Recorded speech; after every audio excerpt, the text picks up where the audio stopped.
Hello everyone and welcome back to our channel. I know many of you enjoy listening to these videos as you fall asleep. So before you drift off, I'd love for you to leave a comment, letting me know where in the world you're tuning in from, and if you're enjoying the story, don't forget to like and subscribe. All right, now let's get comfortable, relax and dive into tonight's case. Story 1, there is a name that once haunted the people of Hunan province and all of China. This individual wreaked havoc for many years, committing numerous shocking crimes. On the morning of May 3, 1996, the Yangzhou City Police in Hunan Province received a missing person report. The report was filed by Xu Wu, 35, who stated that he had lost contact with his wife, Ren Xian. 34, since the evening of May 2nd, Xu Wenyu explained that he had called his wife several times. Initially, the phone rang, but shortly after was completely disconnected. Upon receiving the report, the police reassured Zhu Wenyu and advised him to remain calm. The officer asked Zhu Wenyu if he had searched for Ren Xian since the previous evening.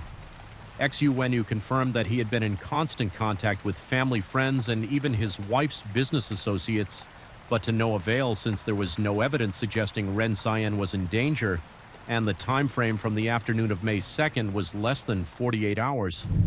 The police did not open an investigation. They asked Xu Wenyu to return home and continue waiting for news. Returning home, Xu Wenyu searched everywhere, but Ren Xian was nowhere to be found. The next day, Zenu went back to the police station. This time, the police opened a case. Xu Wenyu told the police that his wife was the director of a medical equipment supply company in the city. On the morning of May 2nd, Ren Xian had gone to work as usual. She left the house around 6:30 a.m. with no signs of anything unusual. Suena did not work at the same company as his wife. He was an architect with a fairly flexible job. The couple had a long-standing rule of not interfering in each other's work. So Zhu Wenyu was not familiar with his wife's daily schedule and did not pay much attention to whom she interacted with. Zhu Wenyu did not believe his wife had run away, as she was very passionate about her job and would not leave it abruptly. Moreover, there was no reason for her to do so. Zenu also assured the police that he trusted Ren Xian completely and that she would not leave the family for someone else. The investigation team also ruled out the possibility of Ren Xian being kidnapped. As no ransom call had been received after 2 days, the police considered the possibility that Ren Xian might have had an accident on the way. However, after checking hospitals and morgues in the area, no unidentified victims were reported to quickly find Ren Xian. The investigation team deployed additional forces to search riverbanks and remote roads. Despite a day's effort, there were no results. The police then went to Ren Xian's company to gather information from her colleagues. Her colleagues reported that she had not shown up at the office. On the morning of May 2nd, her assistant revealed that early that morning, Ren Xian mentioned having personal matters to attend to and could not come to the office, asking her assistant and subordinates to handle her work after receiving information from her colleagues and assistant. The police had two main questions. First, if Ren Xian did not go to the company, where could she have gone? Second, why did Ren Xian lie to her husband about going to the office? When Zenu claimed they always trusted each other and never deceived one another, the police initially felt something was off. They decided to investigate the victim's social relationships, starting with Ren Xian's husband, Zenu. According to neighbors, the police learned that although the couple appeared to be very loving, their relationship was not as smooth as it seemed.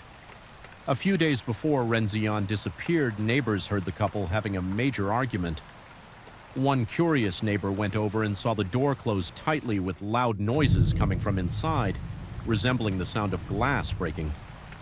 The neighbor, fearing that the continued argument could lead to something serious, tried to intervene. Despite this, the alarming sounds continued. This information heightened the police's suspicion. They began to consider the possibility that J.W. Wenham might have harmed his wife and then staged a disappearance to mislead the investigation, while keeping a close watch on Jay Wen's behavior and actions. The police received a report of an unidentified female body found under a bridge not far from Gina's home. The investigation team quickly dispatched officers to the scene to verify the situation. The forensic examination revealed that the victim was a woman between 30 and 35 years old, about 1.68 million tall, who had died 2 to 3 days prior. The time of death nearly coincided with Runzan's disappearance. The investigation team now more. Suspicious invited Renshan's family to identify the body upon seeing the body. Renshan's younger sister, Rening, Shu tearfully confirmed it was her sister, noting the similar appearance, hairstyle, and clothing. However, Xinu adamantly claimed that the woman was not Renzan. This conflicting identification confused the police. Why were the two people closest to Renzian giving different opinions? Following their previous line of reasoning, the police thought the body could indeed be Renzian, suspecting that Jay Wenu might be denying it. To prevent the truth from coming out to verify this, they conducted a DNA analysis. However, the results showed that the victim was not Renzian. Despite this, the investigation team remained suspicious of Xu Wenyu. They asked him where he was and what he did on May 2nd, knowing he was under suspicion. Xu Wenyu was surprised and somewhat upset to prove his innocence. Ju Wena stated that after his wife left on May 2nd, his colleague Xo Chenu picked him up for work. Xo Chenu had seen Ren Jian drive away, so the police's suspicions of Xu Wenyu harming his wife were unfounded. When the police questioned Zhou Chenu, he confirmed seeing Ren Jian drive past on the morning of May 2nd. Moreover, Chingu and Ju Wenu worked together the entire day, providing Xu Wenu with an alibi. When Xu Wenu couldn't contact Ren Jian, he appeared very worried and asked Zhou Chu to help search for her throughout the night. With this, Yu Wenyu was ruled out as a suspect. The case began to stall for several reasons. First, there was no clear evidence indicating whether Ren Jian was in mortal danger. If she was, who was responsible? As more days passed, the whereabouts of Ren Jian remained a mystery. To quickly find Ren Jian, her family and relatives printed missing person flyers and posted them all over the streets, hoping someone would see and report back. Nearly 2 months had passed since Ren Jian was last seen, and her family continued to hold out hope for her return. However, some feared the worst, believing she might have met with a fatal incident on July 15th. The Hunan Provincial Police announced the discovery of a severely decomposed female body in a ravine at Mount Song. The identity of the body was yet to be confirmed.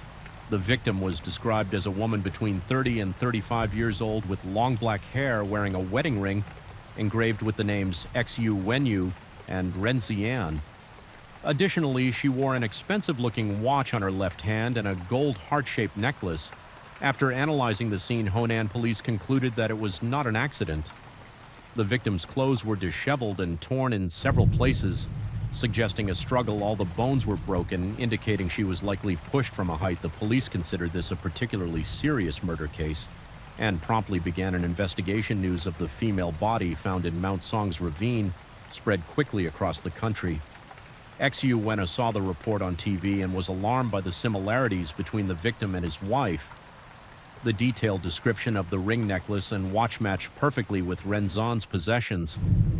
Causing Zuan in great distress, he immediately drove to the Hunan police station to confirm the identity upon seeing the remaining personal items. Xinu was certain that the victim was his wife. Ren Jian DNA analysis confirmed that the deceased woman was indeed Ren Jian, turning the mysterious disappearance into a Serayu's murder case. Zhu Wenyu revealed to the police that his wife loved visiting temples. Though he couldn't understand why she would go to such a distant one, he was also at a loss as to who could have committed such a brutal act. Despite the investigation team's efforts to gather clues and narrow down suspects, the complexity of the crime scene, the passage of time, and the rain washing away evidence, along with the severe decomposition of the body, made progress difficult. Consequently, the investigation did not yield any significant leads. The case of Ren Jian became a source of fear for the residents around Mount Song, as the perpetrator was still at large. What terrified people even more was that shortly after her disappearance, a series of similar incidents occurred in the area, causing the investigation team great distress. Specifically, on June 13, 1997, a tour group from Hub Province visited Mount Song around 12:15 p.m. A young woman named Lu Jing, 20, wandered off from the group to enjoy the scenic path behind Shean Temple. When Lu Jing did not return, the tour leader became worried and asked the local police to search for her. However, the vast area of Mount Song made it challenging to locate one person. 5 days later, Lu Jing's body was found in a ravine halfway up the mountain. She was naked, her hands tied behind her back with rope and her mouth taped shut. Recognizing the seriousness of the case, the police launched a large-scale search around the scene but found no additional evidence. However, they noted that the perpetrator's methods were very similar to those in a previous case involving a girl who had been raped and murdered at the base of the mountain. The police suspected a connection between the two cases on May 1st, 1997 in Mawang village at the foot of Mount Song. 13-year-old He Lingling vanished on her way home from school.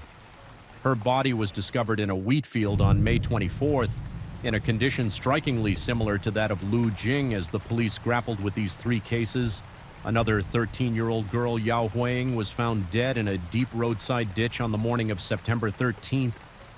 1997, you was a classmate and neighbor of a Lingling. Police statistics revealed that since 1996, numerous rape and murder cases targeting women had occurred in the mountain ravines, dense forests surrounding famous temples on Mount Song, and village roads at the mountain's base. By 2001, the death toll had risen to S, with victims ranging from 11 years old to a woman in her 50s. Despite 5 years of intense investigation, the police had failed to identify any suspects. In mid-April 2001, Ren Chang became the chief of Danong City Police Department, known as the Goddess of Police and a famous law enforcement figure in China. Ren took personal charge of the investigation and formed a new task force upon hearing the case. Details after analyzing the evidence. The investigative team theorized that the perpetrator was a local resident with a fixed address near Mount Song, possibly using a special identity or profession as cover. A female officer went undercover to lure out the killer, but for over 2 months the Mount Song area remained peaceful. With no suspicious activity, the police suspected the perpetrator was aware of their actions and was hiding on Mount Song itself. The investigative team decided to mislead the killer by reducing police presence on the mountain roads, hoping to make him believe the danger had passed around 5 p.m. on July 23rd. 2001, Jingping, a female employee working at the Shean Temple office, was waiting for customers with her tricycle. A man about 40 years old and dressed like a monk hired her to take him to Lino Temple. Jingping parked her tricycle at a lot 3 kilometers from the temple and walked with the monk up the mountain to retrieve some items. By 6:40 p.m., all the tourists had left and the mountain path was deserted. At a fork in the path surrounded by dense vegetation, the monk suddenly turned around, grabbed Jingping by the neck and dragged her into the forest. He tied her hands tightly with rope and attempted to tape her mouth shut, realizing she might be killed. Jingping pretended to comply, pleading with her attacker that she would do anything. He asked if he spared her life. The attacker left after assaulting her without causing further harm. After escaping, Jingping immediately ran down the mountain to report to the police, providing a detailed description of the assailant with information from Jingping. The police focused their investigation on the area around Lina Temple and nearby temples. The nuns at Lina Temple mentioned that a man fitting Jinping's description named Wang Shang had stayed there. His background was unclear and he had insisted on staying.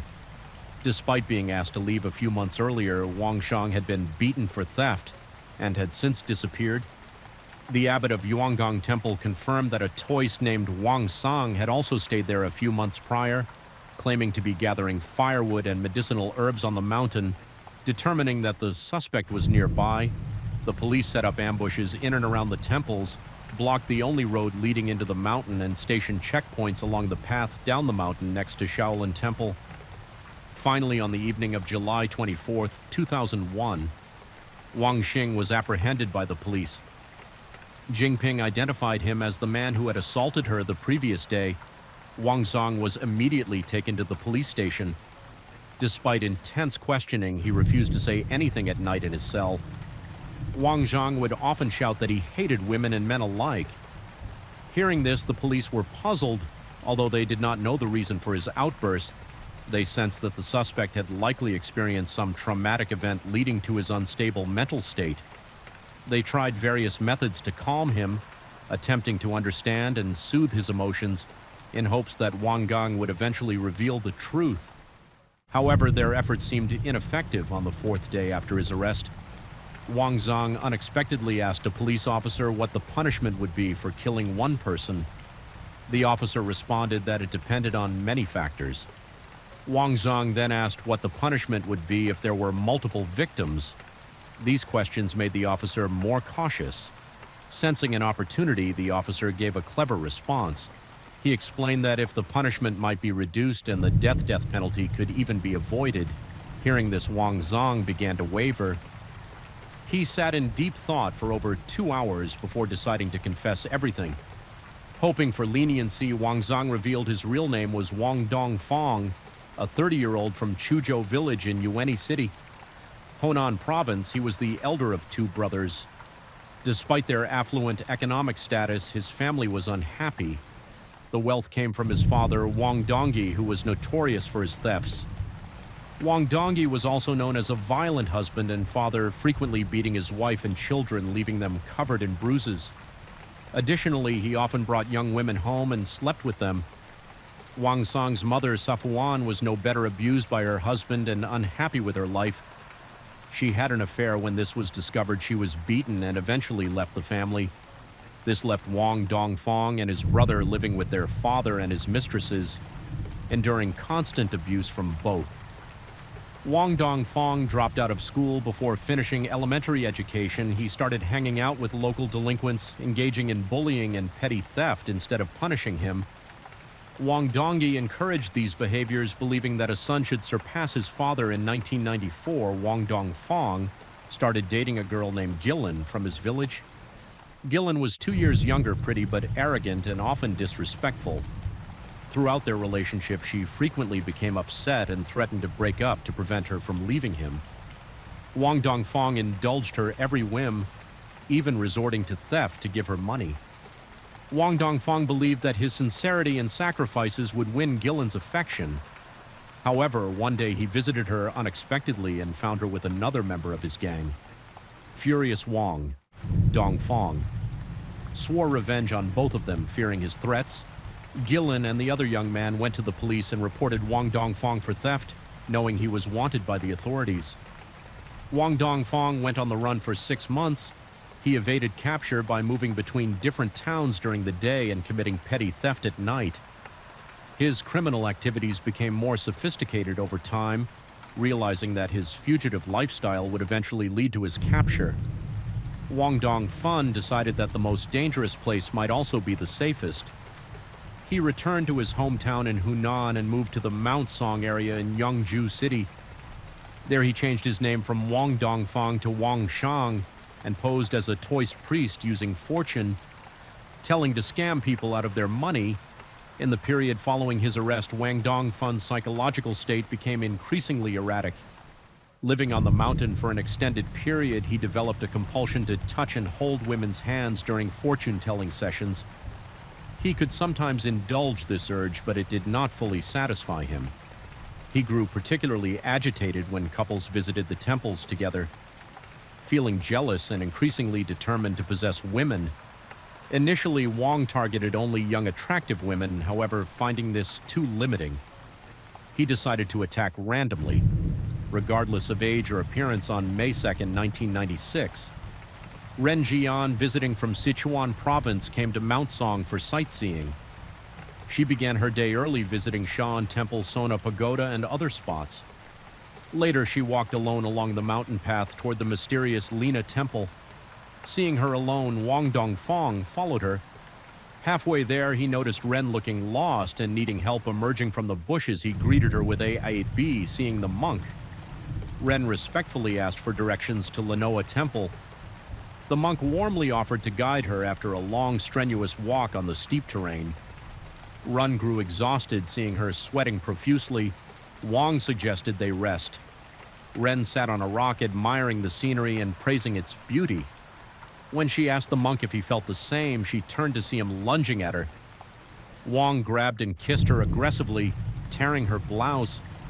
They struggled for a while, and Wang demanded she comply with his sexual advances, threatening to kill her. If she resisted, enraged by her refusal, he pushed her off the cliff. Hearing her desperate screams, Wong felt elated rather than scared, even smiling as if nothing had happened.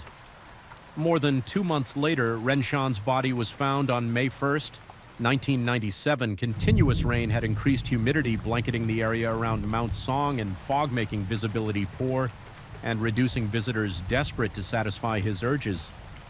Wong ventured down the mountain and spotted He Lingling, a young student walking alone. He followed her to the eastern slope where, seeing no one around, he grabbed her using tape to gag her and rope to bind her hands. Wong led her to a nearby weak field after assaulting her. He suffocated He Lingling until she died on June 13, 1997. A large number of tourists visited Shaolin Temple, creating an ideal opportunity for one to strike at around 11 a.m. A group of tourists from H arrived at Mount Song at 12:15 p.m. Lu Jing, 22, separated from the group to enjoy the scenery along the wooded mountain path behind Shaolin Temple while she was admiring the view. Wong approached her from behind. Lu Jing politely greeted the monk without a word. Wong seized the moment, taping her mouth shut, tying her hands and dragging her to a ravine. Midway up the mountain, he quickly stripped her and assaulted her. The more Lu Jing struggled, the more violently. Wong acted her body was severely scratched from being pressed against the rocks. After satisfying his desires, Wong strangled her until she died. Before leaving, he conceived a perverse idea, remembering the girl who had betrayed him. He was filled with rage, associating Lu Jing with his ex-girlfriend Gu Ling. Wong decided to mutilate her body brutally. He used a stick to repeatedly attack her genital area and violently pulled at her breasts. Lu Jing's body, left naked by the stream, was not discovered until 5 days later. Exposure to the elements and insects accelerated decomposition. Realizing that younger girls were easier targets, Wong began focusing on this demographic on the afternoon of September 12th. 1997, Wang Dongfang descended from the mountain once again in search of prey. This time, he followed a lone schoolgirl walking home. The girl, 13-year-old Yoing, was a classmate of the previous victim. He Lingling Wang deliberately approached Yao, claiming to be a pilgrim who hadn't eaten and needed help. The naive Yao offered him some of her pocket money, which Wang refused, saying he only needed food. Yao then suggested taking the monk to her home. Wang pretended to follow her, but quickly attacked once they reached a secluded area. Despite Yao's tears and pleas, Wang showed no mercy. He dragged her into bushes, sexually assaulted her, and intentionally mutilated her genitals. Finally, he dumped her body in a deep roadside ditch. The entire crime went undetected in the following period. Due to increased police involvement, Wang became more cautious. Despite the authorities' efforts, they couldn't prevent the sex-crazed criminal from continuing his depraved acts disguised as a monk. Wang brazenly appeared in public, even observing crime scene investigations, as the police had yet to identify any suspects. Wang grew increasingly cocky, looking down on law enforcement's abilities. Wang's actions became more frequent and brazen, expanding his range of targets. He later confessed to police that from 1996 to 2001, while hiding in the mountains, he had sexually assaulted 19 people and murdered 7. Wang sought victims in temples, mountains, and on remote roads at the mountain's base, targeting people of all ages. His youngest victim was 11 and the oldest was 60. Wang revealed that he typically wore tossed robes to scam people for money, but dressed as a Buddhist monk when committing crimes. Constantly changing his identity, this tactic kept people off guard and avoided police suspicion. During his confession, the sex-crazed killer seemed proud. Even boasting about his professionalism, one claimed that outwitting law enforcement so cleverly wasn't something just anyone could do upon realizing he couldn't escape the death penalty. Wang reacted strongly, refusing food and repeatedly banging on his cell door while shouting when brought to trial. Wang flashed a contemptuous smile. He argued that the occurrence of so many serious crimes over 5 years demonstrated police incompetence. The killer even claimed that if he had received proper training, he would surely outrank these officers. Wang Dongfan's string of shocking crimes outraged the entire Chinese population. In September 2001, he was sentenced to death. A large crowd gathered to witness his execution when the sex-crazed killer fell. The crowd cheered enthusiastically. Even Wong's parents were horrified by his action. They didn't attend his execution, fearing attacks from victims' families. After more than 5 years of terror on Mount Song, the sex-crazed killer Wong Dongfang had committed countless brutal crimes, terrifying people across China. Many believe that the failure to catch the killer after the crime led to devastating consequences, resulting in numerous deaths. Fortunately, the perpetrator was eventually brought to justice. This case also exposed individuals and organizations hiding behind religious facades to profit or commit wrongdoings desecrating religious beliefs. However, as some Neens commented, these people ultimately got what they deserved. Story 2, every child born with innocence and purity is an angel gifted to their parents. There's a saying, a child without a mother is like a tree without roots. However, a recent court ruling in Canada has brought many to tears and sighs over the fate of a little girl named Chloe.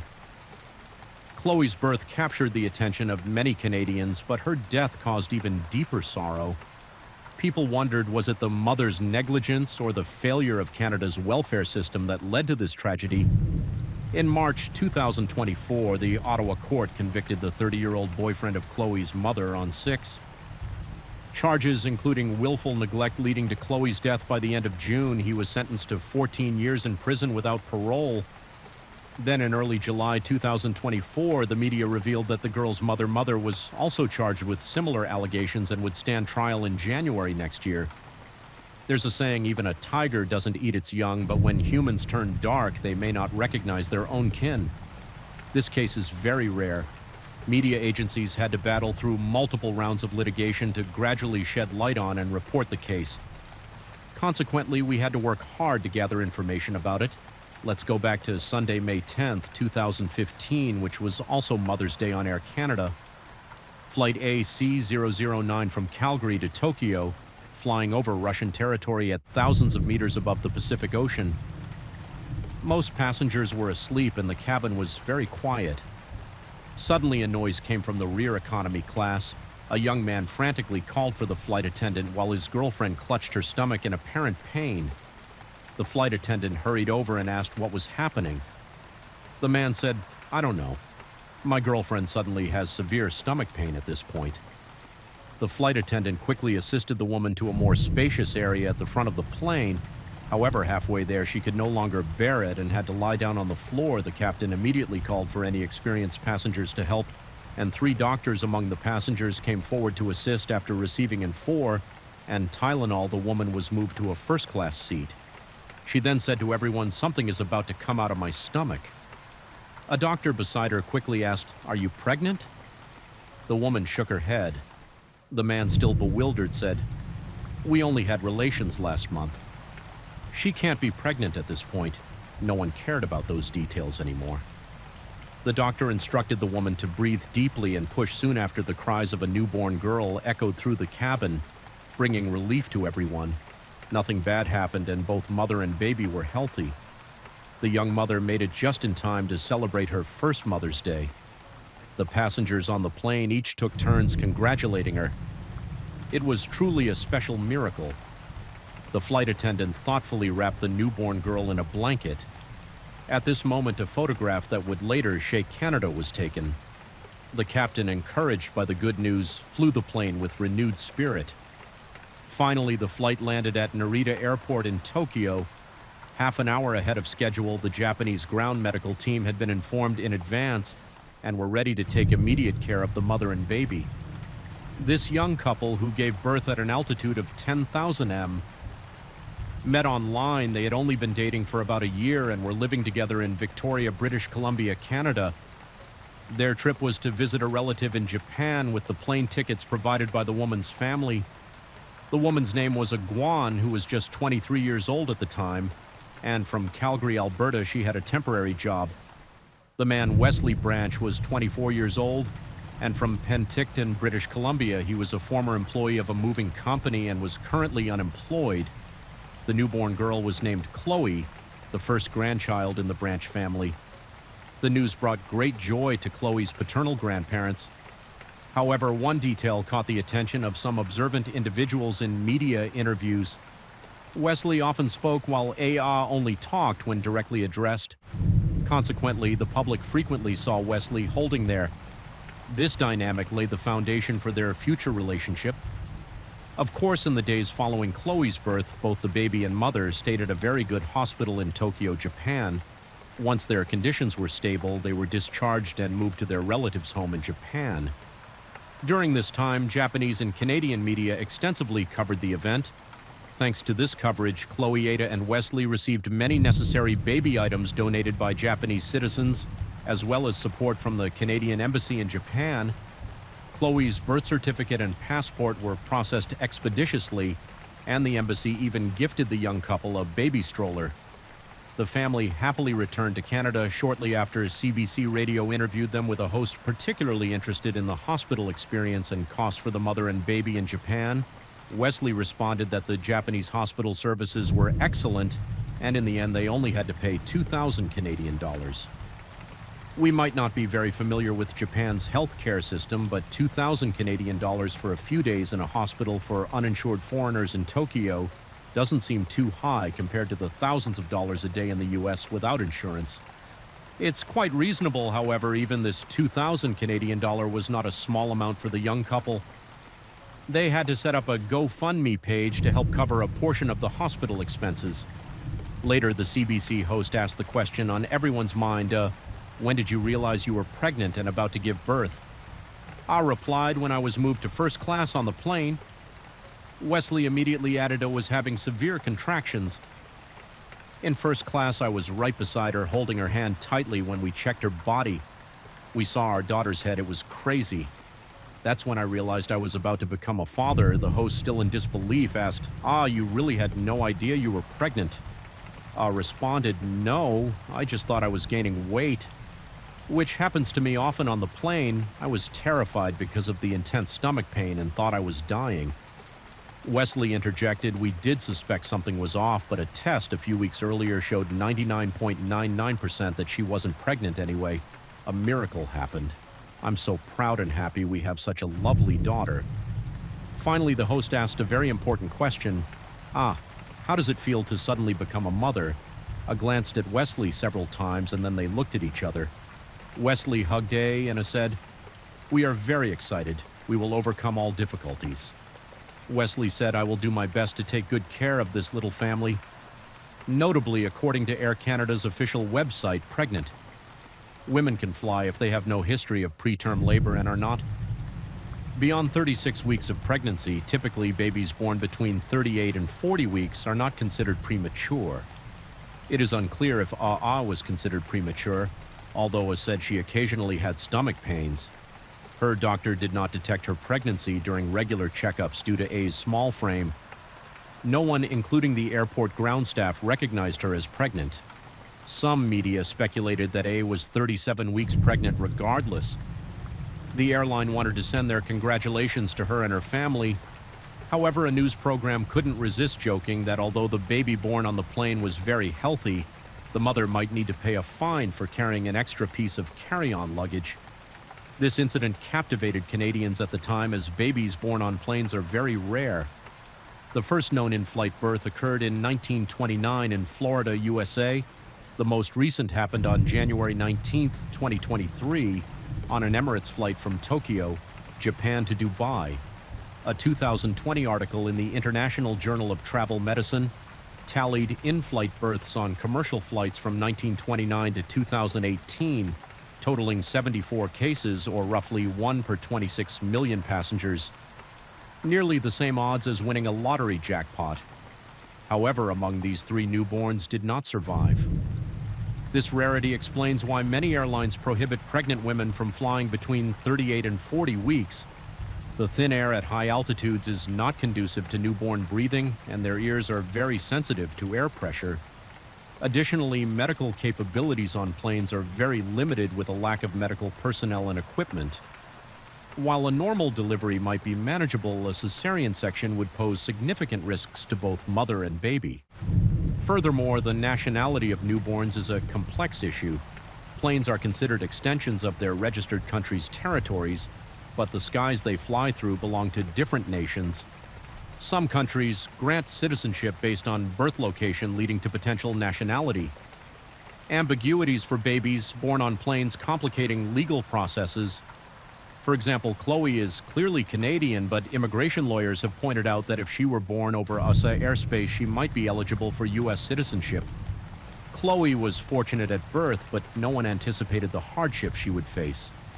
Upon returning to Canada, Wesley's mother told the media that A and Wesley were immature parents, unprepared for Chloe's sudden arrival. They didn't know how to care for their daughter or understand her needs, leading to frequent arguments. When Chloe was less than a month old, a social worker from British Columbia asked Wesley's mother to spend a week helping the new parents with some guidance. She stayed at AA and Wesley's home in Victoria by invitation.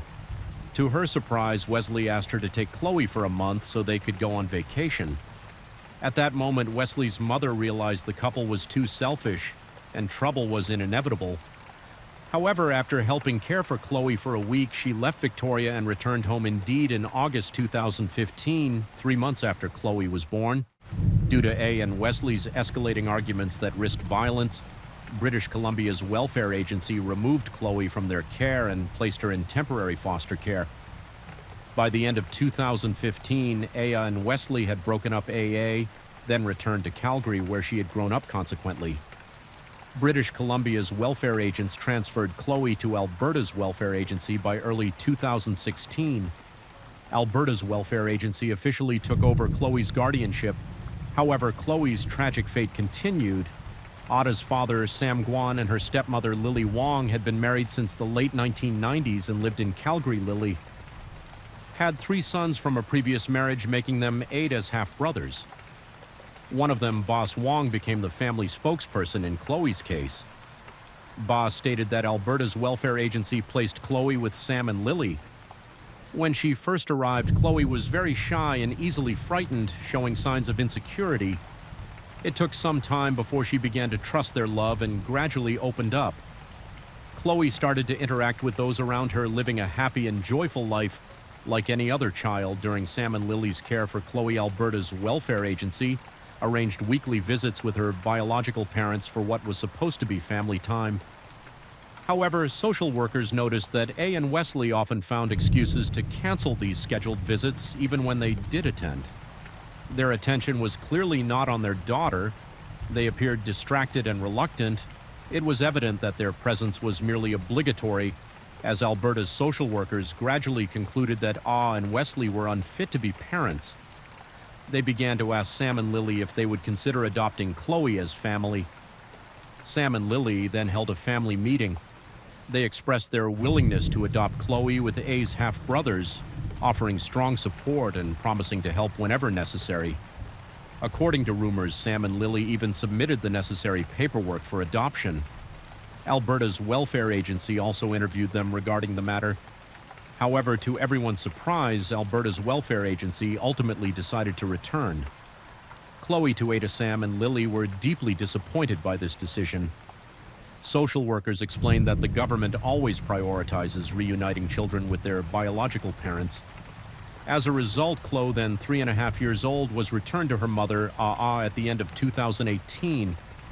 In February of the following year, Ada moved to Ottawa with Chloe to live with her new boyfriend, Justin, whom she had met online. This time, Justin assumed the role of a father figure in Chloe's life. From that point on, ceased all contact with her biological father, Sam, and stepmother, Lily. Consequently, they had no further news about Chloe then. On the afternoon of May 15, 2020, after pandemic restrictions were lifted, Chloe returned to her mother. About a year and a half later, just 5 days after her 5th birthday, Chloe was found dead, wrapped in a filthy blanket in her bedroom at their home in Ottawa. It was only then that Justin reluctantly called for emergency services. The forensic report revealed that Chloe's bladder had ruptured a week before her death, but no one took her to receive medical treatment. As urine gradually accumulated in her bloodstream, Chloe suffered from acute renal failure, which eventually progressed to end-stage renal disease. Leading to her death, medical experts stated that end-stage renal failure causes extreme pain, vomiting, inability to walk, loss of bladder and bowel control, and ultimately seizures and coma. The judge stated that Justin knew that taking Chloe to the hospital would prompt questions about her old injuries. Justin admitted during police interrogation that he had voiced these concerns to his girlfriend. AA testified in court that she had suggested not taking Chloe to avoid angering Justin. Rumors suggested that Justin was a controlling person with deep-seated insecurities. Due to pandemic isolation policies, he had developed a severe drinking problem which exacerbated his violent temper.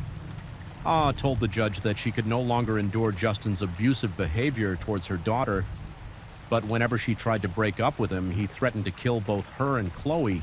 As for what caused Chloe's bladder rupture, the forensic report could not provide a clear explanation. In the 7 days following Chloe's bladder rupture, Justin and A's only actions were searching the internet for ways to save Chloe. They looked up topics like how to feed a child after vomiting, why constipation makes walking difficult, why 5 days of rest still did not improve mobility, whether low blood sugar causes dizziness, why fainting occurs, and what to eat after fainting. From these searches, we can imagine the tragic final days Chloe endured despite Justin's numerous excuses to mitigate his culpability. He claimed that on the morning of Chloe's death, she appeared healthy and cheerful, even calling him Dad. He said he helped her change her diaper and had breakfast together. However, the forensic report indicated that Chloe was in a critical condition. Likely comatose at that time, these false statements, which did not align with the facts, only made him appear more untrustworthy. In June 2021, a year after Chloe's death, Justin was officially arrested by Canadian police. Due to the pandemic, the case didn't conclude until June 2024.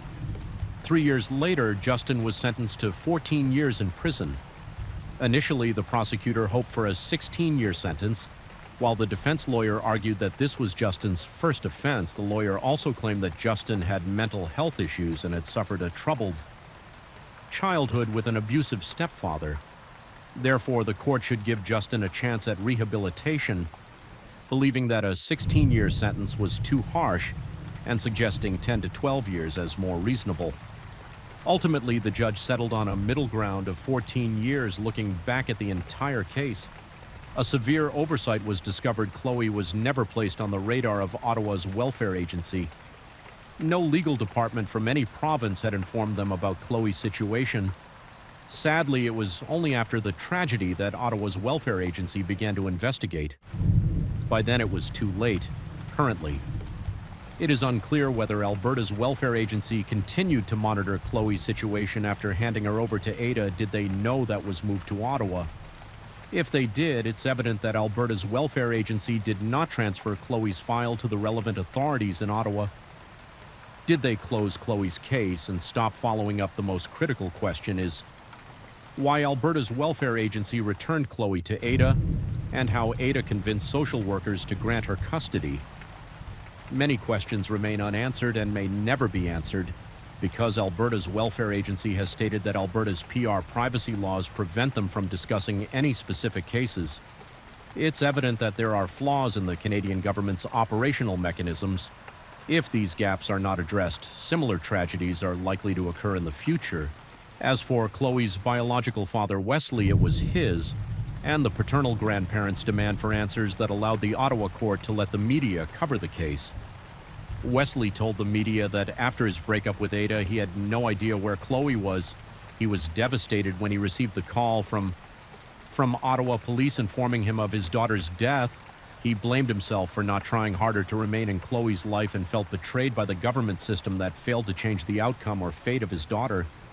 He said, "I am living in a nightmare every day." Dear viewers, this is a human tragedy. While I may not be able to detail the entire process of the case, I feel deep sadness and regret for these victims. I only hope that parents around the world can give their children the love and care they deserve, and that there will never be another. Chloe was born fortunate, receiving global attention and blessings, but tragically into an unkind and irresponsible family throughout this case. One perplexing point is that Ada was clearly unfit to be a mother, yet she insisted on keeping custody of Chloe. The decision by Canada's welfare agency is also baffling.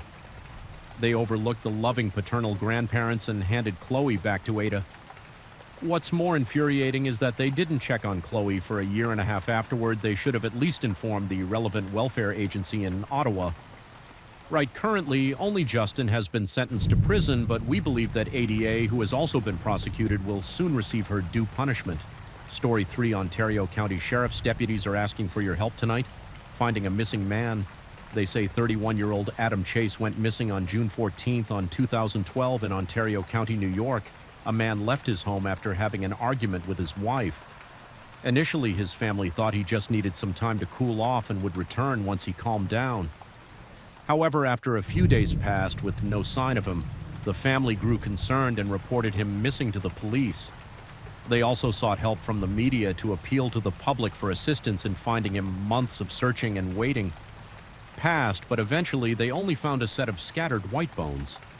Even more surprisingly, the remains were discovered right within the family's home. What secret did this disappearance hold, and who was the silent perpetrator behind it all? Welcome to Crime Documentary Files. Let's rewind to about 6 p.m. On Thursday, June 14th, 2012, a woman named Rose Chase, 30, drove to her in-laws' house to pick up her son before leaving. She mentioned to her mother-in-law that she and her husband Adam had argued that morning, after which he stormed out and hadn't been seen all afternoon. Rose's mother-in-law felt a bit worried upon hearing this, but she thought she understood her son. This was a small rural area and he didn't have many friends. Even if he was still angry and didn't come home tonight, he would surely go to his parents' house to sleep. So she reassured Rose to go home, saying Adam would return by nightfall the next afternoon. Adam still hadn't come back. His mother called Rose to ask if he had returned home, but Rose said Adam hadn't come back all night and hadn't called either. At this point, his mother was genuinely worried. She asked Rose what had caused such a serious argument. Rose explained that Adam had been playing video games nonstop at home, so they had tried to talk about it the day before. Unexpectedly, the conversation quickly escalated into a fight. Rose said Adam had punched a hole in the wall out of anger and then left without taking his wallet or car keys. After hearing Rose's explanation, his mother decided to call the police. She was concerned that without a car or money, Adam couldn't have gone far and feared he might have done something reckless or gotten into danger. By June 18th, Adam had been missing for 4 days. Local residents enthusiastically organized search teams to help the police, also sent search units throughout the village, including to Rose and Adam's house. When the police, accompanied by search dogs, arrived at the house and asked Rose if they could search inside, Rose happily agreed. However, she warned the officers that the house was very messy, asking them not to mind the clutter upon entering. Everyone saw that Rose wasn't exaggerating. The house was indeed a mess. This 3-bedroom, 1B 50-square-meter home was filled with chaotic piles of belongings. Clothes were heaped on the beds like mountains. Drawers were overflowing and the floors were littered with electronics, toys, and even snacks. The entire house barely had any clear pathways. It was hard to imagine how they lived there daily after inspecting the cluttered first and second floors. The officers led the dogs down to the dark basement. However, as soon as they stepped down the stairs, a foul odor hit their noses. Rose explained that the basement's plumbing had a leak that hadn't been fixed yet, and she hadn't had time to hire someone to deal with the rats and bugs, so she suggested that the unpleasant smell might be due to dampness and animal remains. The officers and their dogs searched the basement but found nothing suspicious, except for some scattered tools, puddles in the corners, and dead cockroaches on the floor. In the following weeks, more and more locals joined the search team. They combed through every nook and cranny of the village but found no trace of Adam. Strangely, Adam's family told reporters that on June 19th, the 5th day after Adam left home, they received a text message from him. It said, "I'm at a friend's house and need time to think." However, they never heard from him again after that.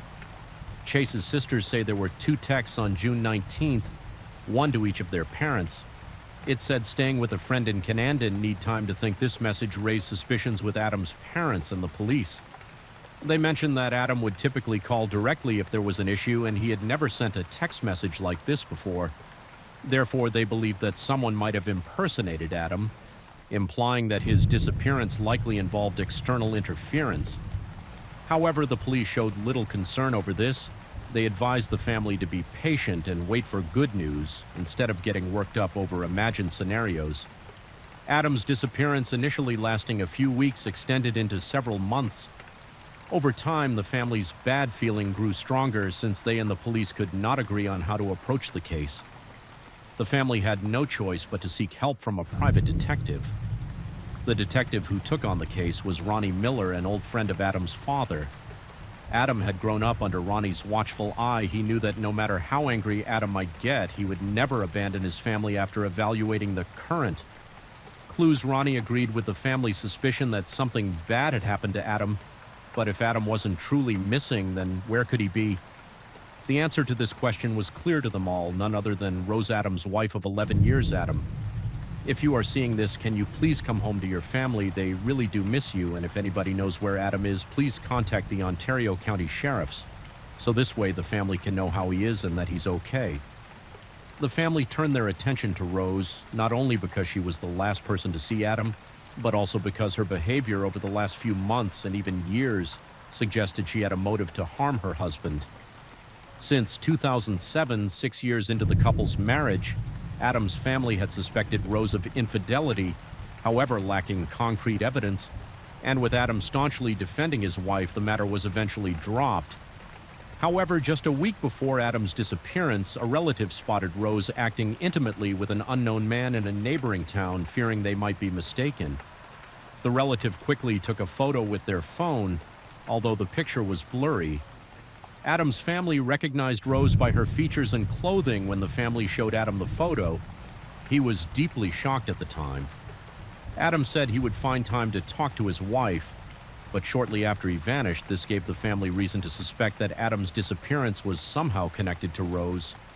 Additionally, over the past few months, Rose had consistently avoided answering the family's questions, such as about the day they argued and what was said that provoked such a strong reaction from Adam. Because if, as Rose claimed, they argued about his gaming, why would Adam be so furious that he punched a wall and left without contacting his parents? Adam's family believed Rose's explanation was full of contradictions and were convinced she was hiding something. However, when they voiced their suspicions to the police, they were repeatedly dismissed for lack of evidence. She had said that we were harassing her. The investigators actually called us crazy. Adam's family then protested in front of Rose's house, trying to draw the police's attention and put pressure on Rose. However, they were eventually driven away by the police and warned that such actions could be considered harassment. As time passed, Adam had been missing for nearly 6 months. Private Detective Rodney and Adam's family were still working tirelessly on the case, but their energy and spirits were nearly depleted. Rodney figured that if those seeking the truth were this exhausted, the person hiding it must be equally worn out, so he decided to give Rose a scare, hoping it might shake her enough to reveal the truth. Surprisingly, this tactic worked on December 13th, 2012. Rodney stood at Rose's front door. He sternly told her, "You've been in a lot of pain. I know, but now I have enough evidence to charge you. Tell me, where did you bury Adam?" As soon as Rodney finished speaking, Rose collapsed to the ground. Trembling, she cried and said she hadn't buried Adam but had cremated him. The location was in her mother's backyard. Hearing this, Rodney immediately informed the police, requesting a search of Rose's mother's property. There they found a box containing ashes along with scattered human bone fragments in the bushes nearby. Throughout this process, Rose stood by and watched. She quietly apologized to Adam's family, but otherwise her emotions remained unchanged. Finding Adam's remains confirmed the family's intuition from the start, but now they faced an even more painful reality. What had Adam gone through before he died? Why were his bones scattered on his mother-in-law's property? If it was the heat of the moment and you thought enough was enough and you pushed him, you pushed him. It's what it is. I don't know if I actually gave him that extra next. I will use interrogation excerpts as supplemental material to recreate the events of the day. Adam and Rose had their conflict. But before we continue the story, let's learn more about the personalities and backgrounds of this couple this way. Everyone can better understand their perspectives and points of conflict and evaluate who might be telling the truth. Rosen and Adam's fate intertwined back in high school. Rose, a year younger than Adam, was introverted and struggled to make friends. Additionally, she had a reading disorder which made her a frequent target for bullying at school. Her mother said that Rose preferred playing with small animals over socializing with others. Adam, on the other hand, was different, although recognized as a computer geek. His cheerful and slightly quirky personality made him well-liked among his peers. Initially, the two were just friends. As they moved into high school, they gradually grew closer. Both families recall that Rose and Adam shared a love for science fiction novels and movies. They often visited Renaissance fairs together. After a period of stable dating, they decided to get married. Rose was 19 and Adam was 20 at the time. Friends and family were overjoyed for them. However, the young couple quickly faced their first challenge. Doctors diagnosed Adam with abnormal sperm, meaning they would need a significant amount of money for treatments if they wanted to have children. At the time, their financial situation was tight. Rose worked as an assembly line worker at a weapons factory, while Adam ran his own small business. After careful consideration, they decided to let nature take its course and not try too hard for a child. In 2007, 6 years into their marriage, Rose was blessed with the birth of their son, Tristan. The couple was overjoyed, especially Adam, who saw this miraculous child as a gift from above. Shortly after Tristan's birth, Adam decided to quit his job to become a full-time stay-at-home dad. Although this arrangement seemed unusual to others, it was a division of labor that worked well for them. For years later, in 2011, Rose was promoted at work. Their improved financial situation allowed them to buy a house near Adam's parents. With his parents' support and Tristan about to start kindergarten, Adam began planning to return to work. Their lives seemed to be entering a more stable phase. However, in reality, their marriage had been showing cracks for a long time. Rose told the detective that since Adam had quit his job to stay home, he had become addicted to gaming. Adam would alternate between playing Xbox and online games, staying up late to play, sleeping in until noon the next day, and then continuing to play. He would eat junk food when hungry and relieve himself in cans.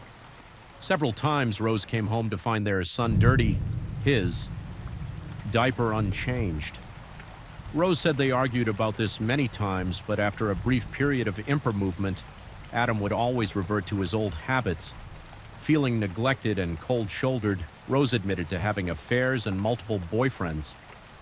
This continued until the day of the incident. June 14th, Rose said both she and Adam took the day off and sent their son to his grandparents because they wanted to have a serious conversation. However, this time the discussion was not about gaming, but about the photo Adam had seen. Rose explained to Adam that although she had indeed kissed the man in the photo, nothing more had happened between them, but Adam didn't believe her. He said that despite his deep love for their son, he now doubted whether the child was even his. The argument escalated, with both of them growing more agitated when Adam suggested a DNA test to determine paternity. Rose felt there was no point in hiding anymore. She bluntly told him that there was no need for a test because the child was not his hearing. These words from his wife, Adam, punched the wall in. Anger at this moment, a physical confrontation broke out between them. Rose said that during the struggle, Adam somehow tripped and fell down the stairs from the second floor, lying motionless at the bottom. Rose explained to the detective that she wasn't sure if Adam was still alive at that moment, but the reason she didn't call the police or an ambulance was that she thought his death might be more beneficial to her. Knowing Adam was aware he wasn't the child's father, if he insisted on a divorce, the judge would likely rule in his favor. Rose feared she would lose custody of her child. Her earnings and her retire savings would be taken for alimony. In short, if Adam lived, she would lose everything, so she chose to let him die naturally. Rose said that before picking up her son that afternoon, she pushed Adam, who was unresponsive at that point, down the basement stairs, positioned him sitting against the wall folded forward, and then hid him under a pile of clutter. She claimed, "I didn't expect that 4 days later the police would bring search dogs to my door." Rose felt relieved when the dogs didn't detect anything suspicious, which allowed her to escape immediate danger. Rose safely passed the initial search. Her cooperative attitude during the investigation led the police not to suspect her as a criminal. So, for many months afterward, whenever Adam's family raised suspicions about her, the police maintained a cautious attitude and did not investigate further. However, Rose knew she couldn't hide Adam in the basement forever. By July, as the temperature rose and the smell of decay became stronger, she knew she had to act quickly before attracting attention. Therefore, at the end of July or the beginning of August, although she couldn't remember the exact time, about a month after Adam fell down the stairs, she moved his body to her mother's house and cremated him in the backyard. Upon hearing this, the police asked how she transported Adam's body and if she used any tools to dismember him. She said no, that Adam's body had broken apart naturally during transportation. Rose placed each part of Adam into the trunk of her car and drove along with her son to her mother's house, which was about a 20-minute drive away. According to Rose, her mother knew nothing until the police arrived. As for her son, Tristan, who was only 4 years old, he witnessed everything, unknowingly believing his mother's explanation that the smell in the trunk was something they needed to get rid of on the day of the interrogation. Rose Chase was charged with second-degree murder evidence tampering and 2 other charges on October 8th. 2013, Rose's trial officially began since no video recording of the trial was found online. We will summarize it for you first. We start with the indictment. The prosecutor accused Rose of intentionally causing her husband's death. She then lied and deceived law enforcement and the victim's family for 6 months. During that time, she even destroyed and burned the body to eliminate evidence because the victim, Adam, had been cremated. The forensic doctor couldn't determine the cause of death. Therefore, the prosecutor strongly refuted Rose's claim that Adam died from a fall down the stairs. He argued that from beginning to end, Adam did not fall on his own but was pushed by Rose in response to the police's charges. The defense lawyer countered with the argument that you can't kill someone who is already dead. The defense lawyer took advantage of the inability to determine the cause of death, insisting that the victim, Adam, had stopped breathing as soon as he fell down the first set of stairs. He acknowledged that Rose didn't call the police, didn't try to save her husband, and even pushed him down another staircase case and hit his body in the basement. But he argued that all these actions were not premeditated. Therefore, he argued her crime should not be second-degree murder, but rather a lesser charge such as manslaughter. Many people believe the defense lawyer argument was a cop-out, but given the existing evidence, what he said was indeed a possibility. Meanwhile, Adam's family sat below, tears streaming down their faces for them. The truth had turned to ashes. Along with Adam at this moment, they only hoped that justice would deliver a fitting punishment for the criminal. Finally, on October 18, 2013, after 7 hours of deliberation, the jury reached a verdict. They found Rose Chase guilty of second-degree murder. Notably, the judge sentenced Rose to 24 years and 4 months to life in prison. The earliest she will be eligible for parole is April 2037. That is also due to the Chase family because they are the people that kept the pressure up on Rose Chase, and I think been a long time coming. Yes, very difficult to get through. Call it mother's intuition, but I knew something was definitely wrong. My son always called me when something was up. Always either me or his dad. My son can rest. Currently, Rose is incarcerated at Bedford Hills Correctional Facility for Women in New York. In an interview, she told a reporter, "I did not commit the crime everyone accuses me of." She insists that Adam's death was an accident, but his family seeking revenge framed her and ensured her imprisonment, facing Rose's lack of remorse. Adam's family has declared they will attend every parole hearing to ensure she serves her full sentence and is not easily released after the incident. 4-year-old Tristan was adopted by Adam's parents. To them, whether Tristan is biologically Adam's child is irrelevant. They love him deeply and celebrate every milestone in his life. Tristan is now 16 years old and has a long journey ahead. We wish him the strength to overcome his family's burdens and walk confidently and successfully into the future. In conclusion, Adam Chase's case is a heartbreaking tragedy, offering many lessons about marriage, family, and the justice system. While Rose Chase faces a severe punishment, the pain and loss experienced by Adam's family can never be fully compensated. Story 4, Kuka Nozaki, a billionaire renowned for his obsession with women from his youth to his old age, was willing to spend a whopping 3 billion yen to have relationships with 4,000 different women. He didn't hesitate to spend money to marry a wife young enough to be his granddaughter.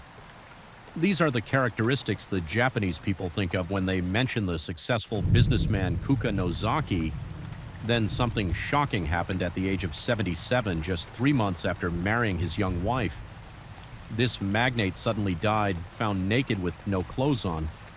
The news was a huge shock, leaving the Japanese public stunned and shaken what exactly happened to this wealthy man at 10 p.m. On May 24, 2018, a call was made to the Japanese police reporting that 77-year-old billionaire Kuka Nozaki had suddenly died in his 2-story private villa. Authorities immediately dispatched personnel to the scene, cordoned off the area, and began the necessary investigation procedures. Upon arrival, police conducted a preliminary check of the victim's body and estimated that Nozaki had died within 2 to 3 hours before the call around 7 to 10 p.m. Although there were no external injuries, the autopsy revealed something strange. A lethal amount of stimulant was found in his system, and the cause of death was acute circulatory failure. Even more peculiar was that Nozaki typically did not use such drugs. No stimulants were found anywhere in his office home or car. The police suspected this could be a deliberate murder case due to the numerous suspicious point statements from the wife and butler. At the time of Nozaki's death, his young wife and male butler were at home. Both were considered suspects. The butler named Taka had once run a small bar but moved to Nozaki's house as a butler for over 30 years. After going bankrupt, Nozaki's wife Saki Sudo looked so young she could have been his daughter. She was 22 years old, 55 years younger than Nozaki Pudo. A former model with a voluptuous figure, had also been a popular adult film actress. Her family was not well off, and despite her seemingly demure appearance, she led a rather indulgent lifestyle. She was known to be an alcoholic, lazy, money-hungry, and frequently visited nightclubs. The police took statements from these two regarding their allies on the night of May 24th. P. Sudo's account was as follows. That evening, he and I were lying in bed together watching a sumo match. About 6 hours after the match ended, the butler called out, "Madam, dinner is ready." So I went downstairs to eat. At that time, my husband said that I should go ahead and eat and he would eat later. He didn't want to eat and would stay in bed to watch another sumo match after dinner. I stayed on the first floor until 10 p.m. before going upstairs to sleep. That was when I discovered my husband naked on the sofa with his head tilted back. I ran over, but Nozaki was already unconscious. Based on their statements, it appeared that Nozaki had died. While Sudo was downstairs, the police speculated that it was possible Nozaki had ingested the stimulant to commit suicide while alone on the second floor. However, repeated checks found no injection marks on his body statement from a close friend. The police, however, considered the suicide theory unreasonable because Nozaki's assets amounted to hundreds of billions of yen. A few days before his beloved pet dog died, he had called a close friend and asked if the friend could come to bid farewell to it. The friend had been present that day and remembered it well. As it was May 6th, the friend recalled that although Nozaki was saddened by the sudden death of his beloved dog, there was no way he would commit suicide with vast assets and a young, beautiful wife living happily. The idea of Nozaki suddenly choosing to end his life seemed absurd. The suspicious death of his beloved dog. Even more suspicious was that the billionaire died 18 days after his beloved dog had also died. Under mysterious circumstances, those close to Nozaki knew he adored his dog and often said he would leave his estate to the dog. After he passed away, upon hearing this, the police decided to investigate the story of Nozaki's dog. They exhumed the dog's body for an autopsy, suspecting it might have been killed by a stimulant injection. However, contrary to the police's expectations, no stimulants were found. Friends of Nozaki noted that he loved his dog more than his young wife. While working, Nozaki would occasionally call home to ask the butler about the dog's well-being. Did the security cameras capture anything upon reviewing footage from the 8 external cameras? The police found no signs of anyone suspicious attempting to break in from the outside. Only 2 people were inside the house. The butler and Nozaki's young wife. The police started to consider who would benefit most from Nozaki's death. All suspicions pointed to the primary suspect, the young wife Pudo, After gathering statements and conducting an initial investigation, Pseudo emerged as the prime suspect for several reasons. Firstly, despite her initial seemingly frantic statement, she quickly became preoccupied with establishing her alibi to the police, showing no sign of grief or sadness over her husband's death. Secondly, during Nozaki's funeral, Pseudo appeared cold and indifferent, even casually playing games on her phone. Thirdly, after Nozaki's death, Pseudo requested an art company appraise a painting owned by Nozaki, suggesting she planned to sell at least one of his valuable artworks. Fourthly, a few weeks after the funeral, Pseudo swiftly moved to liquidate Nozaki's assets. She unilaterally appointed herself as president of his company and transferred over $300,000 from the company's treasury to her bank account, planning to relocate abroad. However, Pseudo claimed she had no reason to be suspected. She argued that she was disadvantaged by her husband's death because there was a condition in their marriage that required Nozaki to deposit 1 million yen into her bank account.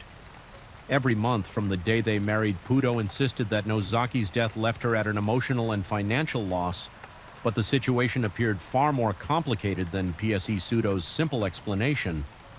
Shortly after the police discovered a suspicious detail in Nozaki's will, the document stated that Nozaki would leave 3.5 billion yen of his assets to Pseudo. Immediately before his death, Nozaki's total assets were around 5 billion yen, meaning he left almost all his wealth to Pseudo. If this were true, Nozaki's death would benefit Pseudo immensely, not just marginally. The police questioned Pseudo, "Is this handwritten will genuinely?" From Nozaki, Pseudo scoffed, "Ridiculous, are you suggesting I forged the will, and what's wrong with my husband giving me a monthly allowance of 1 million yen? Police responded, "No, I didn't mean it's an issue, it's just a bit confusing. Anyone could see that the young wife stood to gain the most from Nozaki's death." However, the police lacked evidence to prove Pseudo was the murderer. Additionally, Pseudo continued to deny any involvement in her husband's death, maintaining her silence against all accusations from the police. The case was widely reported in the media, and many mocked the police for their incompetence in finding evidence, while it seemed obvious to everyone else that the young wife was the culprit. Nozaki's rags to riches story also became a hot topic. Once dirt poor, Nozaki was born in Tanaiwakama Prefecture in 1941, the third of 7 children in a struggling family. He left school after junior high to start working and support himself. After finishing junior high, he worked at a foundry collecting iron powder and scrap iron to sell to junk dealers, saving every penny because he had no money and wasn't attractive. No women were interested in him. This made Nozaki envious of the wealthy men who were always drinking and cozying up to beautiful women at bars. His own reflection was the stark opposite, akin to something out of a horror movie or a tale of misfortune. One day, Nozaki saw an ugly man at the next table enjoying the company of 2 beautiful women. The man pulled out several 10,000 yen notes from his wallet and stuffed them into the women's bras. Seeing the women appear so happy, Nozaki realized that money controlled everything. Nozaki resolved to make money by any means necessary. Nozaki made money by collecting leftover scrap metal and iron powder from factories and selling them to junk shops to earn extra cash. He took a job delivering beer to entertainment districts at night one day. While delivering beer, he found a white object in a ditch and picked it up. It turned out to be a condom. Nozaki realized that while everyone knew condoms were sold at Fai's, many were too embarrassed to buy them with a bit of boldness. He started buying condoms wholesale and began selling them at entertainment venues. At that time, the average office worker salary was 15,000 yen, but a box of 12 condoms sold for 1,200 yen. Nowaki made a lot of money without worrying about the stigma of selling condoms. He quit his job at the liquor store and began selling condoms seriously with the money he earned from selling condoms. Nozaki decided to bet his life on the stock market. He made a lot of money from stocks as his earnings became uncontrollably high. Nozaki thought luck was smiling upon him and decided to try his hand in the Tokyo real estate market. Later in his book, Nowaki mentioned that the biggest gamble of his life was jumping into the Tokyo real estate market. In addition to his success in real estate, Nowaki ventured into the liquor trade, finance, and private lending markets, becoming a self-made man. Well known in Japan, having endured much mockery in his youth for his humble beginnings, Nozaki now became a man who could buy the company of any beautiful woman. Later, Nozaki told a reporter about his success story, boasting that he had been with about 4,000 beautiful women and spent around 3 billion yen on them. He didn't hesitate to brag that there was nothing money couldn't buy. His memoir, titled The Man Who Bought 4,000 Beautiful Women with 3 billion yen, was published in December 2016. Another book published in April 2007 was titled I Want to Sleep with Beautiful Women Until I Die. In February 2016, Nozaki and a 27-year-old model were involved in a robbery at his home where 6,000 yen in cash and precious metals worth 54,000 yen were stolen. This incident made the news. Nozaki responded, "Well, that's not much money to get worked up about. I don't consider it real money. I'll take it as a life lesson." Even after losing such a large sum, he saw as a valuable life experience, and the story became a hot topic after numerous fleeting romances and love affairs exchanged for money.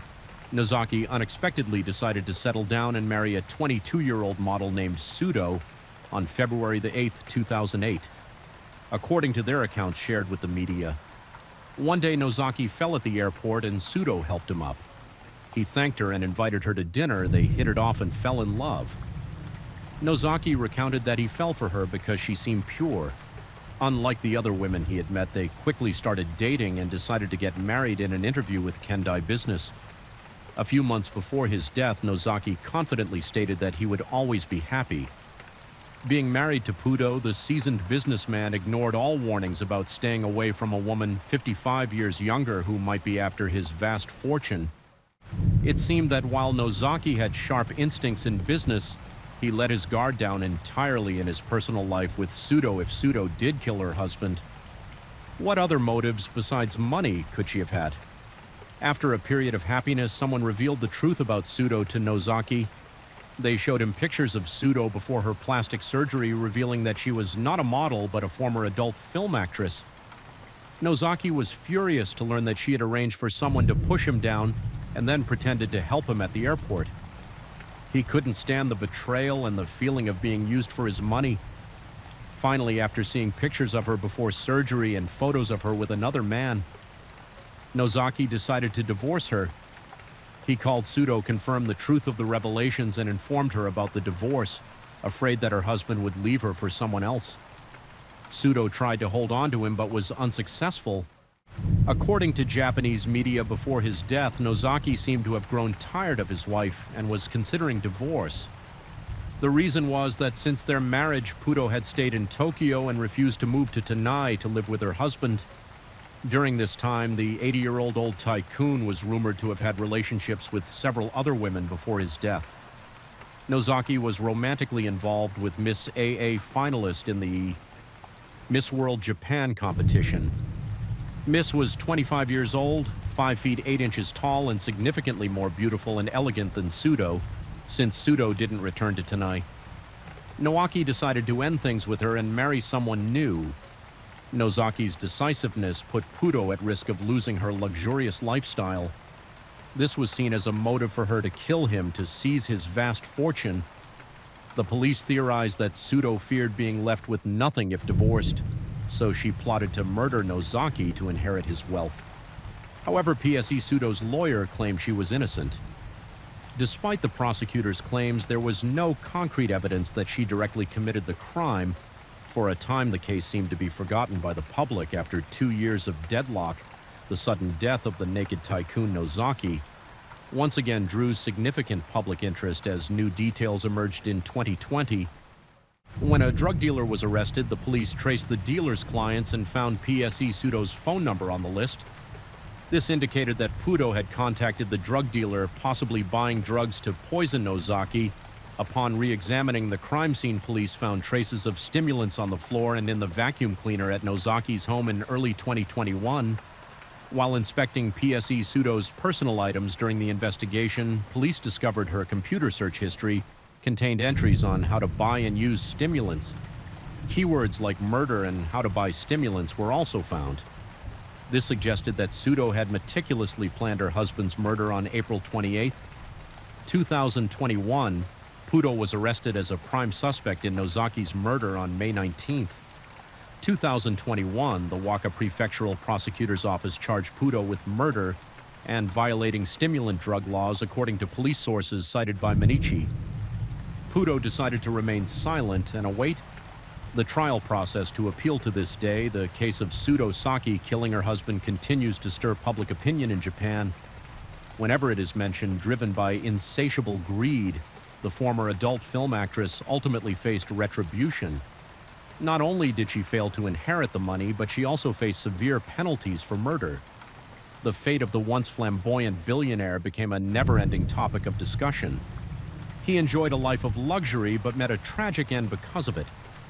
Story 5, Irvine, a city in California, is a favorite among the Chinese community located in Orange County, southeast of Los Angeles.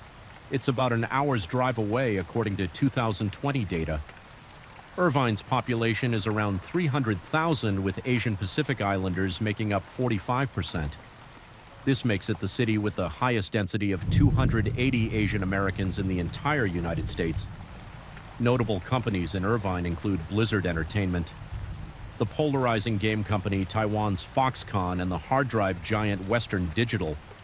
Our story's main character today is Sun Hanli. A chief engineer at Western Digital. Sun Hanli was born on July 1, 1977 in Yantai, Shandong Province, China. As a traditional Shandong student, his diligence and effort are unquestionable. Anyone who has interacted with Sun Hanli can attest to this.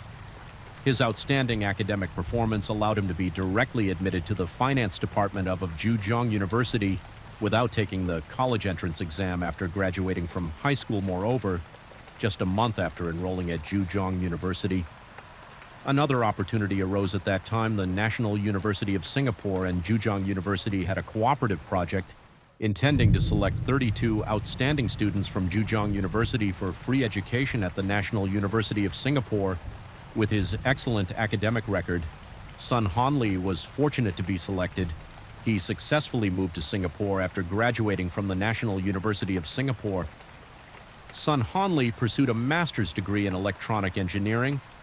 Upon obtaining his master's degree, he worked at Seagate Technology, a well-known hard drive company. Impressively, Sun Hanli not only succeeded academically and professionally, but also did not delay in finding a life partner. Sun Hanli had a high school sweetheart named Chin Howing, who was also from Yantai, Shandong. She was both his hometown friend and high school classmate. We do not know what this beautiful girl looks like as we searched the internet, but couldn't find a single photo of her. However, I guess in Sun Honi's eyes, she must be an absolute beauty, as he loved her deeply and passionately. Despite leaving Shandong for Zhejiang and later studying abroad in Singapore, Sun Hongyi never stopped loving her during his time studying in Singapore. Sun Hongyi helped Chin Hang obtain a work visa so she could stay in Singapore. He also helped her find a job as a nurse on February 6, 2003. Sunday Hanli and Chun Hang got married in Singapore for years later. In 2007, their son David was born in Singapore. Although the family of 3 lived a prosperous life in Singapore, the young couple decided to pursue their American dream while they were still young. A year later, in February 2008, Sun Hanli received a high-paying job offer from Western Digital, the American hard drive giant. The family of 3 Smooth immigrated to the U.S. and settled in Irvine. By 2011, Sun Hanli began seeing a Chinese dentist named Luan due to their shared heritage. Communication was smooth, and Sun Hanli also brought his wife and son for regular dental checkups there. As their visits became frequent, the 2 families gradually became close. Dr. Luan and his wife, who is also a dentist, worked together in the same clinic. Knowing that Chun Hang had nursing experience in Singapore, they invited her to work at their clinic. Sun Hanli was happy that his wife found a new job. However, after Chun Hang started working at the clinic, Sun Hanli began to face increasing betrayals, and the relationships among everyone involved became increasingly complicated and uncontrollable. On Saturday, July 18, 2015, the weather in Irvine, California wasn't great. The temperature was 75 degrees Celsius with winds at 9 miles per hour and the sky was overcast, suggesting rain around 1:20 p.m. The Irvine police received multiple calls reporting a stabbing near a dental clinic. 5 minutes later, at 1:25 p.m., Officer Chambero was the first to arrive on the scene. Stepping out of his vehicle, he saw a white Mercedes SUV crashed into the entrance with the hood completely crumpled. Not far from the car in the bushes lay Dr. Lewin, a 54-year-old dentist, motionless on the ground. Clinic staff member Chun Haing was attempting to administer first aid nearby. Another clinic employee named Christo was leaning against the wall, bleeding from his leg. Looking terrified at the unfolding events, the scene was crowded with witnesses, and a curious crowd had gathered around men and women mixed. Many pointed to an Asian man standing near the Mercedes, telling the police that he was the perpetrator, 38-year-old Sun Hanli. Once the police had Sun Hanli under control, paramedics rushed in to replace Chun Haing and performing CPR on Lewin. At this point, the police noticed Lewin had stopped breathing completely with multiple visible stab wounds on his chest, though they were no longer bleeding. Officer Clark retrieved an automated external defibrillator to try and revive Lewin, but after several attempts, it was clear it wasn't working. When the rescue team from the fire department arrived, 2 officers began setting up a perimeter around the area as more police and investigators arrived. Witnesses were separated and individually questioned. One witness, a 64-year-old man named Oza, said he had an appointment at the dental clinic that morning but arrived late, close to noon, because he was busy. He met Dr. Luke Sen at the clinic entrance, who was leading 3 staff members outside. Dr. Ellickson chatted with Oza, mentioning they were heading out for lunch and inviting him to return at 1 p.m. During their conversation, Dr. Lewin mentioned he had been experiencing back pain. Recently, Oza shared that he had similar issues in the past but had found relief using a topical medication. He promised to bring some for Dr. Lucien when he returned. Dr. Lewin thanked him and then left with his staff. Oza said he returned to the clinic around 12:45 p.m. Dr. Lewin and his staff were still not back, so he waited in the lobby near the entrance. Shortly after the man who stabbed Dr. Lewin entered through the front door, he walked straight to the dental clinic door and saw a sign that read, "Closed for lunch, will return shortly." Oza assumed this man was also a patient of Dr. Lewin. After the man left, Oza went outside to wait for Dr. Lucen. Moments later, the same man returned driving a white Mercedes SUV, moving slowly as if looking for Dr. Lucen. A few minutes later, Oza saw Dr. Lewin and some staff getting out of a car and walking towards the entrance. Just as Oza greeted Dr. Lewin, the white Mercedes suddenly accelerated, hitting Dr. Lewin and throwing him to the ground. What shocked Oza even more was that the driver got out and started beating Dr. Lucen. At that moment, Oza didn't realize the attacker had a knife until another passerby wrestled with him and took the knife away, making the severity of the situation clear. AA immediately called 911. Another witness, David Alden, 67, said he and his wife were sitting on a bench outside the church. When the incident occurred, the church Woodbridge Community Church is across from the building housing Dr. Lou's clinic. Separated by a public parking lot behind the church is a gathering place for the Jewish community. Since it was a Saturday, there were many elderly people around from activities at both locations, providing numerous witnesses. David recounted that he and his wife heard a loud noise, turned around, and saw a white car crashing into the building. Across the street, an Asian man jumped out and began attacking another man on the ground. At this point, a woman tried to intervene, seemingly to stop the attack, concerned for her safety. David, despite his age, rushed over. He quickly reached the scene and struggled with the attacker. David said he repeatedly tried to push the man away, but he kept yelling at the woman. The surrounding people were also shouting, making it hard for David to hear the conversation. Eventually, another bystander, Gary, joined in to help. Together, they managed to pull the attacker away from the woman. At that moment, David heard someone in the crowd shout, "Knife! He has a knife!" David said he didn't see a knife, but instinctively grabbed the attacker's arm and used his body weight to pin him to the ground. The attacker then ceased resisting and started shouting, "He deceived me. He ruined me." The police also interviewed another helpful witness. Gary Winkler, a 63-year-old pastry shop owner. Gary had just finished participating in church activities. When the incident occurred, he was heading towards Building C1 next to the church when he heard the crash. As he rushed over, he saw the attacker assaulting a man on the ground while people around were screaming and calling for help in vain. Gary pulled the attacker away from the woman, only to be warned by bystanders that the attacker had a knife.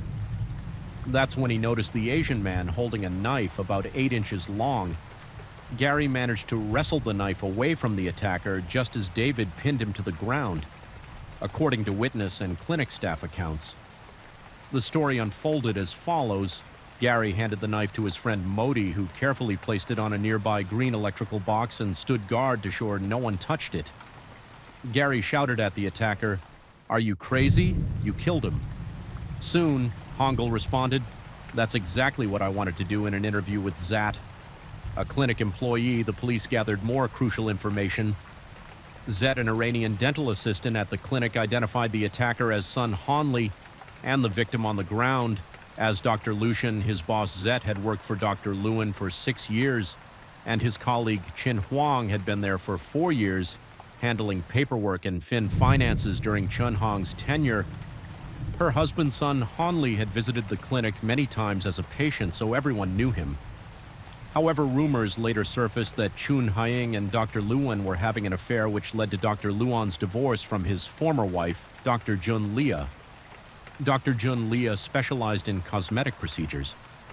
Previously, the couple worked in separate rooms but shared clinic space in room 100. Even after their divorce, they continued to share the clinic for a long time. 2 days before the incident, Dr. Jun Lia moved out but remained in the same building now in room 130. About 4 months before the incident, Dr. Jun Lia confided in Zat that her husband was having an affair with a ping pong coach. 3 months later, Zat was surprised to find that the coach had become his colleague. A month before the incident, Dr. Lucen introduced a woman named Christo to Zata, saying she was the new receptionist, and asked Zet to show her some basic procedures. Christo mentioned she had no medical knowledge but was a quick learner and would do her best.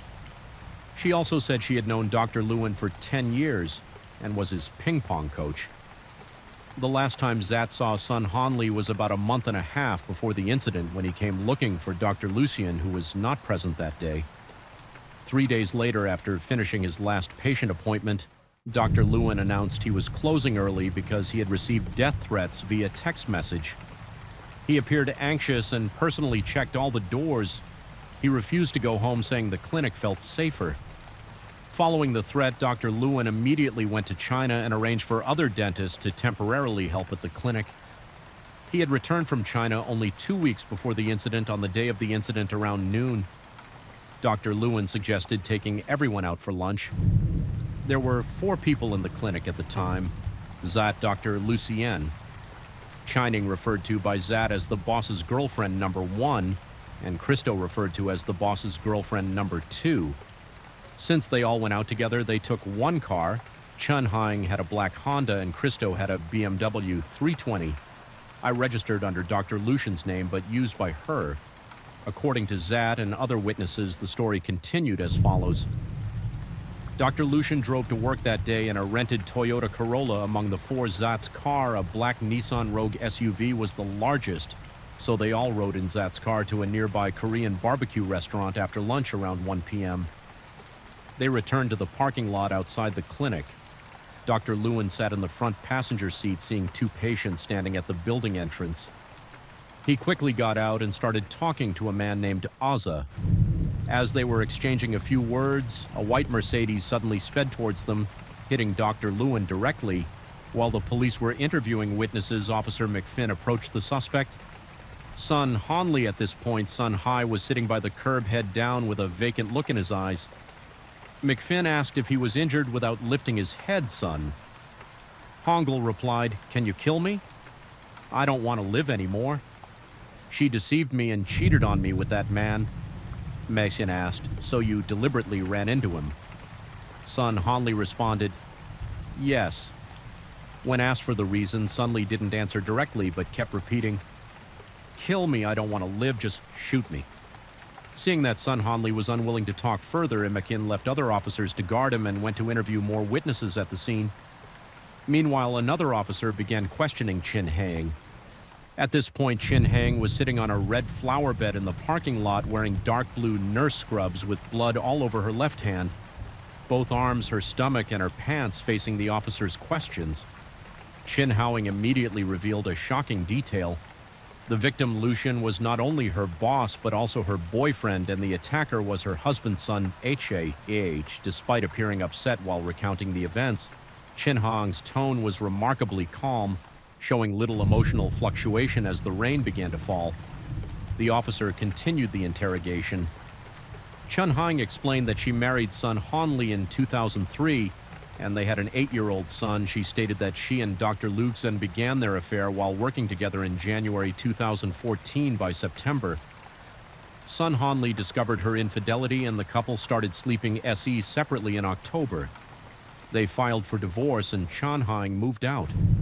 Since Dr. Lucian was already married, she couldn't move in with him, and instead stayed with him temporarily at a hotel in Lake Forest. After 2 weeks at the hotel, Dr. Lewin took her to China during Thanksgiving in November. Chun Hang flew back to Irvine to spend the holiday with her son. This brief visit rekindled a sense of family between her and Sun Honli. Chun Hang recounted that after Thanksgiving she returned to China to meet Lewin, and officially ended their relationship on January 22nd of this year. She returned to the U.S. alone, reconciled with Sun Honli, and resumed living with her husband and son. The family even vacationed in Hawaii together, enjoying their time. Chin Hang noted that although she had broken up with Lewin, they kept in touch via WeChat for months later. In May 2015, Lewin returned to the U.S., staying for just 3 weeks before heading back to China. During those 3 weeks, he was extremely busy. Luan invited Chun Hang to his hotel to talk, and she agreed, rekindling their relationship. Poor Sun Honli thought his family had been mended and his wife had returned to him, but it was all a deception. When Sun Honli discovered his wife's renewed infidelity, he gave Chun Hang an ultimatum: stay with him and their son, or leave for Lucian. Chun Hang chose to stay with her husband when asked about the weapon. Chining said that Sun Honli had bought the knife in May 2015.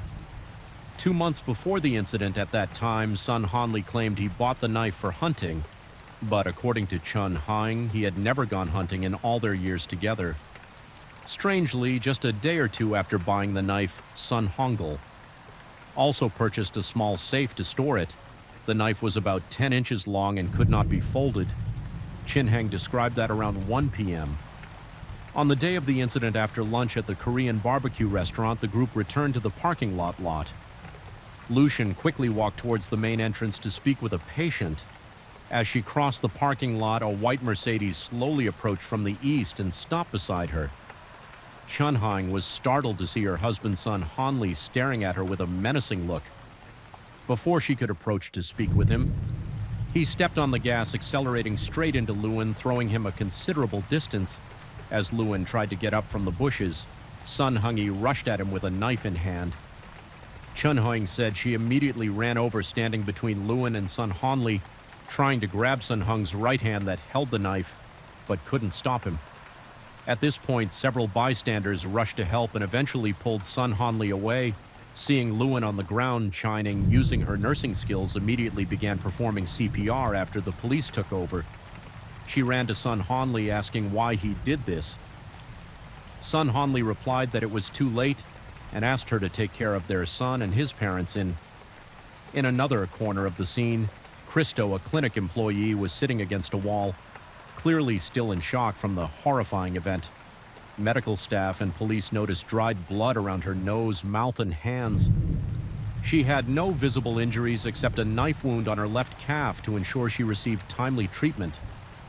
Paramedics took Christo to a nearby hospital in Irvine at 3:55 p.m. Officer James would arrive at the hospital to question Christo.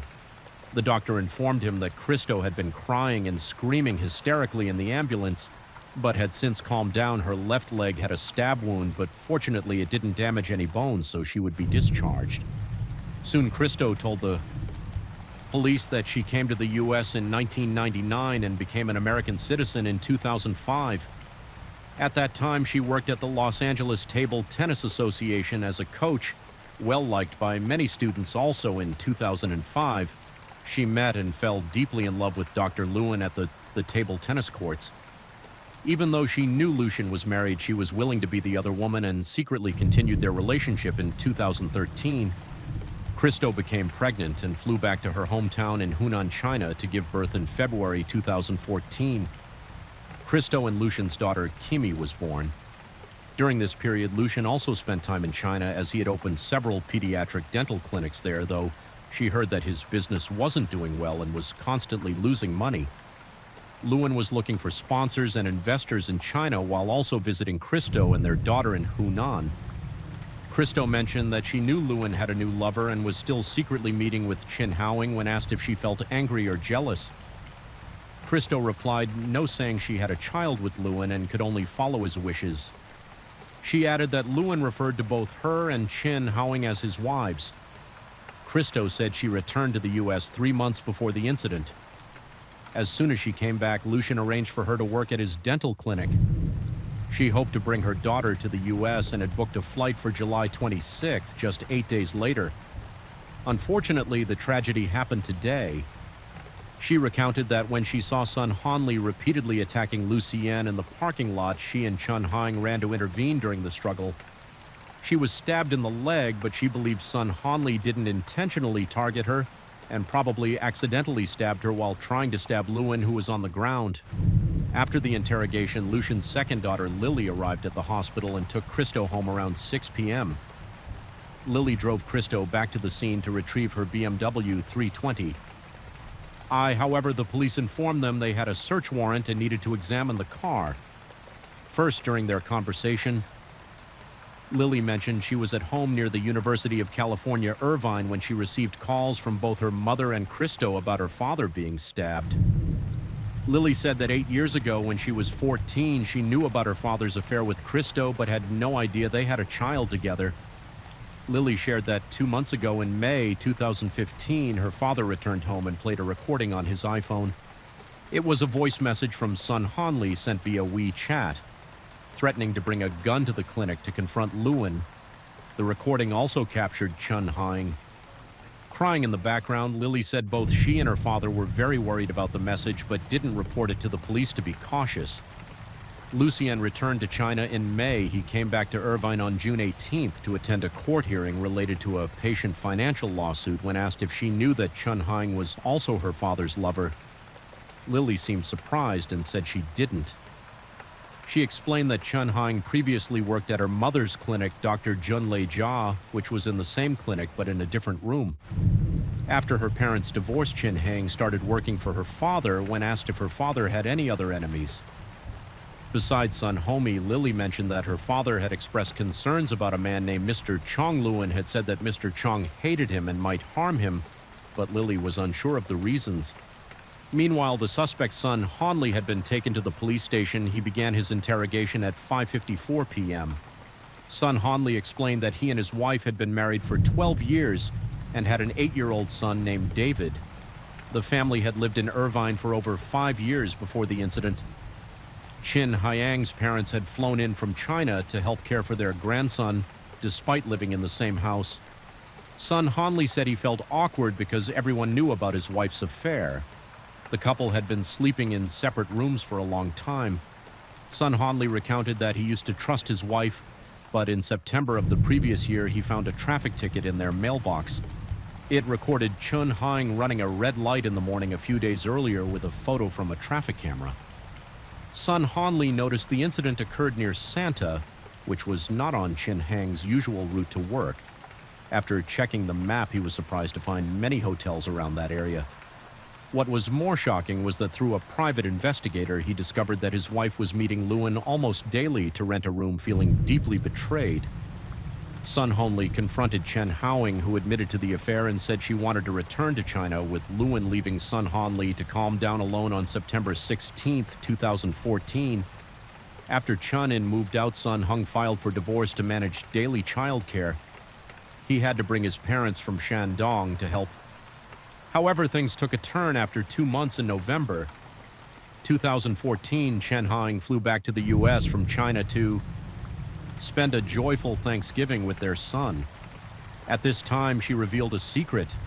Initially, her relationship with Lucian was just flirtatious without any physical involvement, but one day Lucian drugged her, making her unconscious, and took many nude photos of her which he kept on his computer. Lucian then showed her great care and concern, which led her to decide to be with him. However, while in China, Qin Hang discovered she had cancer and that her treatment was ineffective. She believed Luan's multiple affairs had exposed her to something that caused her illness. Son Hanli was shocked, believing that Lucian had caused his wife's cancer. He urged Chun Hang to return to their family, and she agreed. However, she was worried about her green card status, fearing that leaving Lucian's clinic would result in losing her U.S. health insurance and facing significant debt. Son Hanli reassured her that they could remar to solve the green card issue and that he would help her find a new job, making it unnecessary to work at Lucian's clinic. In January 2015, after Chan Hang returned to the U.S., Son Hanli hired a lawyer to withdraw the divorce petition records. Show that on April 24, 2015, 3 months before the Inn incident, Son Hanli and Chan Hing officially remarried. Facing police interrogation, Son Hanli stated that after remarrying, he quickly realized his wife was still deceiving him. Outwardly, Shenang had found a new job in Newport Beach, but she continued her secret relationship with Luan. He said that by then Lucien's clinic was struggling financially, so Chun Hang left him to return to Son Hanli. She not only wanted a green card, but also full custody of their son and their home in Irvine upon discovering his wife's ongoing secret meetings with Luan. Son Hanli repeatedly told Chining that he wanted to kill Luan when the police asked if he also wanted to kill Qin Hang's son. Hanli immediately responded, "I could never harm my wife." He said he still had feelings for her and hoped they could reconcile, but he harbored deep hatred for Luan alone. Son Hanli recounted that this morning Chen Howing said she was going to work, but he was suspicious because she had just found this new job, and it seemed unlikely she would be working overtime on a Saturday so soon. So he quietly drove to Lucian's clinic in the parking lot. He saw Chun Hang's Honda angrily. He stormed into the building to confront his wife, but found the clinic door closed with a note on it. Recognizing Chin Hong's handwriting, he turned back to his car and waited in the parking lot when he saw Lucien and his wife getting out of a car together. Rage and hatred consumed him. Initially, he intended to talk to them, but everything became a blur in his mind. According to Son Hanli and other witnesses, the story continued as follows. Initially, Son Hanli planned to confront Shining and Luan, but in his fury, he stepped on the gas and rammed into Luan, sending him flying. He then grabbed the knife he had prepared in the car and charged at Lucien. At this point, we have heard the testimonies of most people involved in the case. However, there is one more person, although not present at the scene, whose testimony could help us understand the whole story better. 2 days after the incident on July the 20th, the police interviewed Dr. Jun Leja, the victim's wife, to gather more information.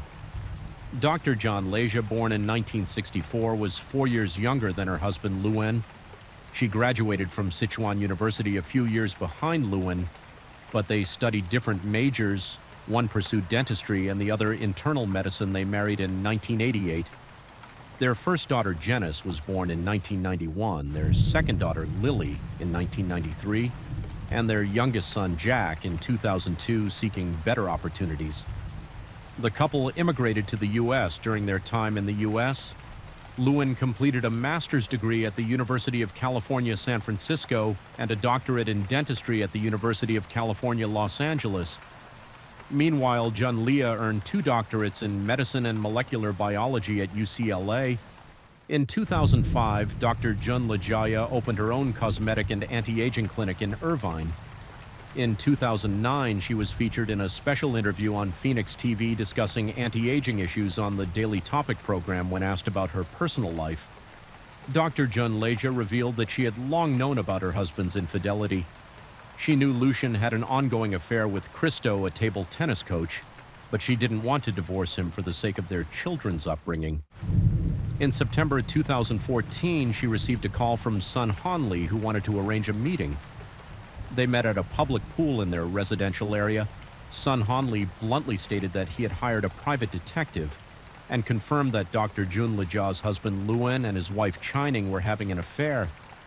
He also discovered that Lewin and another Mistress Christo had a child in China who was 17 months old.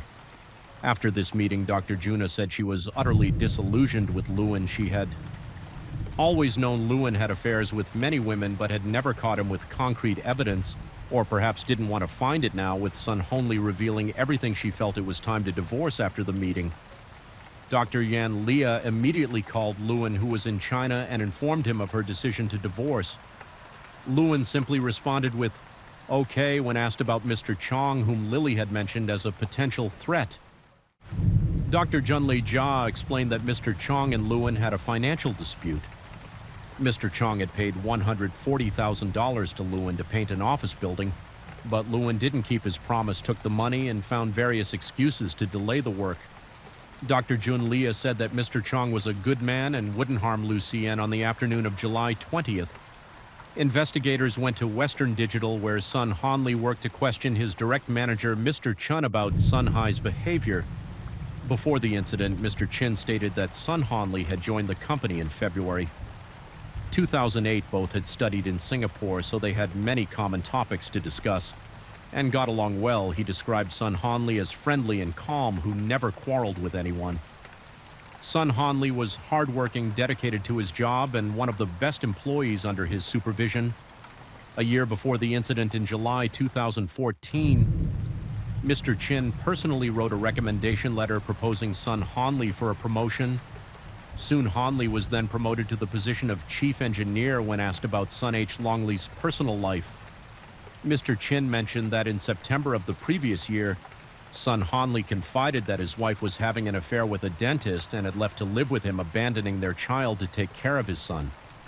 Sun Honli had to bring his parents from China to help. Sun Honli had tears in his eyes. While recounting this, Mr. Chin explained that according to company procedures, he would have one-on-one meetings with employees every 2 weeks to review progress reports. The last time he met with Sun Honli was 3 days before the incident on July 15th. At that time, Sun Honli appeared completely normal in the work log Mr. Chun had rated. Sun H. Longley's performance as excellent. Overall, Sun Honli had a bright future, but since moving to the U.S., he had faced many personal challenges, ultimately leading to an irreparable mistake. 5 years after the incident in September 2020, this sensational case among the Chinese community in the U.S. finally went to trial. At the trial, during over 4 hours of cross-examination, Sun Honli detailed the complex relationship between himself, his wife Chining, the victim Lewin, and the table tennis coach Christo. He admitted to having threatened to kill Lewin multiple times before the incident, expressing sentiments like he should die and he deserves to die. However, he defended himself by claiming that he did not intend to kill Lewin. When he drove to the clinic that day, he only wanted to talk to Chin Hang and ask why she kept deceiving him. But when he saw Chun Hang in the parking lot, he lost control of his emotions and acted impulsively. His lawyer argued that Sun Honli was blinded by rage at that moment and should be convicted of manslaughter rather than first-degree murder. In response, the prosecution presented 160 pages of WeChat messages showing that Sun Honli had premeditated the act for a long time.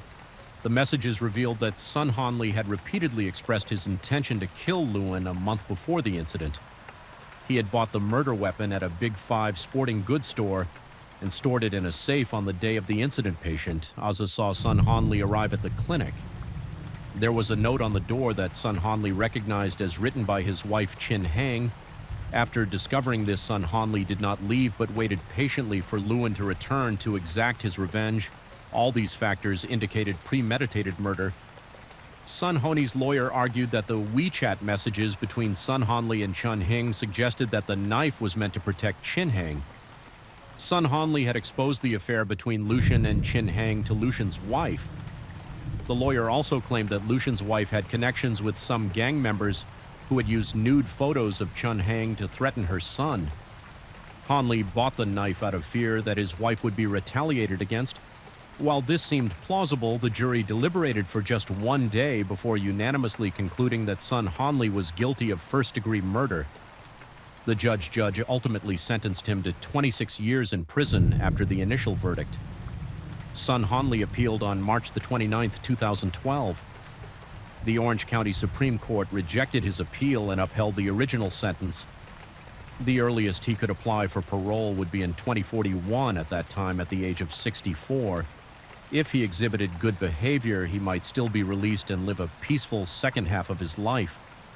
In this love triangle case in Irvine, no one emerged victorious, although people often say, respect the dead, the victim Lucian was indeed. Always known Lewin had affairs with many women but had never caught him with concrete evidence, or perhaps didn't want to find it now, with Sun Honli revealing everything she felt it was time to divorce after the meeting. Dr. Yan Lia immediately called Lewin, who was in China, and informed him of her decision to divorce. Lewin simply responded with, okay, when asked about Mr. Chong, whom Lily had mentioned as a potential threat. Dr. Junli Jia explained that Mr. Chong and Lewin had a financial dispute. Mr. Chong had paid $140,000 to Lewin to paint an office building, but Lewin didn't keep his promise, took the money, and found various excuses to delay the work. Dr. Jun Lia said that Mr. Chong was a good man and wouldn't harm Lucien. On the afternoon of July 20th, investigators went to Western Digital, where Sun Honli worked, to question his direct manager, Mr. Chun, about Sun Hai's behavior. Before the incident, Mr. Chin stated that Sun Honli had joined the company in February. 2008, both had studied in Singapore, so they had many common topics to discuss and got along well. He described Sun Honli as friendly and calm, who never quarreled with anyone. Sun Honli was hardworking, dedicated to his job, and one of the best employees under his supervision. A year before the incident in July 2014, Mr. Chin personally wrote a recommendation letter proposing Sun Honli for a promotion. Soon Honli was then promoted to the position of chief engineer. When asked about Sun H. Longley's personal life, Mr. Chin mentioned that in September of the previous year, Sun Honli confided that his wife was having an affair with a dentist and had left to live with him, abandoning their child to take care of his son. Sun Honli had to bring his parents from China to help. Sun Honli had tears in his eyes. While recounting this, Mr. Chin explained that according to company procedures, he would have one-on-one meetings with employees every 2 weeks to review progress reports. The last time he met with Sun Honli was 3 days before the incident on July 15th. At that time, Sun Honli appeared completely normal in the work log Mr. Chun had rated. Sun H. Longley's performance as excellent. Overall, Sun Honli had a bright future, but since moving to the U.S., he had faced many personal challenges, ultimately leading to an irreparable mistake. 5 years after the incident in September 2020, this sensational case among the Chinese community in the U.S. finally went to trial. At the trial, during over 4 hours of cross-examination, Sun Honli detailed the complex relationship between himself, his wife Chining, the victim Lewin, and the table tennis coach Christo. He admitted to having threatened to kill Lewin multiple times before the incident, expressing sentiments like he should die and he deserves to die. However, he defended himself by claiming that he did not intend to kill Lewin. When he drove to the clinic that day, he only wanted to talk to Chin Hang and ask why she kept deceiving him. But when he saw Chun Hang in the parking lot, he lost control of his emotions and acted impulsively. His lawyer argued that Sun Honli was blinded by rage at that moment and should be convicted of manslaughter rather than first-degree murder.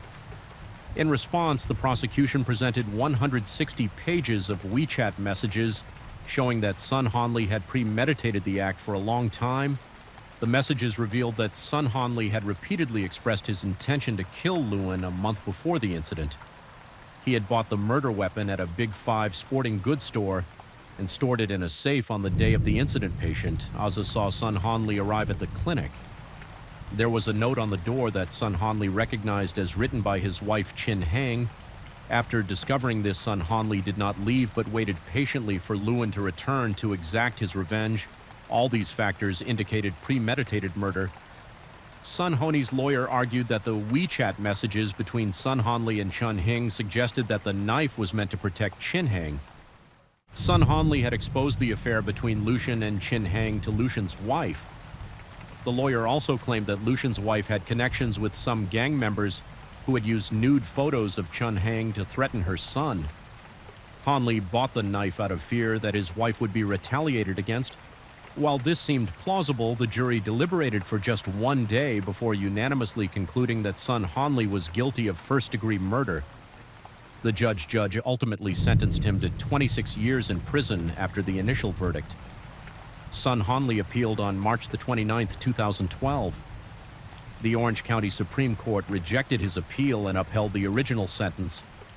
The earliest he could apply for parole would be in 2041, at that time at the age of 64.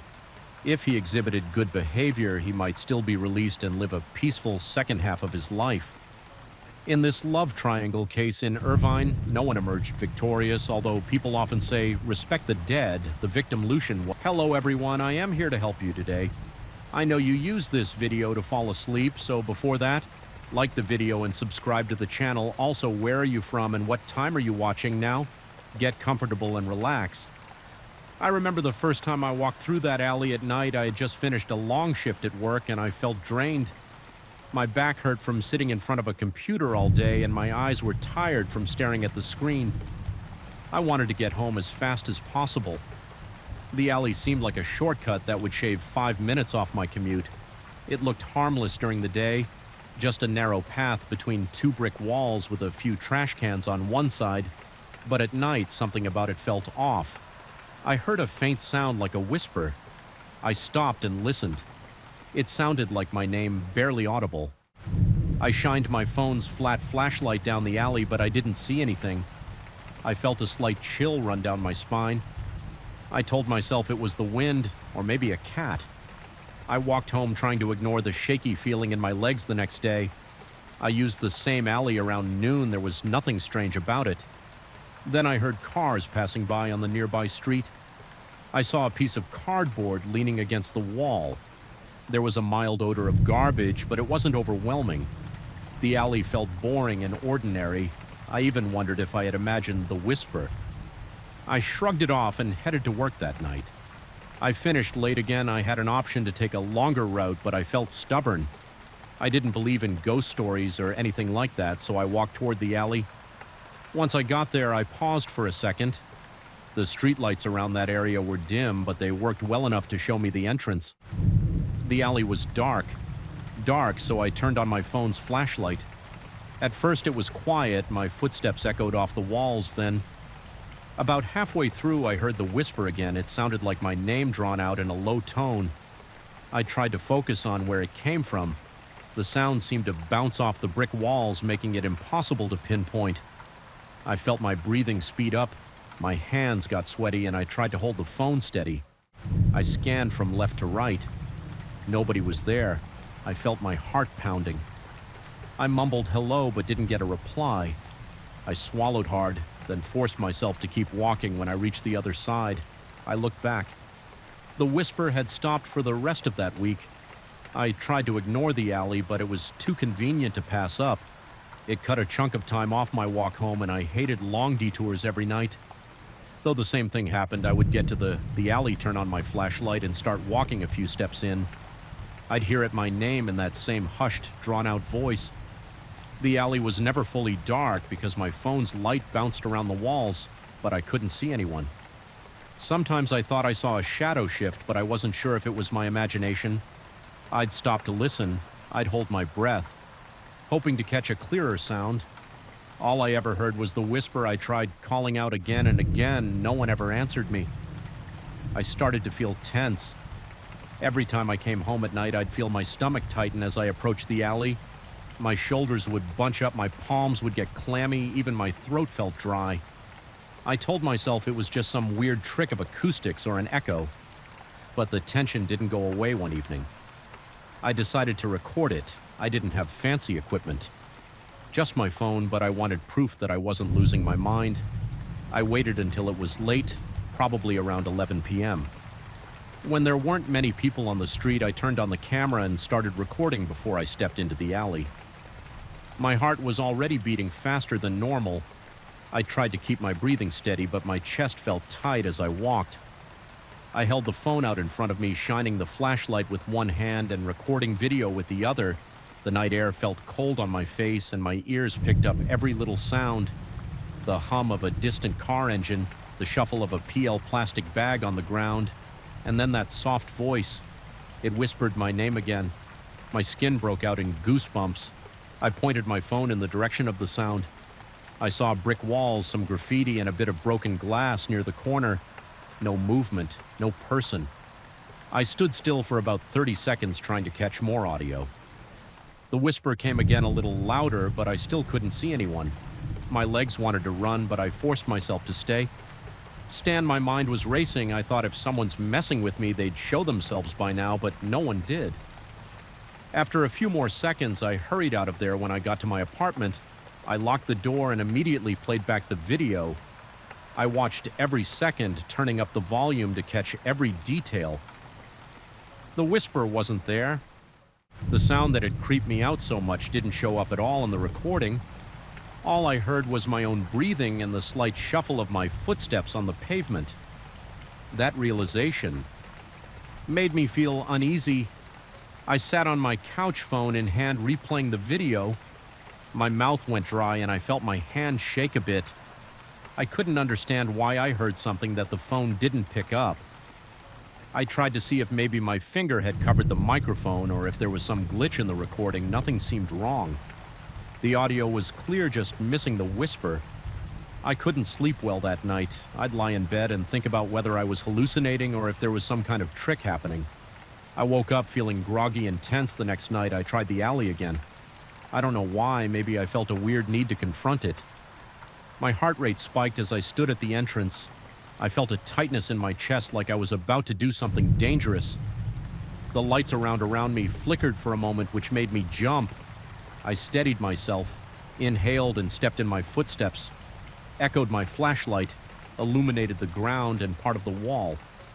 I kept my eyes peeled for any sign of movement. I heard my name again, but it was faint. It came from behind me. I whipped around, shining the light at the bricks and trash cans. Nothing. I gritted my teeth and walked deeper into the alley. The voice came again, this time from my left side. I turned quickly, scanning the area. Still nothing. My breathing got rough. My throat felt tight and my hand shook a bit. The smell of damp concrete filled my nostrils. My heart pounded so hard I thought I could feel my pulse in my temples. Then the voice came from right in front of me, closer than ever. I took a step back. My skin felt cold and my mouth went dry. I raised my phone chin, shining the flashlight at eye level. Nobody was there. I heard nothing else, so I sprinted the rest of the way. I felt my muscles burn as I reached the main street. My chest heaved and I had to bend over to catch my breath. At this point, I was really disturbed. I started questioning everything about that alley. Maybe it was some kind of elaborate prank, but who would bother doing that every single night? Maybe there was a hidden speaker in the wall. That idea sounded silly, but I couldn't rule it out. I thought about telling someone at work, but I worried they'd think I was paranoid, so I kept it to myself. I just avoided the alley for a few days, taking the longer route home. That route was well lit and busy, so I felt safer, but I also felt frustrated. I didn't like feeling intimidated by a random piece of my neighborhood. After a while, I decided I'd go back and check the alley in daylight, then again at night to see if I could figure out what was happening on Saturday afternoon. I walked over there. The sun was bright. I saw some scattered trash on the ground.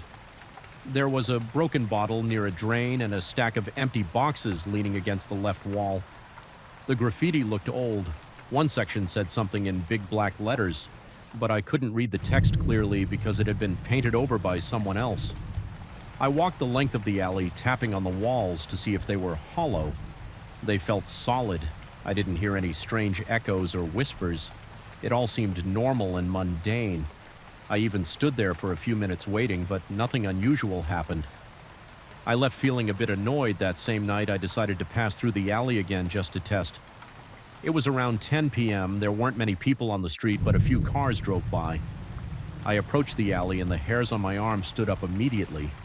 The alley was dark except for a faint glow from a distant streetlight. I stepped inside, phone in hand, flashlight ready. The air felt colder than usual. My footsteps sounded louder. I walked slowly, scanning the walls, then I heard my name in that same faint whisper. My heart thumped against my ribcage. I clenched my jaw and kept walking, trying to pinpoint the source. The whisper came again. It sounded like it was right beside my ear. I felt a chill spread through my arms. I looked around, turning in a full circle. Nothing but bricks, trash cans, and a few old boxes. My forehead broke out in sweat. Even though the air felt cool, my pulse hammered in my ears. I kept moving forward. Each step felt heavy. Then I heard a soft shuffle behind me. I spun around, flashlight aimed. I saw a flicker of movement near the stack of boxes. I shouted, "Who's there?" My voice echoed off the walls. The shuffle stopped. I inched closer.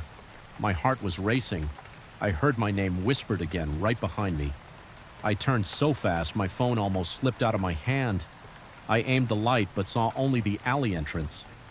My breath came in quick bursts. My throat felt tight. I backed away, keeping the flashlight pointed in front of me. I heard no more whispers, so I walked faster toward the other side. Once I reached the street, I broke into a jog all the way home. When I got inside my apartment, I locked the door and sank onto the couch. My hands were shaking, my legs felt weak. I wiped the sweat off my forehead. I stared at the floor for a good 10 minutes, just trying to calm down.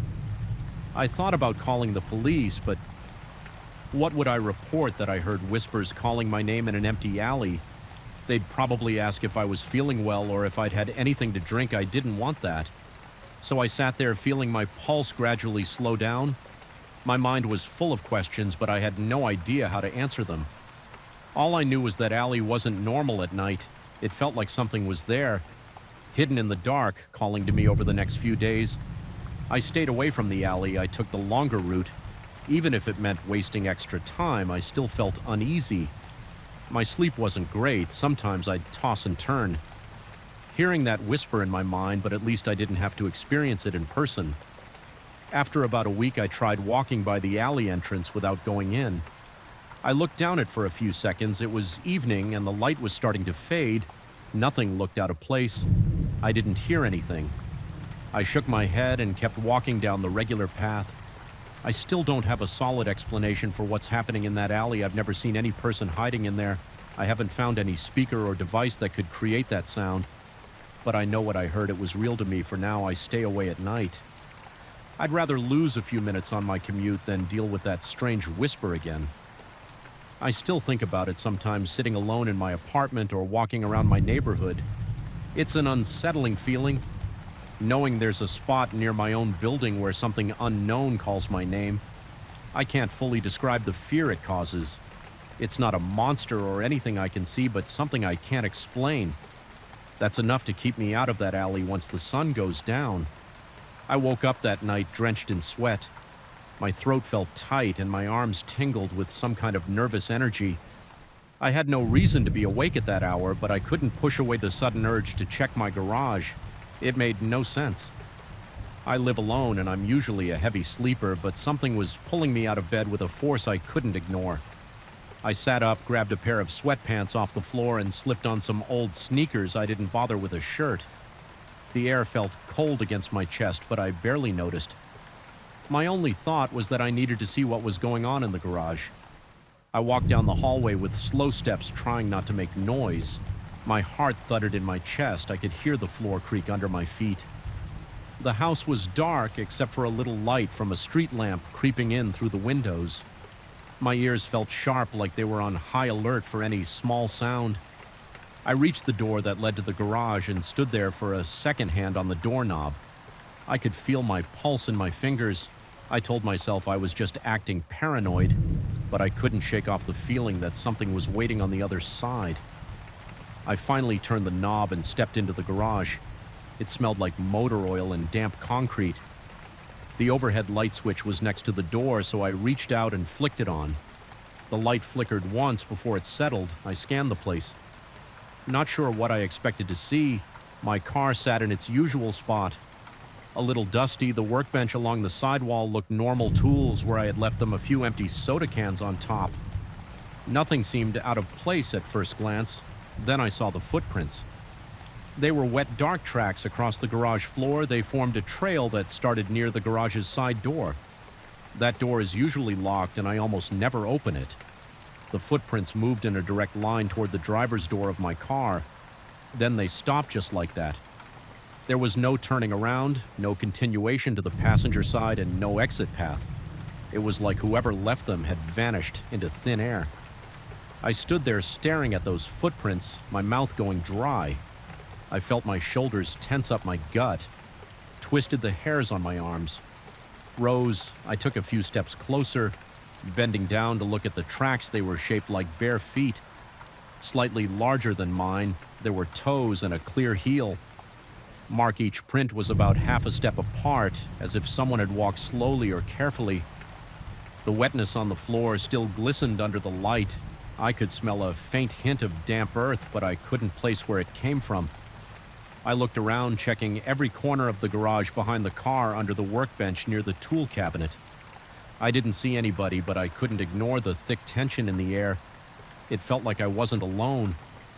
My body reacted as if someone was staring at me from a dark corner.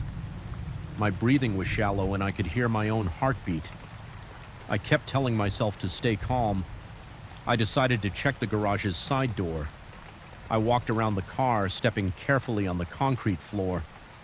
My footsteps echoed in the silence when I reached the door. I tested the handle. It was locked. I jiggled it a few times. It didn't budge. I crouched down and noticed the door frame looked untouched. No scratches, no signs of forced entry. I stood up again and tried to piece this together. If the footprints started here, how did someone enter without breaking the lock?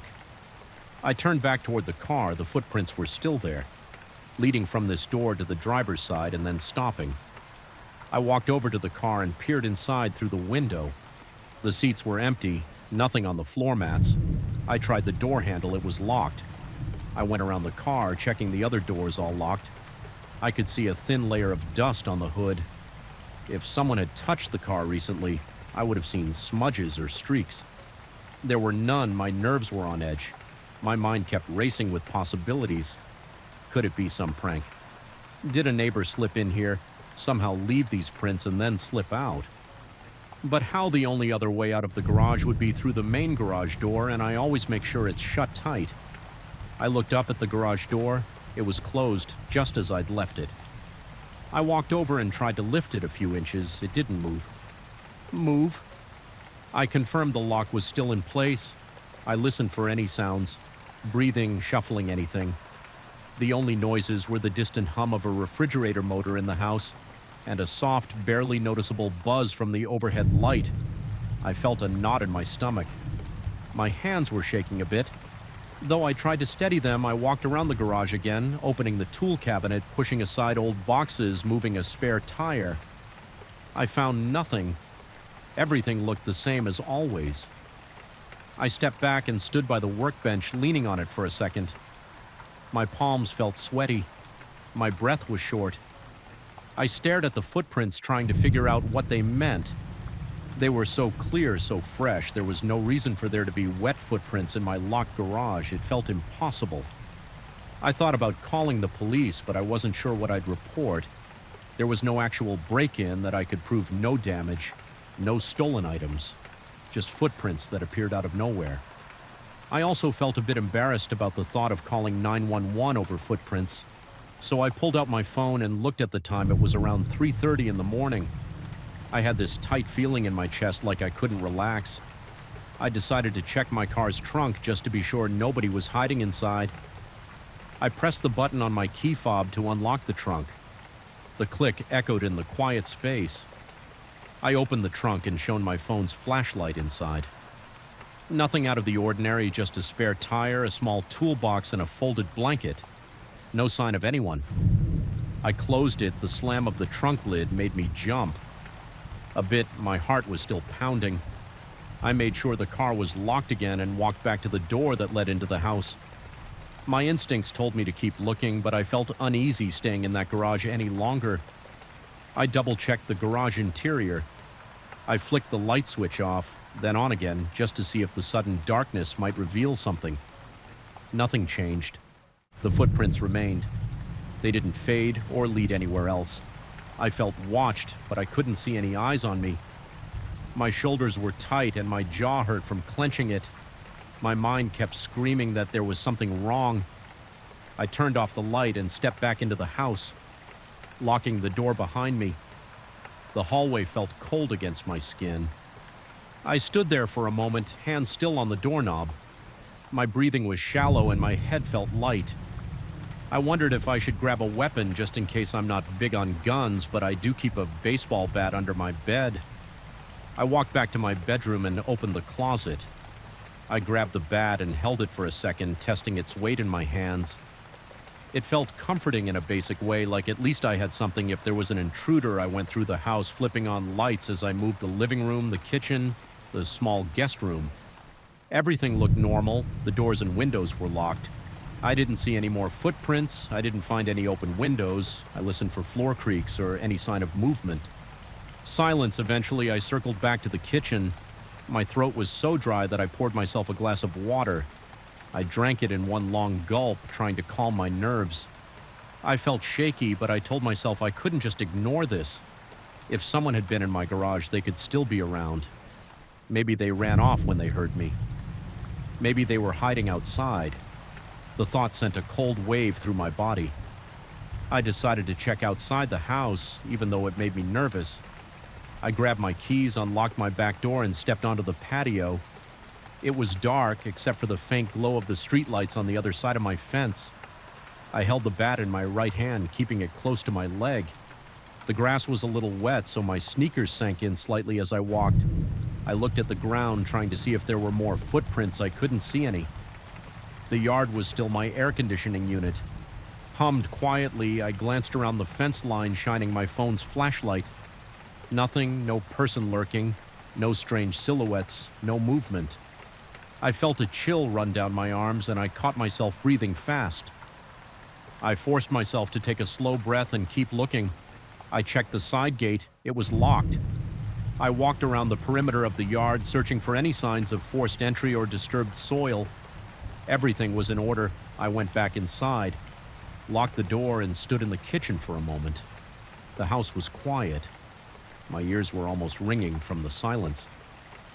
I was wide awake, but I also felt exhausted. My muscles were tight and my eyes felt strained from being on high alert. I returned to the hallway leading to the garage. The urge to look again tugged at me. I wasn't sure why, but I wanted to confirm that the footprints were still there, that I hadn't imagined them. So I unlocked the door and flicked on the garage light again. The footprints remained exactly the same. Wet impressions leading to the car door and ending. I swallowed hard. My stomach churned. I walked slowly up to them, stopping just before I might step on one. I was struck by how fresh they appeared. There was no dust settling over them, no sign that they were drying my mind. Tried to find a logical explanation. Maybe the concrete stayed damp for a while. Maybe there was some residue, but nothing made sense. The side door was locked, the garage door was locked, and no one was inside. I stood there for maybe a full minute just staring. Then I felt a wave of goosebumps spread across my arms. My chest tightened and I sensed that presence again, like someone was watching me from just out of sight. I spun around, bat in hand, scanning the corners. Nobody was there. The corners were empty. My breath came in short bursts. My heart hammered in my ears. I decided I had enough. I backed up toward the house door, never turning my back completely on the garage.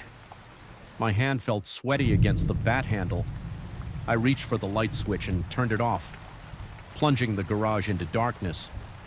My own reflection in the small window near the door startled me for a second. I pulled the door shut, locked it, and stood in the hallway again, trying to steady my breathing. My pulse still pounded. My skin felt clammy. I headed to the living room, flipped on a lamp, and sat on the couch.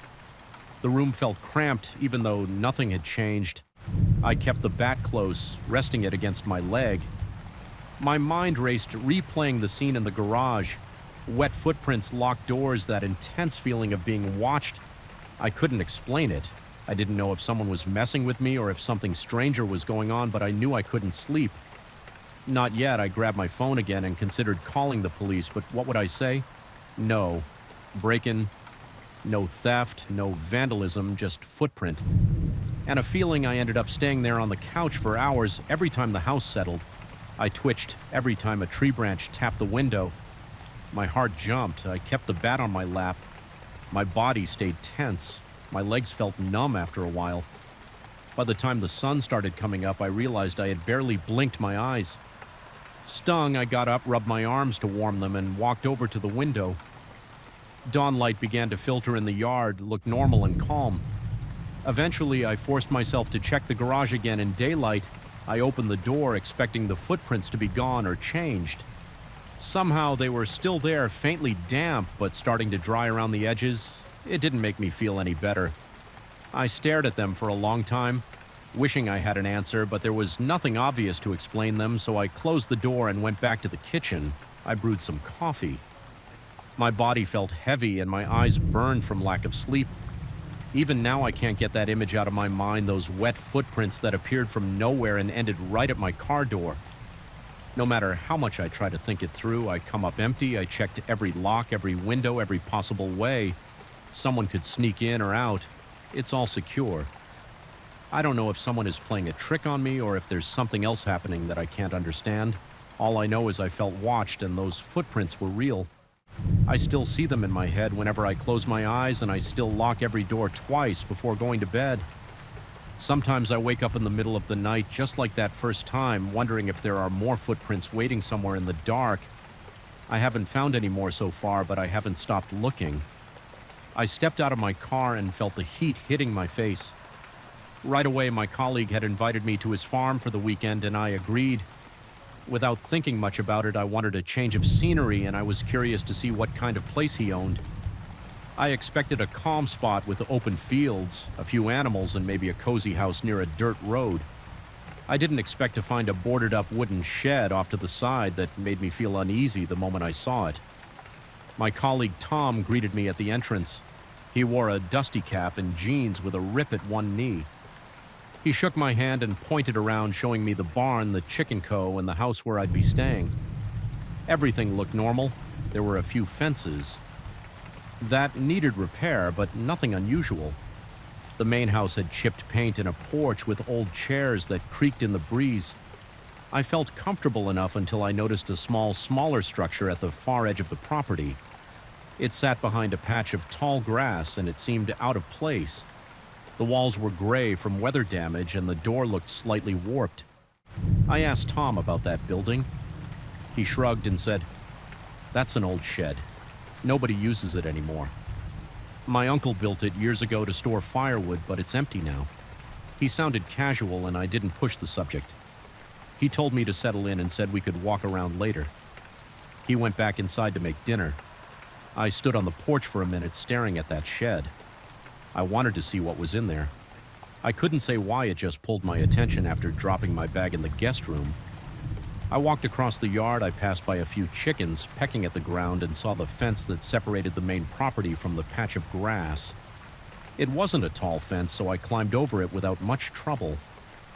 The grass almost reached my hips. It rustled when I moved.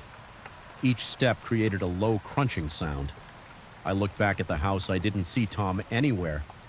When I got closer to the shed, I noticed there was a padlock on the door, but the latch was rusted. I tested it. It felt weak. I gave it a tug, and the lock popped right off the latch. I felt a jolt in my stomach. The door creaked open, and stale air drifted out.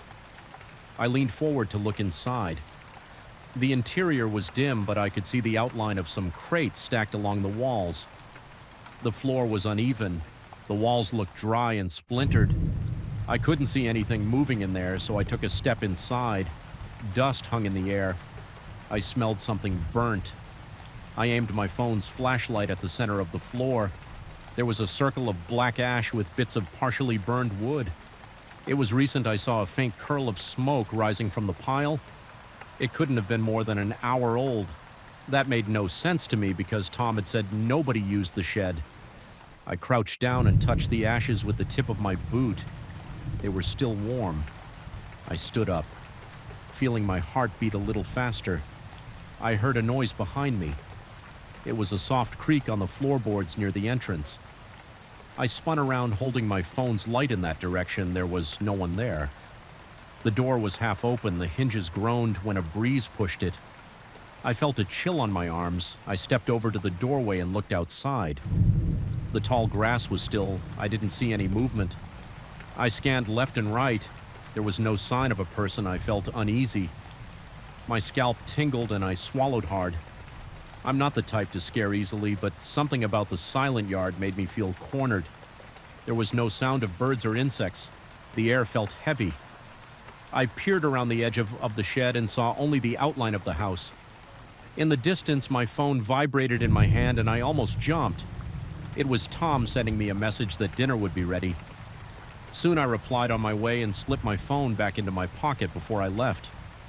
I took another look at the ashes. They looked like someone had been there recently. I didn't see footprints, but the floor was a rough plank surface, so footprints wouldn't be obvious. I brushed my hand against one of the crates in the corner. It felt empty, just a hollow sound when I tapped it. I didn't see any tools or personal items. Just that circle of ash. I decided to head back and ask Tom again about the shed. I climbed back over the fence and made my way to the main house. Tom was in the kitchen stirring a pot on the stove. I told him I went to look at the old shed. He gave me a curious look and asked if I saw anything interesting. I decided to be direct. I said there was a fresh fire in there. Any idea who might have started it?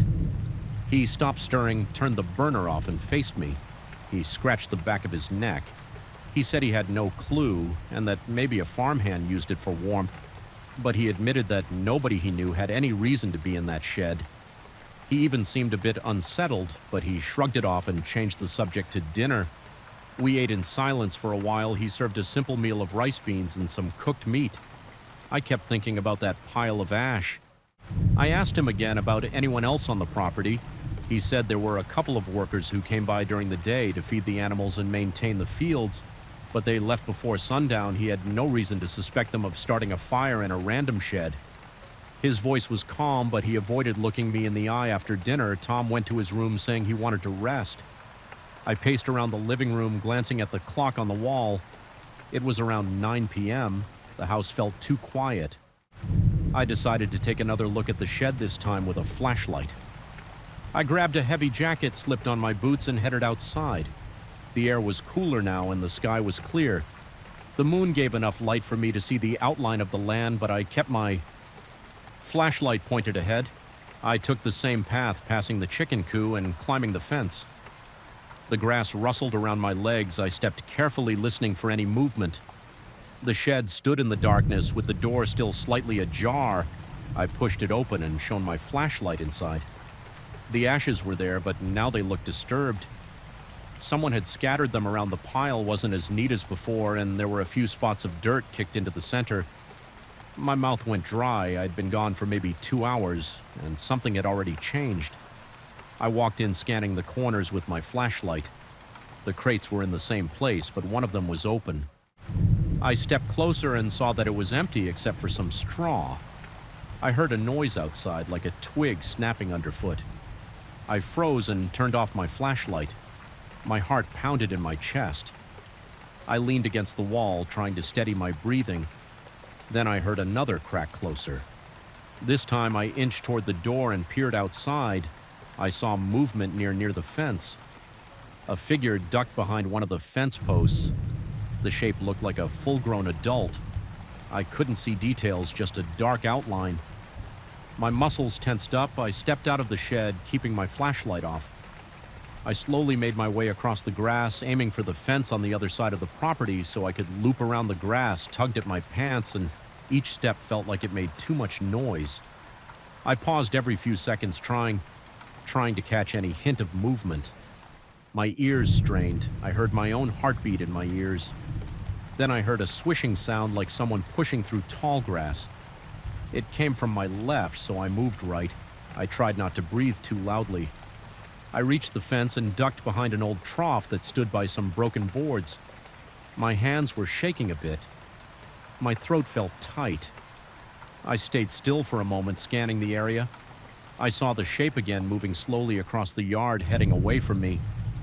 The figure was tall, wearing some kind of jacket or coat. I watched it slip through an opening in the fence near the back of the farm. It didn't make much noise, just a gentle rustle of grass. Then it disappeared. I waited another minute before turning on my flashlight. My mind raced with questions. Who was that person? Why were they in the shed? What was the purpose of that fire? I felt frustrated because Tom acted like he had no idea what was happening yet. There was someone sneaking around on his land. I worked my way back to the house trying to stay quiet. I locked the door when I got inside. Tom's bedroom light was off, so either he was asleep or pretending to be. I considered waking him up, but I felt uncertain about how he'd react. Maybe he already knew something and didn't want to share it. I went to my room and sat on the edge of the bed, thinking my heart rate finally slowed down. Sleep didn't come easily. I stared at the ceiling for a long time, listening to every creak of the house.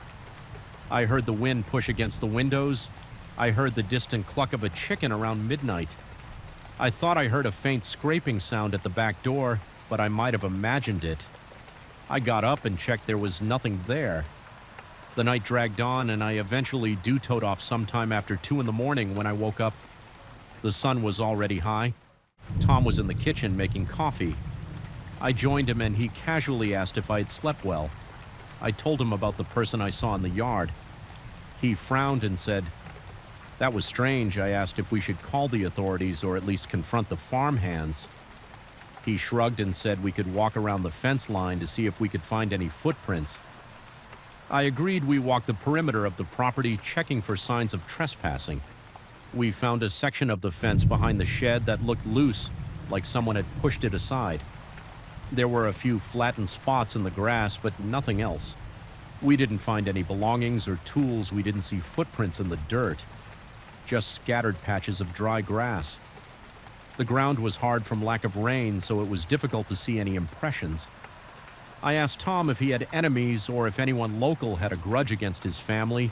He shook his head and said everyone around was friendly. He insisted the person I saw might have been a lost hiker or maybe a neighbor's farmhand cutting through. It didn't sound convincing to me. I thought about the fresh ashes. It wasn't just someone passing by. They had made a fire, then scattered it. Later, Tom acted casual for the rest of the morning. We fed the chickens, checked the garden, and fixed a broken fence post. I tried to get more information from him about the shed, but he kept saying it was just an old storage space. I felt like he was hiding something. He kept changing the subject to other chores by midday. I was exhausted. My nerves were on edge from the night before. I sat on the porch drinking water and watched the path to the shed. The sun beat down on the yard, and everything looked ordinary, except I couldn't shake that feeling of unease. I decided I would leave that evening. I didn't feel comfortable staying another night later before I started packing. I went to the shed one last time. It looked the same as before, except the door was shut and locked with a new metal latch. I tested it. It was secure. I crouched down and peered through a gap in the boards. I saw the crates inside. I couldn't see the ashes from that angle. Everything was still. The air around me felt thick. I turned and looked behind me. There was no one there, but I felt watched. I took a deep breath. Brian headed back to my car. Tom didn't try to stop me from leaving. He just waved goodbye and said we'd catch up later. I drove away feeling tense. My palms felt sweaty on the steering wheel. I kept thinking about that figure in the grass and the sound of footsteps on the shed floor. I couldn't explain any of it, and Tom didn't give me answers. Maybe he didn't have them. Maybe he just didn't want to talk. All I knew was that I left that farm with a tightness in my chest. I couldn't shake the feeling that something was hiding in that old wooden shed, something that didn't want visitors. I kept glancing in the rearview mirror until the farm disappeared behind me. I felt relief when the road opened up to the main highway. I had a sense of escape, but my curiosity still nagged at me. There were fresh ashes, a locked shed, and footsteps that seemed to vanish. The entire experience stayed in my mind for days. I still wonder who was behind me in that shed and what they were doing. Maybe I'll never know, but I'm sure of one thing. Whatever was out there didn't want anyone else to find out, and I have no desire to go back and push my luck. I pulled up to that empty lot around dusk and parked near the old brick building. I didn't think it would be a big deal. The place was close to where I had a meeting the next day, and I figured it was better than hunting for a spot on a busy street the building had shattered. Windows some covered with wooden planks, and the walls were chipped. The lot itself was mostly gravel with patches of dried weeds and trash scattered around a faded chain-link fence separated the lot from a narrow alley. I didn't see anyone around, and I didn't hear any movement inside the building. It looked abandoned. I locked the doors, took a quick glance at the building, and walked off. When I came back the next morning, I immediately noticed something on the driver's door. The sun was hitting my car from behind, so the side facing me was in shadow, but I could still see dark smudges on the metal. They were shaped like handprints. I stopped a few steps away and stared at them. They were smaller than my own hands. At first, I thought maybe it was just some weird pattern left by the morning dew or maybe some smeared dirt. I went close and put my palm up to compare. They definitely weren't as large as mine. They seemed too small to be from the average adult. I started checking around the car to see if there was any other damage. Everything else looked normal. No scratches on the paint, no dents, no broken windows. Only these odd handprints on the driver's side.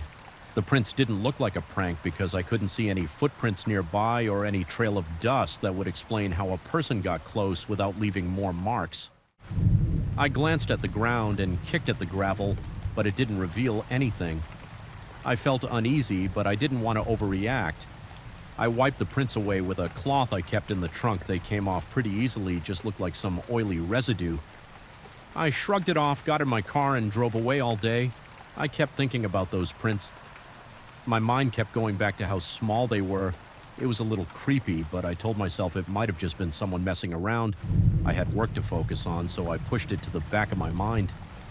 That afternoon, I went about my day, ran some errands, and eventually needed to park again because the vacant lot was free and convenient. I decided to do the same thing that evening. I tried to ignore the odd feeling in my gut telling me to find a different spot. I thought it was silly to avoid it just because of some weird marks. I parked around the same area near the fence. The building's windows were higher up from there, so I couldn't see inside. There was a slight breeze. I heard it rustling through the broken glass shards on the ground near the building. I noticed a light inside one of the second-floor windows, but it flickered out.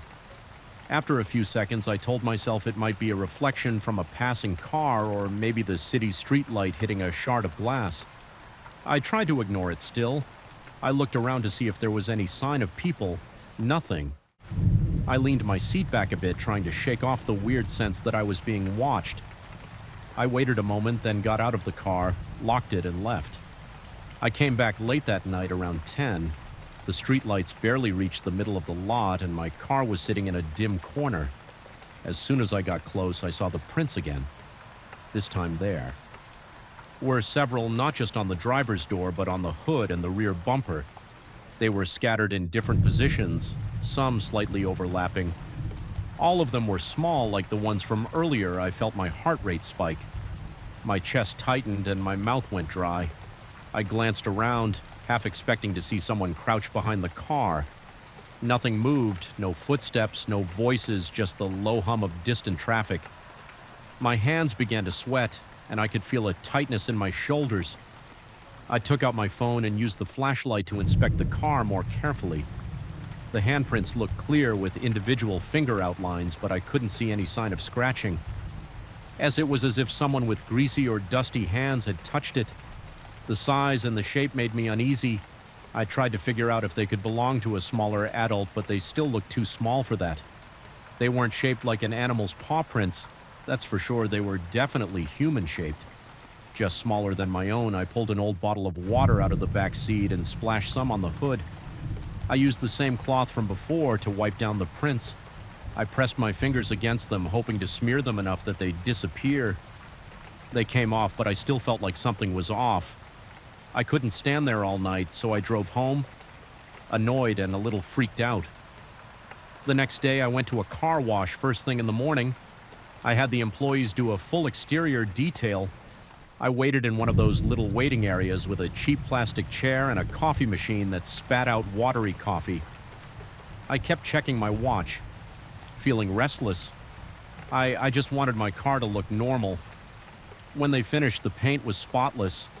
I looked it over from every angle, both sides, the hood, the roof, no sign of any weird prints. I felt relieved for a moment that evening. I actually considered parking somewhere else, but convenience won out again. I pulled into the lot just before sunset. I parked closer to the entrance this time under a streetlight so I could see around the car better. I got out and circled the car, checking every inch of it.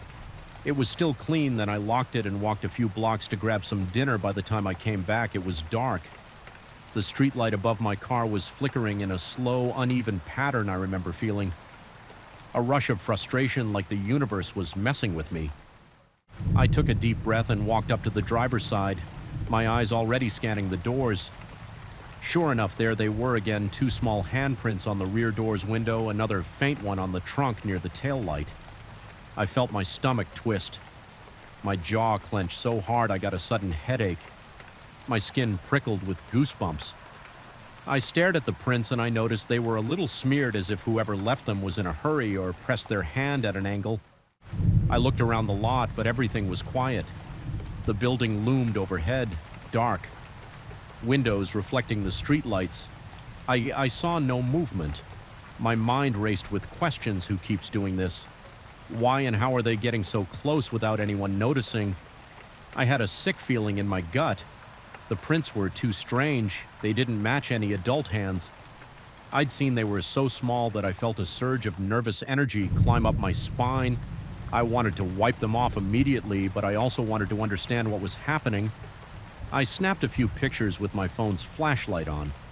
The glare bounced off the shiny paint, but I managed to get a decent shot of one of the clearer prints. Then I wiped them off again. I drove home with my mind buzzing. My shoulders were tense and my grip on the steering wheel was tight. I kept checking the rear view mirror, expecting something to pop up behind me in the back seat, but of course it was empty when I got home. I parked in my driveway, which was well lit by my porch light. I got out and walked around to check. No new prints. I felt a bit more at ease that night. I didn't sleep well. I kept tossing and turning, thinking about the shape of those prints. They were so definite, so deliberate. Around 3 in the morning, I got up and paced around my living room. I looked out the window at my car in the driveway. It sat there silent and clean, nothing abnormal. Eventually, I dozed off on my couch the following day. I had an early appointment, so I left the house at first light. Everything seemed fine. During the day, I didn't see any new prints, and I actually started to think maybe the issue was connected to that lot. Specifically, that made sense to me. I'd never seen the handprints in other places. Whatever was causing them had to be related to that old building or the area around it. I decided to avoid the place for a while. Later that afternoon, I got stuck in traffic on the way to meet a friend. By the time I found street parking near his building, I realized it was too far from his apartment and I'd have to walk. Then I spotted a gap in the line of parked cars closer to my destination. I pulled up and saw the no parking sign was hafu. Covered by graffiti, I didn't want to risk a ticket, so I looked around for other options. Finally, I recognized a side street that led back to the same vacant lot. It was the only place that still had open parking spots.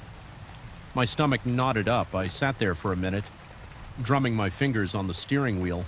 I decided to go for it, but I felt a sense of dread. As I turned onto that side street, I drove onto the gravel, hearing it crunch under my tires. I kept glancing at the old building. It didn't look any different. But the windows on the second floor still gave me an uneasy feeling. I parked, quickly shut off the engine, and stepped out. The wind was still, and the evening light made the broken windows look like empty eye sockets. I walked around my car one more time, took a breath, and headed off to meet my friend.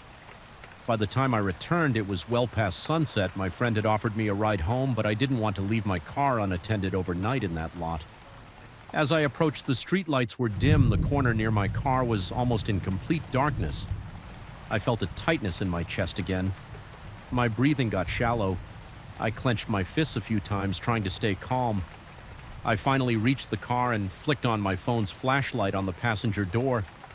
I saw multiple small handprints, maybe 4 or 5 in a cluster. They looked freshly made with clear outlines. My legs felt weak and my palms started to sweat. I heard a squeaking noise coming from behind me and I spun around, shining my light. It was just the fence swaying in a light breeze. I was alone in that lot. I moved closer to the prints and hovered my hand near one of them, not touching it, but close enough to sense if it was wet. It felt cool, and there was a faint smudge on my fingertip. When I lightly ran my finger across the surface, I wiped it on my jeans. I felt a spike of fear like an electric jolt. I just wanted to get out of there. I unlocked the car, jumped in, and slammed the door. My heart was pounding as I turned the key in the ignition. The engine roared to life. I half expected something to appear in the mirror or the back seat. Nothing did. I headed straight home, ignoring speed limits as much as I could without risking a ticket. Every bump in the road made me tense up. When I finally reached my driveway, I turned off the engine and sat there for a moment, gripping the steering wheel. My shoulders ached from how tense I was. I looked at the passenger door through the window, and in the glow of my porch light, I could see the faint smudges again. I got out and examined them. They were the same size, same shape. I grabbed a bucket from my garage, filled it with soapy water, and scrubbed the door. The prints faded, but I felt a strange sense of dread that they would appear again. Over the next couple of days, I avoided that lot altogether. I parked in paid garages in different streets, anywhere that wasn't near that building. I kept wiping my car down daily, even though no new prints appeared.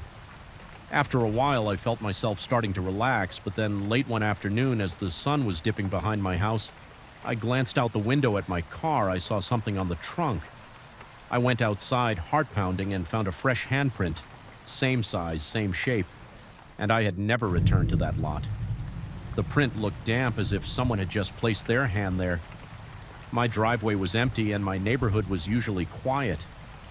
Around that time, I couldn't find any footprints or signs of anyone around. I stood there feeling my skin prickle now. Every evening, I check my car almost every time I find a new handprint. No matter how much I scrub or polish, they keep coming back. They always show up around sunset. They never appear anywhere else around my home. No windows, no doors, nothing, only on my car. I don't know who or what is leaving them, but the size of those hands keeps bothering me. I've tried installing a small security camera in my window, aiming it at the driveway. The recordings show my car sitting still, no one approaching, and then suddenly a new print shows up. It's like it appears out of thin air. I can't explain it, and I can't stop it. Now I live with that tension every day. Whenever I see the sky turning orange, I feel my heart beat faster. I wait to see where the new handprint will be. I don't know how to get rid of it. I can't talk to anyone about it without sounding crazy. I just keep washing and polishing, hoping that one day the prints will stop. So far, they never have. They show up as soon as the sun goes down, like some mark that I can't escape. And every time I see those small outlines, I feel a knot of dread in my stomach, reminding me of that old vacant lot in the ruined building next door. I knew I shouldn't have stayed after dark, but I showed up late and I had a job to do. That's how it started, me in an old mansion alone with my toolbox, convinced I could wrap things up without any hassle. I was wrong. As soon as I stepped inside that place, I felt off balance. The floors groaned under my boots, and the air. Covered by graffiti, I didn't want to risk a ticket, so I looked around for other options. Finally, I recognized a side street that led back to the same vacant lot. It was the only place that still had open parking spots. My stomach knotted up. I sat there for a minute, drumming my fingers on the steering wheel. I decided to go for it, but I felt a sense of dread. As I turned onto that side street, I drove onto the gravel, hearing it crunch under my tires. I kept glancing at the old building. It didn't look any different, but the windows on the second floor still gave me an uneasy feeling. I parked, quickly shut off the engine, and stepped out. The wind was still, and the evening light made the broken windows look like empty eye sockets. I walked around my car one more time, took a breath, and headed off to meet my friend. By the time I returned, it was well past sunset. My friend had offered me a ride home, but I didn't want to leave my car unattended overnight in that lot. As I approached, the streetlights were dim. The corner near my car was almost in complete darkness. I felt a tightness in my chest again. My breathing got shallow. I clenched my fists a few times, trying to stay calm. I finally reached the car and flicked on my phone's flashlight on the passenger door. I saw multiple small handprints, maybe 4 or 5 in a cluster. They looked freshly made with clear outlines. My legs felt weak and my palms started to sweat. I heard a squeaking noise coming from behind me and I spun around, shining my light. It was just the fence swaying in a light breeze. I was alone in that lot. I moved closer to the prints and hovered my hand near one of them, not touching it, but close enough to sense if it was wet. It felt cool and there was a faint smudge on my fingertip when I lightly ran my finger across the surface. I wiped it on my jeans. I felt a spike of fear, like an electric jolt. I just wanted to get out of there. I unlocked the car, jumped in, and slammed the door. My heart was pounding as I turned the key in the ignition. The engine roared to life. I half expected something to appear in the mirror or the back seat. Nothing did. I headed straight home, ignoring speed limits as much as I could without risking a ticket. Every bump in the road made me tense up. When I finally reached my driveway, I turned off the engine and sat there for a moment, gripping the steering wheel. My shoulders ached from how tense I was. I looked at the passenger door through the window, and in the glow of my porch light, I could see the faint smudges again. I got out and examined them. They were the same size, same shape. I grabbed a bucket from my garage, filled it with soapy water, and scrubbed the door. The prints faded, but I felt a strange sense of dread that they would appear again. Over the next couple of days, I avoided that lot altogether. I parked in paid garages in different streets, anywhere that wasn't near that building. I kept wiping my car down daily, even though no new prints appeared. After a while, I felt myself starting to relax, but then late one afternoon, as the sun was dipping behind my house, I glanced out the window at my car. I saw something on the trunk. I went outside, heart pounding, and found a fresh handprint, same size, same shape, and I had never returned to that lot. The print looked damp, as if someone had just placed their hand there. My driveway was empty and my neighborhood was usually quiet. Around that time, I couldn't find any footprints or signs of anyone around. I stood there feeling my skin prickle. Now every evening I check my car almost every time I find a new handprint, no matter how much I scrub or polish. They keep coming back. They always show up around sunset. They never appear anywhere else around my home. No windows, no doors, nothing, only on my car. I don't know who or what is leaving them, but the size of those hands keeps bothering me. I've tried installing a small security camera in my window, aiming it at the driveway. The recordings show my car sitting still, no one approaching, and then suddenly a new print shows up. It's like it appears out of thin air. I can't explain it, and I can't stop it. Now I live with that tension every day. Whenever I see the sky turning orange, I feel my heart beat faster. I wait to see where the new handprint will be. I don't know how to get rid of it. I can't talk to anyone about it. Without sounding crazy, I just keep washing and polishing, hoping that one day the prints will stop. So far, they never have. They show up as soon as the sun goes down, like some mark that I can't escape. And every time I see those small outlines, I feel a knot of dread in my stomach, reminding me of that old vacant lot in the ruined building next door. I knew I shouldn't have stayed after dark, but I showed up late and I had a job to do. That's how it started, me in an old mansion alone with my toolbox, convinced I could wrap things up without any hassle. I was wrong. As soon as I stepped inside that place, I felt off balance.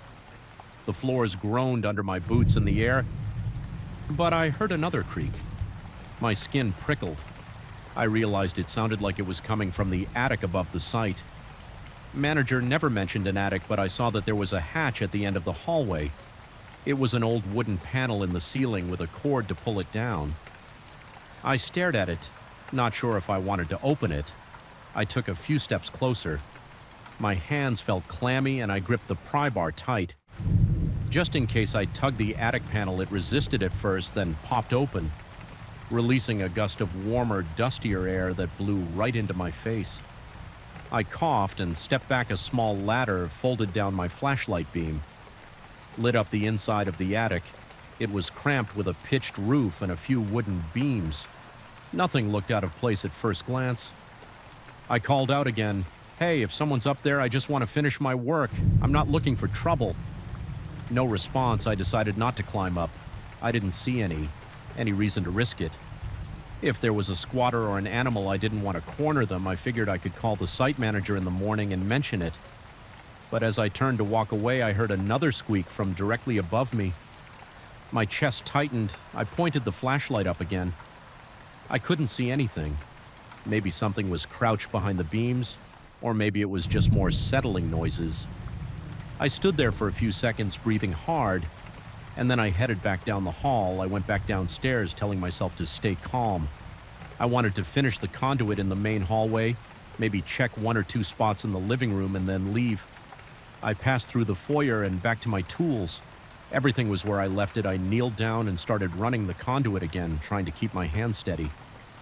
The next 15 minutes were quiet, except for the usual creaks of the house. I was starting to think maybe I'd imagine the footsteps then. All at once, I heard a loud thump upstairs. It sounded like a door slamming. I dropped my screwdriver and stood up so fast my legs almost gave out. I shined my flashlight at the ceiling again as if I could see through it. My breathing sped up. I felt my heartbeat in my ears. I asked myself if I should go check, but my gut told me not to. Instead, I started gathering my tools. I threw them back into my toolbox in a rush. Every few seconds, I paused to listen. The footsteps were louder now, like someone was pacing back and forth across the floor directly above the foyer. I took my toolbox and walked toward the exit. I figured I could come back tomorrow with the rest of the crew, but I had one more thing to do. I had to confirm the main breaker was off in the basement. The manager told me the basement panel might be live. I didn't want any accidents. I groaned. I really didn't want to go down there, but I had to. I didn't want to be responsible for leaving something powered that could cause a short or start a fire. So I walked across the house to a door under the stairs that led to the basement. It was stuck. I put some force on it and it popped open with a snap. A puff of cold air hit me. The basement stairs were narrow and damp. My flashlight revealed stone walls with some leaks around the edges. I heard the drip of water. The steps were covered in a thin layer of dust and dirt. Every step I took made a dull thud. The air smelled stale like everything else in that house, but with a tinge of mold at the bottom of the stairs, I found the breaker panel. It was an old metal box with a new lock, but the lock was hanging open. I checked each breaker. They were all turned off. I flipped open the main switch compartment that was off, too satisfied. I closed it up, latched it, and turned around to go back upstairs.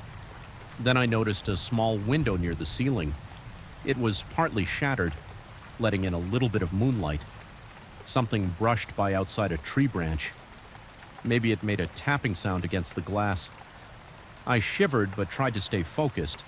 I started climbing back up the stairs when I heard a scraping sound behind me, like something sliding across the basement floor. I spun around and aimed my flashlight. Nothing was there. My chest felt tight again. I hurried up the stairs. As I reached the door, I heard that scraping noise one more time. It was like a piece of wood getting dragged across concrete. I refused to look back. I yanked the door shut behind me and locked it. I didn't care if I wasn't supposed to lock it. I was done. I walked straight to the side entrance. The footsteps above me started again, louder and faster, as if they were following me from upstairs. I didn't stop. My hands were shaking and my pulse was racing. I pulled the side door open and stepped out onto the porch. The air outside felt fresher, even though it was chilly. I let out a breath I didn't realize I'd been holding. I slammed the door shut and twisted the knob to see if it locked. It did, kind of. The latch was loose, but I didn't bother checking it twice. I hurried to my truck toolbox in hand. The gravel crunched under my boots. I scanned the windows of the mansion. All of them were dark. One of the upstairs windows had a faint reflection from the moon, but I couldn't see anything inside. My chest was still tight, and I wanted to leave as fast as possible. I threw my toolbox onto the passenger seat, got in, and fired up the engine. My hands were sweaty, and I almost dropped the keys. Finally, the engine turned over. I backed out of the driveway with my headlights shining on the mansion's front porch. I felt a huge sense of relief as I rolled onto the main road. My heart was still throbbing, and my shirt was sticking to my back. I glanced in the rear-view mirror, half expecting to see someone standing on the porch or at a window. but it was too dark to see anything. I kept my foot on the gas and tried to calm down the entire ride home. I kept thinking about those footsteps, that slamming door, the scraping noise in the basement. I wondered if the house was just creaking on its own, but something about it felt too deliberate. When I got home, I realized I was covered in dust and sweat. My arms were tense and my stomach felt knotted. I sat in my driveway for a minute, engine off, just breathing. I had trouble wrapping my head around what happened. Part of me wanted to believe it was all in my head or maybe a stray animal in the attic, but that pacing upstairs and that slam still made my skin crawl. The memory of it felt too close, like it was still happening. I'm supposed to go back in the morning, but I'm dreading it. I'll have coworkers around then, which might make it easier. Still, I don't like how the place seemed to come alive the moment I was alone. I keep hearing the squeak of those floorboards in my head. The worst part is how it always came at the exact moment I tried to concentrate, as if telling me to leave. I got the hint loud and clear, and I'm not eager to ignore it. Looking back on that night, I'm sure I sounded ridiculous, calling out to an empty house, but I'd rather look silly than get caught off guard. I don't know if I'll ever feel comfortable working in that mansion. There's something about it that sets my teeth on edge. All I know is next time I'm showing up early and I'm not staying until after sundown. I don't care how much conduit I still have to install. If I hear even one footstep that shouldn't be there, I'm packing up and leaving. I'm not taking any chances again. When a house like that wants you out, it lets you know, and I'm not planning to argue with it. I moved into this old townhouse because the price was low and I thought it had a certain charm. The landlord said it had been around since the 1940s. I noticed the worn floors and the creaky stairs on the first day, but I didn't mind. It felt like a place with a lot of history. I had no idea what I was walking into. I had no idea I'd be standing in that bathroom every morning with my heart racing, worried about every little sound behind me. I'm going to tell you everything that happened step by step, exactly how I experienced it.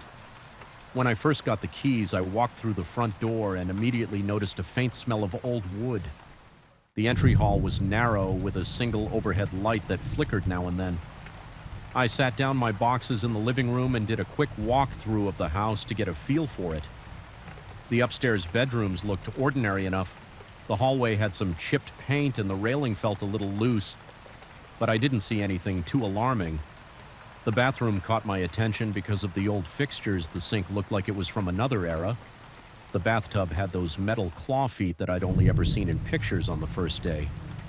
I didn't spend much time in there. I just looked around, noted the shower head was kind of rusty, and then went back to unpack. A couple of nights later, I was brushing my teeth before bed. I heard a rattling sound when I set my toothbrush on the sink. It seemed to come from behind the wall. It stopped after a second or two, so I shrugged it off. I assumed it was the pipe settling or maybe some rats scurrying around inside. I wasn't thrilled about the possibility of rodents, but I tried to ignore it. The next morning, I went into the bathroom again this time. I had my razor in hand because I needed to shave for work.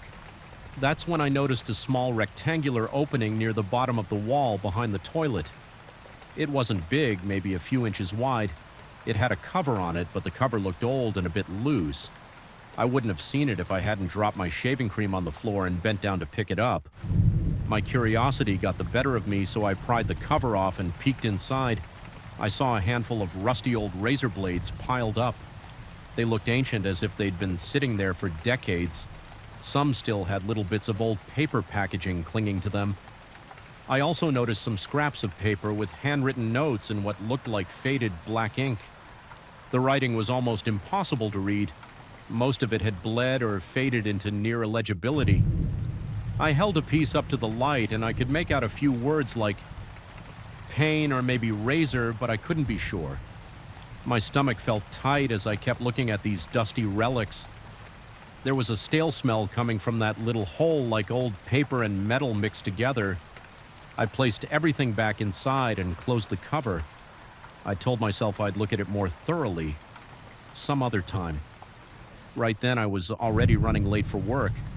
I shaved and tried not to think about it, but while I was standing there shaving, I couldn't shake the weird feeling that someone stood right behind me.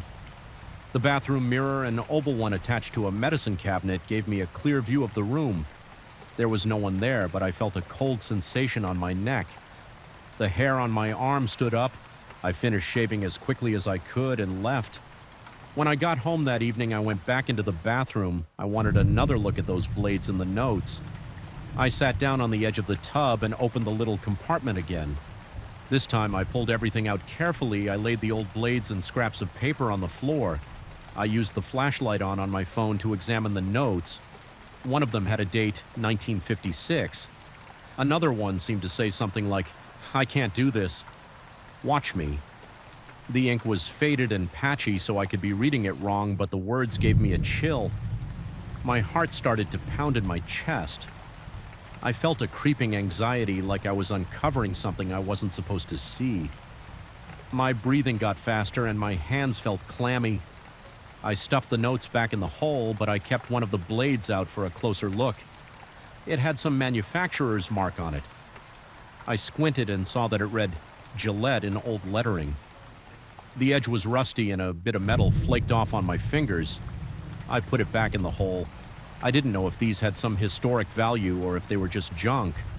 I decided to leave them there and not throw them out. Something about them felt important, even if I didn't fully understand why that night I heard the pipes. Creak again. It was louder this time, almost like tapping. It came from the bathroom wall. I got out of bed and walked down the hall in the dark, my bare feet making the floorboard. Squeak. My heart pounded the whole way. When I reached the bathroom, I flipped on the light and saw nothing unusual. The sound had stopped. The little opening in the wall was still closed. Everything looked normal, except I felt that tight knot in my stomach again. Over the next few days, I kept noticing little things. The faucet in the bathroom sometimes dripped, even though I'd make sure to turn it off tightly. The door hinges squeaked at odd hours as if someone was pushing the door open when I wasn't around. At one point, I walked past the bathroom door and thought I saw a flicker of movement in the mirror. It was so quick that I couldn't tell what it was. Maybe just my reflection at a strange angle.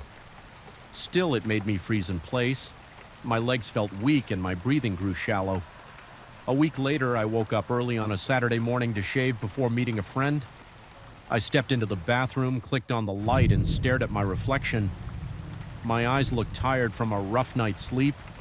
I started to lather up my face with shaving cream. Then I heard a scratching sound from the wall behind the toilet. It was faint, but steady. My heart started to beat faster. I leaned over to listen more closely. The sound stopped the moment I moved closer.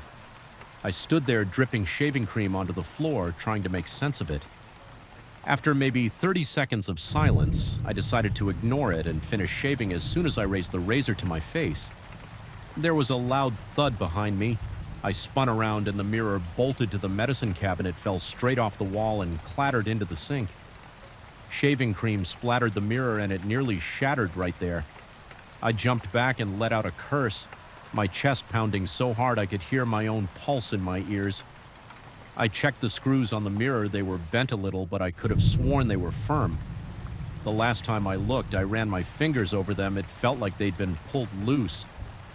My hand shook and I dropped the mirror onto the countertop, nearly cracking the porcelain.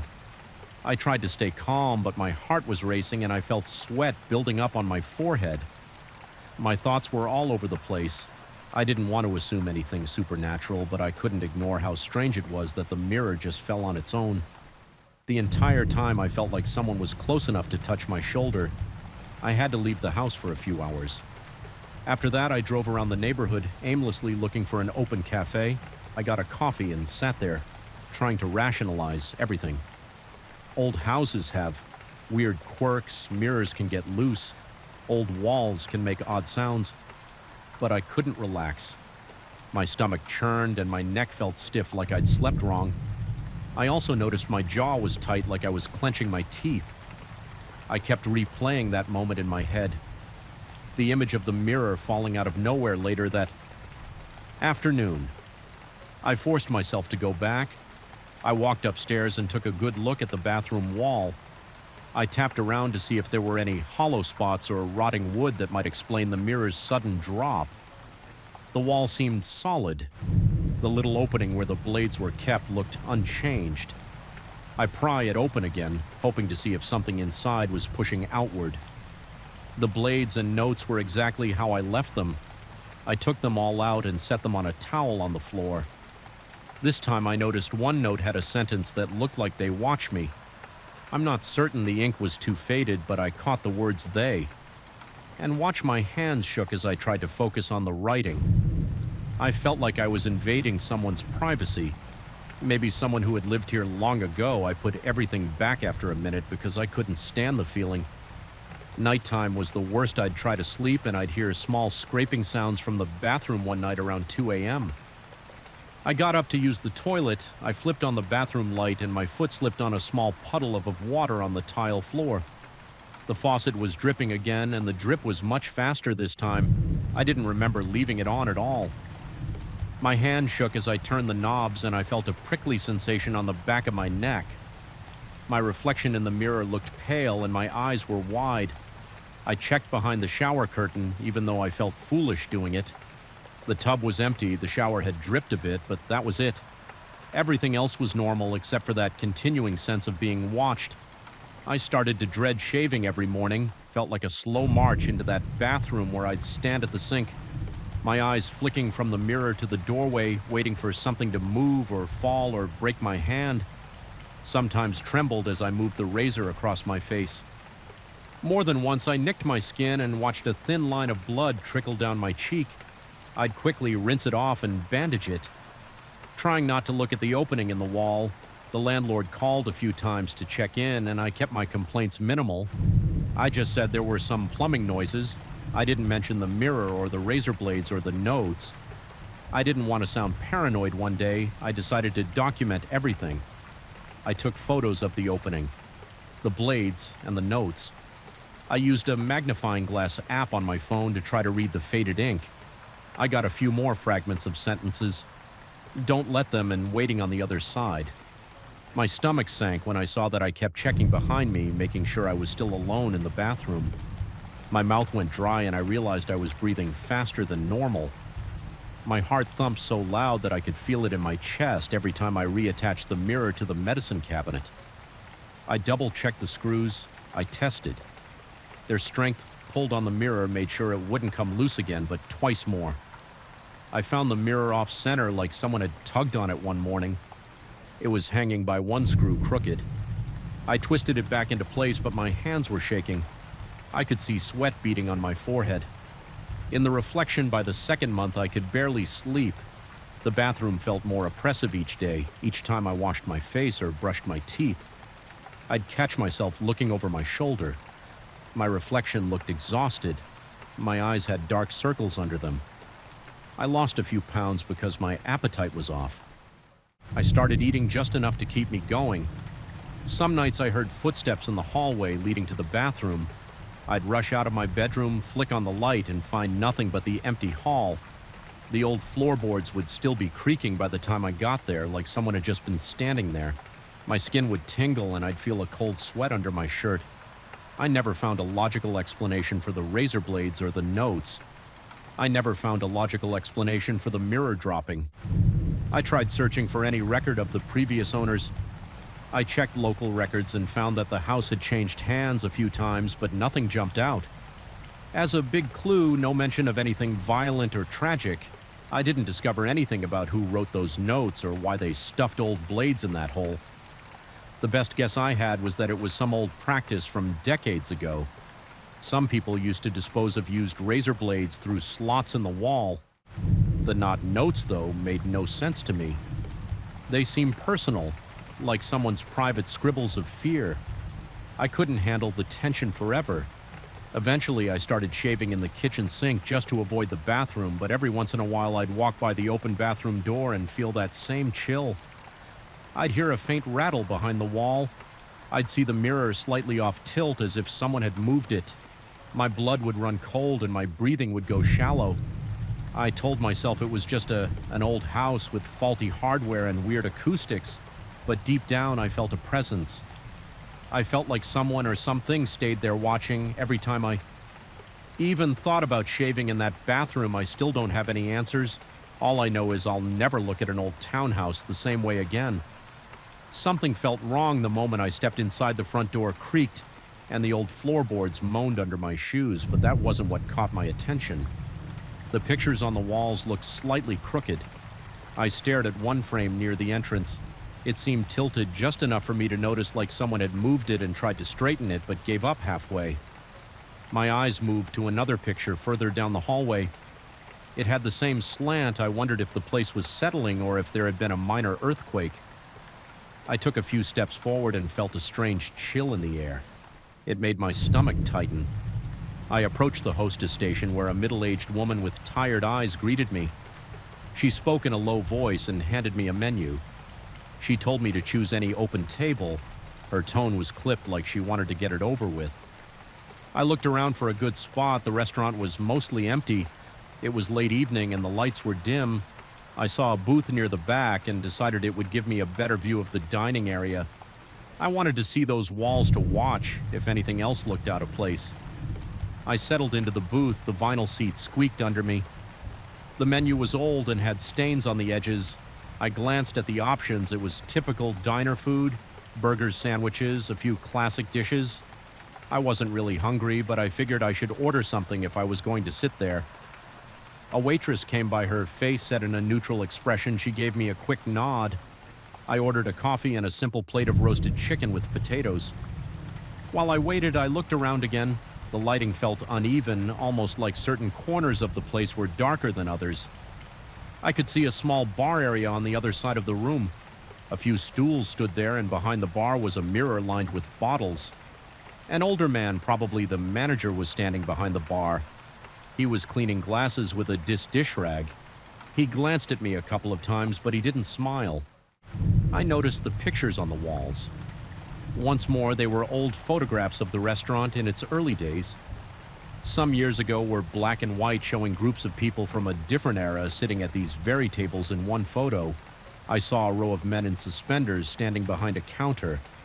The place had been around for over 100 years. That much was clear, but something about the way the frames were angled made me uneasy. They weren't off by much, but enough that I couldn't ignore it. When the waitress brought my coffee, I took a sip. It tasted slightly burnt. I asked her if the pictures on the walls always looked that way. She paused and eyed me for a moment. Then she shrugged and said, "Sometimes they move." Her voice was quiet. She didn't elaborate. I pressed her for details, but she looked away and said she had to check on something in the kitchen. I sat there tapping my foot on the floor. The place was silent except for the sound of the manager drying glasses and the occasional clatter of dishes from the kitchen. I tried to focus on my coffee, but my eyes kept drifting to the walls. I wondered if the frames were shaking slightly or if it was just a trick of the dim light. The manager walked out from behind the bar and approached my booth. He stood there for a moment, holding a glass in one hand and the rag in the other. He said, "We get small tremors sometimes. Or maybe it's just the wind outside. They move around, but it's nothing to worry about." His tone sounded rehearsed, like he'd said the same line dozens of times. Then he added, "It's an old building, stuff happens," and he walked away. I felt a prickle of anxiety in my chest. It wasn't just the pictures. The entire place felt like it was holding its breath. I looked toward the kitchen door, which had a small rectangular window. I thought I saw a shadow pass by, but when I kept looking, nothing moved. My coffee was getting cold, but I barely sipped it. The waitress returned with my food. She placed the plate in front of me without a word. I tried a piece of the chicken. It was dry, and I wasn't in the mood to eat. My nerves were on edge. I forced down a few bites just to have something in my stomach. After a few minutes, I heard a scraping noise from the direction of the bar. I turned my head and saw two glasses sliding across the countertop by themselves. They moved a few inches before stopping. There was no one behind the bar, and there was no visible reason for the movement. My jaw tightened. I felt my hands grip the edge of the table.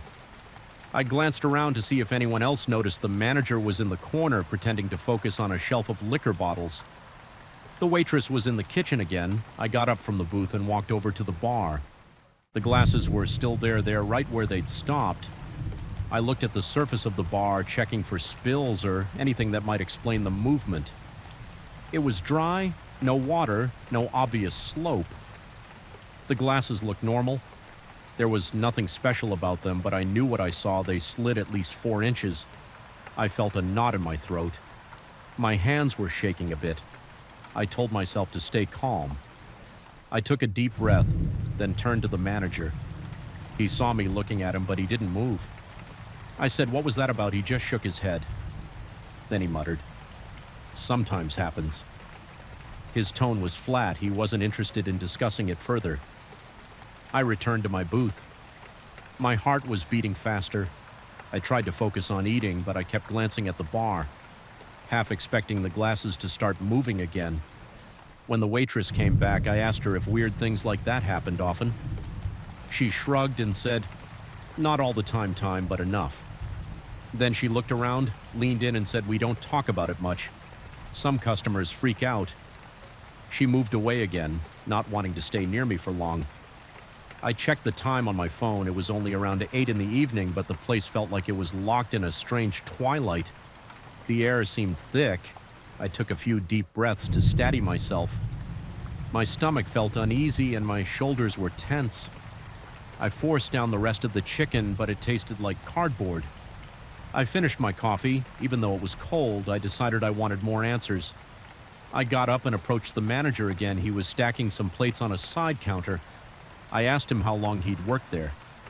He said over 20 years. I asked if he'd seen anything like that before. He gave me a quick nod but avoided eye contact. He said, "It's an old place, things happen, most customers don't notice. We don't try to scare anyone." His words sent a shiver through me. I asked if there was some kind of logical explanation, like unstable foundations or air pressure changes. He rubbed the back of his neck and said, "Could be, we had an inspector come by once." He said everything looked solid, doors closed, fine floors or even, didn't see anything wrong. Then he met my eyes for a moment and added, "I've seen a lot in my time here. I'm used to it." I wanted to press him further, but he turned away and started to wipe down the counter again. I heard the kitchen door swing open and the waitress emerged with a damp cloth. She began wiping a table near the window. I walked over to her, feeling a bit uneasy about confronting her again, but I needed more information. I asked how long she'd worked at the restaurant. She said about 6 months. Then I asked if it bothered her. She paused and looked at the crooked frames on the wall. She said at first, "Yeah, but what can I do? I need the job." She avoided looking at me when she spoke. Then she said, "It's not dangerous. At least not as far as I know." Something about her last comment made me more nervous. I asked if anything else happened besides the frames moving and the glasses sliding. She hesitated, then mumbled, "You hear things sometimes, footsteps when no one's walking around, doors opening or closing by themselves. It's not constant, but you notice if you spend enough time here, most of the staff just ignores it." I felt a tightness in my chest. I wondered what I was getting myself into. Part of me wanted to leave, but another part wanted to see if something else would happen. I stayed by the waitress for a few more seconds, but she clearly didn't want to talk. She returned to the kitchen, leaving me standing by an empty table. I walked around the dining area, checking out the photographs. I tried to see if there was some mechanical trick behind their movement, but I couldn't see anything obvious. They were just old frames with old nails in the wall. Some had slight angles, and others looked almost straight. I pressed my hand against one of them to see if it would move. It felt secure, though. A bit loose on the nail. As I let go, I heard a faint scraping sound from behind me. I spun around and saw a wooden chair move a few inches away from a table. My pulse raced. I felt my palms getting sweaty. I stared at the chair, waiting to see if it would move again. Nothing happened. The room was quiet. I reached out and nudged the chair back into place, but I felt uneasy. Touching it, my head felt hot and my stomach churned. I walked back to my booth and sat down. At this point, I didn't want to finish my meal. I checked my phone again. Only 10 minutes had passed since I'd last looked. It felt like an hour. I considered just throwing some cash on the table and walking out, but part of me wanted closure. I wanted some explanation. Even if it was a vague one, I waved the waitress over and asked for the check. She set it down without a word, and I thanked her quietly. I pulled out my wallet and placed enough money on the table to cover the bill and a tip. Then I stood up, grabbed my jacket, and walked toward the door before leaving. I glanced at the manager one last time. He was polishing the same spot on the bar over and over like he was lost in thought. He looked tired and resigned. I gave him a small nod, but he didn't react. I pushed the door open. Cold air hit my face outside. The sky was clear and the street was empty. AB stepped onto the sidewalk and tried to calm my breathing. My hands still trembled. My legs felt stiff. I needed a moment to compose myself. Finally, I started walking back to my car, glancing over my shoulder at the restaurant's entrance. The sign above the door was faded and the windows were dark. I couldn't see inside anymore. In my mind, I replayed the images, the crooked frames, the sliding glasses, the chair that moved on its own. My entire body felt tense and my thoughts were jumbled. I told myself to focus on the present. I was outside. Now the cool air helped clear my head. I took a few deep breaths when I reached my car. I leaned against it for a second and tried to make sense of what I'd seen. I had no answers. I only knew that the staff had accepted those events as part of their routine. They didn't seem scared, just worn down by it. I wondered how often they had to cover up or explain those things to customers. After a minute, I unlocked my car door and slid into the driver's seat. I gripped the steering wheel and stared at the restaurant in the rearview mirror.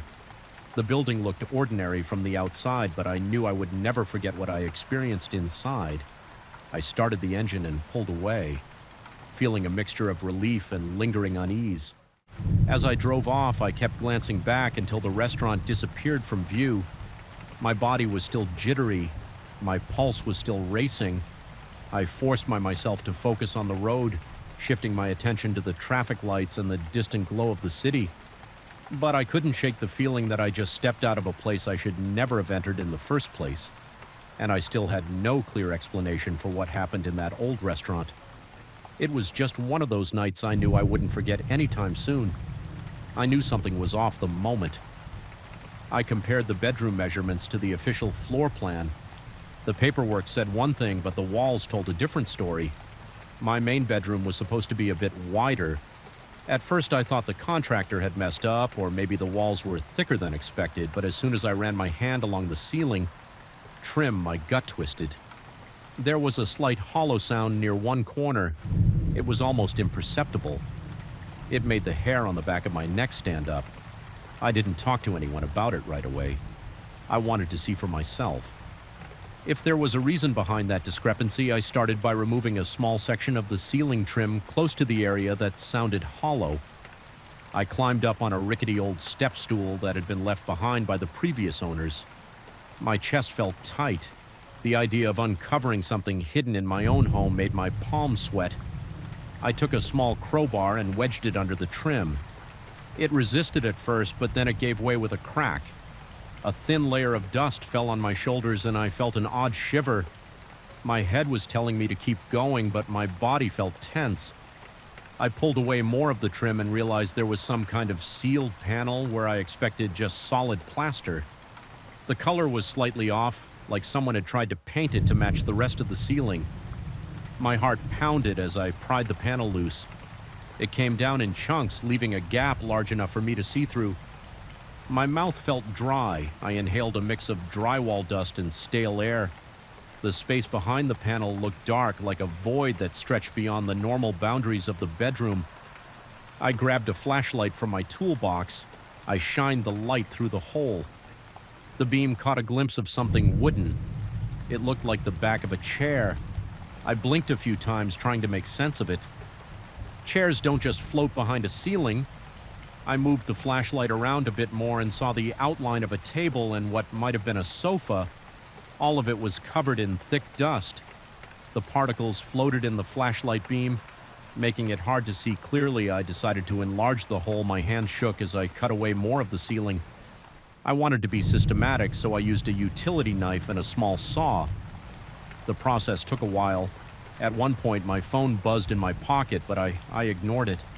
I felt like I was on the brink of some bizarre discovery. Every movement I made felt heavier than usual.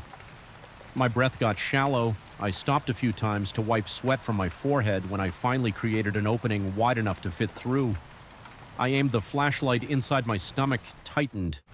There was an entire hidden room above my bedroom. The angle was awkward, but I could tell it was bigger than a simple storage attic. It looked like a small living space, complete with furniture. Arranged in a functional way, I saw a couch along one wall, a low coffee table in front of it, and a couple of chairs near what seemed to be a desk.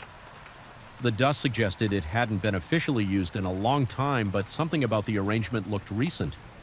The chairs weren't pushed up against the walls like abandoned junk.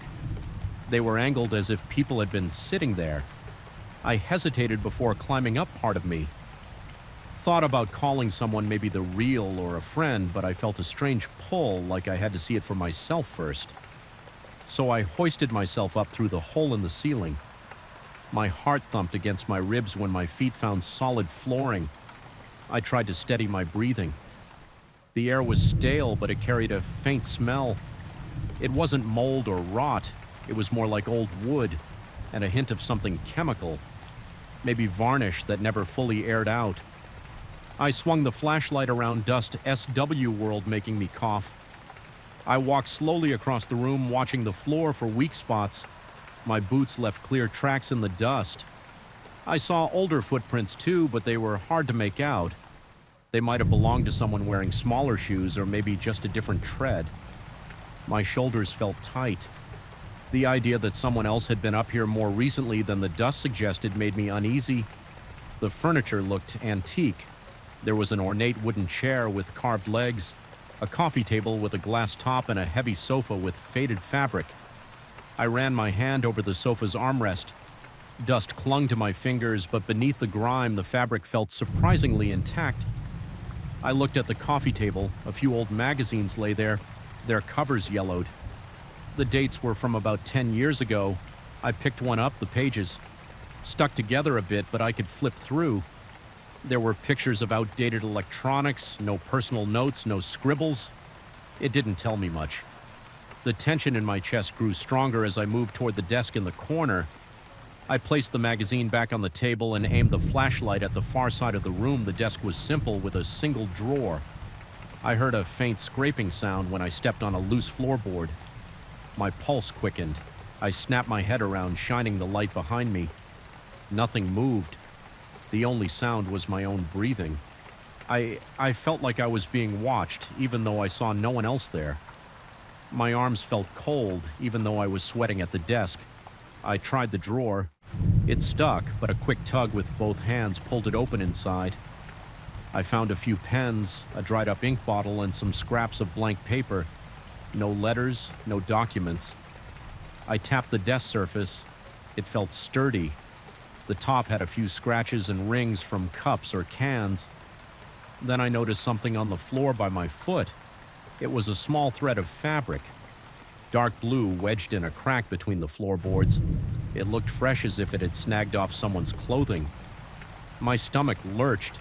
The color wasn't faded. It was still bright, like it hadn't been there for long. I lifted my head and stared at the walls. They were made of plain wooden planks painted over in a dull off-white color. There was a single narrow window, but it was boarded up from the inside. I walked over and nudged the boards. They felt solid. There was no obvious way for someone to get in or out, not without prying them loose. First, my mind started racing, trying to figure out how someone could be in here recently, or why the furniture looked so used. My throat felt tight. I took a deep breath, but it didn't calm me. I walked around the perimeter of the room. My boots kicked up dust. I ran the flashlight beam over every surface, looking for any door or hatch.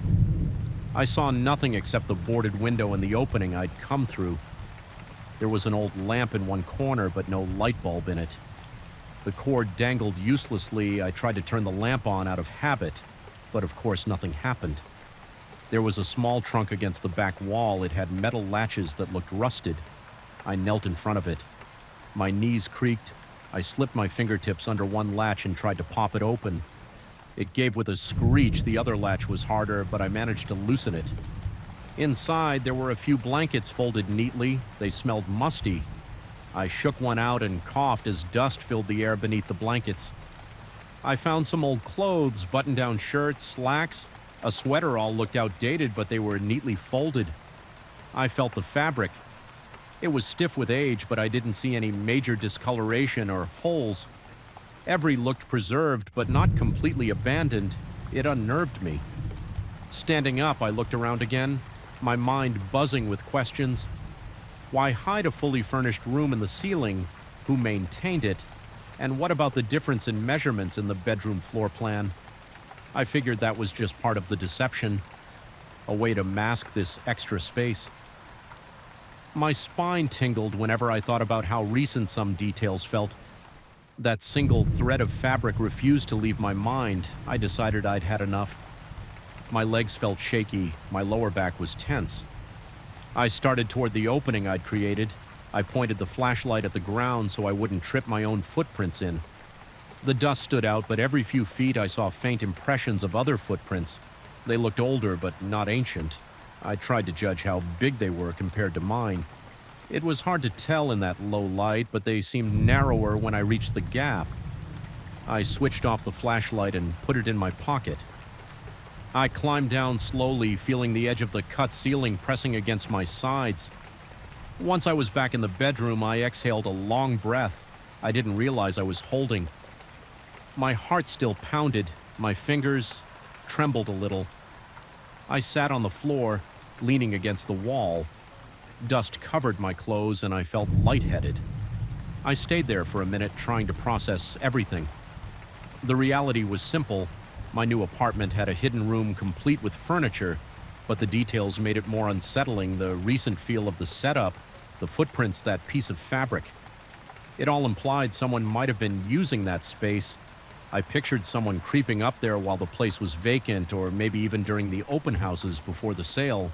I swallowed hard. My throat dry. Eventually, I forced myself to get up. I needed water, and I wanted to step outside. The closed windows and stale air made the bedroom feel suffocating. I walked out into the hallway. My shoes left dusty footprints on the clean floor. I wiped my face with my sleeve.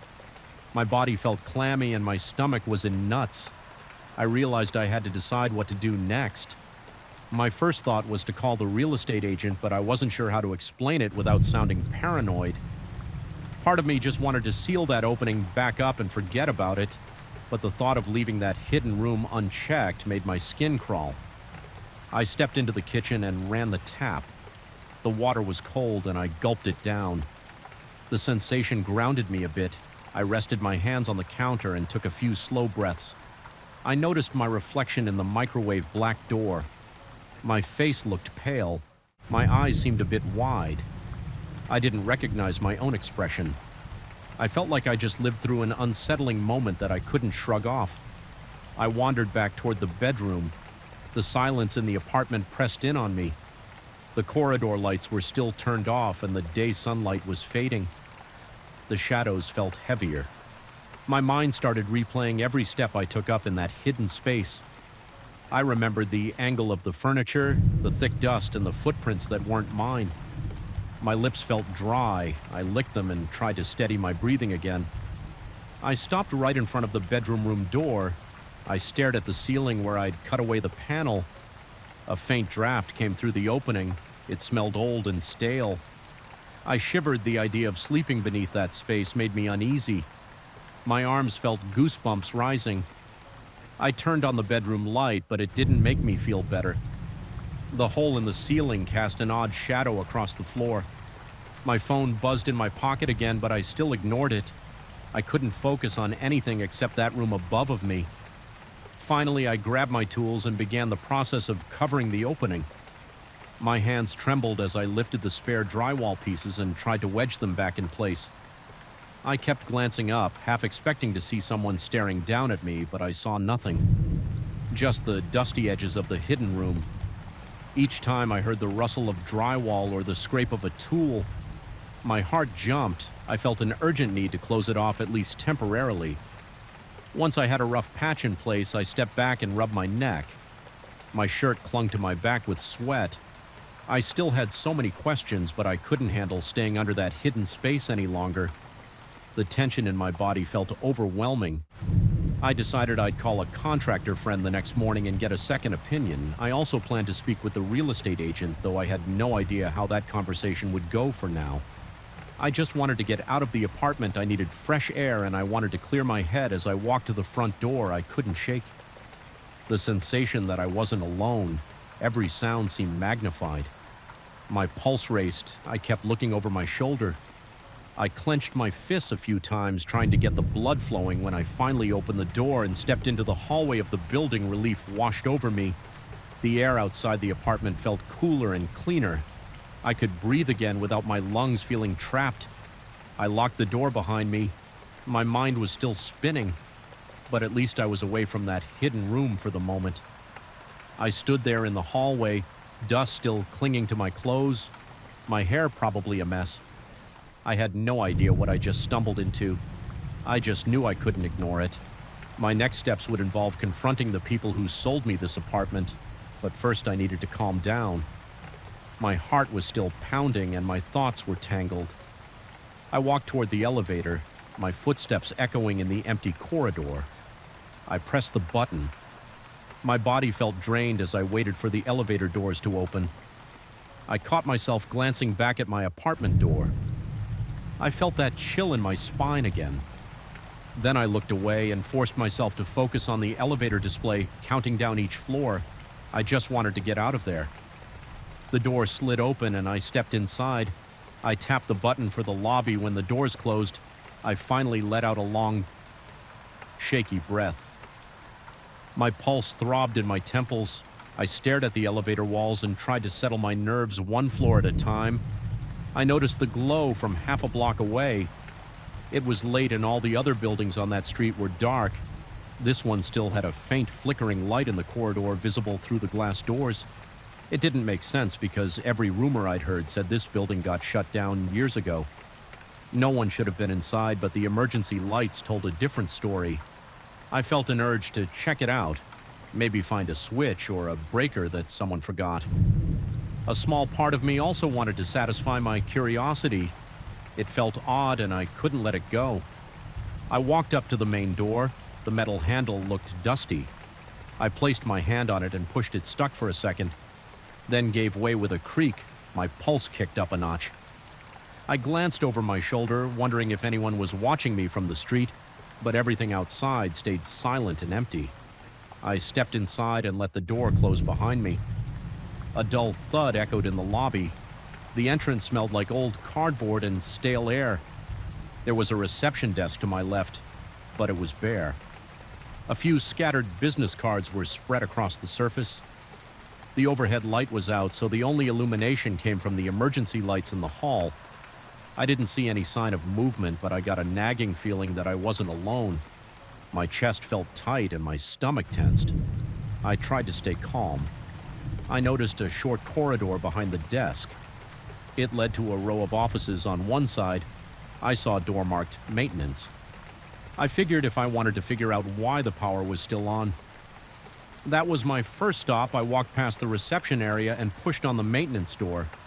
It was locked. I jiggled the handle, but it wouldn't budge. That's when one of the emergency lights in the corridor flickered. The sudden change in brightness caught me off guard. My breath got shallow and I paused. The lock didn't give it all. I checked my phone to see if I had reception, but it showed 0 bars.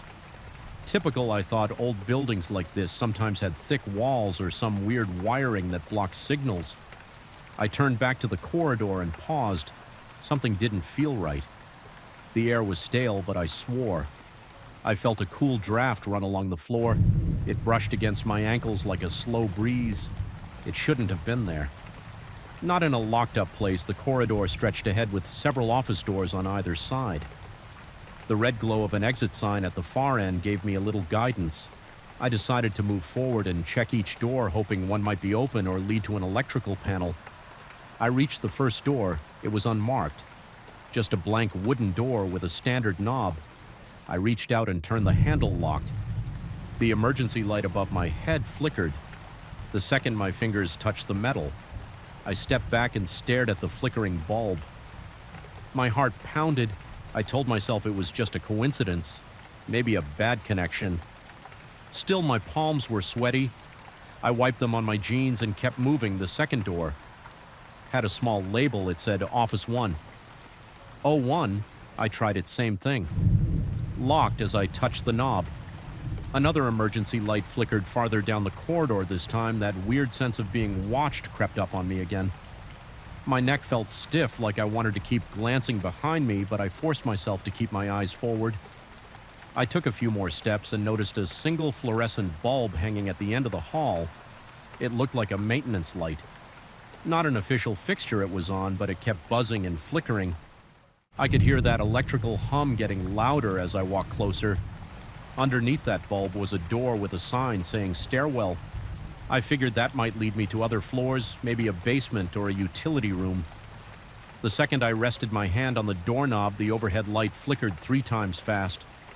My stomach dropped and my throat went dry. It almost felt like something was warning me, but I wasn't about to turn back yet. I twisted the knob and it opened the door, made a slow squeak, loud enough to make my skin crawl inside the stairwell. The smell changed. It was damp, like mildew water stains ran down the concrete walls. A single red emergency light glowed above the first flight of stairs. I felt a little surge of relief, because I needed a new direction to explore if I wanted to find a breaker box. It was probably either in the basement or on the ground floor in a locked maintenance room. Since I couldn't get in there on this level, I thought maybe I'd find something upstairs. I started climbing. My boots echoed on the metal steps. I could hear my own heartbeat in my ears, steady but too fast for my comfort. It felt like every hair on my arm was standing up each step I took. I paused and listened. I was expecting to hear footsteps behind me, but I only heard the dull thump of my own. Still, I sensed something or someone around me. When I reached the next floor, I pushed open the stairwell door. This corridor looked similar to the first one, except the walls were peeling and the smell of old carpet was stronger. Another flickering light hung overhead, casting uneven shadows on the walls. I noticed 4 closed doors. A small waiting area sat to the right with a couple of torn chairs. The windows at the end of the hall were boarded up from the outside. No light came in from there. I went to the first door on the left. The label said conference room. I tried the knob, locked the light overhead, dimmed for a moment. My heart jerked. I glanced up, half expecting it to go out completely, but it steadied. I let out a breath and tested the door on the right side, which said storage. That one opened without a fight. I stepped inside. The storage room was cramped with dusty shelves and boxes stacked against the walls. A few old file cabinets sat near the back. The faint light from the corridor made long shadows inside. I ran my hand across one of the shelves and coughed as a cloud of dust rose up. I stayed quiet for a moment, waiting. No sounds came from outside. No footsteps. My heart was pounding so loud I could feel it in my chest. I opened a few boxes, found old office supplies, some binders, nothing important. I didn't see any electrical panels or anything that would explain why the building still had partial power. I left the storage room and tried the conference room door one more time, just in case it stayed locked. The next door said break room. That door was slightly ajar. I nudged it open with my foot. The inside was dark, but I made out a small kitchenette and a round table with a few chairs. I stepped inside and reached for a switch on the wall, but flipping it did nothing. No overhead light turned on. Then I noticed the humming of a fridge that stunned me. The building was supposed to be shut down, but this fridge was definitely running. I moved closer and touched it. The sides were cold and vibrating. I opened the door. The interior light was off, but I heard the motor humming. I saw a couple of empty water bottles on the shelf. I put my hand on them. They were cold. That meant the fridge had power and someone had been around or at least had used it. Not too long ago, I felt a rush of adrenaline. My throat was tight and I wanted to get out of there, but I also wanted answers. I shut the fridge, turned around, and saw the corridor lights flicker again. It wasn't just one light this time. The entire hall seemed to blink. My pulse raced the door, made a soft creak. It sounded like it moved on its own. I stepped back into the corridor and glanced around. No one was there, but I felt my skin crawl. I could hardly swallow. I headed back to the stairwell. Each door I passed gave me the same uneasy feeling, like something was behind it. The emergency lights overhead kept flickering in short bursts. When I got to the stairwell door, it was slightly open. I remembered closing it behind me. I felt sweat forming on my forehead. My hand shook when I reached for the knob. I pulled the door open wider, bracing myself for someone on the other side, but I saw nothing. Just the same dim red glow in the stairwell. I started moving up again. I wanted to check if the roof access or a higher floor might have the main breaker or a control panel. My boots felt heavier with each step. The air in the stairwell felt thicker, like the humidity was rising. I could see water dripping down the walls in some places, leaving dark streaks. A pipe somewhere behind the concrete might have been leaking when I reached the third floor. The lights in the stairwell flickered more intensely. I rested a hand on the railing, feeling the metal vibrate with every flicker. It was subtle, but it was there. I pushed the door open. It resisted a bit, almost like someone was on the other side, but it gave way. After a second, this floor's hallway was darker. Only one emergency light worked, and it was near the far end. The doors here looked the same as below, but they were spaced farther apart. I guess these might have been larger offices. My eyes locked onto a metal door at the end of the corridor that looked heavier and more reinforced than the others. I had a hunch it might lead to a utility room or something related to building maintenance. As I approached the single working emergency, light flickered. My muscles felt tense and my nerves were on edge, but I couldn't turn around. Now I had to see what was behind that door. My hand was shaking as I gripped the knob. It didn't turn. The door was locked. I saw a small keypad on the wall next to it, but no power light on the keypad. I pushed the door anyway. Nothing. I tried pulling it.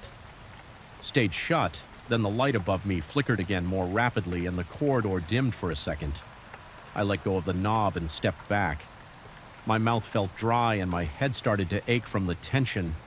A noise behind me made me freeze. It sounded like a single footstep on the hard floor. I spun around, scanning the darkness. Nothing moved. The corridor was empty. My ears were ringing. I took a slow breath to steady myself, then decided I'd had enough. If there was any explanation for the power still being on, it had to be behind that locked door or in some hidden fuse box. But I wasn't going to find it that night. My gut told me to leave. I returned to the stairwell, moving faster than before. My ears were buzzing with anxiety. It felt like something was right behind me, breathing down my neck. My heart felt like it was in my throat. When I reached the ground floor, the corridor light flickered again, almost like it was trying to chase me out. I took the hint I made of the beeline for the entrance, passing the empty reception desk.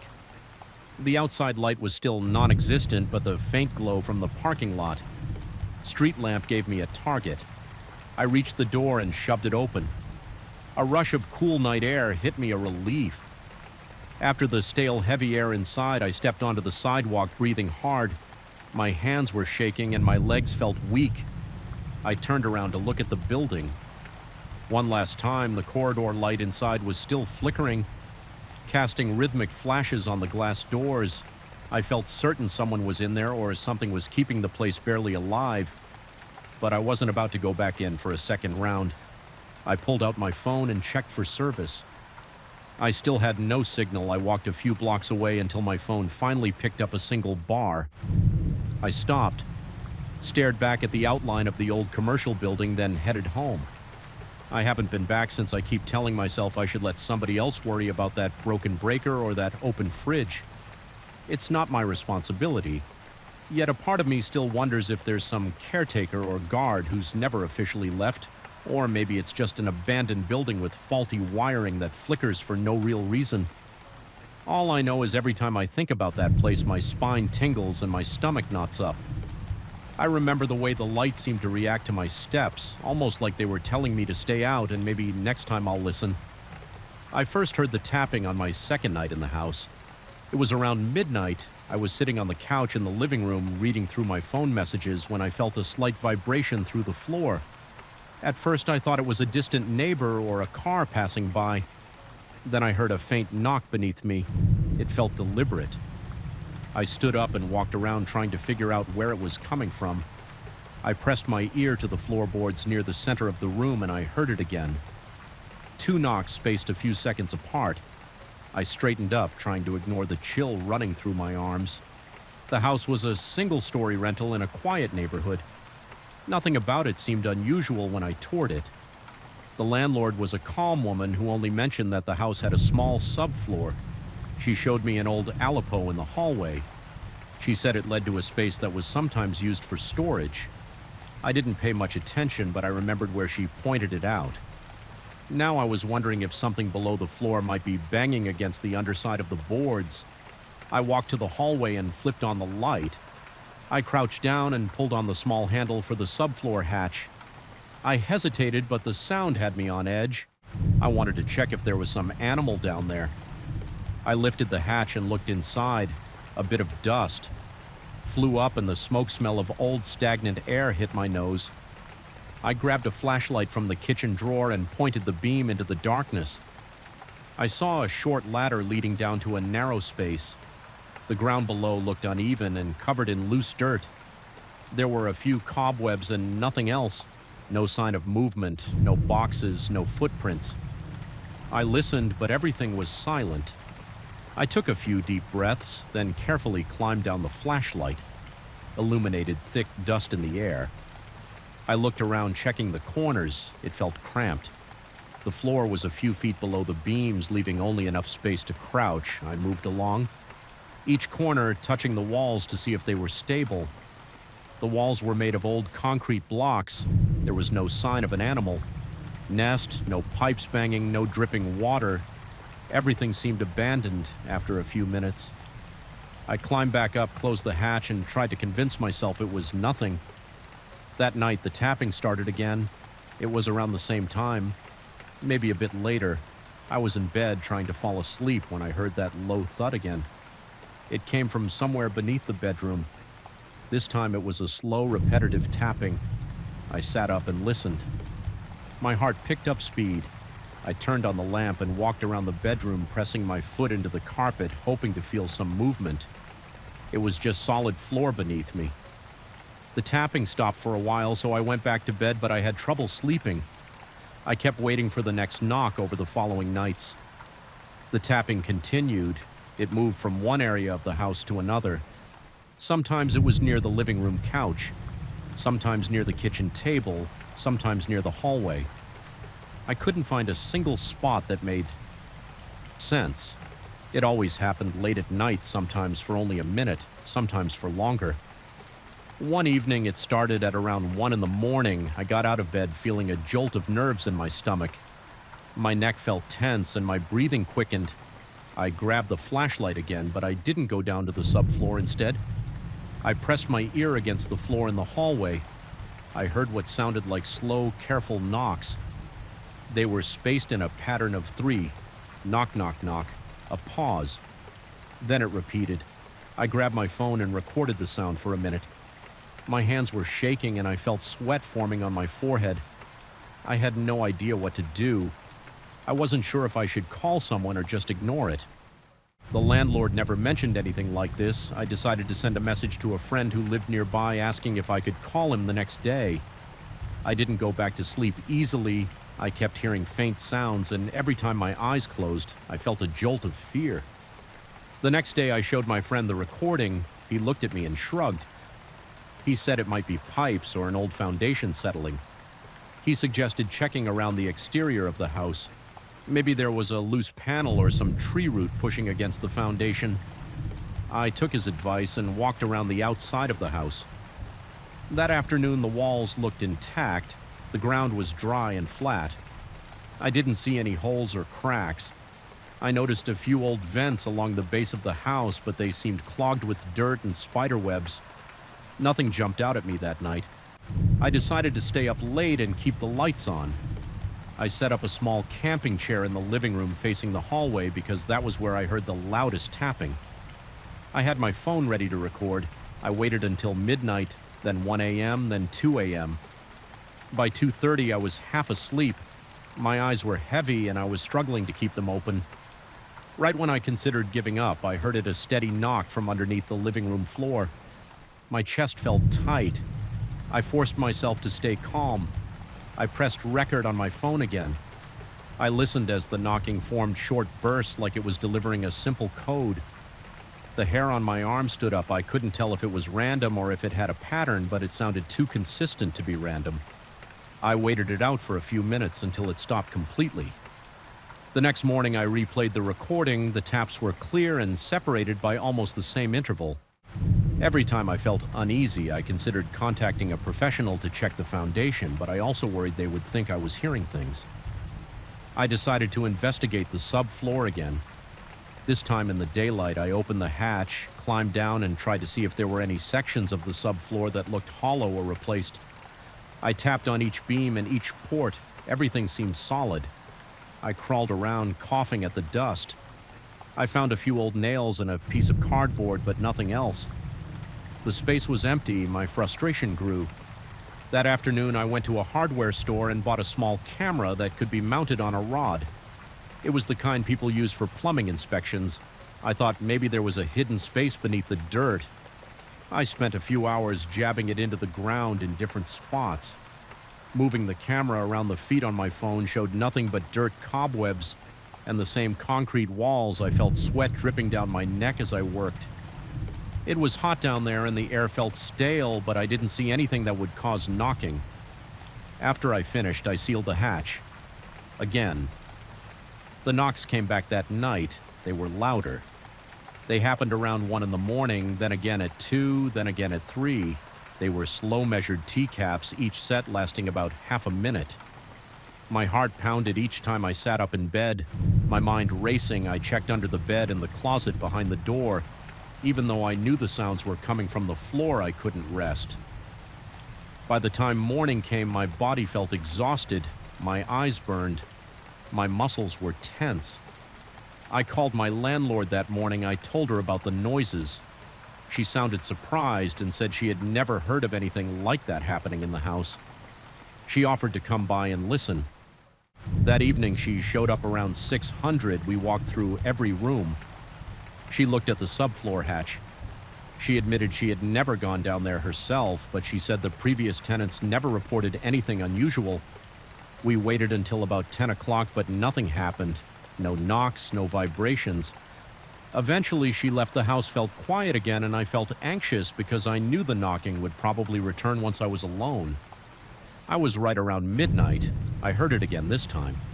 Closer than before, the living room floor shook slightly with each knock. I turned on every light in the house and walked around with my phone recording. My legs felt weak. My mouth was dry. I stood in the hallway listening to the knocks. They paused, then started again. I climbed down to the subfloor with my phone flashlight on, trying to catch it. From below, I half expected to see a person crouching in the darkness, but there was no one there. The knocks continued above me, right over my head. I waved my phone light around, searching for any sign of movement in the beams or the boards. Nothing, just the same dusty space. I decided to speak out loud. I shouted, asking if someone was there. Even though it felt ridiculous, the knocking stopped. My chest tightened. I stood still, breathing hard, staring at the floor above me. The silence weighed on me after maybe a minute. I climbed back up. I felt shaken. I sat on the edge of my couch, my mind spinning. I felt a dull ache in my temples. My palms were sweaty. I locked every door and window. My heart was thumping. And I felt a strange need to keep the lights on for the rest of the night. The next days became a pattern. The knock returned every night. They got more rhythmic, sometimes in sets of 3, sometimes in sets of 4.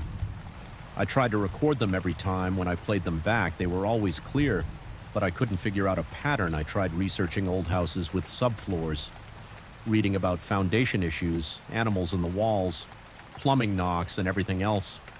Nothing matched the sounds I was hearing. I brought my friend back to the house and showed him the recordings.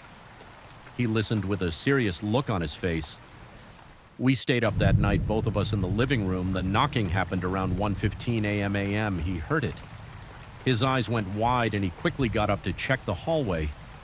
He listened against the floor, shook his head, and whispered that it sounded like someone tapping from below. I suggested we both go into the subfloor. He agreed, and we climbed down together. We aimed our flashlights at the boards above us. The knocking continued. It was right above us, but there was nothing there. We stood still, feeling the vibrations through the wood. He looked at me with a tense expression.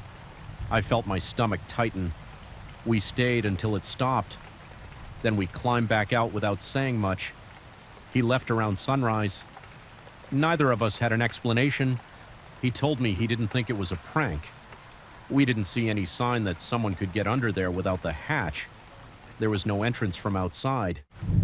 We checked for hidden doors or new openings, but we found nothing. I considered calling the police, but what would I say? There was no intruder, no visible damage, just persistent knocks by the next week.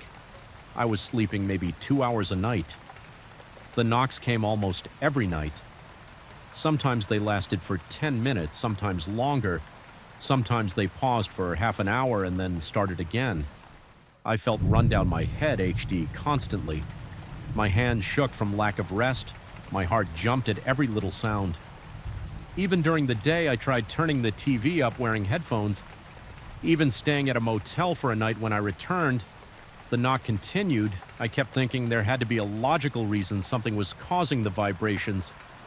Something was hitting the bottom of the floorboards, but I never found any evidence of hardware issues or pests or anything that moved the beams.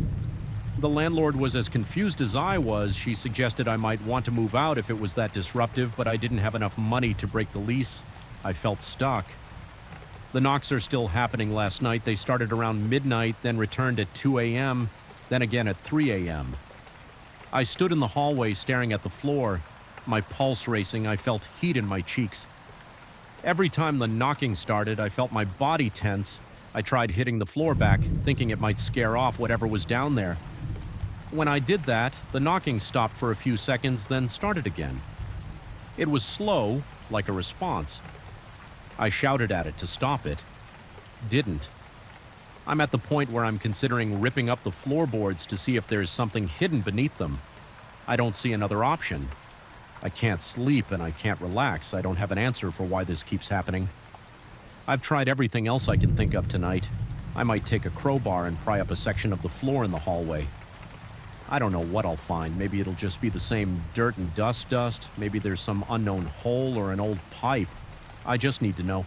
I'm not sure if I'll have the guts to do it alone, but I don't see another choice. All I know is that the knocks keep coming and I can't pretend they're not there. I walked into that hotel on Friday afternoon feeling tired and ready for a quiet weekend. I remember the sign out front looked half faded, and the parking area was full of cracks. I had driven about 3 hours from the city and just wanted a decent bed and a hot shower. The place looked small, old, and a bit run down, but I wasn't looking for luxury. I just wanted a break from my usual routine. I never thought I'd leave that place with my nerves shot and my mind running in circles. But things took a strange turn in that old building, and I can't get the memory out of my head. When I stepped into the lobby, I smelled something like old carpet and stale coffee. The walls had a dull beige color with some peeling spots near the ceiling. A single light flickered near the reception desk. There was a tall man with thin hair behind the counter. He looked at me without much expression and asked if I had a reservation. I told him I'd booked a room online just for the weekend. He nodded and flipped through a ledger before handing me a key attached to a small plastic tag. The number on the tag was 104. I remember glancing around the lobby and noticing a single couch against one wall. The cushion was torn on one corner. There was a stand with brochures for local attractions, but most of them looked outdated. No one else was around. It felt almost deserted.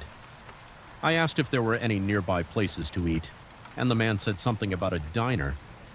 A few miles down the road, he didn't smile or offer any additional help. He just told me to enjoy my stay in a flat tone. I grabbed my small suitcase and headed for the stairs. Since there didn't seem to be an elevator on the way to the room, I noticed the hallway lighting was dim. It hummed quietly like a tired electrical system trying to keep up the carpet, felt squishy under my shoes as if it hadn't dried from some old cleaning. The air smelled musty, and I felt a slight chill when I reached the door to room 104. I had to jiggle the key in the lock for a few seconds. The handle felt loose. Once inside, I saw the room had a single bed, a small table with one chair, and a tall mirror on a wooden stand in the corner. The bathroom door was to my left. Everything looked clean enough at first glance, though the wallpaper had some stains near the floor. I set my suitcase down and sat on the bed. It creaked loudly, but it felt okay for a short stay. I didn't think much of the atmosphere. Yet I unpacked some clothes, put my toiletries in the bathroom, and tried the shower. The water pressure was weak, but it got warm enough. I changed into more comfortable clothes and decided to lie down for a bit. While I rested, I could hear faint noises from outside, mostly wind rustling near the window around dinner time. I went back downstairs and asked if there was a vending machine. The receptionist pointed me to a small room near the back with a few snacks and sodas. I decided to drive to the diner, he mentioned. Instead, the diner was small but had decent food. I grabbed a burger and fries, then went back to the hotel. By then it was already dark. The parking lot only had a few lamps and they flickered. I felt uneasy, but I chalked it up to being tired. I made my way back to my room, noticing that the hallway smelled like old paint. The silence felt heavier than before. At some point, I caught my own reflection in one of the glass frames on the wall and felt startled. My heart sped up for a second, but I laughed it off. I locked the door behind me and tossed my jacket on the chair. I brushed my teeth in the small bathroom and then returned to the main area. The mirror in the corner seemed to catch my eye. It was an older style with a wide wooden frame around it. Some small chips in the corners. I checked myself in it for no real reason. Just habit, I guess. I remember noticing how pale I looked under the weak light from the lamp on the table. After that, I switched off the lamp and got into bed. The sheets were rough, but they smelled freshly washed. I fell asleep without much trouble. Sometime after midnight, though, I woke up feeling disoriented. The room was pitch black, except for a faint glow from the parking lot. Light that seeped in around the curtains. My heart was pounding. I wasn't sure what had startled me. Then I noticed the mirror in the corner. I couldn't see it clearly, but I sensed something was off. My skin prickled. I felt a chill run down my arms. I leaned forward and squinted, trying to see if there was something near the mirror. I thought I saw a shape standing behind me in the reflection. It was just a dark figure, hard to make out. My heart thumped so loudly I could hear it in my ears. I turned on the bedside lamp. The shape disappeared instantly. I looked around the room and found nothing. The chair was empty, the curtains were closed, and there was no one else in there. I felt a drop of sweat roll down my temple. My mouth was dry. I walked over to the mirror and checked behind it. There was just a wall. I rubbed my eyes, assuming I was groggy and imagining things. I left the light on for a while, but eventually I turned it off again. I tried to calm down, repeating in my head that it was just my mind playing tricks on me. I managed to drift off again after some time. The next morning I woke up earlier than usual. My back ached from the stiff mattress. I got dressed and stepped out to find something for breakfast. The receptionist was there, barely looking up from a newspaper. I didn't mention my weird experience. I just asked if the coffee was fresh. He gestured toward a small pot next to the front desk. It was lukewarm and tasted burnt, but I drank it anyway. I ate a stale-looking donut from a box on the counter. The taste was bland, but I forced it down because I was hungry after breakfast. I drove around the area. There wasn't much to see. Mostly trees, a few houses scattered along the highway. I spotted a small grocery store and picked up a bottle of water, some snacks, and an energy drink. I wasn't in the mood to explore any attractions, so I just killed time until early afternoon when I got back to the hotel. The lobby was empty. I walked up to my room and tried to ignore how quiet everything felt. I spent most of that day in my room, scrolling through my phone, watching a little TV on the tiny set mounted on the wall. The channels were fuzzy and there weren't many options at one point. I heard a thump in the hallway, so I opened the door. No one was there. I thought maybe another guest had dropped something. The corridor was silent again. I shrugged it off and went back inside. By that point, I was feeling restless. The place had this strange vibe, like no one ever smiled or made noise. The only time I heard voices was when the receptionist talked on the phone, and even that was a low mumble. That night, I found myself staring at the mirror again. I kept thinking about what I'd seen the night before. I decided I wouldn't let it get to me. I was sure it was just my imagination, but I couldn't shake this nervous energy in my stomach around bedtime. I got under the covers, turned off the light, and closed my eyes. The wind outside picked up. I heard it whistling around the corners of the building. The room felt colder than before. I pulled the blanket up to my neck and tried to relax. Sometime after midnight, I snapped awake again. My eyes darted around the room. It was dark, but the mirror was visible in the corner. My heart started pounding all over again. I had that same prickling sensation on my skin. I glanced at the mirror and my blood went cold. I saw a figure in the reflection again standing behind where I was lying near the headboard. It was just a dark outline, but it seemed taller than me. My heart hammered against my ribs. I could barely breathe. I reached for the lamp, fumbling for the switch. My fingers felt clumsy when I turned it on. The figure vanished. I twisted around and looked behind me. Nothing was there. The room was empty. I sat up, trying to steady my breathing. My mouth went dry and I felt sweat on my forehead. My legs felt weak when I stood. I walked over to the mirror and stood in front of it. Staring at my own face, my eyes looked wild, and I noticed my hair sticking out on one side. I stood there for a minute, waiting to see if anything else appeared. The mirror showed only me and the rest of the small room. I pulled the mirror away from the wall a bit, checking behind it again. Still nothing. I felt silly, but I couldn't deny the terror. I'd felt my arms had goosebumps and my stomach churned. I didn't sleep much after that. I left the lamp on and tried to rest with my eyes half closed. Every little sound made me jump. The hours dragged until morning. I got up early again, threw on my clothes, and decided I couldn't stay another night in that room. I just wanted to get out of there. I packed my bag in a hurry, shoving my things inside without folding anything. I felt anxious, and my hand shook a bit. I wanted to leave before the feeling got any worse. When I headed downstairs, the receptionist was there again. He watched me for a moment, then picked up a small envelope from the counter. He handed it to me without a word. I asked him who it was from. He just said it was left for me earlier, and he didn't know by who I opened it. Right there in the lobby, it was a short note on a plain piece of paper. It said, "Avoid room 104 next time, for your own good." I looked at him waiting for an explanation. He just stared back, his face rigid. I asked why he didn't give me an answer. He only said, "We usually don't book that room," in a quiet voice, then cleared his throat and looked away. My stomach tightened. I felt anger and confusion rising in my chest. I wanted to demand more details, but I also just wanted to get out of there. My heart was pounding again, and I felt a headache coming on, so I turned away, grabbed my suitcase, and walked out the door outside. The day was cold and the sky looked gray. I loaded my stuff into my car, my hands feeling numb.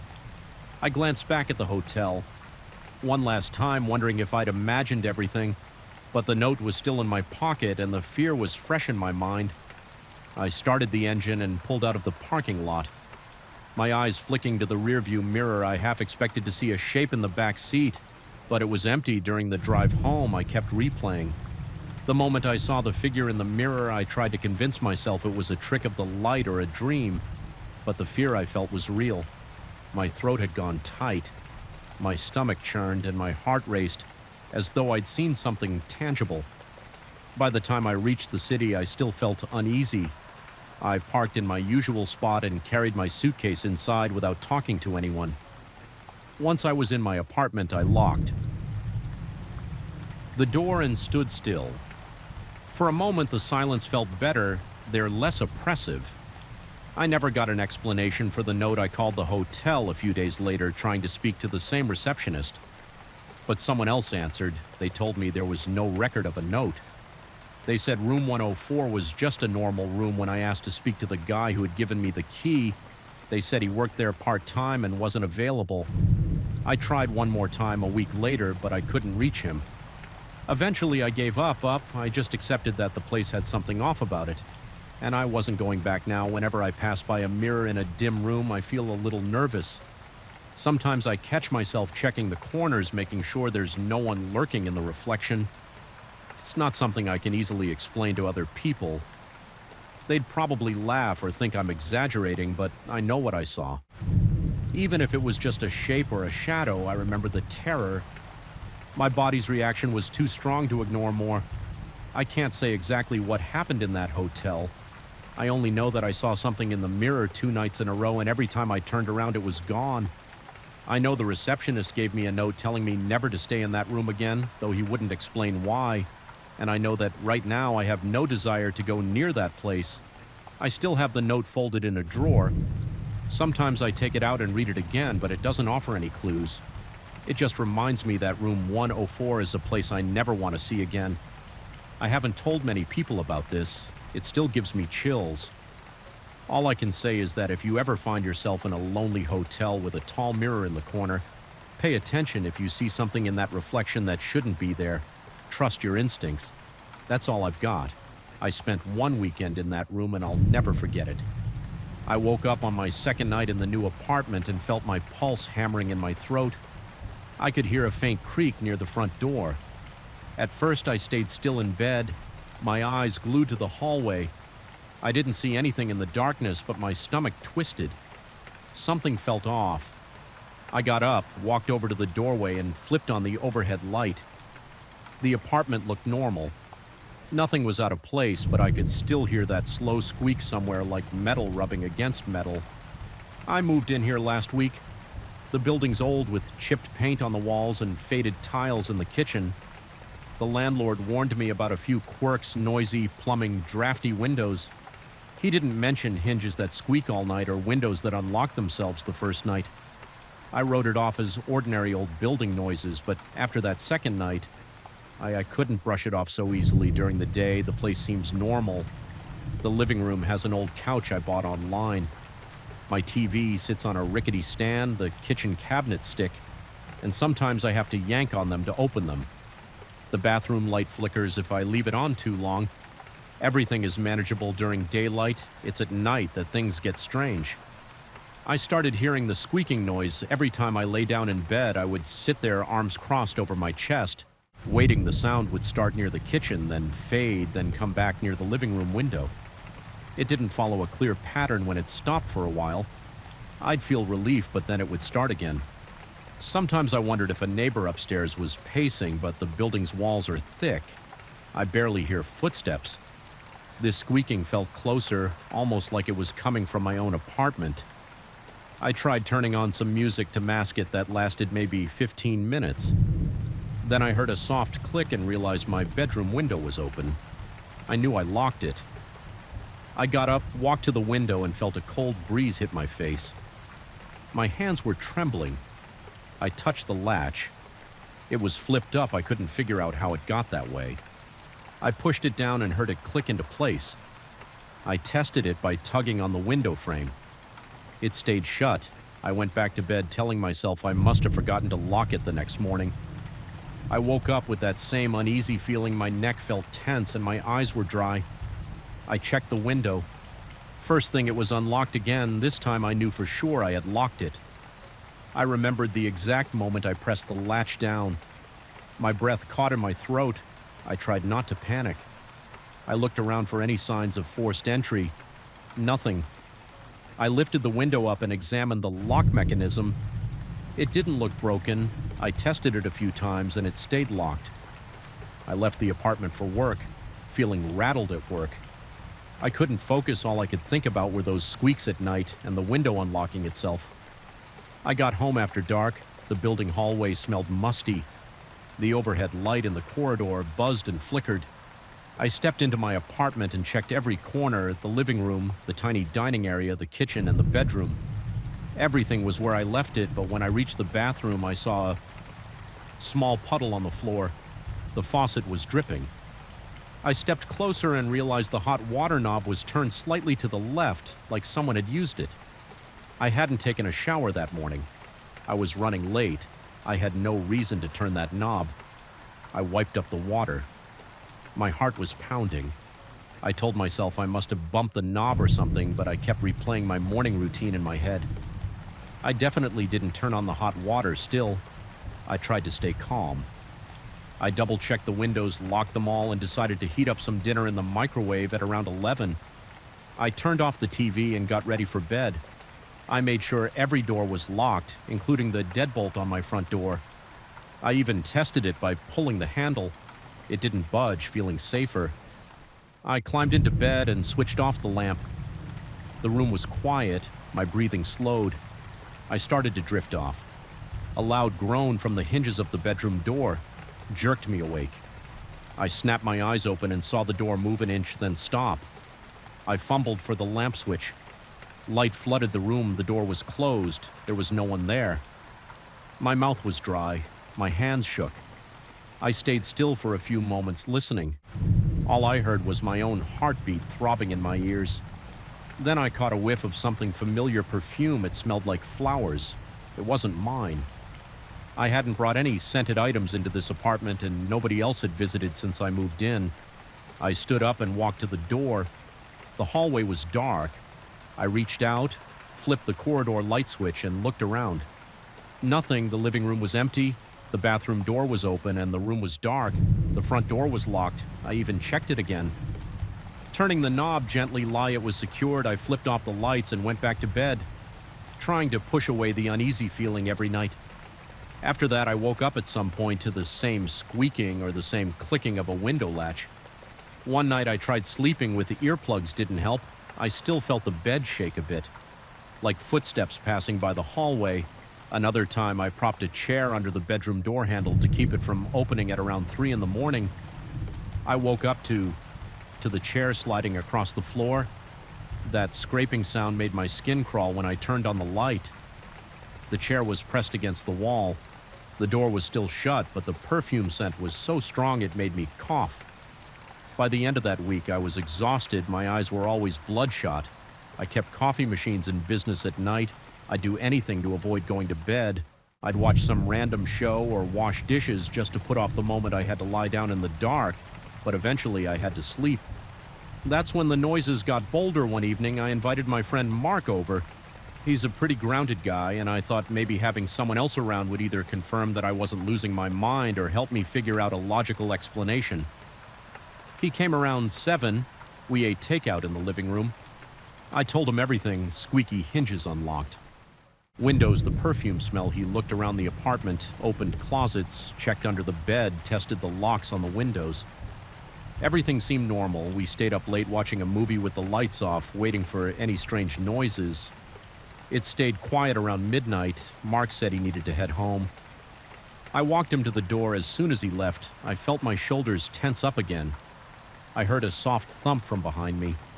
I turned and saw that the hallway light was flickering. My bedroom door was slightly open. I had closed it. Earlier, my heart pounded. I approached the door. The hinges squeaked. Once I let out a shaky breath. On the floor, right by the doorway, lay a small bottle of perfume. It was an old-fashioned glass bottle, the kind with a glass stopper on top. I picked it up. It felt cold. I'd never seen it before. It had a label, but the lettering was faded. I unscrewed the stopper just enough to smell it. It was the same scent that kept appearing in my room. I felt my scalp prickle. I dropped the bottle in the bathroom sink. I didn't know what else to do with it. I felt dizzy, so I leaned against the wall for a moment, then I splashed some water on my face. The water felt icy. My mind raced. There was no way that bottle belonged to me. It had to be from a previous tenant. But why was it on my hallway floor, and why did I smell it so strongly that night? I set up my phone camera to record. I placed it on my dresser, pointed at the bedroom door. I wanted to see if something was physically opening it. I got in bed, turned off the lamp, and forced myself to close my eyes. It took a long time, but I dozed off eventually. I woke up to the sound of something rattling in the hallway. My heart lurched. I tried to grab my phone to check the time, but I knocked it off the dresser by accident. It hit the floor. I cursed under my breath. I slid out of bed, picked up the phone, and checked its screen. It had stopped recording after about 2 hours because of storage space issues. I groaned in frustration. I heard a scraping sound near the front door. My chest felt tight. I moved toward the door, phone's flashlight shining ahead. The doorknob was jiggling like someone was trying to turn it from the other side. Then it went still. I listened, but I didn't hear any footsteps in the hallway. I put my hand on the door, and it was cold. I slid the deadbolt open and swung the door wide.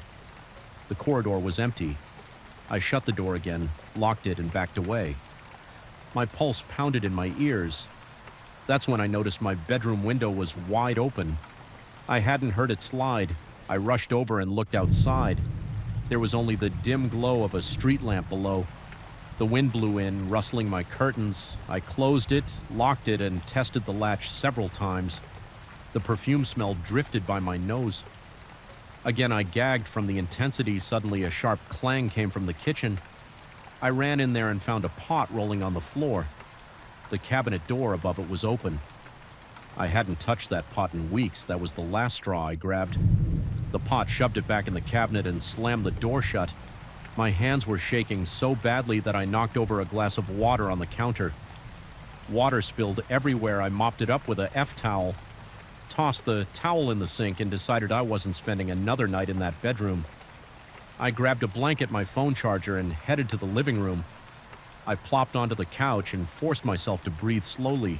The living room felt safer. The overhead light was harsh, but I kept it on. I tried to calm down by scrolling through my phone, checking random news updates, anything to keep my mind off the noises. At some point, I managed to fall asleep.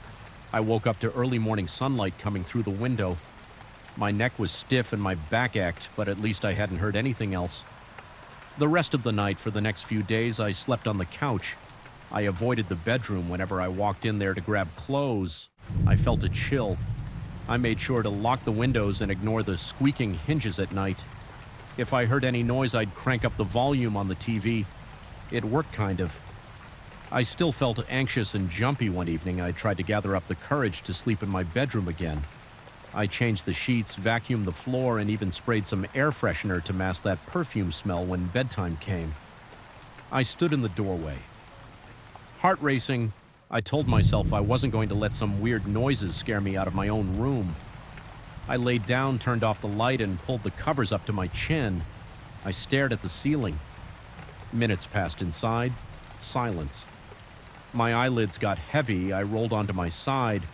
I wasn't sure how long I slept, but I jolted awake when I felt a presence near the door. I couldn't see anything, but I had the overwhelming impression that someone was standing there staring at me. My breath caught in my throat. I lunged for the lamp switch. The room flooded with light. The door was closed. Nobody was there, but I smelled that same perfume stronger than ever. It was like the air was saturated with it. My eyes watered from how intense it was. I stumbled out of bed, hand over my nose, and flung the door open. I paced the hallway, my heart pounding. I didn't see anyone, but I couldn't stay in that room with that smell. It was overwhelming. I spent the rest of the night on the couch again, thinking about what to do. I didn't want to deal with unknown visitors, squeaking hinges, and windows that seemed to unlock themselves. My body felt worn down. Every muscle in my neck and shoulders was tight. My head pounded. I felt dehydrated. Each time I tried to relax, I heard another small noise. Somewhere in the apartment the next morning, I started packing up my things. I couldn't handle it anymore. I grabbed moving boxes from the closet and began filling them with my clothes, my books, and my kitchenware by the afternoon. The apartment looked half empty. I left the windows locked, closed the bedroom door, and shoved a few final items into a suitcase. I didn't care about the lease. I just wanted out. I called a friend who owns a pickup truck and asked for help. He agreed to come by the next day. That night was my last night in the apartment. I slept on the couch with the lights on. The building was quiet, but I didn't trust it. I kept glancing at the hallway, expecting to see the door slowly creak open. My friend arrived in the morning, and we loaded my boxes into his truck. As we carried the last box out, I heard a faint squeak. I froze in the hallway. I realized it was the apartment door hinge, the same squeak I'd heard in the middle of the night. I closed the door for the final time, locked it, and walked away. The landlord wouldn't get a second month's rent from me. I was done. I didn't see any figure that morning, and there was no perfume smell when I left. But my skin still prickled even outside on the sidewalk. I couldn't shake that tense feeling. I climbed into my friend's truck, slammed the door, and watched the old apartment building fade in the rearview mirror. My heart rate slowly settled. I was relieved to be gone. I wanted to breathe fresh air and sleep without fear. That's all I wanted, and as far as I was concerned, I wasn't stepping foot in that place again. I parked my truck outside that old country house and felt a chill crawl across my skin before I even stepped inside. The place looked quiet and still, but I had this nagging sense that something was off. I'd inspected dozens of homes over the years, and I usually shrugged off bad feelings this time. Something made my chest tighten. I went in anyway, thinking I just needed to check the structure, make a few notes, and leave. It didn't turn out that simple. I'm Robert Ellis. I've been in the home inspection business for over 15 years. I'm used to creaky floors, drafty attics, and suspicious rattles in the walls. But this house made my mouth dry as soon as I walked through the door. It was a 2-story farmhouse with chipped paint on the siding and a rusted weather vane on top. The porch was uneven and one of the posts seemed warped by moisture. I noticed those details out of habit, but my main focus was on the attic because the owner had told me to pay special attention to the beams. He'd said they might be damaged and he was worried about collapse. I opened the front door and smelled dust mixed with something stale.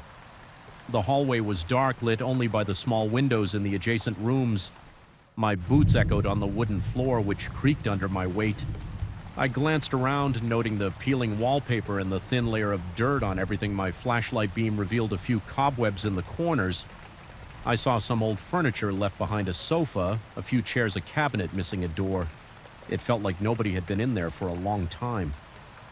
I moved through the living room and headed for the staircase. There was a short flight of steps leading to the second floor. Each step groaned at the top.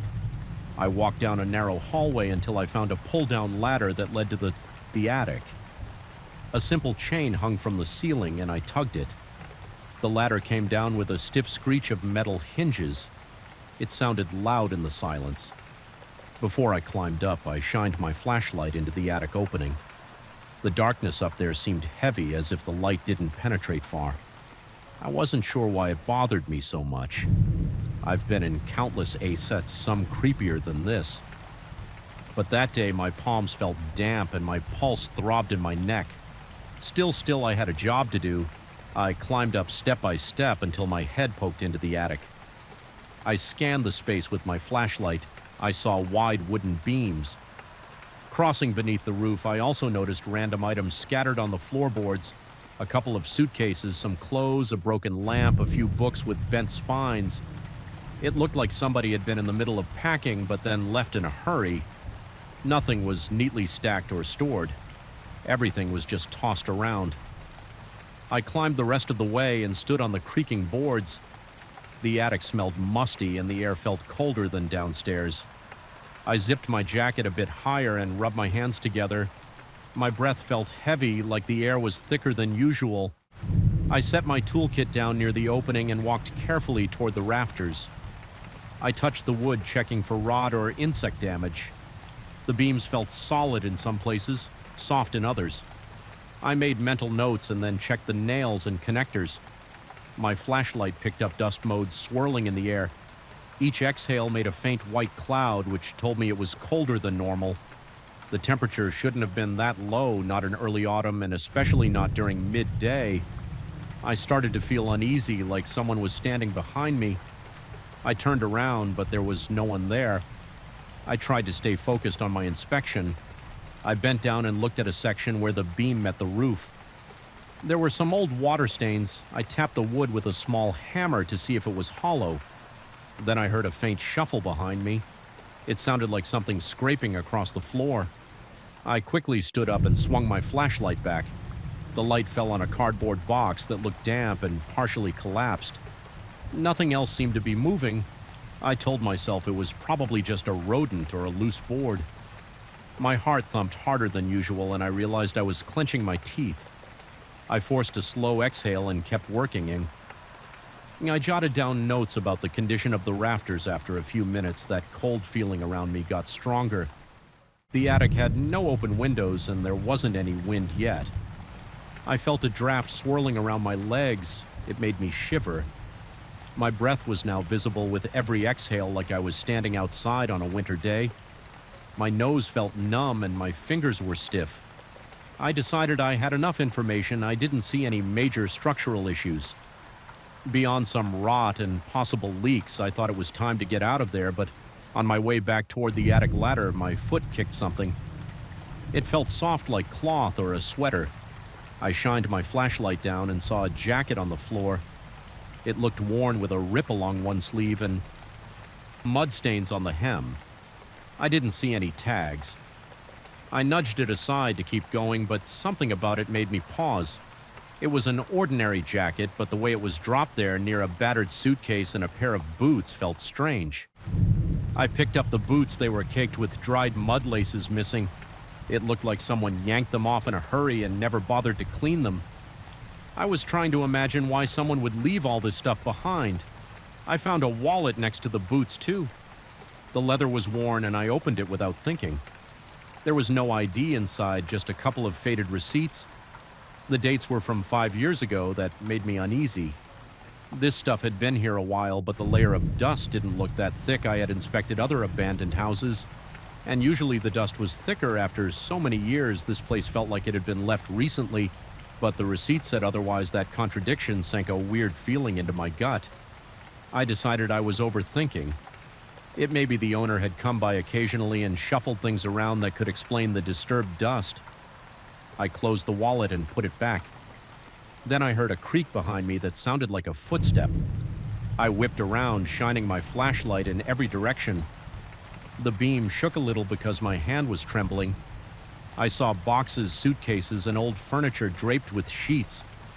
Nothing moved. I listened for a few seconds. Breathing hard, I could only hear my own heartbeat in my ears. I took another step toward the ladder, and it felt like the cold air was wrapping around my body. My spine tingled. I glanced over my shoulder, afraid I might see someone or something standing there.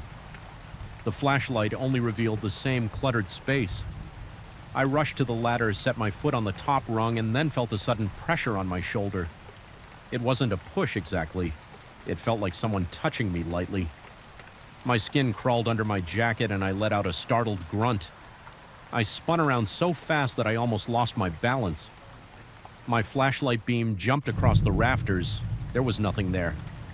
My shoulder felt cold, though, like I brushed up against a block of ice. My breathing became ragged. I had trouble swallowing. Every instinct told me to get down the ladder and out of that house. I moved quickly, almost stumbling as I descended. The wooden ladder shook beneath me, and I gripped the sides until my knuckles turned white. I dropped into the hallway and shoved the ladder back up. I heard it snap into place, then I hurried down the stairs, nearly skipping steps. My boots landed heavily and the boards creaked in protest. By the time I reached the front door, my hand shook so badly that I fumbled with the doorknob. I yanked the door open and stepped onto the porch, gulping fresh air. The midday light felt harsh after the darkness inside. I stood there, breathing fast, trying to get my pulse under control. Outside, the cold sensation began to fade, but I still felt tense. My heart pounded and the muscles in my shoulders ached from being so tight. I realized I had left my notepad and some of my tools in the attic. I almost considered leaving them there, but that was a ridiculous thought. Those tools were expensive and I couldn't afford to lose them. I forced myself to calm down. I told myself there was nothing actually there, that I was just spooked by the strange atmosphere and the abandoned belongings. Maybe I let my imagination get the best of me. I decided to walk around the outside of the house. First check the exterior and then go back for my things. Later, I figured I needed to clear my head. I paced around the property, examining the foundation, the siding, and the roof. From the outside, the boards on one side looked warped. The gutters were full of leaves. Some of the windows were cracked. Normal wear and tear for a place that had been left alone for a while.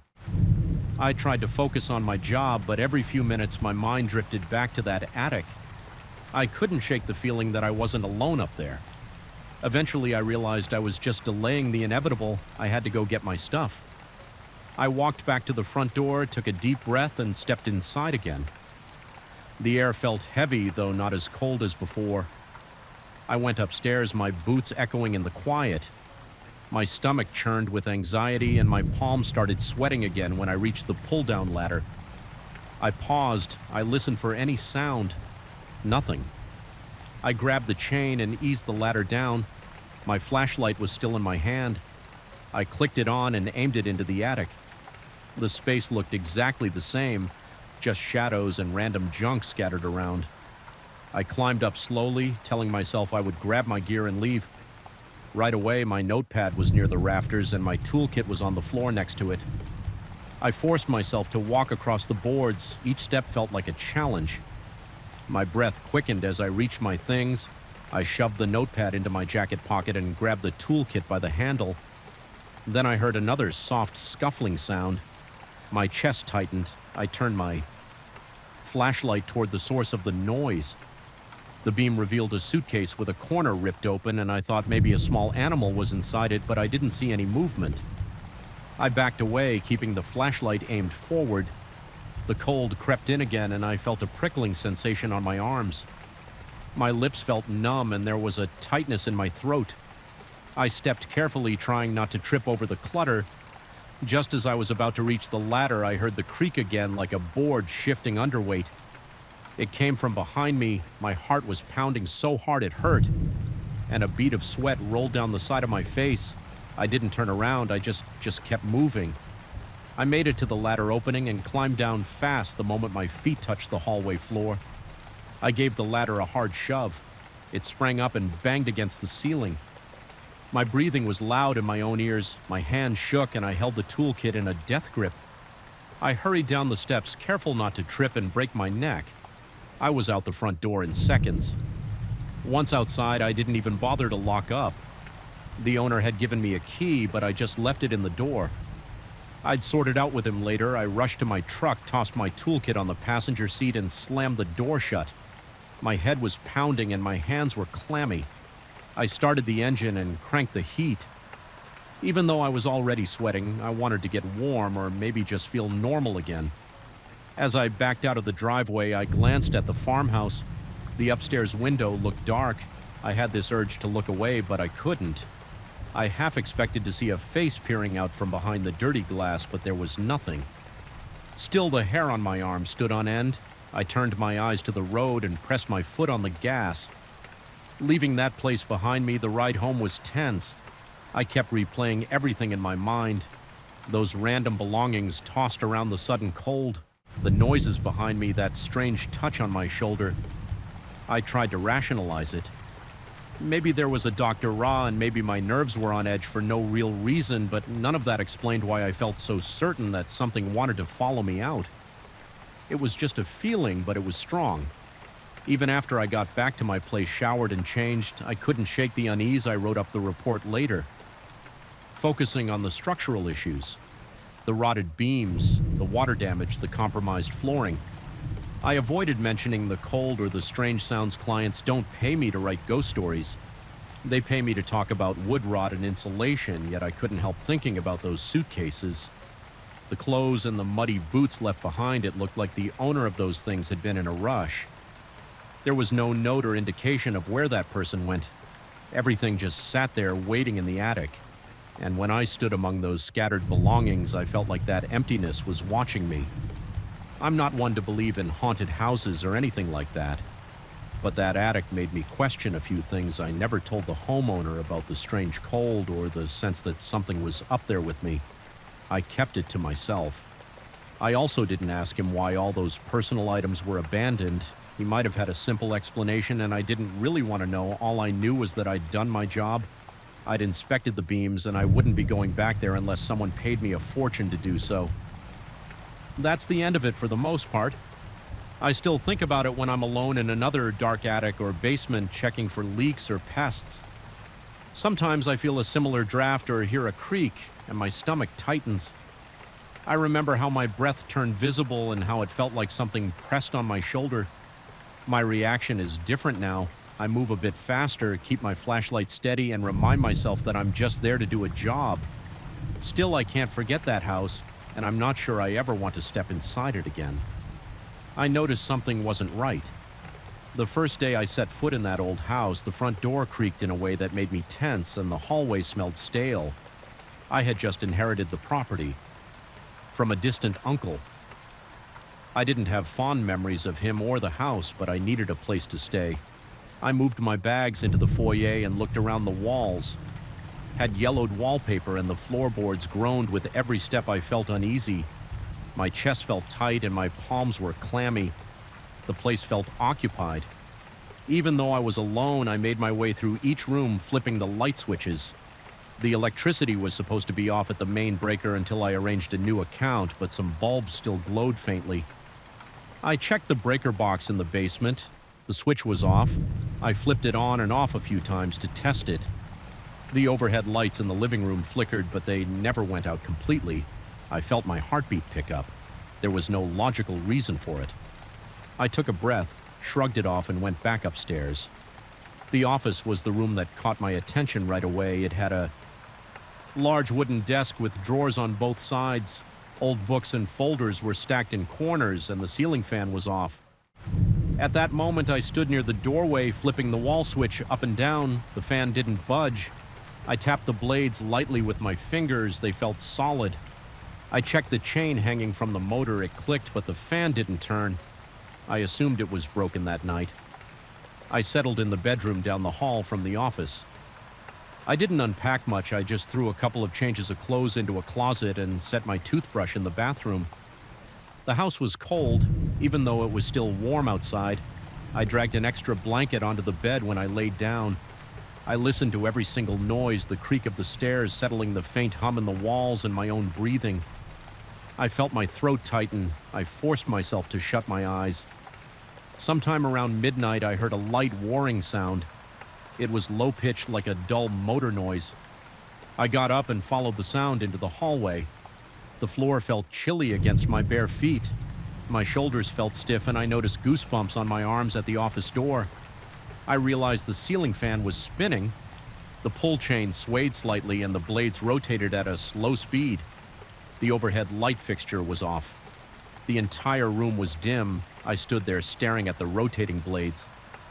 I reached for the wall switch. It was in the off position. I flipped it up, then down. Nothing changed. The fan kept spinning. I walked over to the desk lamp, clicked it on. The fan was still going. Even though there was no power indicated on the breaker box, I reached up to grab the chain the moment I touched it. The fan slowed and stopped. My chest felt heavy. I wiped sweat from my upper lip. I told myself it was a wiring issue or some leftover power in the lines. I got a chair and examined the motor housing. I saw dust and a few old cobwebs. I didn't see any fresh wiring or anything suspicious. I climbed down, turned off the desk lamp, and stood there in the dark. The fan remained still. I went back to bed the next day. I tried calling an electrician, but he couldn't come out until the end of the week. I spent most of the morning cleaning out old boxes in the living room. I heard the fan turn on once around lunchtime, but by the time I got to the office, it had stopped again. It felt frustrating, and I wanted to see it in action, but it always seemed to stop. Right before I arrived, the house remained quiet for the rest of the afternoon. By evening, the air felt thick. It was hot outside, but the house felt cold that night. I double-checked the breaker box. I saw that the main breaker was clearly in the off position. No power should have been running anywhere. I left it that way because I wanted to observe if anything else happened. I went to bed around 11.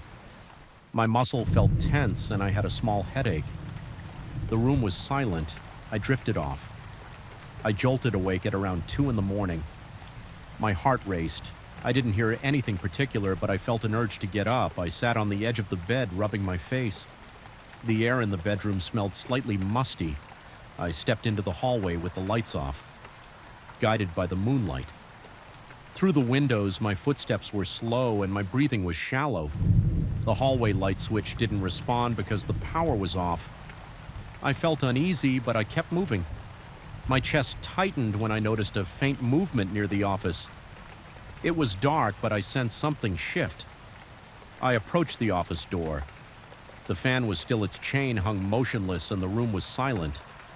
I glanced around but saw nothing out of place. My neck tingled and the hairs on my arms stood up. I backed out into the hallway. My breath caught in my throat. It felt like something brushed against my shoulder from behind. I froze. My stomach dropped and I whipped around. There was no one there. I felt a slight pressure against my shoulder like someone had placed a hand on me. I rubbed my arm trying to calm myself, but my heart pounded. I could hear it in my ears. The hallway remained empty. I stood there for a minute trying to gather my thoughts. Then I headed back to my room. I couldn't stop looking behind me. My back felt exposed. I got into bed, pulling the blanket up to my chin. My breathing was shaky. I grabbed my phone from the nightstand and turned on its flashlight. I scanned the corners of the bedroom. I didn't see anything. I placed the phone next to me face up so I could grab it quickly if I needed sleep. Came in short bursts. I drifted off for maybe half an hour at a time. Each time I woke, my heart was hammering. I worried something would be standing in the corner, but I never saw anyone by morning. I was exhausted. My eyes felt gritty. My neck muscles burned. I grabbed a quick shower and forced myself to eat some cereal. I called the electrician again to see if he could come sooner, but he told me he was booked. I tried to keep myself occupied by exploring the rest of the house. I opened closets, looked under the stairs, and checked the basement more thoroughly. I found old furniture tools and a lot of junk. Nothing seemed unusual, just old. Yet every so often I would hear that faint whirring sound. Sometimes it stopped before I could pinpoint it. A few times I'd rush to the office, but the fan would be motionless. My frustration turned into anxiety around dusk. I brought a small folding chair into the office. I set it against the wall, facing the fan. I wanted to see it turn on by itself. I wanted proof it wasn't my imagination. The room felt cold even though it was warm outside. My legs bounced and my palms stayed sweaty.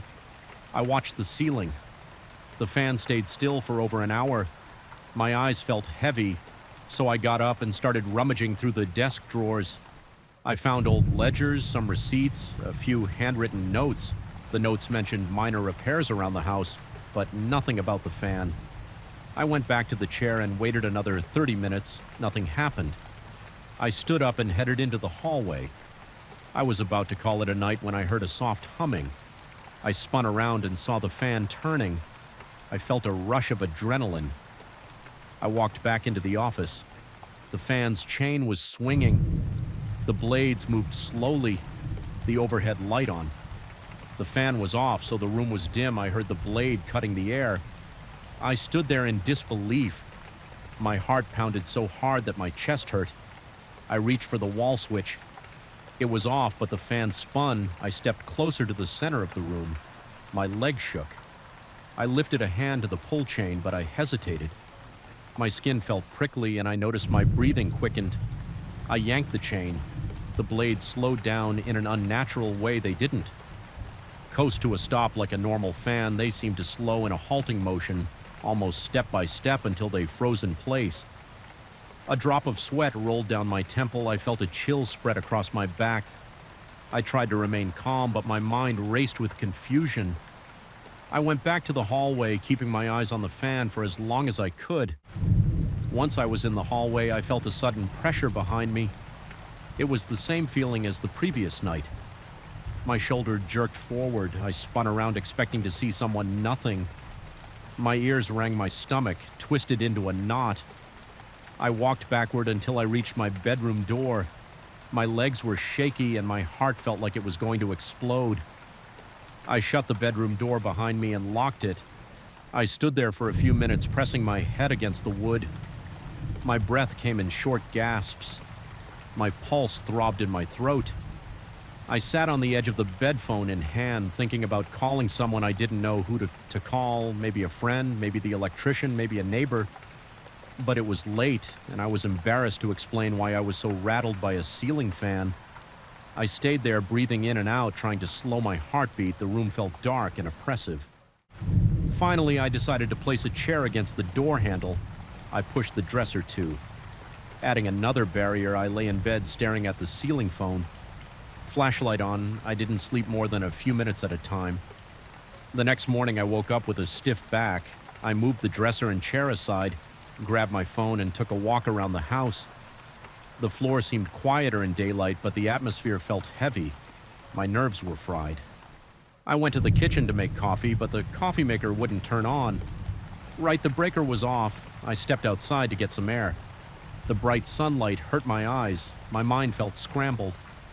I paced on the porch for a bit. Then I decided I would wait for the electrician. If he couldn't fix it, I'd just move out. I had no deep attachment to this place. I thought about selling it as soon as possible. I spent most of the afternoon outside. I took a short drive around town, ate at a small diner, and tried to keep my focus on regular life. I felt uneasy the whole time, worrying about what might be going on back in that house. My muscles were tense. My stomach churned. I planned to leave the main breaker off for good. No reason to mess with it. I came back around early evening and unlocked the door, carefully expecting something to jump out at me. The foyer was still, the living room was quiet. The office door was open and the fan was off. Everything seemed normal at first glance, but that stale odor lingered and my chest felt tight again. I knew I had at least one more night before the electrician arrived.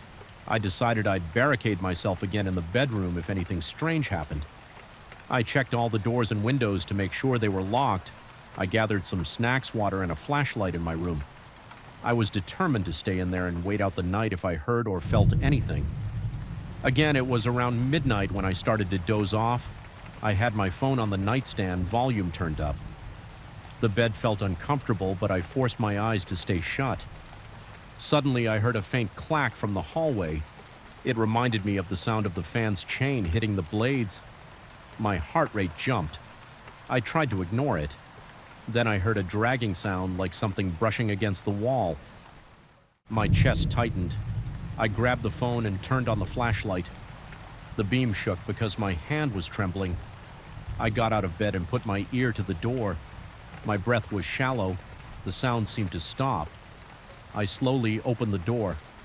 A crack, the hallway was dark. My phone flashlight lit up dust. Mows in the air, everything looked still. I took one step forward. My hand was on the doorknob and I felt my mouth go dry. A sudden chill raced across my skin. Something touched the back of my neck. I jerked around, shining the light behind me. Nothing. My spine tingled and I felt sweat sliding down my back. I slammed the bedroom door shut again. My heart pounded, my hands shook. I didn't sleep until sunrise. When the first light came through the window, I felt a slight relief. I told myself the electrician would come soon and I would get this fixed or walk away. I left the bedroom door locked and listened for any sounds. The house was quiet in the daylight. I hoped it would stay that way until help arrived. I sat there counting the minutes, refusing to leave the bedroom unless I absolutely had to. The sense of being watched never left me. My shoulders still felt odd, as though that touch had never gone away. I'll never forget the first night I spent in that old building. I could feel every creak, every shift in the beams, like the place was breathing around me. I'd been so excited to move in because the rent was cheap and it was close to my job. But after a few days, that excitement turned into something else, something that made me tense up at night. Waiting for sounds that shouldn't be there, I moved into the top floor, a cramped apartment with water stains on the ceiling, uneven floorboards, and a window that rattled on windy nights. The hallway leading to my unit was always dark because the overhead light flickered so much that the landlord finally just turned it off. I remember hauling my boxes in and noticing the stale odor that seemed to come from the walls. It wasn't strong at first, it was just this underlying hint of dampness. I figured it was normal for such an old building, so I dismissed it. On my third night, I was sitting on my couch trying to set up my TV when I heard something that made me freeze. It was like voices coming through the walls, but there was no one living in the apartment next door. I checked the rental listings. That apartment was empty and had been for months. At first, I thought maybe the sound was traveling from another floor, but it was too close. It felt like it was right behind my wall. I got up, walked over to the wall and pressed my ear against it. The murmuring stopped the second I did that. I stood there with my ear against the paint, breathing quietly, feeling a slight chill run across my arms. I didn't hear anything else. I tried to shake it off and went to bed, but I kept waking up every hour or so thinking. I heard that low, muffled talk again the next morning. I was groggy and irritated. I told myself I'd probably just imagined it. Maybe the pipes were making weird noises, or maybe someone left a radio on in one of the lower units. Still, I couldn't forget how close those voices had seemed the following night. The same thing happened. I was in bed staring at the cracks in the ceiling when I heard that low, hushed tone again. It sounded like one person talking. Then a pause, then another person responding, but the words weren't clear. It was like trying to listen to someone through thick layers of concrete. I got out of bed, walked to the wall, and listened again. It stopped as soon as I got close. My heart was pounding in my chest. I walked around the apartment, flipping on every light. I checked the hallway. It was empty and silent. Except for that faint buzzing of old electrical wiring, I went back in, closed and locked the door, and sat on the edge of my couch, feeling my fingers trembling against my thighs. I felt this tightness in my stomach that wouldn't go away. It was the first time I thought maybe there was something off about the building itself. But I pushed that thought aside because it didn't make sense to me. Buildings don't talk. There had to be a logical reason. The next day I bumped into the landlord in the lobby. He was an older guy with stooped shoulders and a thick mustache. I told him about the sounds, trying to keep my tone casual. He just shrugged and said it was probably the plumbing. He didn't look concerned at all. He told me not to worry, that these old buildings have all sorts of strange noises. Then he quickly changed the subject, asking if the toilet was flushing fine, if the stove worked. I said yes, and he walked away with an odd smile. I couldn't tell if he was amused or if he was brushing me off. Either way, I didn't get much comfort out of that conversation as the days went on. I noticed the muffled conversation started up more often. Sometimes I heard it when I was in the shower. Sometimes when I was cooking, it wasn't loud, but it was consistent enough that I knew I wasn't imagining it. I tried hitting the walls with my fist, yelling for whoever it was to knock it off, but it would always go quiet. Right after I responded, I started to feel like something was watching me, even though I had no evidence of that. My skin would prickle whenever I walked down the hallway, or when I was alone in the laundry room downstairs. Everything about the building made me uneasy. The metal elevator doors clanged shut behind me with this echo that sounded like a dull clang in a tunnel. The stairwell smelled like mold and old water. The trash chute in the corridor sometimes rattled for no reason. One afternoon, I decided to go up to the roof to check out the water tank. I had a flimsy reason. I wanted to see if maybe the water system was somehow creating those weird voices. I wasn't sure how that would even work, but I was desperate for a logical explanation. The only access to the roof was a narrow iron staircase at the end of the top floor hallway. The handle was rusty and it stuck. When I tried to turn it, I had to yank it hard. Finally, the door opened with a screech that made me grit my teeth. The wind outside hit my face as I stepped onto the roof. The sun was bright, but the air smelled stale like dust and old pigeons. The concrete roof was cracked in places, and I could see random bits of junk piled in corners. There was a broken chair, a few old crates, and a tar-stained bench. The water tank was in a fenced area near the far edge. I walked over to the fence. It was locked with a heavy chain, but the chain was so old it looked like it had rusted in place. I gave it a couple of tugs. It jangled but stayed locked. I peeked through the fence of the tank. It was a large metal cylinder with patches of rust around the edges. I could smell something sour, almost like stagnant water. It reminded me of a neglected basement or a puddle that never dried up that made me nervous. I wondered if it was safe to even drink the water in the building. I stayed there for a minute, breathing through my mouth to avoid the stench. I didn't see anything out of the ordinary except the water in the tank looked dark. I couldn't see inside clearly, just a surface that seemed filmy. I let go of the fence and decided I'd bring it up with the landlord again. That's when I heard of a soft sound behind me. I spun around. There was no one else on the roof. The door was still shut, and the wind had died down, so it wasn't a draft. The sound had been a faint scraping, like footsteps on gravel.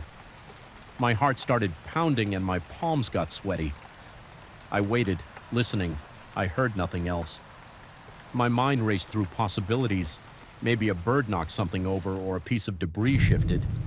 I tried not to think too hard about it because I already felt uneasy and I didn't want to push myself into panic. I walked back to the rooftop door, opened it, and headed down the stairs as calmly as I could. My legs felt shaky that evening. I was in my apartment, staring at the ceiling, just trying to relax. I was replaying the events in my head, telling myself I was overreacting, but the building wasn't giving me a break.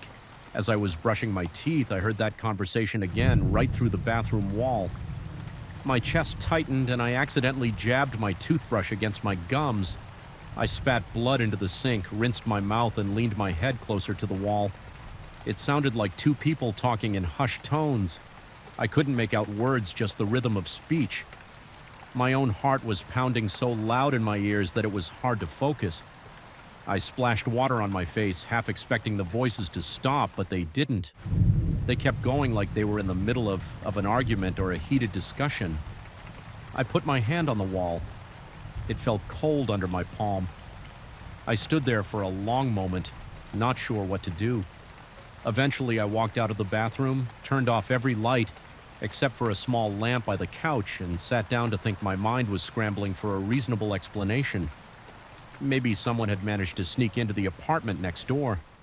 Maybe it wasn't as vacant as I thought. That idea made me feel a bit better because it was something normal, someone squatting there, or maybe the landlord had rented it out without telling me. Still, I didn't like the idea of strangers behind that wall. I decided to go check. I threw on a jacket and stepped into the hallway. I stood in front of the door to the adjacent apartment and knocked. My knuckles made a dull thud against the wood. I waited, hearing my own breaths. Echo nothing. No movement inside. I tried the knob, but it was locked. I banged on the door harder. Called out, "Hey, is anyone in there?" No answer. The hallway stayed silent except for the faint hum of the building's old electrical system. I felt the hair on the back of my neck stand up. I waited another minute, then gave up and went back into my apartment. I barely slept that night. Every small sound in the darkness made me bolt upright, my heart racing around 3 in the morning. I heard a faint scraping noise coming from the ceiling, like something shifting on the roof. I got up, paced around my living room, checked the hallway through the peephole. It was pitch black except for the glow from the exit sign. My mouth was dry and my hands shook whenever I tried to pick something up. I was exhausted and unsettled in the morning. I saw the landlord again and I told him about the voices and the strange odor by the water tank. He gave me a blank stare and said there was nothing to worry about, that the building was old and I was probably just on edge because I wasn't used to the place. I insisted that the odor seemed like something was rotting in the tank. He said he'd send someone to check it out, but I could tell by his disinterested tone that he wasn't going to rush. That night, I heard the voices again. This time they lasted for nearly an hour, stopping. Only when I got too close to the wall, my nerves were shot. My stomach was twisted in knots. I couldn't ignore it anymore. I felt trapped, like I needed to get out of that apartment, but I had nowhere else to go. I walked around my place, flicking lights on and off, opening closets, checking under the bed, hoping to find some explanation. But there was nothing, just the same peeling paint, the same squeaky floorboards, and the same silence that mocked me when the voices went away. I tried the roof again the next day, but the door was locked from the inside. This time, the landlord must have changed something or put a new lock on it. I didn't bother asking him about it because he already seemed annoyed with my questions that left me with no answers about the odor I'd smelled near the tank. At that point, I was convinced something was up there, something stagnant, but I couldn't prove it, and I had no idea if it had anything to do with the voices. My life became a cycle of dread. I'd come home from work, brace myself in the hallway, unlock my door, and immediately check if I heard anything. Most nights, the voices started sometime after midnight. I tried sleeping with music on, but I could still hear them under the sound. I tried earplugs, but they didn't fully block the muffled drone. I'd lie in bed, sweat gathering on my forehead, listening to my heart and waiting for the faint murmur to begin. One evening, I decided to just leave the apartment and sit in my car for a while, thinking maybe I needed fresh air, but in the parking lot, I realized I couldn't stay out there all night. I had nowhere else to go. I was stuck with that apartment, with that building. So I went back in, and sure enough, around 1 a.m., the wall started that same routine. I felt anger welling up inside me. I yelled, pounded on the walls, but it only made my throat hurt. My muscles were tense, and I could feel sweat pooling under my arms. I paced back and forth, cursing under my breath. I started to question my own sanity. Maybe I was sleep-deprived and imagining all of this. I don't have a neat conclusion to all of this. All I can say is after weeks of trying to live with it, the constant tension wore me down. I kept hearing those conversations that never made sense. I never discovered exactly what was causing it. The landlord kept dismissing it. The strange odor on the roof never went away, even though he claimed someone checked it, and every time I got close to the wall where the noises came from, they would stop. I'm still in that apartment, still trying to figure out why the building feels like it's hiding something every night. I wait, and every night it comes, that low, muffled, impossible conversation between the walls.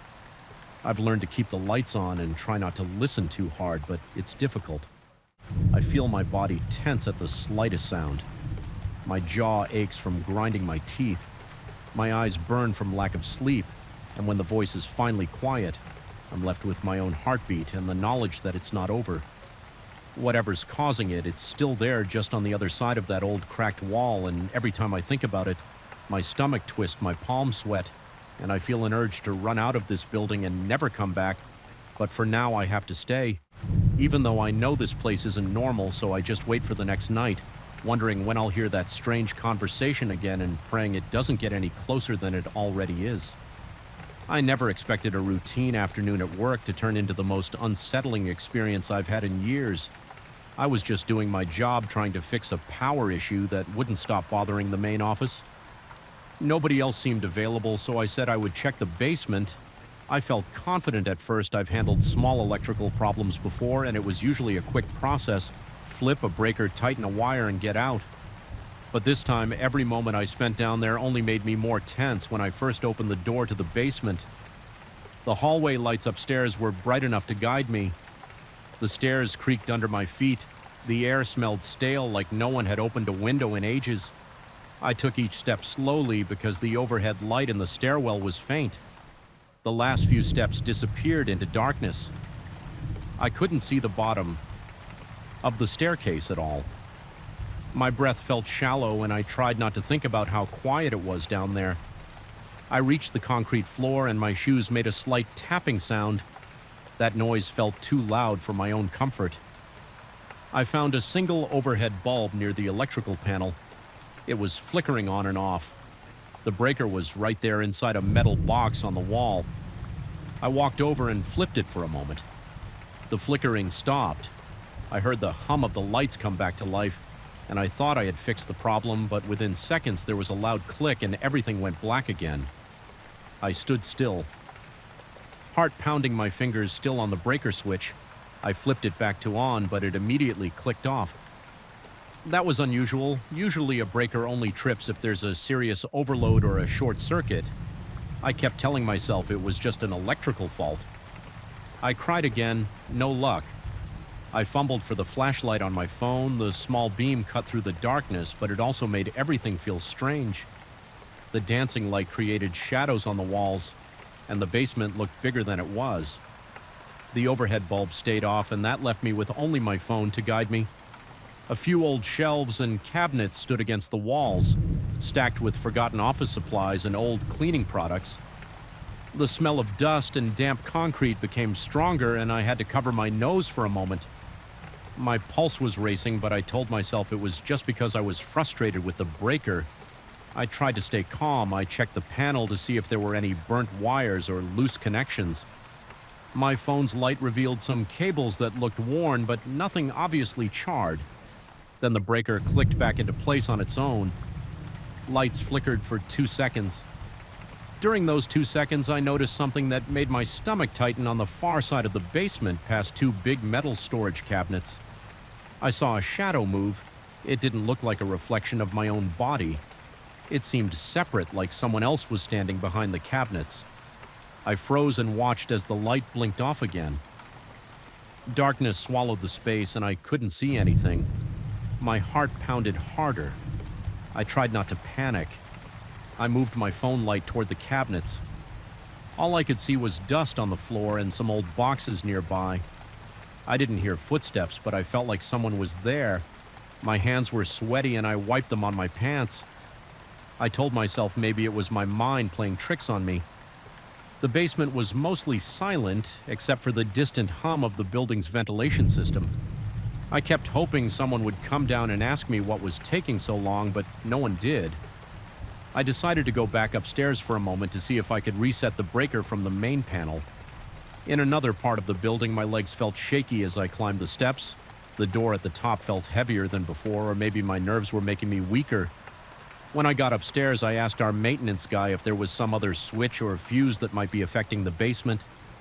He told me the main switch for that section was indeed in a small closet near the supply room.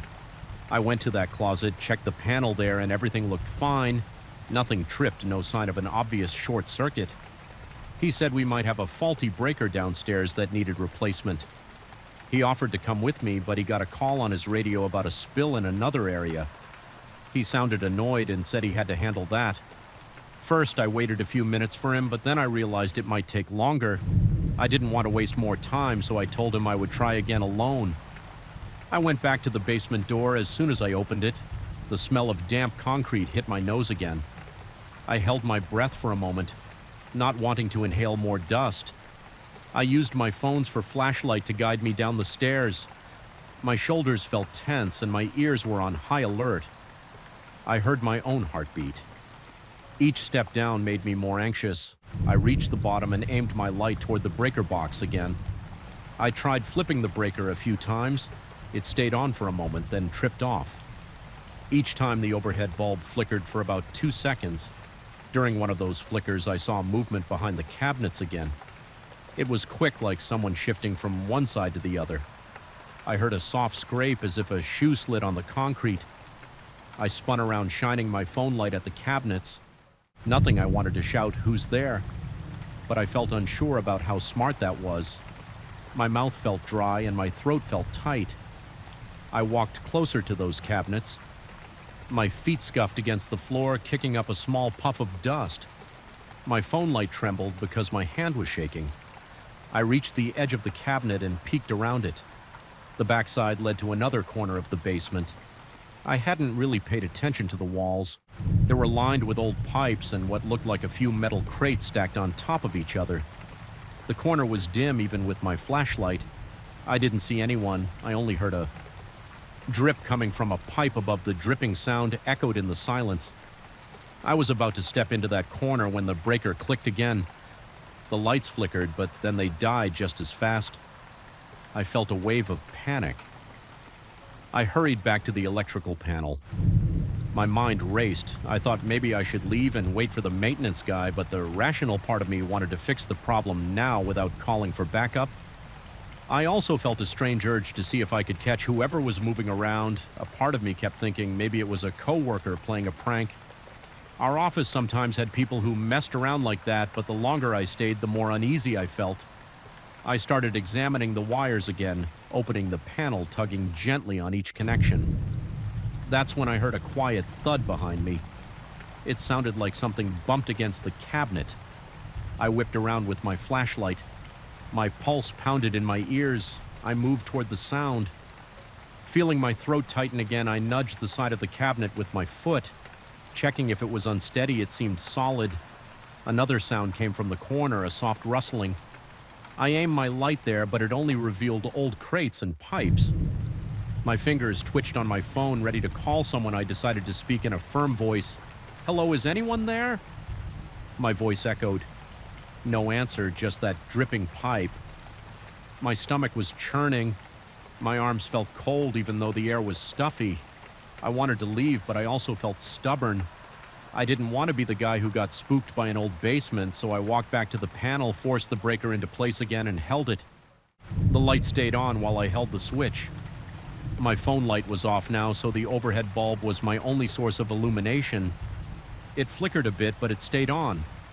I glanced toward the cabinets. My eyes caught something shifting like an arm or a leg slipping behind the metal shelf. My chest heightened. I felt genuine fear. Then the breaker jerked under my finger and snapped off darkness again. I cursed under my breath. My phone light came back on, but my battery was getting low. I could see the icon flashing. I knew I only had a few minutes left before my phone died. That panicked me even more. I tried to remain calm. I pulled a small flashlight from my tool bag, one of those cheap ones with weak batteries. It was better than nothing. I switched it on. The beam was steadier than my phone light. At least I moved away from the breaker panel, deciding to search around the basement more thoroughly if someone was there. I wanted to know. I shone the flashlight under the old desks stacked in one corner. I kicked aside some empty boxes. I saw only cobwebs and dust. I walked along the back wall, checking behind each piece of stored furniture. One tall shelf was loaded with files from 10 years ago. Another shelf held broken chairs. I reached the corner with the dripping pipe and those metal crates. I leaned forward and aimed the flashlight between the crates. Nothing, no sign of movement, no sign of a person. The dripping water made a small puddle on the floor. The air felt colder. There I heard a noise near the stairs. It sounded like a light step. I quickly swung the flashlight in that direction. I caught a glimpse of a shape disappearing around the corner up the staircase. It happened in a split second. I couldn't make out details, just that it was hum-sized. I felt a jolt of adrenaline. My muscles tensed. I broke into a run, aiming my flashlight ahead of me. The beam jumped across the steps, revealing the empty staircase.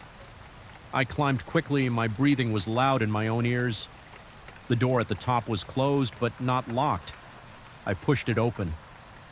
No one was in the hallway. I called out, "Hey," but didn't get a reply.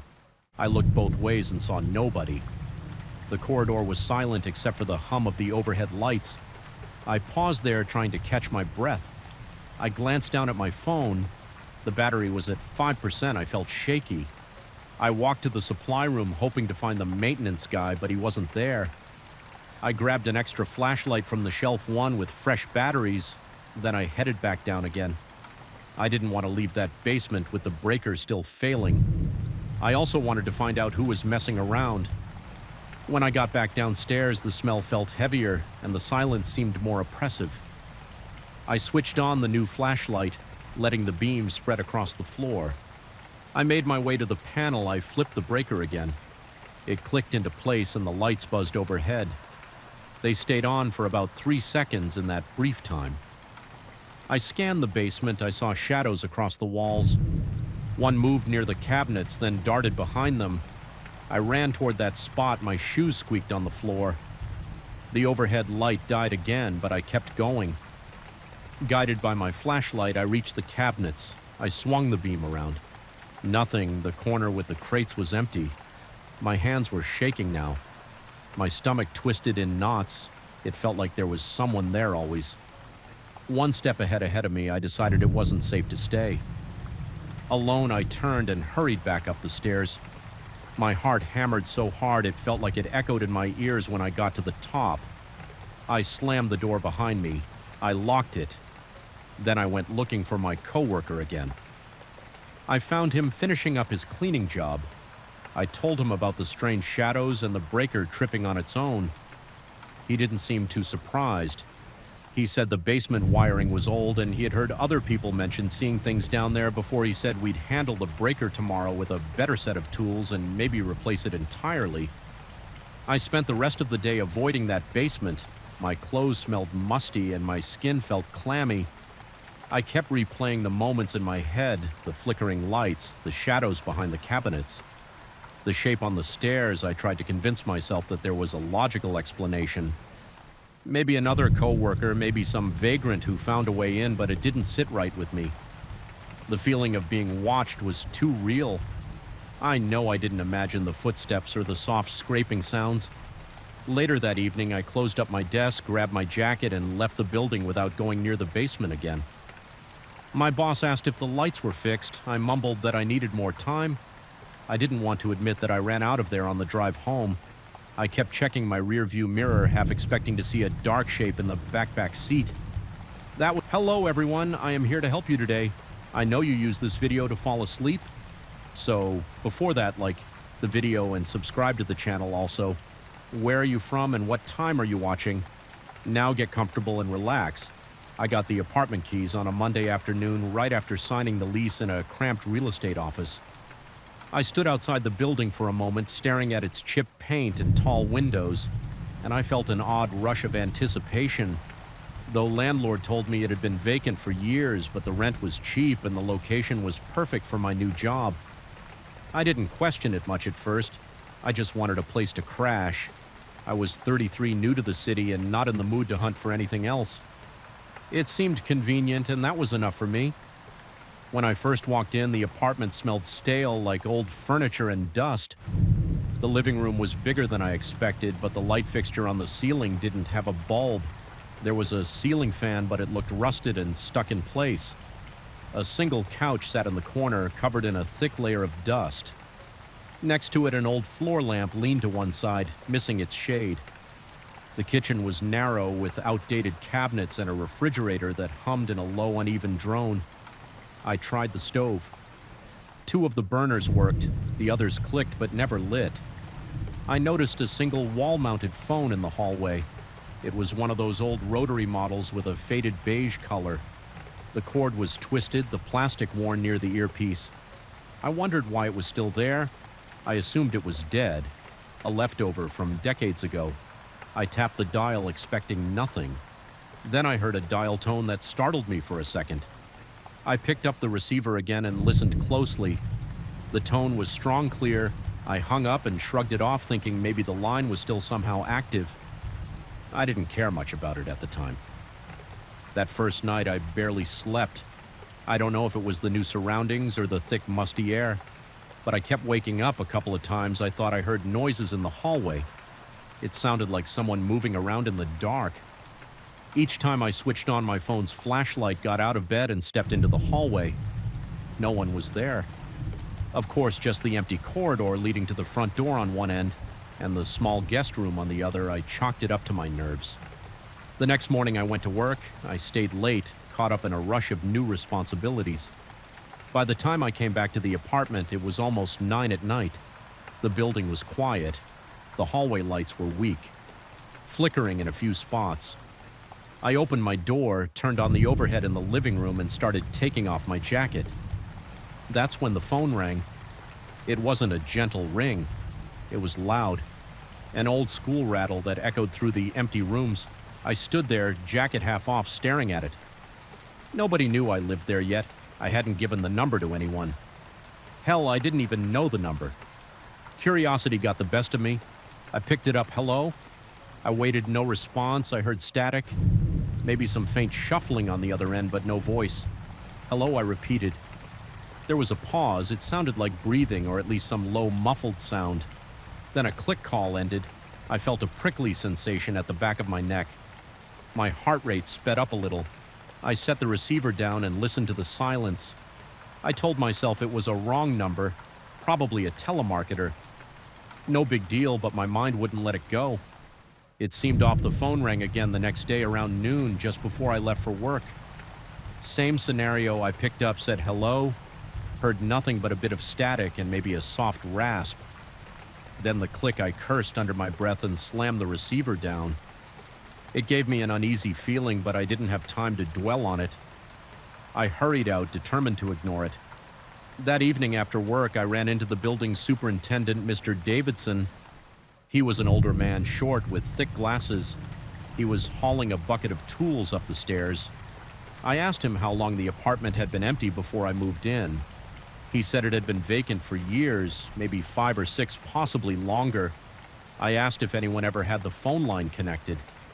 He shook his head, said no, the place hadn't been occupied, so there shouldn't be an active line. I told him it was working. Anyway, he shrugged, told me the building's wiring was old and full of surprises. That night, the phone calls came twice. Both times I answered and got the same routine, some kind of faint breathing. Maybe a muffled sound, then a click. I felt uneasy. I started pacing the hallway after the second call, checking every corner and closet. Everything was empty, just dusty floors and bare walls. I left the phone off the hook for a while, hoping it might stop whoever was on the other end. Eventually, I put it back. Silence for about an hour and then another ring.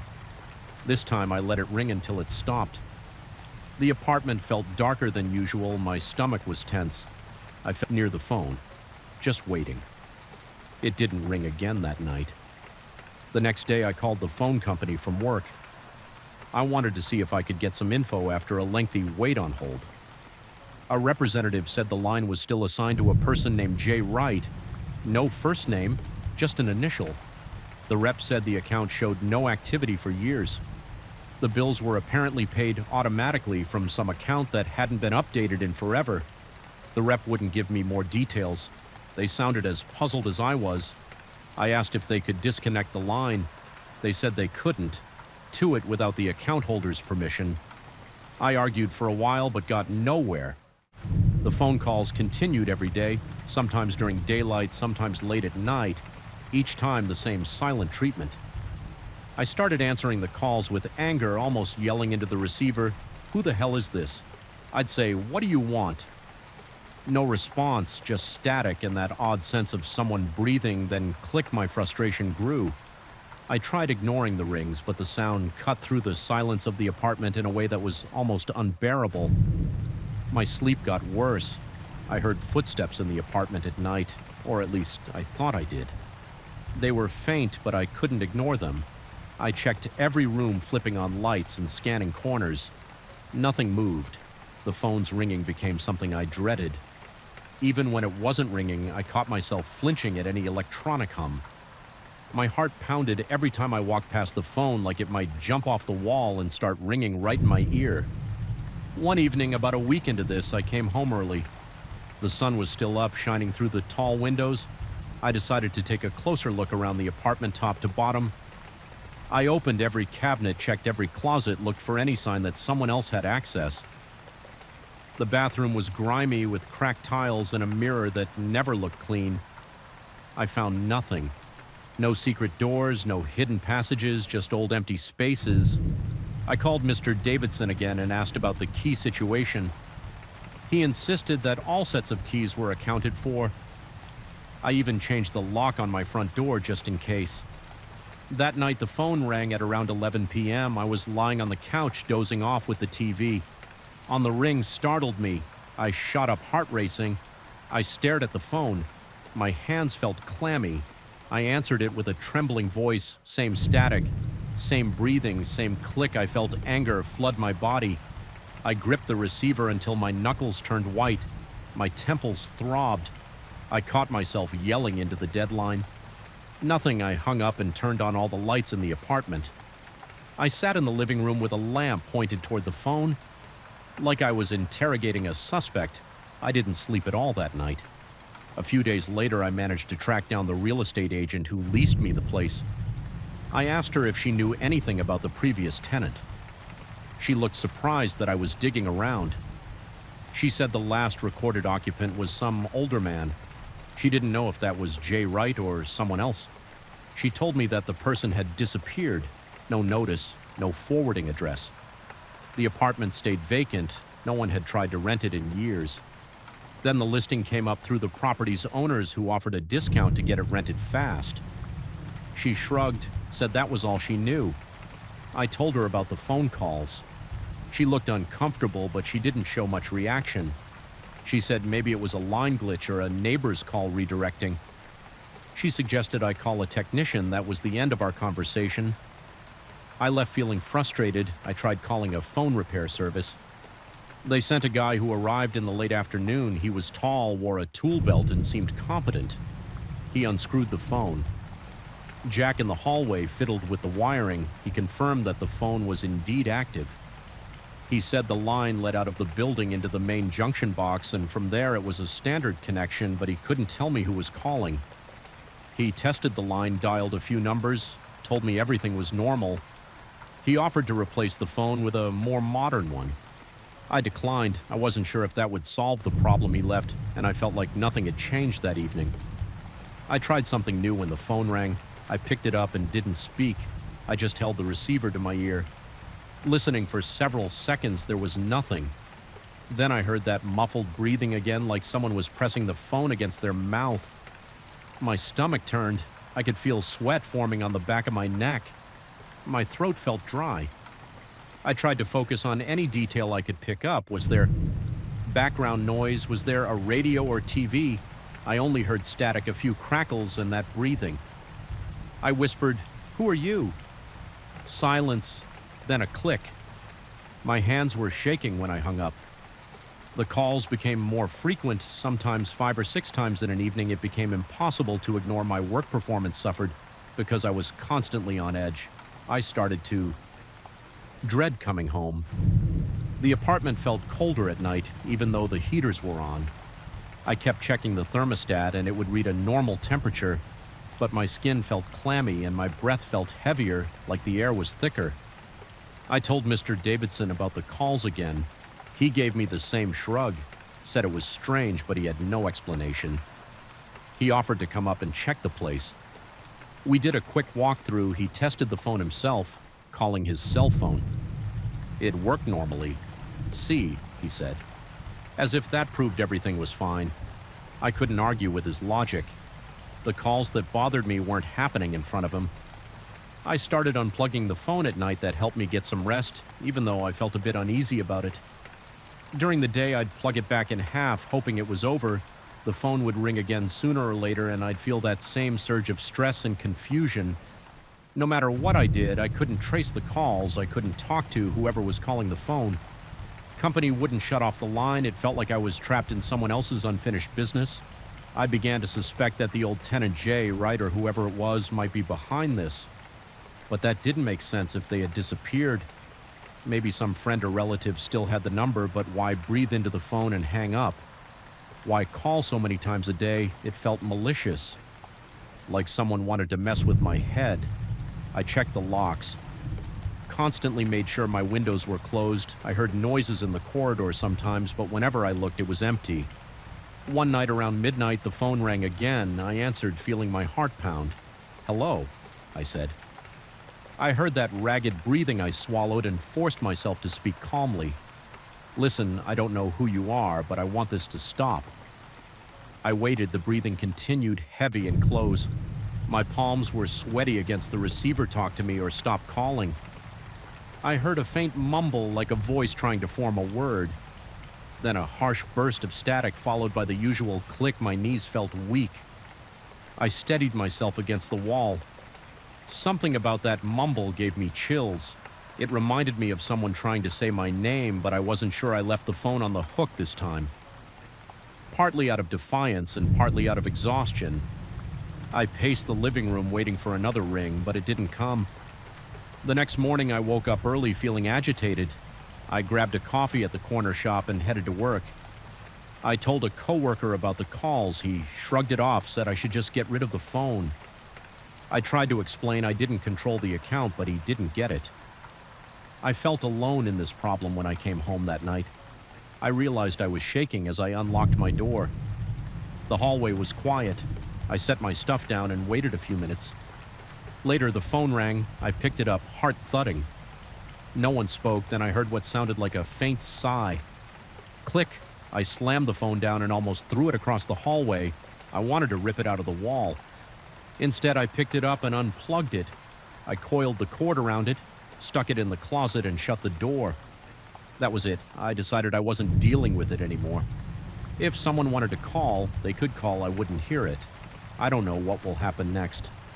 Every time I walk by that closet, I half expect to hear a muffled ring from behind the door. Part of me wants to leave the apartment and find another place. Another part of me feels stubborn. I paid for this lease. I'm not running still. I can't relax. It's like I'm waiting for the moment that the phone rings, even when it's not plugged in. I keep thinking about that possibility and it makes my mouth go dry. My heartbeat jumps. Just imagining it, I'm still here. I haven't answered another call since I tossed the phone in the closet, but every night I sit in my living room hearing the low hum of the refrigerator and the creaks in the old walls, wondering if the calls will come back. I don't know if there's a real person behind it or if it's something else entirely. All I know is that each time that phone, it felt like someone was on the other side holding their breath until the last second, then deciding to vanish. I can't say I've solved anything, I'm just living with it. The apartment still feels abandoned despite my furniture and belongings scattered around. The dust doesn't seem to go away no matter how much I clean. The nights are long and quiet. I'm always listening for any new sound so far. It's just my own anxious breathing and the echo of thoughts. I can't shut off if the phone rings again. I'm not sure what I'll do, but I'm here waiting and I can't pretend it doesn't bother me. I never expected to feel genuine fear in my own apartment. I had always trusted my building. It's not fancy and it doesn't have a doorman, but it's in a central neighborhood where foot traffic seems constant. I live on the top floor, which I've always told myself is an advantage because there are fewer people passing by. I thought I was being careful by moving in here. I work late and I get home when the hallways are quiet. Most nights I walk into my studio, lock the door, and head straight for the shower. But sometimes I cut corners thinking nobody's around to see anything. That's exactly what got me into trouble. It was a Wednesday night, I remember that, because I had stayed overtime to finish an urgent project by the time I left work. The streets were almost empty, my eyes were burning from staring at the computer, and my shoulders ached from sitting all day walking into my building. I noticed nothing unusual.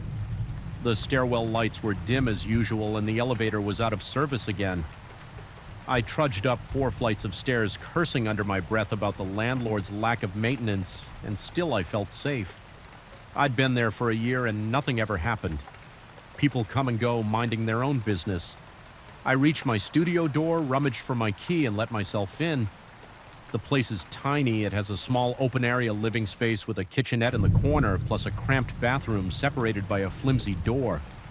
I always told myself that if anyone ever came in, I'd hear them right away. The walls are thin and the floor cracks. But that night I was on autopilot. I set my bag down by the table, kicked off my shoes, and noticed how sweaty I felt from walking up all those stairs. All I wanted was a quick shower before bed. I have this bad habit of leaving the door half open when I'm showering. I started doing it months ago because the bathroom doesn't have great ventilation, and I get sick of the hot, humid air. Also, I guess I thought no one would bother climbing the stairs to this floor. The building might be in a busy area, but the upper floors are usually dead silent.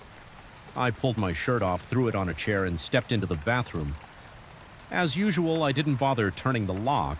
I just left the front door sitting against the frame, not fully closed. Water pressure in my unit is surprisingly good, so I stood under the hot stream for a minute, letting it wash away the stress of the day. After I'd been in there for maybe a minute or two, I heard a strange clicking sound. It wasn't loud, but it was distinct enough to cut through the noise of the shower. My first thought was that I'd left something on the stove, or maybe something fell off the countertop in the kitchenette. But it didn't sound like a dish breaking. It sounded more like a door being nudged or a hinge squeaking. My heart fluttered. I turned off the water for a second and stood there dripping. Listening at first, I didn't hear anything else, so I shrugged it off and turned the water back on. Then I heard another noise like a soft scraping. It felt like someone was trying to move something heavy across the floor without drawing attention. My chest got tight and my mind started racing. It occurred to me that I had left the front door unlatched. I slammed the shower handle off, stepped out quietly, and grabbed a small towel. The temperature difference between the steamy bathroom and the cooler living area made me shiver. My studio was dark except for the overhead light in the bathroom, which cast a dim glow out into the living space. I tiptoed toward the doorway, trying to see around the corner without revealing myself. The first thing I noticed was that one of my drawers was open all the way. I keep an old dresser along the wall, and the top drawer was hanging out with a couple of shirts dangling over the edge. That drawer is usually closed. It seemed like someone had rummaged through it. My gut clenched and my hand started shaking. I felt a rush of cold panic sweep from my shoulders down to my stomach. I reached for my phone on the bathroom counter, but it wasn't there. I realized I'd left it in my jacket pocket by the door. I could hear footsteps. They were very light, almost like the person was wearing socks. Each soft thud pressed into the wood. Moving slowly, my instincts told me to stay quiet, but another part of me wanted to shout at whoever was in there. I was stuck between these two urges, standing there in a towel. Dripping water onto the floor, I decided to inch forward. Just enough to peek out from my position, I could see the small kitchenette table. My wallet was still on top of it. Right where I'd left it, that was odd. If someone had come in to steal valuables, the wallet would be the first thing to grab. I didn't see anything else out of place in that area, but I could tell that one of the cabinet doors was half open. It looked like the intruder was searching for something in my studio, but not money. My heart was pounding so hard I could hear it pulsing in my ears. My towel felt like it was about to slip. I kept adjusting my grip, trying to hold it in place. I took a few more careful steps forward, my feet sticking slightly to the damp bathroom tiles. I leaned around the corner, expecting to see someone standing near the dresser or behind the small couch I have by the wall. But I didn't see a person. I did see more evidence of a search. My second drawer was ajar and a pair of socks was on the floor.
Both walked carefully around the studio, checking corners and closets.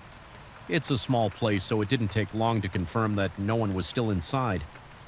The superintendent leaned out the window, shining his flashlight along the ledge. From what I could see, there was no sign of anyone standing out there. The flashlight beam just revealed the dusty concrete and the dark expanse of the building's exterior. The night air was still. There was no sign of forced entry on my front door either. The latch wasn't broken, it was just never locked. I felt stupid for leaving it like that.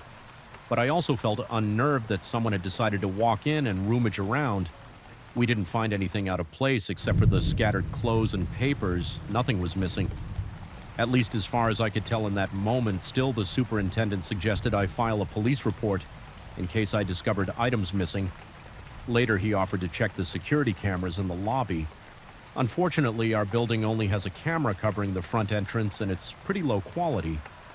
I realized the chances of catching a clear image of the intruder were slim to none. He left to go downstairs and see if any other doors had been tampered with. I locked my door this time. I also slid the chain lock across for extra security. I grabbed my phone from my jacket pocket and noticed a text from a coworker, but that was from earlier in the evening. No new messages, no missed calls. I thought about calling the police right away, but I also felt too shaky to handle it. I didn't know what to tell them, that someone had come in, looked around and left without taking anything. It sounded bizarre. Still, it was real. My hands were still trembling. I decided to check every drawer and closet more thoroughly. I wanted to confirm nothing was missing. I found my passport, my old watch, and some random documents all intact. My laptop was untouched under a pile of clothes on the couch. Everything of obvious value seemed to be there. The only disturbing detail was that someone had obviously gone through my personal items.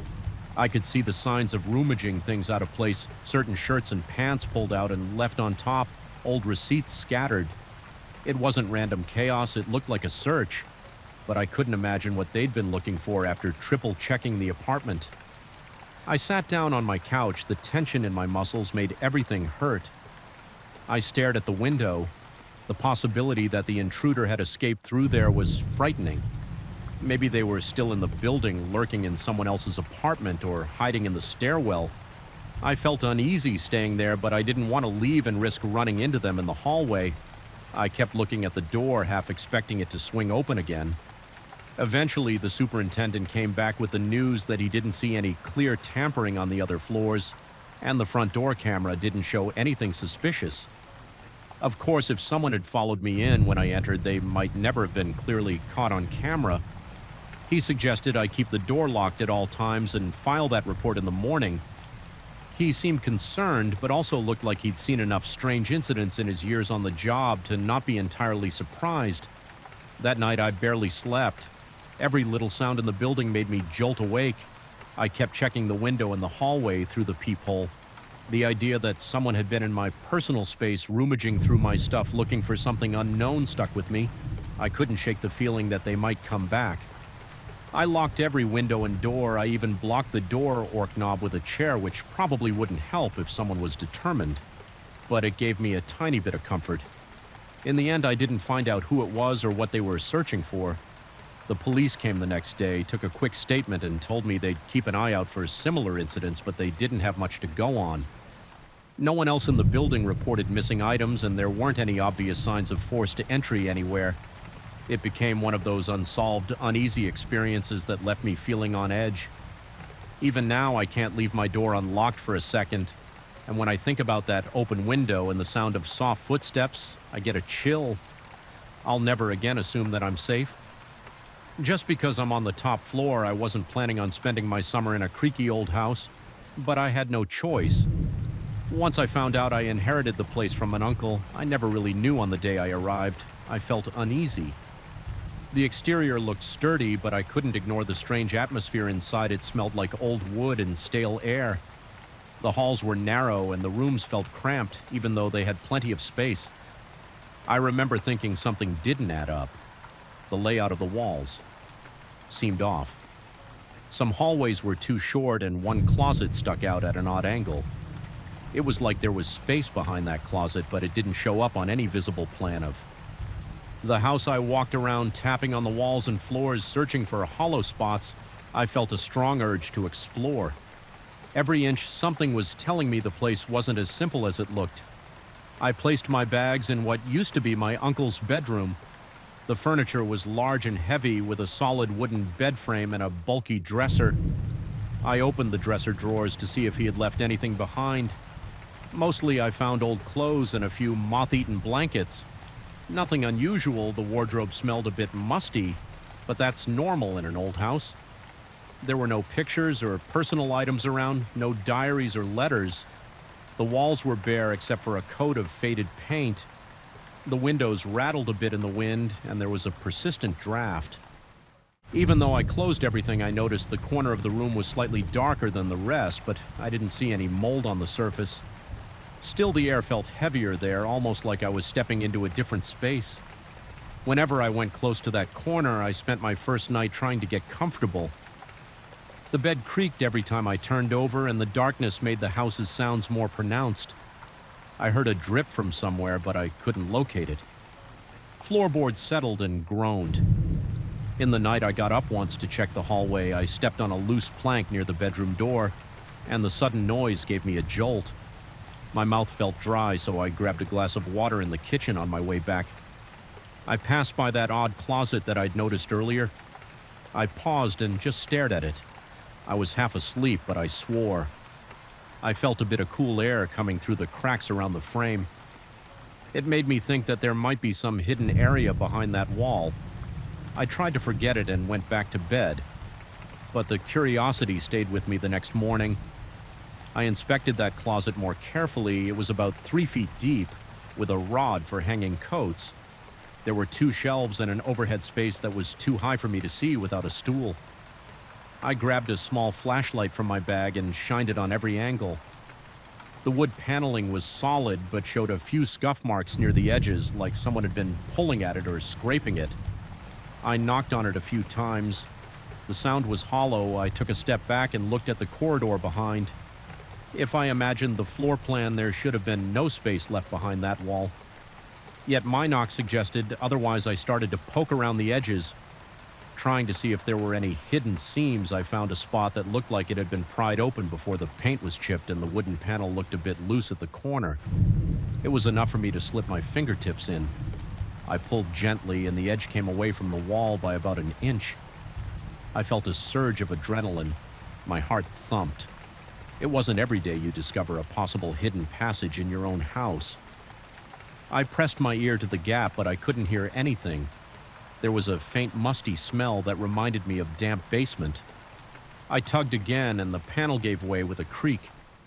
I shone my flashlight inside. It revealed a small tunnel-like space behind the closet. The walls were rough with wooden beams that looked unfinished. Dust floated in the flashlight beam. The space was dark, maybe 4 feet wide. It stretched a few feet in, then ended at what looked like another wall. I crouched and slipped inside. The smell was stronger, like mildew, and something else I couldn't identify.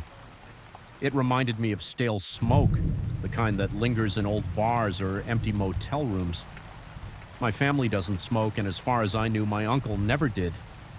Either that odor felt out of place. I crawled along the narrow gap, shining the light on every surface. About halfway through, I spotted scratch marks on the wooden beams. They looked like someone had dragged something metallic across them. The marks were scattered and irregular, not neat lines. Some went in diagonal directions. Others looked more like scrapes or gouges. Seeing them made me uneasy. I wondered if someone had tried to get out of there or if they were just random damage from repairs. I also noticed crumpled plastic wrappers on the floor. They looked old, not modern packaging. The print was faded, and I couldn't read the labels. My flashlight caught a small metal can, maybe a soup can covered in rust. Everything felt decades old, but I couldn't guess how many I reached the far end. There was a rectangular piece of wood leaning against the interior wall. When I pushed it aside, it led me into another hidden space. This one was more like a tiny room. It was maybe 6 feet by 6 feet with low ceilings. There was no furniture, there was a single dusty light bulb fixture above, but no chain or switch. I could see the walls had more scratches, and there were what looked like burn marks in one corner, like someone had pressed a hot metal object there. The smell of mold was so strong it made me cough. My throat felt scratchy. I shone my flashlight around trying to see if there was any sign of who had been in here. I saw a pile of old newspapers in one corner, folded up with some empty tin cans. Next to those cans were cigarette butts. Some were half smoked, others were just filters. It was all ancient, layered in dust. I felt my stomach tighten. The idea that someone used this space as a hiding spot or a living area disturbed me. I crouched down to look more closely at the newspapers, but they were too brittle when I touched them. They crumbled. The print was faded. I could only make out a few letters here and there. One of the cans had a label that looked like it might have been from the 1970s or earlier. I remembered my uncle mentioning that the house was built by his grandfather, so it had been in the family for a long time. Maybe someone used this hideaway for storage. But the presence of cigarette butts and those scratch marks made me think it was more than that. I felt goosebumps rising on my arms, and the back of my neck felt prickly. The air was stale breathing. Felt harder in that cramped room. My flashlight's beam revealed more scuff marks on the floorboards, as if a heavy object had been pushed around. I felt an urge to leave, but curiosity pushed me to keep examining everything. I found a metal rod leaning in a corner. It was about 2 feet long with a jagged edge. At one end, it looked like a broken curtain rod or part of a fireplace poker holding. It made me uneasy. I pictured someone sitting in that cramped area, smoking cigarette after cigarette, scraping that rod against the walls. My heartbeat got louder in my ears. The place felt claustrophobic. My head started to pound, and I thought I might be breathing in mold spores. I decided to step back out into the main corridor for some fresh air when I turned around, though I felt a chill run down my spine like I was being watched. I spun my flashlight, quickly shining it around the small room. There was nothing there. I told myself I was alone, but I couldn't shake that creepy sensation once I crawled back through the narrow passage and emerged into the closet. I felt relief. I took a deep breath of the hallway's air, which was stale in its own way, but nowhere near as suffocating as that hidden chamber. My hands shook a bit. I slid the panel back in place, then stood up. My clothes were dusty and my knees felt stiff. I looked down at my fingers and saw smudges of dirt and a few small splinters. The closet door was still open, revealing the empty space where I'd just gone. I quickly shut the door, more out of instinct than anything else. I spent the rest of the day trying to focus on practical chores. I cleaned up the kitchen, made sure the plumbing worked, and tested the lights in every room. But I couldn't stop thinking about that hidden area. I debated whether to seal it up for good. Part of me wanted to forget it. Existed. Another part wanted to document everything. Maybe call someone to investigate. Then I realized I didn't even know who to call the police. Wouldn't come for something like this unless I had a reason to suspect a crime. There was no immediate sign of a crime anyway, just a weird secret room with old trash and scratch marks.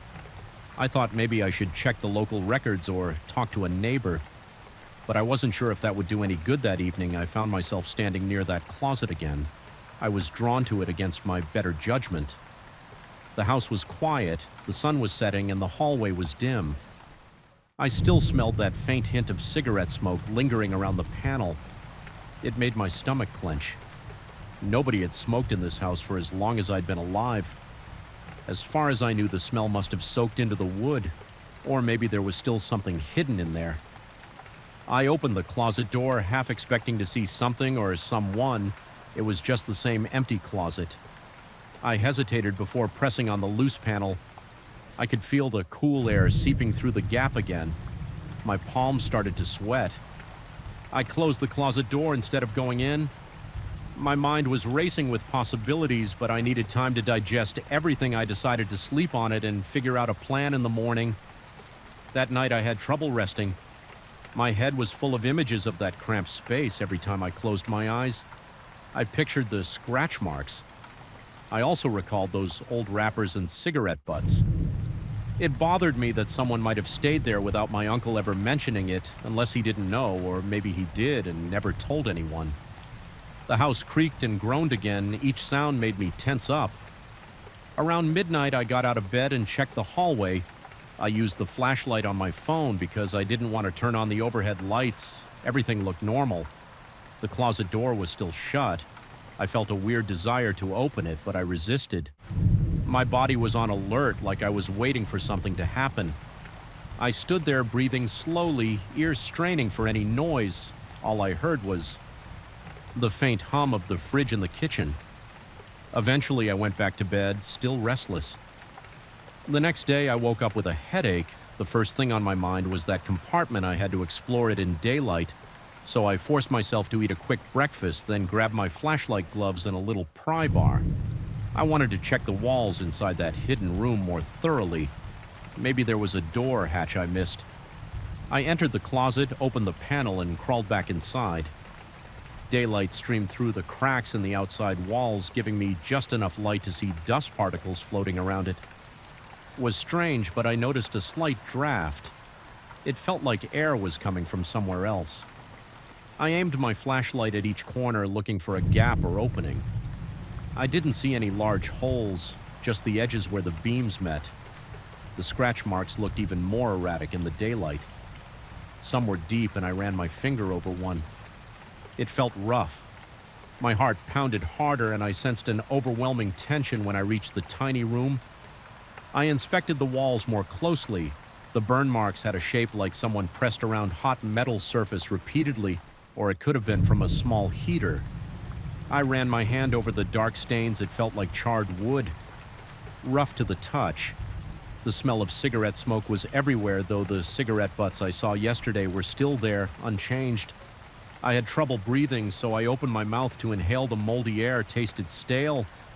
My stomach churned. I took out my pry bar and tested some of the boards to see if they were loose. A few creaked, but I couldn't lift any. I also checked the ceiling. It was solid.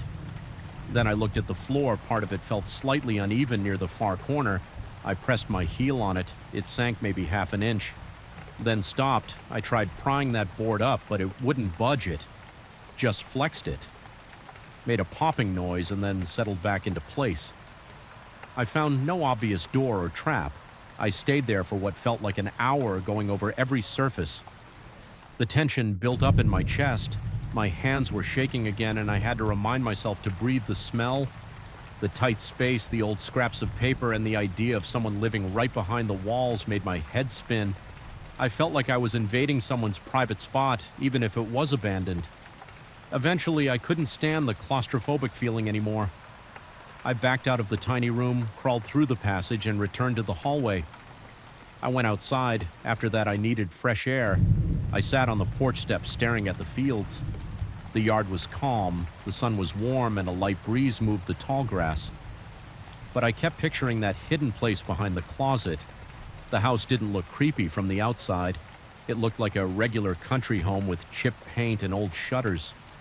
Nobody passing by would guess there was a secret compartment inside. I realized I had a choice. I could try to block it off, seal it, and never go back. Or I could keep investigating, talk to local historians or neighbors, see if anyone knew about this house's past. I felt torn because I wasn't sure I wanted to learn more. The scratch marks and the cigarette smell hinted at something unsettling. Part of me worried someone still had a key, someone who might come back and find me there. But I also knew I couldn't pretend this didn't exist that evening. I tried to relax, but every noise in the house set me on edge. I kept glancing at the corridor. I thought about nailing the panel shut. But then I thought, what if whoever used that space is still around with nailing it shut? Piss them off. I shook my head. It sounded ridiculous, but my nerves were shot. My main plan now is to search the house records at the town hall, see if there are any mentions of modifications or hidden compartments. Maybe I can learn who built that false wall and why, but that will take time. Meanwhile, I'm staying here, sleeping in a place that feels wrong. The smell of stale smoke clings to my clothes. Now my nose itches and my throat feels irritated. It's like the mold or dust is slowly affecting me. Every time I think about that hidden room, I feel a tightness in my chest. I can picture someone crouched in there smoking cigarettes in the dark, leaving scratch marks on the walls for reasons I can't guess. I keep expecting to hear movement behind the panels at night. Sometimes I even hold my breath and listen so far I haven't heard anything, but the silence bothers me almost as much as any noise would. I'm worried this might become an obsession. I don't want to spend every waking moment thinking about that compartment, but I also can't ignore it. It's there a few feet away, hidden by a simple wooden panel. I'm hoping I can find answers soon.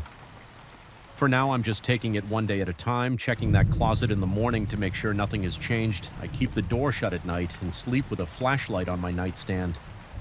There are times I hear my heart pounding in my ears when I go to bed, and it takes me hours to fall asleep. I've never felt this tense in a house before. Even though it's mine, it doesn't feel like home. Maybe it never will, but I'm not running away. I'll stay and see this through if someone lived in that hidden space. I want to know why. I want to know if they're gone or if they might come back. I can't explain why, but part of me suspects this isn't over until I know the truth. I'll keep my eyes and ears open, and I won't ignore any sign that something else is going on behind those walls. I'm not the kind of person who sees things in the dark and jumps to conclusions. I never believed in stories about apparitions or ghosts. I've worked late shifts countless times, driven home in the dead of night without a second thought, and faced some pretty rough situations on the road, but everything changed. After that night on the way home, it was an ordinary drive that turned into something I still can't fully explain. I saw a woman on the side of the road, and when I stopped to help, she vanished. I'm going to tell you exactly what happened, and I'll let you decide whether you believe me or not. I left work around midnight. It wasn't unusual for me because I often got stuck at the hospital finishing paperwork or helping out. If someone from the night shift needed an extra hand, I'm not a doctor or a nurse.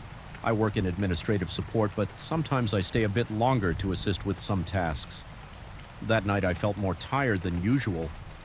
My eyes were heavy and my shoulders ached from sitting at a desk all day, but I was ready to drive home. I wanted my bed and a few hours of sleep before the next day started. I got in my car, turned on the engine, and fiddled with the AC for a moment. The weather was humid and my shirt stuck to my back. I drove through the nearly empty city streets, seeing only a few streetlights and the occasional store sign still lit. I passed one or two cars, but it seemed like most people were already asleep. After a while, I reached the main highway that led toward the outskirts where I live. It's a quiet stretch of road. At night, sometimes I see truckers or a random car, but that night I barely saw anyone. I kept my eyes on the road, but my mind wandered to the events of the day. It wasn't a bad day, just long. I found myself yawning. Every few minutes I turned on the radio, hoping some background noise would keep me more alert. I remember the static at first, then a scratchy music station that played something soft. It wasn't my usual taste, but I let it stay on. I tapped my fingers on the steering wheel, just trying to stay focused enough to get home without drifting around 15 minutes into the drive. I noticed one particular stretch of the highway that's always poorly lit. The lampposts are too far apart, and the road seems darker because of the dense trees on both sides. As I approached that area, my headlights illuminated the asphalt in front of me, but I still felt surrounded by shadows. I gripped the wheel a bit tighter. I never liked that part of the highway, and I often told myself that one day I'd send a complaint to whoever manages that road. It's dangerous to have such poor visibility at night. I was moving at a steady speed, about 50 miles per hour. Not too fast, not too slow. I didn't see any other cars around me. My headlights cut through the darkness, and I noticed something on the right side of the road. At first, it looked like a shape. Maybe a person standing there. I slowed down a little because it's not common to see someone alone on that stretch at that time. As I got closer, I could see the outline of a woman. She seemed to be in her 20s or maybe early 30s. It's hard to guess in the dark, but that's the impression I got. She wore a simple dress. It looked light-colored under my headlights. Her hair was down. Reaching past her shoulders, she stood facing the road, one arm raised as if trying to flag someone down. My heart picked up a bit. I didn't see a car broken down or anything else that indicated she was in trouble, but I couldn't ignore a person who looked stranded. I slowed down further until I was almost at a crawl, then pulled over to the shoulder. My plan was to roll down the window, ask if she needed help or at least make a call for her. But the moment I stopped, my headlights lit up the spot where I had seen her and there was no one there. I blinked a few times and looked around my mind, kept insisting I had just seen her a second ago. There was no movement, no sound, just empty road and the bushes behind the guardrail. I stared at the place where she should have been. Nothing. My body went tense. I felt a chill move up my arms and I noticed the hair on my forearm stand up. I turned off the radio, thinking maybe the quiet would help me concentrate. I rolled down the passenger window and called out, "Hello, is anyone there?" I waited for a response, but all I heard was the faint hum of the car engine and some crickets in the distance. The night was so still it felt unnatural. I sat there for a moment debating what to do. Maybe she ran into the brush. Maybe she got scared when she saw my car slow down. But something didn't add up. There's not much cover there, just some tall grass and a thin line of trees. Still, I couldn't just drive away. My conscience wouldn't let me. I put the car in park, turned on the hazard lights and got out. As soon as I was outside, I felt the night air wrap around me. It was damp and my skin felt clammy. I couldn't see much except what my headlights illuminated. I walked to the front of the car, shining the flashlight from my phone around. I looked left and right along the guardrail. Nothing moved. I stepped a bit closer to the edge, peering into the grass. The darkness went on for several yards before the tree line. I squinted, trying to see if someone was crouching there. I didn't see a single sign of a person. It was as if she had dissolved into thin air. My heart thumped and my mouth felt dry. I called out again, "Hey, if you need help, just say something. I'm not going to hurt you." I waited. The silence made me uneasy. My palms were sweaty, so I switched the phone to my left hand and wiped my right hand on my pants. Still nothing. After about a minute, I started to feel exposed. I kept imagining the possibility of some trick or setup. Like maybe someone wanted to lure me out of my car, but if that was the case, why didn't anyone show themselves? I stood there for another minute scanning the area. Then I heard a rustling noise in the bushes off to the right, but it sounded more like an animal than a person. I stepped toward the sound, but then I thought, this isn't smart. I'm out here alone in the dark with no backup. If there was a real emergency, I would see signs of it. I didn't want to become a victim of a robbery or something worse, so I backed away, keeping my light on the bushes, but nothing came out. I got back in my car, shut the door, and locked it. I took a deep breath, let it out slowly, and tried to clear my head. I thought maybe I was just exhausted and maybe I imagined the whole thing, but it felt too real. I saw her arm raised her dress, the shape of her face. I can't forget those details. I turned off the hazards, pulled back onto the highway, and continued driving. The rest of the drive felt endless.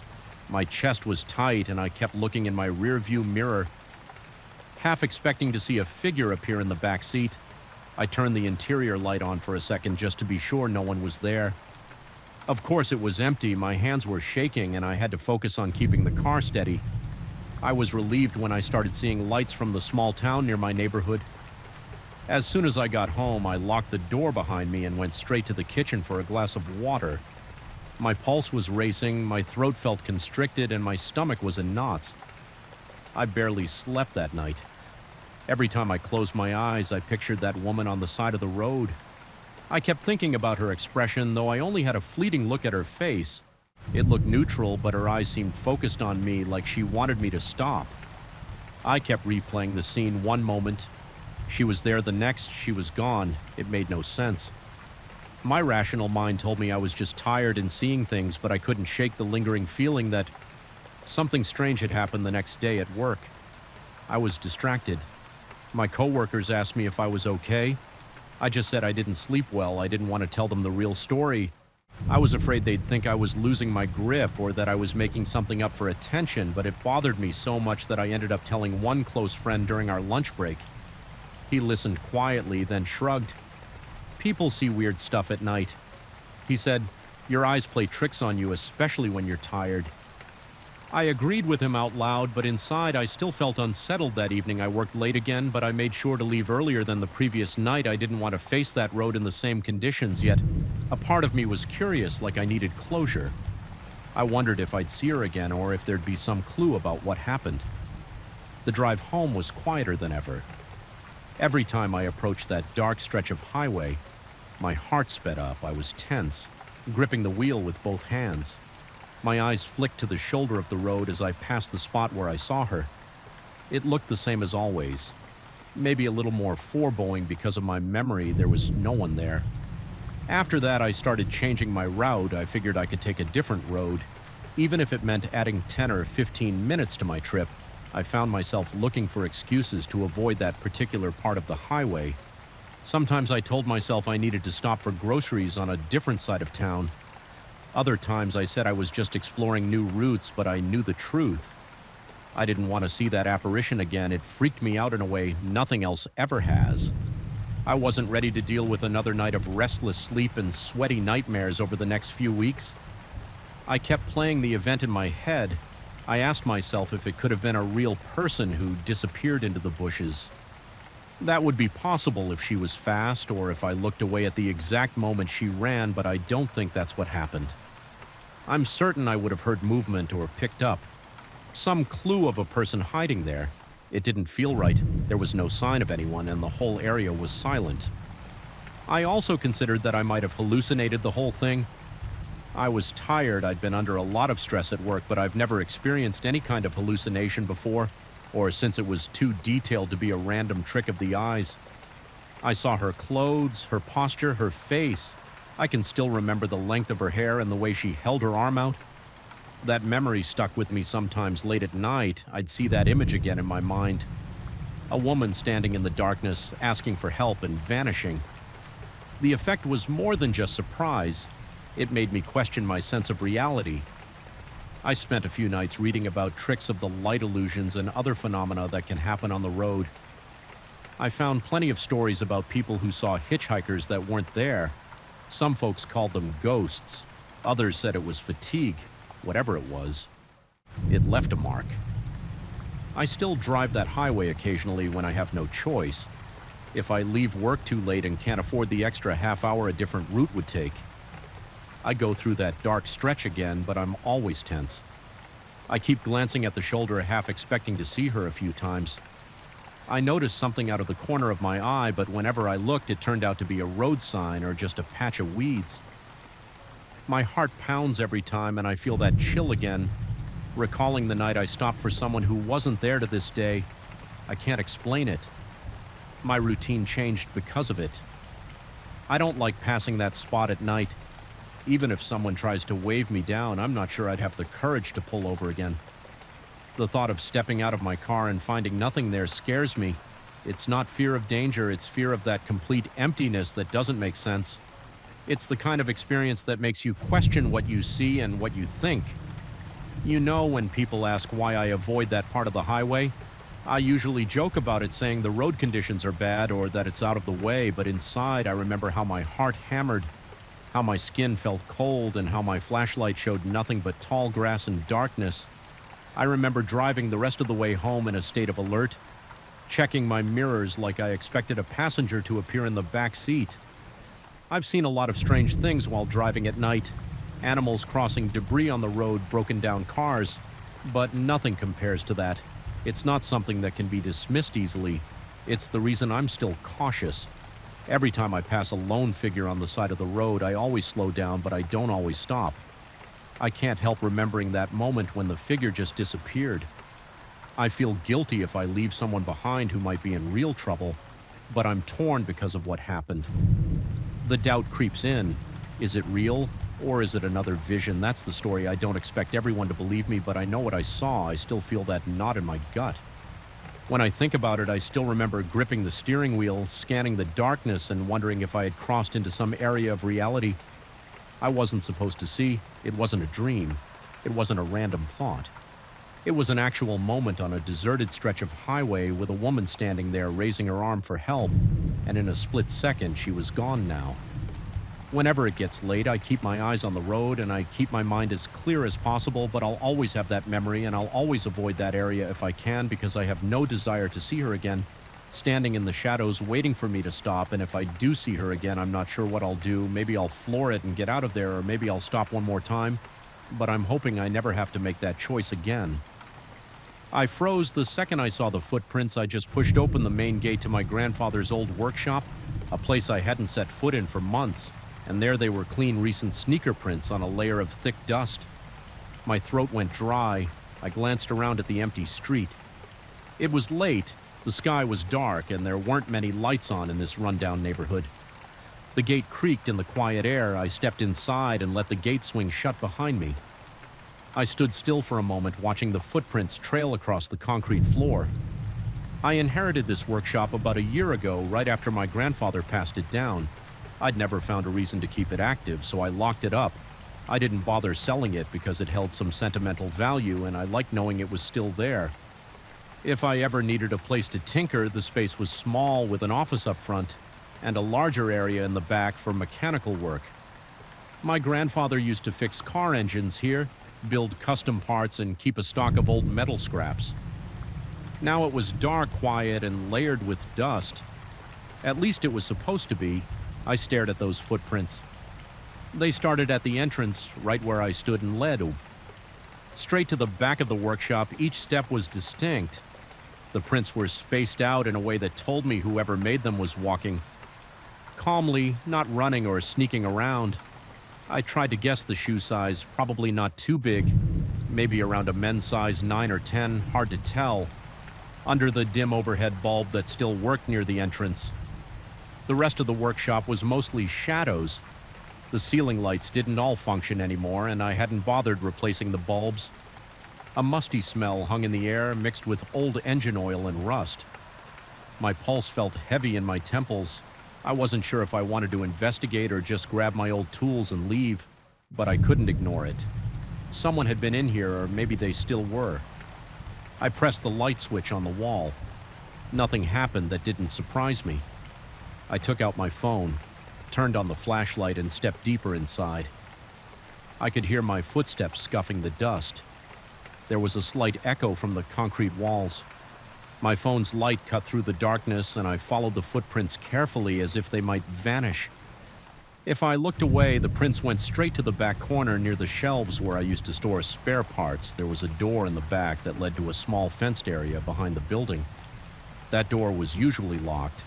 It led to a tiny yard filled with leftover metal scraps, old rims, and crates. Nobody had a reason to go back there. I felt the weight of the silence pressing on me. My ears picked up the faint buzzing of a distant street lamp outside. I stopped at the row of shelves. The footprints turned slightly, then headed to that back door. My phone's beam showed scuffed dust near the threshold, like the person might have paused there. I tried the doorknob. It was locked just like always. I jiggled it a few times. It didn't budge. I shined my phone down at the door's base. There was no sign of forced entry. The small metal lock looked intact. It was an old deadbolt. It could only be locked or unlocked from the inside with a key, and I had that key on my keychain. Nobody else should have had one. My heart started beating harder. I glanced around, checking the walls, the corners of the ceiling. The footprints led here, but they didn't go anywhere else. There weren't any footprints leading away from the door. That made no sense. I squatted down to take a closer look, my eyes sweeping over the floor. The dust was thick, but the prints were unmistakable. I tried to see if maybe they turned around or doubled back, but the prints just stopped at the door. I stood up slowly, feeling sweat on my neck. The silence felt heavier. I decided to check the side door. That door opened to a narrow alley. I had locked it a while back and placed a padlock on the inside. For good measure, I walked over, shining my phone along the way. The rest of the workshop floor was covered in an even layer of dust. No tracks, just these footprints that seemed to appear out of nowhere and vanish at the back door. I felt my stomach tighten. I reached the side door and tested it. The padlock was still there, latched. Everything looked normal. I pushed on the door. It didn't budge. I hadn't seen or heard anyone. I told myself maybe the footprints were older than I thought, but they looked fresh. There was a crisp outline in the dust, almost no blur on the edges. I tried to steady my breathing, but my heart kept racing. My hand felt sweaty around my phone. I walked back to the center of the workshop, scanning the wide-open space. My eyes roamed over the old workbench, a few leftover car parts on the floor, empty shelves and the metal cabinets where we used to store tools. Everything looked exactly how I remembered it, except for those footprints I felt exposed in the middle of that big open room. So I moved over to the workbench. I tried to see if anything looked disturbed. Most of the tools were gone, except for a few large wrenches and a rusted screwdriver. The top of the bench was coated in dust, except for a spot near the edge that looked a little cleaner. It seemed like someone might have put a hand down there recently. I ran my finger across it. The dust was definitely thinner there. My chest tightened again. I swallowed. Noticing my mouth was dry, I was about to grab the old wrenches I came for when I heard a faint metal clank. It sounded like something tapping or banging. Just once my entire body tensed. It came from somewhere behind the shelves near the corner where we used to keep steel pipes. I aimed my phone that way, trying to keep my hand steady. I didn't see movement. I stood there listening, holding my breath. Another soft clank echoed like a piece of metal being nudged. The hair on the back of my neck stood up. I wanted to call out, but my throat felt locked. After a few seconds, I forced myself to speak. "Hey, is someone there?" My voice came out quieter than I expected. I waited no response, just that stale air pressing on me. I moved toward the shelves, taking slow steps. Phone raised. I tried to breathe. Steady, my boot scraped against the concrete. I reached the corner and swept the light over the pipes. Metal scraps and a few bins of old bolts. Nothing. No sign of a person. I stood there for a moment, trying to listen for any breathing or rustling.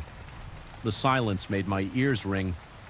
I slowly checked behind each shelf, stepping around crates, lifting the phone high and low.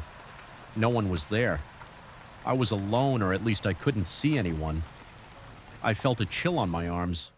Even though it wasn't cold, I rubbed my sleeve. Trying to calm down, I turned around, scanning the entire workshop again.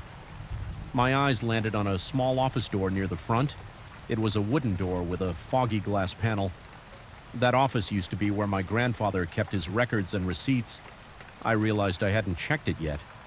If someone was hiding, that was another possible spot. Part of me wanted to grab my tools and bolt, but I felt this urge to make sure I wasn't missing something. I walked to the office door, reaching out with one hand for the knob. My phone's light shook a bit in my other hand. I turned the knob. It was unlocked. I pushed the door open. Inside was a tiny space with a metal desk, an old swivel chair, and some filing cabinets. The windows faced the street, but I had pulled the blinds down months ago. It smelled stale. The desk was covered in dusty papers. There was just enough space to move around. I swept the light across the floor. No footprints there, no sign of disturbance. The only sound was my own breathing. I opened the filing cabinet drawers one by one. They squeaked, just papers and a few random office supplies. I didn't see anything that explained the footprints or the noises. My nerves were on edge. I felt jumpy, like I wanted to keep my back against a wall so I could see everything. I flicked my gaze to the door every few seconds. Nothing moved. Eventually, I stepped back into the main area. I decided I'd spend enough time poking around. I wanted to grab my tools and leave. If there was someone messing around in here, I didn't want to meet them. My left hand was shaking a bit from adrenaline. I took a deep breath and made my way back to the workbench. I picked up the old wrenches I needed. They were heavy in my hand. The metal cold, I tucked them into a small bag I'd brought with me. I looked over at the large chest where my grandfather kept bigger tools. I wondered if I should grab more, but I felt uneasy staying in this place any longer. My mind kept going back to those footprints leading to the back door. It made no sense. I stood by the bench, phone in one hand, bag of tools in the other, breathing shallow. Then I heard another metallic knock, louder. This time it came from somewhere near the roof. It was like metal pipes shifting. I snapped my gaze upward, pointing the phone's flashlight. I saw the steel beams that supported the roof. Nothing out of place. My pulse pounded. I exhaled, told myself it was probably just the old structure settling. Or maybe something had shifted in the rafters. The workshop wasn't in great shape, and sometimes metal components groaned when the temperature changed.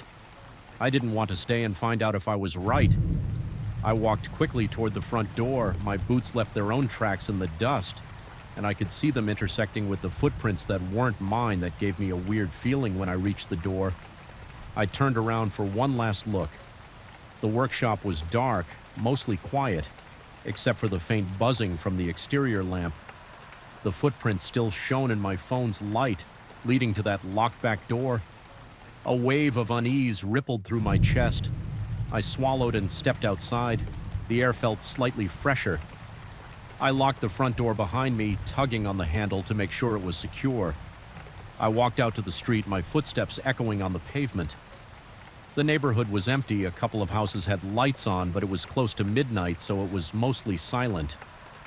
I crossed to my car, which I'd parked a few doors down. My shoulders felt tense. I got in, shut the door, and locked it. I placed the tool bag on the passenger seat and started the engine. As soon as I pulled away from the curb, I caught myself checking the rear-view mirror, half expecting to see someone dart out of the workshop behind me, but there was no one on the drive home. I kept thinking about those footprints. I tried to go through every possibility. Maybe a homeless person forced their way in, but that wouldn't explain the locked doors and the intact padlock.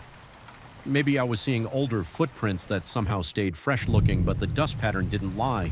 They were recent, and they ended at that locked back door. Whoever it was, they found a way to leave no trace of an exit, or they were still in there somehow. By the time I reached my driveway, I felt drained. My jaw was sore from clenching it the whole way. I turned off the car and sat there for a minute, glancing at the tools in the passenger seat. I realized my palms were sweaty, so I wiped them on my pants. I got out, locked the car, and went inside my house. I dropped the bag on my kitchen table, turned on the lights, and took a deep breath. I was safe at home now, but my thoughts kept returning to the eerie silence of that workshop. I didn't want to overreact. It could have been some random trespasser who managed to sneak out before I arrived. Maybe they climbed out through a small window or found a gap somewhere that I didn't notice. The building wasn't in perfect shape. It had old vents, some boarded-up windows near the ceiling, but every scenario I came up with made me uneasy. I remembered that banging metal sound, like something or someone moving around it. Didn't sound accidental. I tossed my keys on the kitchen counter and paced around my living room a bit. Trying to calm down, my heart rate was still elevated. My skin felt clammy. Whenever I closed my eyes, I pictured those footprints ending at the locked door. It left me with this lingering sense that I'd witnessed something impossible. I kept telling myself that it had to be a normal explanation. Maybe a friend of my grandfather's had a key, but I couldn't recall giving copies to anyone. My grandfather never mentioned distributing extra keys, and the place had been closed for so long. I eventually forced myself to sit on the couch and turned on the TV for some background noise. I needed to ground myself. The tension sat in my stomach like a knot. I tried to shake off the unease, but it clung to me. My mind kept replaying the scenario, the footprints, the locked doors, the metallic bangs, the musty air, and the feeling that someone was standing just around a corner. Even now, with the bright lights of my living room, I felt a chill when I remembered that workshop's darkness. I'm not sure if I'll go back soon. I still have the key. I could check it in daylight and see if I missed something obvious. Part of me wants to do that, just to confirm there's no hidden door or hole in the wall, but part of me doesn't want to set foot in there again. It's my grandfather's old place, and it should feel familiar, but it doesn't. It felt strange and occupied by some unseen presence. Maybe it's just my nerves. I don't know. All I know is that last night I saw footprints that shouldn't exist. I heard metal clanking when no one was there. The workshop was locked tight from inside, but somebody managed to move around without leaving any sign of forced entry. The place felt off. I can't explain it any better than that. I grabbed my tools and left, but it felt like I was being watched the entire time. I don't know who it was, and I don't know what they wanted, but I'm sure someone else was there, or maybe they're still there waiting in the dark behind the shelves or up in the rafters. Next time I might not go in alone, or maybe I'll just leave the place as it is locked and forgotten for now. All I have are the tools I needed and a lingering sense of unease that still knots my stomach. Every time I think about it, I never thought I'd be standing in a dark, abandoned restaurant on a damp Tuesday night, trying to figure out who or what was banging on the walls in the basement. I agreed to help my brother with this place because I owed him. He bought the property for a good price, thinking it could be restored, could be. He asked me to keep an eye on it during the renovation period. It sounded easy at first. I figured I would just walk around the building after sunset, check for leaks, and lock the doors. But this job turned into something else. On my first night here, I remember stepping inside around 9 p.m. The front door squeaked and I smelled old cooking oil and mold. The ceiling fans were turned off and the large windows faced a dark, empty street. The place had been closed for years, so the furniture was dusty and piled in corners. I switched on my flashlight, which only lit up a small area around me. The power in the building was unreliable and the overhead lights flickered. Sometimes I tried flipping the main light switch near the entrance, but it made the bulbs flash twice and then go dead. I went to the kitchen next because that was my brother's main concern. He wanted me to make sure there were no water leaks. The pipes in old buildings tend to burst if they're not maintained. Once I stepped inside the kitchen area, I noticed peeling paint, rusted stoves, and a set of fridges that smelled like rotted plastic. The counters were covered in dust and some scattered debris. I used my flashlight to check under the sinks. The pipes were damp, but there wasn't any major leak at first glance. I wiped my hand along one of the drain lines and felt cold moisture. It wasn't enough to panic about, but I knew we'd need to fix it soon. Then I heard the first thump. It came from somewhere under my feet. It sounded like a dull knock on metal or thick wood. It echoed upward. I felt my chest tighten for a second because I wasn't expecting it. I paused and listened. The thump stopped. I figured it might be a water hammer in the pipe, so I turned on the faucet. The water sputtered out, then ran clean. There were no follow-up noises, so I shrugged it off. I walked back out to the main dining area and checked the corners where the walls met the floor. I was looking for cracks or water spots. That's when I heard the second knock. This time it sounded more deliberate, like someone tapping a slow, steady beat. I froze and listened again. There was a pattern, but I couldn't place it. It was like thump, thump, thump, with equal intervals between each sound. It made my hair stand on end because it didn't resemble any typical building noise. I started toward the door that led to the basement. I turned the knob and stepped onto the top stair. The smell hit me first. It was stale air mixed with mildew. I shone my flashlight down the basement stairs were made of old wood and parts of them were crumbling at the edges. I could see thick cobwebs near the corners. A single bare bulb hung from the ceiling above the stairwell, but the light flickered so much that it barely helped. I took one step and the wood creaked, then another step. I moved slowly because I didn't trust the condition of the steps. My flashlight showed me a narrow hallway at the bottom leading to a heavy metal door. I made it downstairs and saw a couple of crates piled up against the walls. They were labeled with old brand names I didn't recognize. There was a slight drip coming from a pipe in the ceiling and it hit a puddle on the floor. The wet concrete gave off a musty odor. I reached the metal door and tried the handle. It was unlocked, so I pulled it open. Inside was the basement storage area where they used to keep meat and dairy products. There were old freezers, large steel shelves, and broken pallets. Scattered around the floor was partly covered in debris. A few overhead lights were installed, but only one or two were even flickering. Most didn't work at all as soon as I stepped in. My flashlight started to dim. I tapped it, and the beam got a little stronger. That's when I heard the banging again. It was louder now, and it seemed to come from the far corner near a massive walk-in freezer door. It was the kind of freezer that has a thick latch and used to hold large amounts of food. The rhythmic knocks continued. They had an almost mechanical pace, like someone tapping a metal pipe with a steady beat. I aimed my flashlight toward the freezer door. I didn't see any movement. The door was slightly ajar, but it looked stuck in place. I called out, "Hello? Anyone there?" My voice echoed in the concrete space. I didn't expect an answer, but I felt compelled to say something. The knocking stopped the moment I spoke. Silence filled the basement except for the dripping water behind me. My stomach felt tight and my hands were a little shaky. I approached the freezer, each step careful and slow. The floor was slick in places because of condensation. I reached the freezer door and shined my flashlight inside. It was empty. The shelves inside were rusty, and there was a dark stain on the floor that could have been anything: oil, old food residue. I wasn't sure. I stood there waiting. Nothing happened, no sound, no motion. I felt the hair on my arm standing up. My heart was pounding. I walked away from the freezer, scanning the room. I checked behind some large cardboard boxes. They were discolored and warped from years of humidity. I shone my flashlight in every corner. There was no one there. It was just me in the basement, standing near a broken equipment and old storage racks. The lights in the basement flickered a few times, then stabilized. I decided to head back upstairs. As soon as I turned toward the stairs, I heard the knocks again. My pulse jumped. I turned around and aimed my flashlight everywhere. The noise sounded like it was coming from the far wall, but it wasn't consistent. It felt like it was following me or reacting to where I pointed my light. I walked toward the noise and it would shift to another corner. I paused and stayed quiet. Then the knocks came from right behind me. I spun around, shining my light on the floor and up to the ceiling. Nothing was there. I felt a bead of sweat rolling down my temple.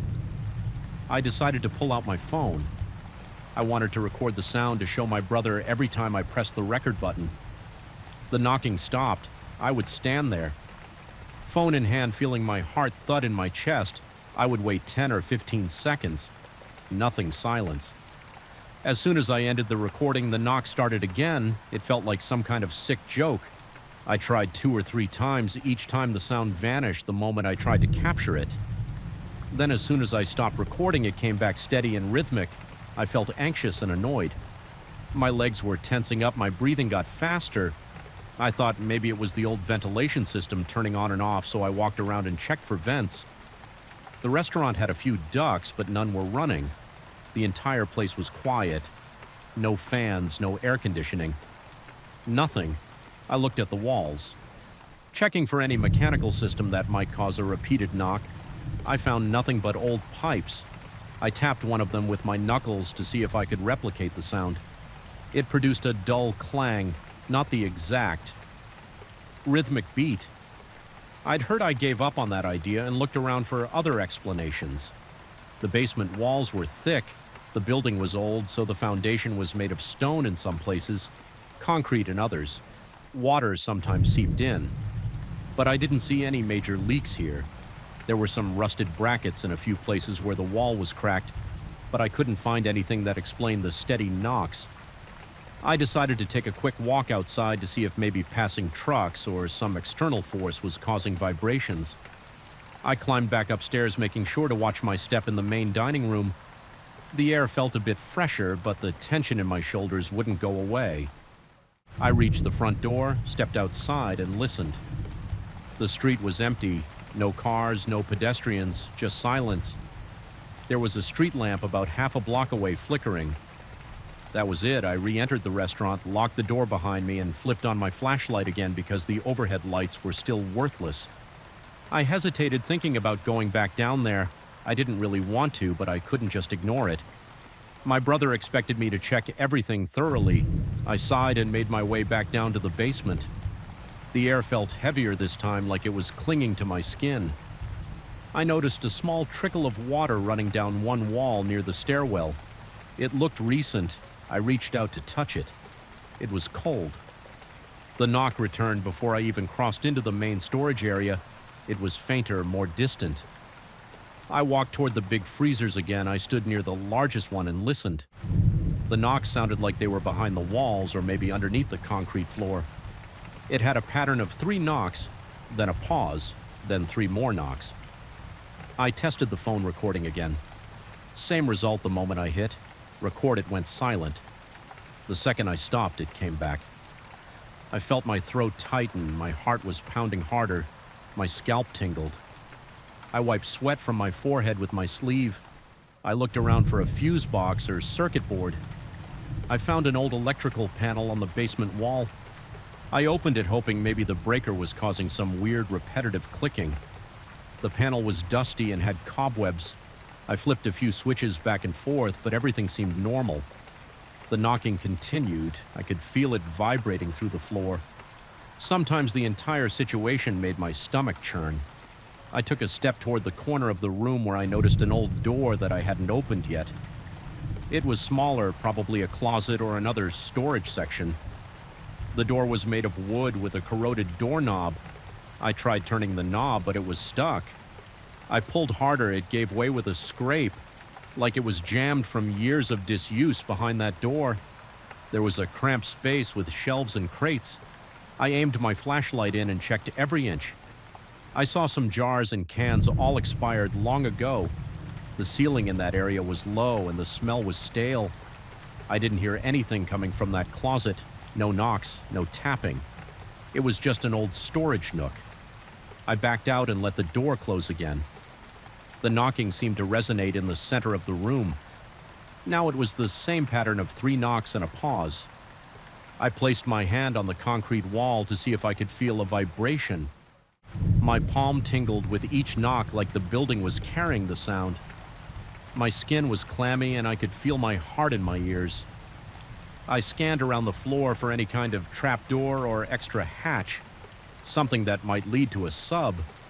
The restaurant was old enough that it could have hidden spaces. I kicked aside some broken wood and found nothing but cracked concrete. I tried talking out loud again, even though I felt ridiculous.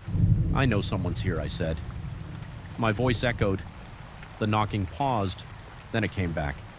Same pattern over and over. It was calm and steady like a drum beat. Every time it paused, I held my breath waiting for it to stop completely, but it didn't. It kept going even when I was silent when I talked. It sometimes paused for a moment, then resumed my phone. Battery was draining faster than normal, probably because I had the flashlight on. I checked the time, past 11 p.m. I wanted to call my brother, but I knew he'd be asleep or busy, plus I wasn't sure what to say to him. "Hey, your cheap restaurant has creepy basement knocks that won't record on my phone." He might think I was messing with him or losing my mind. I considered leaving, but that would mean walking away from the responsibility I promised I'd handle. Also, I wanted to figure out what this was. It felt like if I just ran off, I'd never figure it out. I walked back to the stairs. The knocks followed me. They got softer as I moved away from the storage area, but they didn't stop. I paused near the foot of the stairs. The overhead bulb flickered wildly, and for a second, everything went dark. When it came back on, I could still hear the faint rhythm echoing behind me. I climbed the steps slowly. My knees felt stiff. I pushed open the door to the main floor and closed it. Behind me, the moment the door shut, the knocking went silent. I stood there for a minute, breathing heavily, trying to calm down. I was in the main dining area again. The air still smelled old, but it wasn't as suffocating as the basement. I tapped my flashlight against my thigh, trying to keep my nerves in check. Then I heard a distant thunk from below. It sounded more muffled, but it was still there like a reminder. I made a quick round of the dining area, checking the walls and corners. Everything seemed normal on this floor. The silence made the tension worse because I was still thinking about the knocking below. I thought about calling it a night. I told myself I'd done what I could, but then I remembered I needed to make sure the basement door was secured. I didn't want some squatter or random person sneaking in, so I marched back to the stairwell door and opened it. I flicked the light switch near the door for a second. The basement lights came on bright, then they flickered and went dim. I descended halfway down the stairs. The knocking started again right on cue. It was loud, echoing up the walls. It almost felt like it was inside my head. I raised my phone, tried to record one last time, and it went dead silent. My flashlight flickered. I cursed under my breath. I turned off the recording and the knock started up again. I felt goosebumps on my arms. I stood there listening to the rhythm. My breathing was shallow. The knocks were as steady as ever. I decided I'd had enough for one night. I backed up the stairs and made sure the door was closed firmly. I locked it from the main floor side and tested the handle. It seemed secure. Then I wiped more sweat off my forehead and took a final look around the restaurant. Everything else was quiet. I left through the front door, making sure to lock it behind me. As I walked away from the building, I could almost feel the knocks in my head like they'd followed me outside. The street was calm and the air felt a little cooler.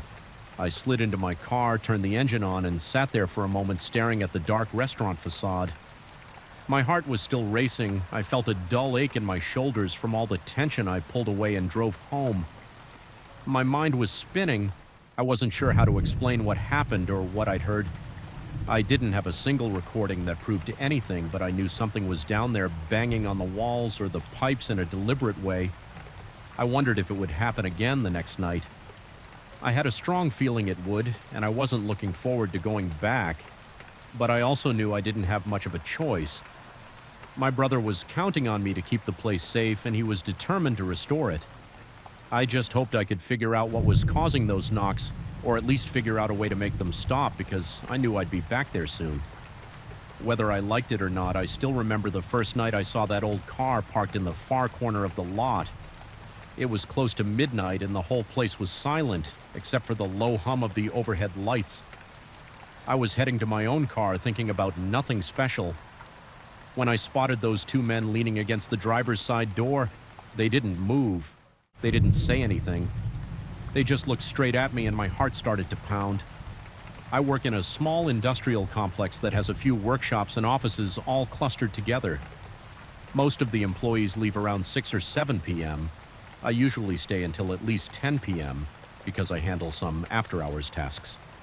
That night I clocked out around 11 p.m. The parking lot was empty except for my car and a few trucks belonging to people from another department. Way off to the side, under a broken light fixture, I saw an old sedan that looked like it was from the 1970s. The paint was a dull gray and the shape was boxy with round headlights that seemed too large. The front bumper had a slight dent. The two men stood next to it. One of them had his arms crossed and the other was leaning back on the hood with his hands in his pockets. I stopped for a second because I wasn't sure if they were employees or visitors. Usually I recognize the cars around here. It's a small place. We don't get many random vehicles still. I tried not to stare. I glanced at them, gave a small nod, and walked toward my own car when I passed by them. I could feel their eyes on me. I tried to act normal. I was tired and wanted to get home, but I remember that moment so well. The way my skin prickled, the sound of my own breathing, and the soft crunch of gravel under my shoes. The men didn't speak. They stayed still after I got in my car. I looked in my rearview mirror. They were still watching me the next morning. I felt a little uneasy. I thought about mentioning it to someone, but part of me thought I was overreacting. Sometimes we get outside contractors who come in at odd hours. Maybe those guys were waiting for someone or taking a break. I let it go. A few nights later, I stayed even later than usual, around midnight. I headed out to the parking lot again. It was mostly empty. The big overhead lamps cast long shadows across the concrete. It was cold that night, and the wind whipped across the lot in bursts. As soon as I opened the door, I spotted that old car again, the same corner, the same broken light. The two men stood next to the open trunk. They were talking quietly when I stepped outside. They stopped talking and turned to look at me. My heart thumped in my chest. I tried to keep my gaze forward like it wasn't a big deal, but my stomach felt tight. The air felt heavier. I moved faster than usual. Fished my keys from my pocket and got in my car. I didn't even bother to check my phone. Once I sat down, I just started the engine. When I glanced in the mirror, they had closed the trunk and were standing behind the car. Both looking in my direction, I pulled out and left the lot, checking my rearview mirror. Every few seconds they stayed put that night. I could see their silhouettes for a moment. Then they vanished behind the edge of the building as I turned onto the main road. The weird thing was, no one else seemed to notice. The next day, I mentioned it casually to a friend in security. He asked me what the guys looked like. I told him two medium-built men, one with a dark jacket, the other with a baseball cap and an old gray sedan. He shrugged, said he didn't remember seeing anyone matching that description, and he had no record of an old sedan passing through the gate on any official pass. That made my pulse spike. I asked if maybe it was a visitor or a night shift contractor. He just said, "Could be, but we don't usually have that around here at midnight. I'll keep an eye out." Then he waved it off and changed the subject. I felt brushed aside, which annoyed me. By the following week, the pattern became stranger. I saw that car at least 3 nights out of 5, always parked in that same corner under that dim or broken light. The men rarely did anything except talk quietly when I walked toward my car. They would stop talking and watch me. It felt like they were waiting for something or maybe someone, but I never saw them interact with anybody else. And it wasn't just the silence. It was the way they stared. It felt more intense each time, like they were sizing me up or trying to figure out if I was worth approaching. My mind started to race with questions. Who were they? Why park so far from the main building? And why show up so often? If they weren't employees, one night I decided to leave earlier than usual. I wanted to avoid the strange encounters. I clocked out around 9:00 p.m., stepped into the parking lot, and scanned the area. The old sedan wasn't there. I felt relieved and my nerves unclenched a bit. I drove home without incident, kept an eye on the mirror, but everything was normal. No sign of them the next day. I stayed late again just to see if this pattern would continue around 11 p.m. I left my office and walked outside, and there they were, parked at an angle with the nose of the car facing away from the building. Both men were leaning against the passenger side door. The wind was calmer that night, and I could hear them speaking in low voices. I couldn't make out their words when they saw me. They stopped. I gripped my jacket pockets. My breath caught in my throat. My feet felt stiff, like I didn't want to walk past them, but I forced myself to move. I didn't want to act like I was afraid. My heart was thumping so hard that I felt it in my ears as I got closer. One of the men kept his eyes locked on mine. He was bald or had very short hair. I couldn't see clearly under the parking lot. Lamps, the other man wore a cap pulled low. Their facial expressions were neutral, but there was a kind of tension in the air. I nodded and said, "Good evening." In a quiet voice, not expecting a reply, they didn't nod back or say anything. They just stared. I walked faster, opened my car door, and got in. My hand shook a little as I turned the key. I didn't waste any time. I drove out. Feeling their gaze on the back of my neck, I decided enough was enough. The next morning, I talked to my friend in security again. I told him this was getting weird, and I didn't feel comfortable walking alone at night. I asked him to check the cameras or drive through the parking lot every hour. He sighed and said that most of the security cameras out there didn't cover that far corner because it was near a storage area that's rarely used at night. He promised to have someone patrol, but I got the sense that he still thought I was blowing this out of proportion. He told me that if those guys weren't doing anything illegal or disturbing, there wasn't much he could do. That night I left around 10:30 p.m. The parking lot was almost empty. The sky was overcast and a light drizzle fell. It gave the concrete a reflective sheen under the lights. I checked the corner. The old sedan was there again, and I felt my chest tighten. This time the two men were inside the car with the headlights off.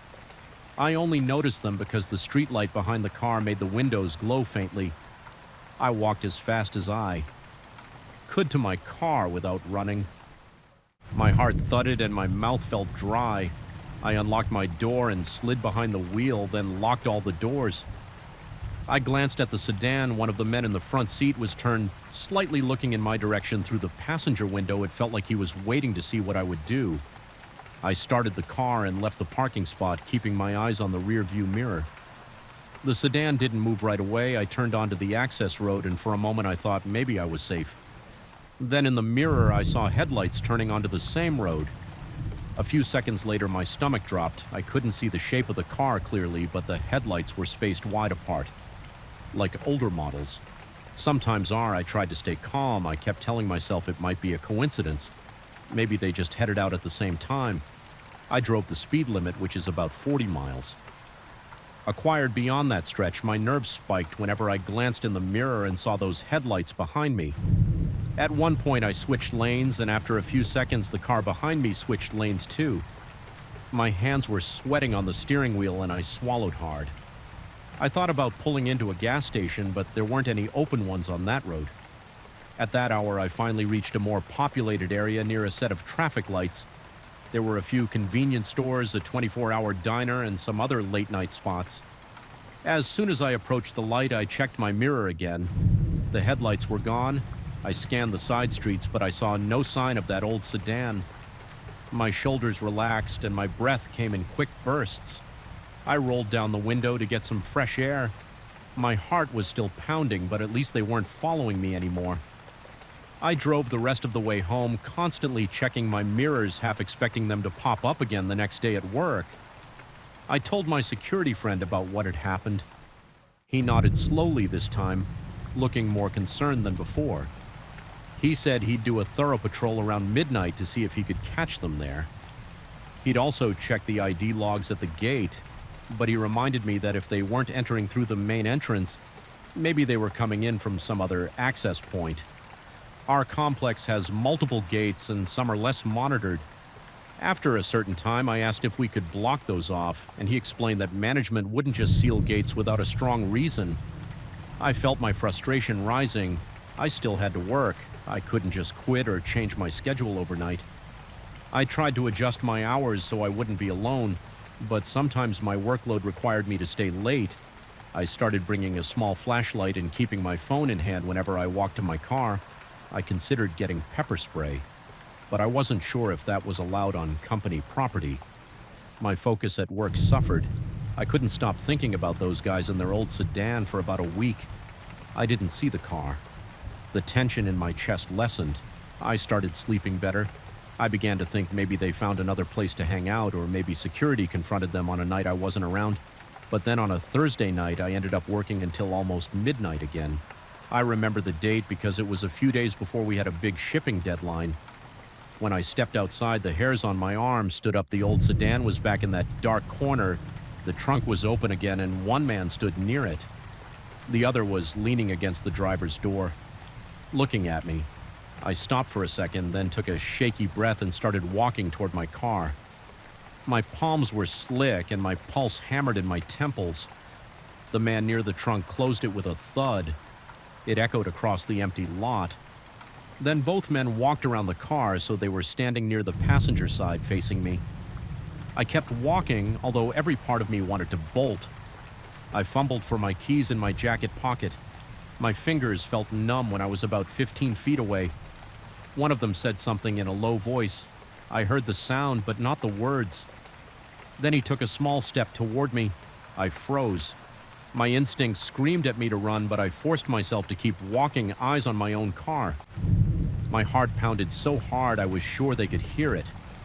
Nobody else was around. No other cars, no security guard in sight. I couldn't even hear footsteps. It was just me, them, and the distant hum of the overhead lights. I reached my car, opened the door, and jumped in. I started the engine, locked the doors, and looked toward the sedan. Both men stood there staring. One had his hand in his coat pocket. The other had his arms at his sides, fists clenched for a moment. I thought they might walk over, but they stayed still. I pulled out as quickly as I could and tried not to squeal my tires in the rearview mirror. I saw them get into their sedan. My pulse skyrocketed. I exited the lot, my headlights bouncing off the chain-link fence. After a minute, I spotted their headlights behind me. I pressed the gas pedal harder, trying not to break the speed limit. By too much, my mind was racing. I scanned the road. It was dark, only the occasional street light. A few cargo trucks passed by. The sedan stayed behind me. Maybe 5 or 6 car lengths. I tried not to make any sudden turns. I kept telling myself to remain calm, but my mouth was so dry I could barely swallow. I drove onto the main highway where the speed limit jumped to 55. The sedan followed. My heart thumped every time I checked the mirror. They never got too close, but they stayed behind me for several miles. I saw an off-ramp for a more crowded commercial area and decided to take it. As I merged onto the ramp, the sedan switched lanes. I expected them to follow me down the exit, but they didn't. They kept going straight on the highway. I watched them pass under a streetlight, and then their taillights disappeared into the distance. I breathed out shakily and realized I'd been gripping the steering wheel so hard my knuckles hurt. My shirt was damp with sweat. I felt like my heart was going to explode out of my chest. I pulled into a brightly lit gas station and parked near the entrance. I waited there, engine running, for a few minutes, looking around for any sign of that old sedan. I didn't see them. Eventually, I drove home, taking side streets and checking my mirrors constantly. The rest of the way I was alone. That was a few days ago. I told security again, and they said they'd talk to management about locking the side gates at night. I still don't know who those guys are. I haven't seen them since that last follow, but every time I leave work late, my stomach twists into knots. I keep imagining that sedan in my mirror, those men under that broken light just staring without a word. I check the lot every time before I step outside. I try to act normal, but every time I see a similar old car on the road, my pulse races. Right now, I'm just trying to go about my routine without letting the fear consume me. I don't know if they'll come back, and I have no idea what they want, but it's the worst feeling I've had in a long time. I never thought I would question my own judgment so intensely. The first time I met Gabriel at our language course, I thought he was just another friendly guy in his early 30s.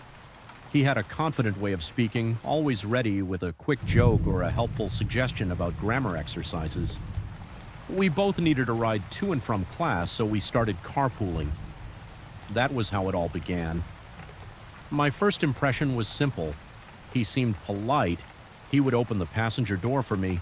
He would greet me with a firm handshake, and he would drop casual comments about different spiritual ideas. At first, I liked hearing about these topics. We talk about meditation, stress relief, and ways to focus better. Nothing felt strange. Then I remember his car smelled like pine-scented air freshener, and he kept it spotless. He would drive with one hand on the wheel and one hand resting on the window. And he had a steady way of looking straight ahead. His eyes never seemed to wander, which gave him a certain presence. I found reassuring about 2 weeks after we started sharing rides, he invited me to have coffee one evening. We stopped by a small cafe near the language school. He said he wanted to show me a couple of books that had changed his life. I agreed, thinking it would be a casual conversation. We sat in a corner of the cafe, the overhead lights dim, the chairs a little stiff, and the smell of espresso strong. He reached into his backpack and pulled out 2 hardcover books with dark covers. They had strange titles in big letters, talking about mental exercises and rituals. For a new dawn, he opened one and showed me a series of diagrams that looked like patterns of circles and triangles. He said he belonged to a private group that used these practices to achieve a higher level of awareness. I felt a slight chill in my arms because the images in those books were unusual. He flipped through the pages, slowly describing ceremonies in remote locations, chanting in small groups, and focusing on specific tasks for mental clarity. I asked if it was some kind of religion, but he said it wasn't. He called it a discrete path that valued solitude and discipline. I didn't press for too many details at first. I was curious, but I also felt uneasy. The diagrams and the terms sounded foreign to me over the next few days. Every time we drove together, he would talk about those ideas. He never pressured me, but he made them sound intriguing. He said if I wanted to learn more, I could come to a meeting with his group. He added that it wasn't open to everyone, but I seemed like a good candidate because I was level-headed and eager to learn. That made me feel proud for a moment. I thought, why not explore something new? So I accepted his invitation. The first meeting took place at a rundown community center on the outskirts of town. We arrived late at night, about 9 p.m. The building had a weak flickering lamp out front inside. We walked down a hallway with peeling paint and a faint smell of mold. We entered a small room with no windows. 7 or 8 people were sitting in a circle. They were dressed casually, just jeans and sweatshirts or t-shirts. Nothing stood out in that sense, but their expressions were focused. It felt like they all shared a secret. Gabriel introduced me as someone who was interested in the way of mental expansion. No one clapped or said anything enthusiastic. They just nodded and watched me. The meeting started with a short breathing exercise which seemed harmless enough. A woman in her 40s led a countdown telling us to inhale and exhale slowly. Then she began reading from one of those books Gabriel had shown me. She listed steps for cleansing the mind of external influences. The language was direct. She told everyone to cut ties with distractions and push away all that is negative. Then she said we should share our personal experiences one by one. People spoke about times they felt attacked by negativity in their daily lives. They blamed old friends, ex-partners, or co-workers. They insisted that those connections dragged them down. I sat there listening. I didn't say much because I didn't feel like I had anything so dramatic to share afterward. Gabriel drove me home. He looked excited. He said he could see I had the potential to learn more, to reach a higher plane of mental strength. I thought it sounded exaggerated, but I smiled and thanked him for taking me. I went to bed that night with a mix of curiosity and confusion.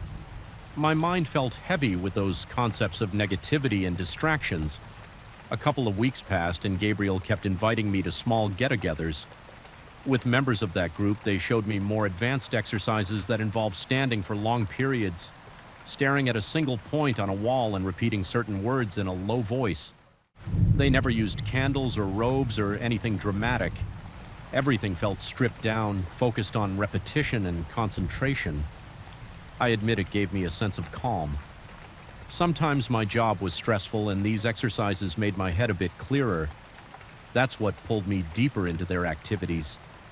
The first real sign of trouble came when Gabriel told me quite bluntly that I should start distancing myself from people who didn't understand our methods. He used a firm tone. We were sitting in his car after class. He said, "If you want to progress, you can't let ignorant people hold you back." I felt a pinch in my stomach. My palms got sweaty on my knees. I asked him what he meant by ignorant people, and he said it could be anyone not aligned with our path, including close friends or relatives. I tried to laugh it off, but he didn't laugh back. He said he was serious. He kept a steady gaze on me while we sat in the parking lot. The only sound was the hum of the car's engine. Finally, I told him I wasn't comfortable cutting people out of my life. He said I didn't need to do it all at once, but I should start missing social events and stop calling certain friends. He told me it was a necessary sacrifice. I felt my stomach tightening again. I just nodded and said I'd think about it. Over the next few days, Gabriel sent me text messages urging me to skip a coworker's birthday party and spend time studying the group's materials. He said each day I wasted on outside matters was a loss for my spiritual growth. I found myself getting irritated, but I also felt guilty for ignoring him. He had become this constant voice in my head telling me to focus on the group. My nights got restless. I would wake up at 3 a.m., sweaty with my heart pounding. I would remember his words, necessary, sacrifice, negativity, ignorance. I started to feel uneasy at work, glancing at my phone to see if he had sent me another message. I wanted to please him, but something about his insistence felt wrong. Not long after I mentioned to Gabriel that I had some problems at work. We were finishing our language class standing in the hallway. I said my workload was piling up and my boss was pressuring me to meet tight deadlines. Gabriel didn't hesitate. He said, "That's happening because you're still around people who are blocking your energy." He offered no practical advice. He just repeated that if I wanted relief, I should follow the group's ritual that weekend. He gave me a piece of paper with a set of instructions. Wake up at 4 a.m., stand in a quiet room, recite a sequence of phrases, and burn a small piece of paper with a list of names of people who I believed were poisoning my mental space. My face got hot when I read it. My throat felt tight. I told him I wasn't sure if I wanted to do that. He said, "Either you do it or you keep letting them control you." Then he walked away before I could respond. That weekend, I did nothing of the sort. I slept in. I went to see a movie on Sunday. I tried to ignore Gabriel's calls on Monday morning. I checked my phone and saw 3 voicemails from him. Each one had the same message: "You're hurting your own progress. You're choosing them over the path. This will have consequences." His voice was calm, but it made the hairs on my arm stand up when he picked me up. For class that afternoon, he didn't smile. He barely spoke. He just parked in front of my place and waited for me to get in during the drive. I apologized for ignoring the ritual. I said I just wasn't ready. He tapped his fingers on the steering wheel. He said, "Every day you wait, you get deeper in trouble. Don't come crying to me when your life falls apart." I noticed my hands trembling in my lap. I told him he was overreacting and that I was free to make my own decisions. He turned his head and gave me a look of disgust. Then he focused back on the road and stayed silent over time. He escalated his pressure. He started insisting that I quit my job completely. He said if I wanted to be serious about the group's principles, I had to cut off every influence that was infecting my mind. He claimed my coworkers were polluting my thoughts with their negative energy. Whenever something stressful happened at work, like a client complaining or a project going wrong, he used it to prove his point. He'd say, "See, this is a direct result of your refusal to follow the path." I felt trapped because I couldn't argue with him without him twisting everything around. I realized I was getting pulled deeper when my own friends noticed I was more distant. They'd invite me to hang out after work and I'd hesitate.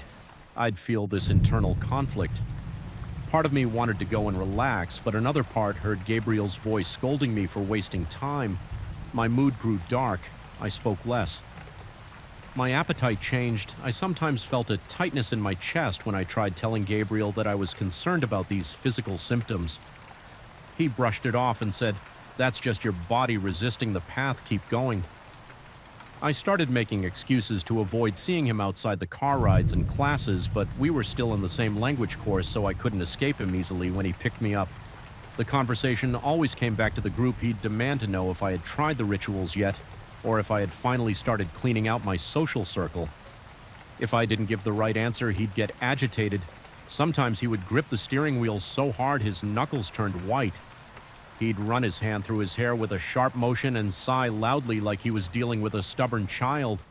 Then he would remind me I was not dedicated enough. After a few more weeks, I felt mentally exhausted. My boss noticed I was distracted. My friends asked me if everything was okay. I couldn't explain the situation because I felt embarrassed.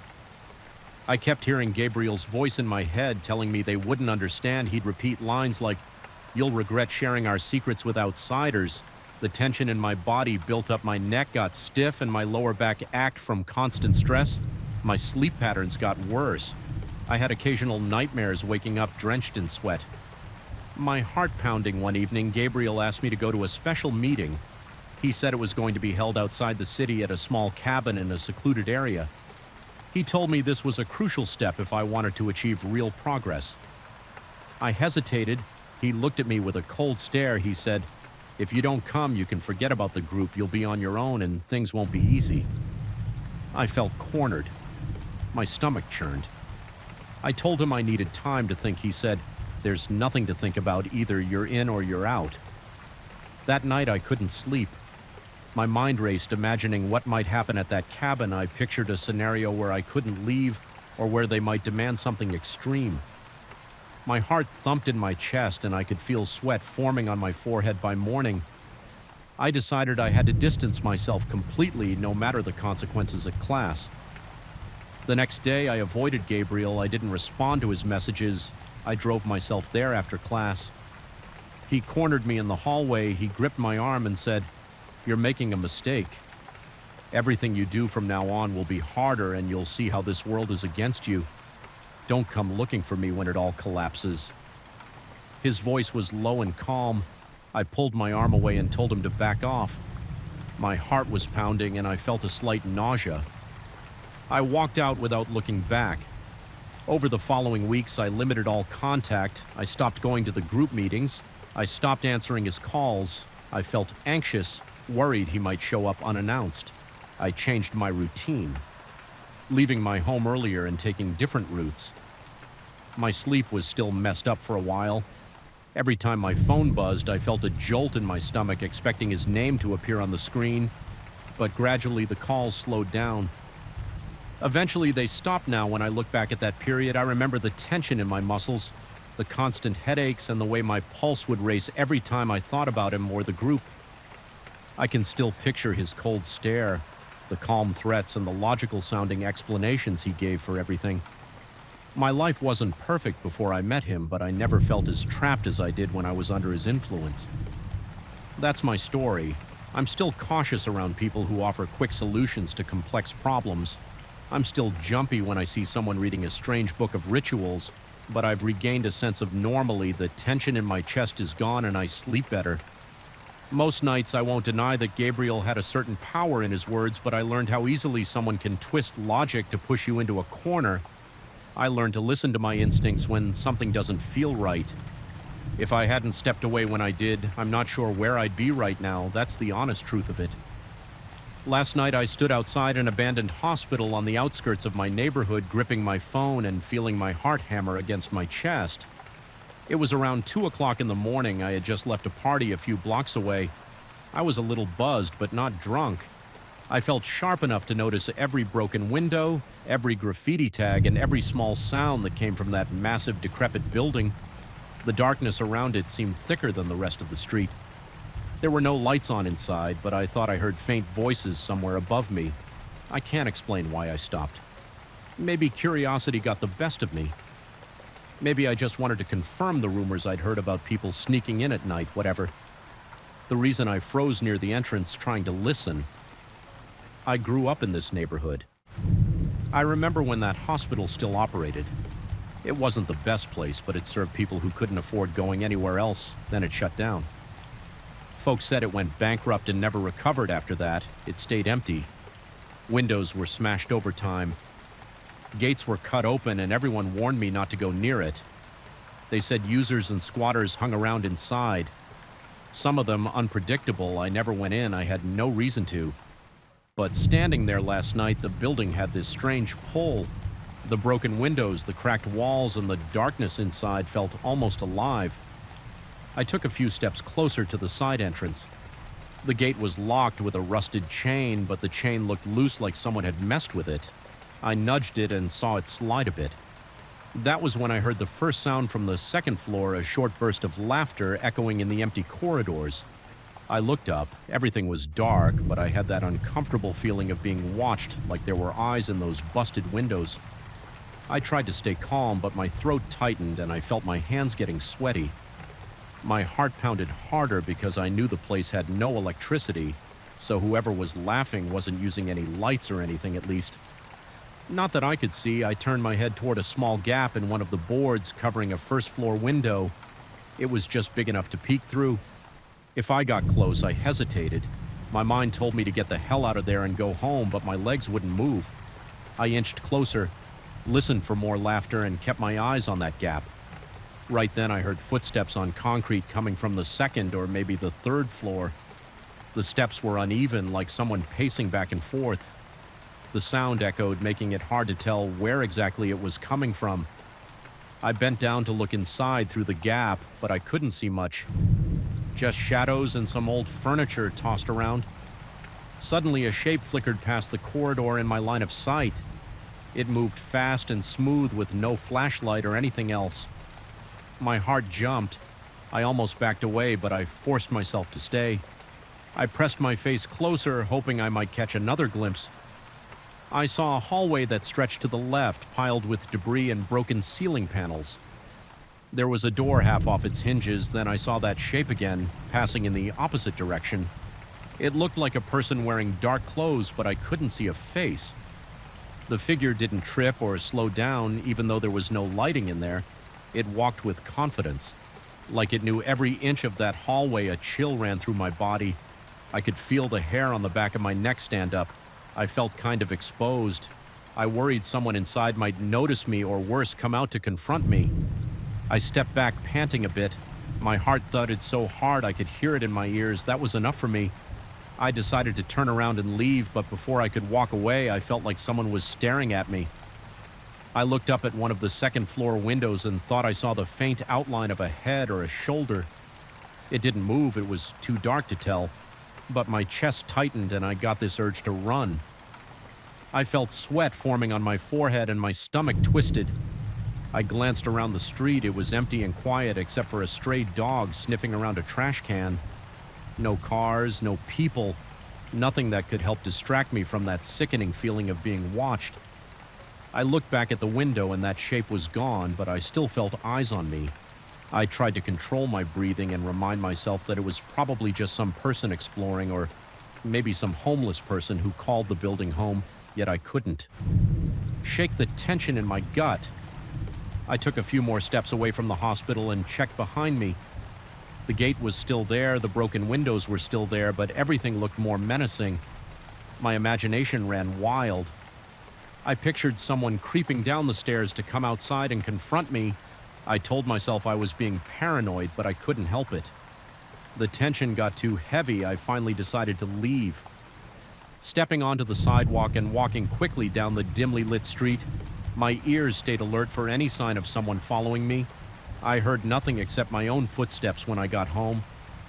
I locked the door and tried to calm down. I couldn't sleep right away.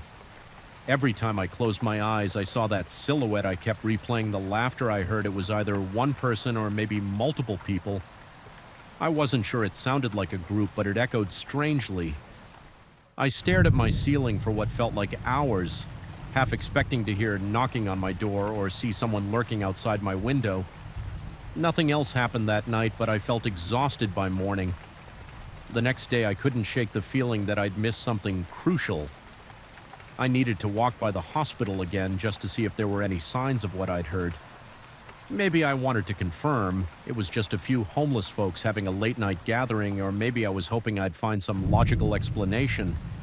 The memory of that fleeting shape in the corridor still bothered me. It moved too quickly and too confidently through a dark hallway full of debris that felt wrong around midday. I forced myself to go back. I walked up the same sidewalk, trying to keep my breathing steady. It was broad daylight, so the building didn't look as frightening, but it was still in bad shape. Broken windows, dirty walls, water stains, and a few old signs near the main entrance. I circled around to the side entrance. The chain was still there, loose around the gate. When I poked my head inside, I noticed bits of charred wood on the ground, like someone had lit a small fire. There were also empty bottles scattered around. Some were beer bottles, others looked like cheap whiskey. The smell of burned paper or plastic hung in the air. Maybe they used it as fuel for the fire. Seeing that evidence relaxed me a bit. It made sense. People in rough situations, maybe with addiction problems, probably stayed there at night. They might have had a small party inside that could explain the laughter. I moved closer to the open area near the side entrance, watching where I stepped. The ground was littered with broken glass and twisted metal pieces. I spotted a makeshift bedroll in the corner, a few dirty blankets piled on top of cardboard. Nobody was there at the moment, though it seemed deserted. I considered stepping fully inside just to look around. My nerves flared up again. My hand shook and I got that tense feeling in my gut. The place was silent now. In daylight, there were no voices echoing, no footsteps, no strange silhouettes. Everything was still. I stood at the threshold and took a deep breath. The air inside smelled damp and stale. I saw moldy walls and a hallway that curved around to the left. The paint was peeling and there was graffiti on every surface. Then I remembered how I felt last night, cornered, like someone had singled me out from above. I backed away. I wasn't prepared to go inside alone. I'm not a trained investigator. I'm just a guy who lives nearby. My curiosity was strong, but not strong enough to overpower my caution.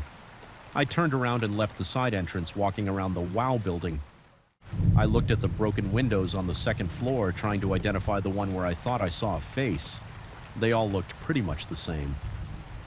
Covered in grime and shattered in random patterns, there was a chain-link fence along the back of the hospital that used to be locked, but it was cut open beyond that fence. I saw more trash.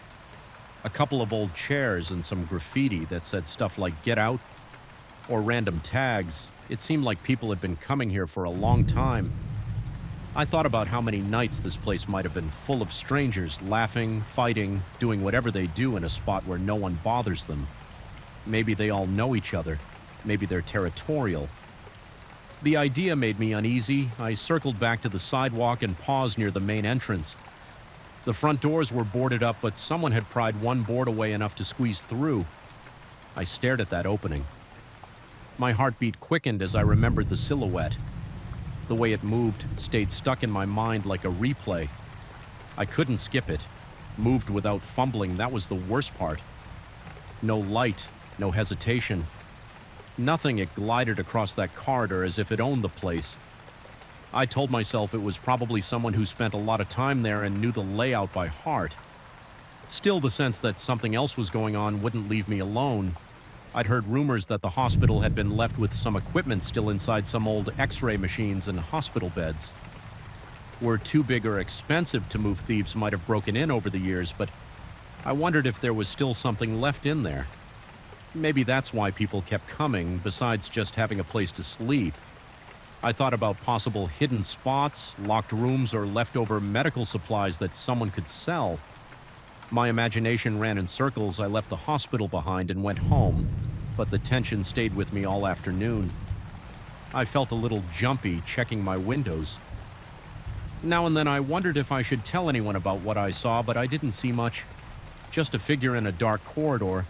I heard some laughter, that's all. It wasn't exactly evidence of anything dangerous. It could have been a small group of people partying. If I called the police, they'd probably tell me to stay away and mind my own business. I kept revisiting that moment when I felt sure someone was watching me from the window. I can't prove it, I just felt it. My instincts were screaming at me to run. I don't ignore that feeling easily. The next day I went to work and tried to concentrate on my tasks during my lunch break. I told a coworker about the hospital. I kept it brief, just explaining that I passed by, heard voices, and saw signs of people.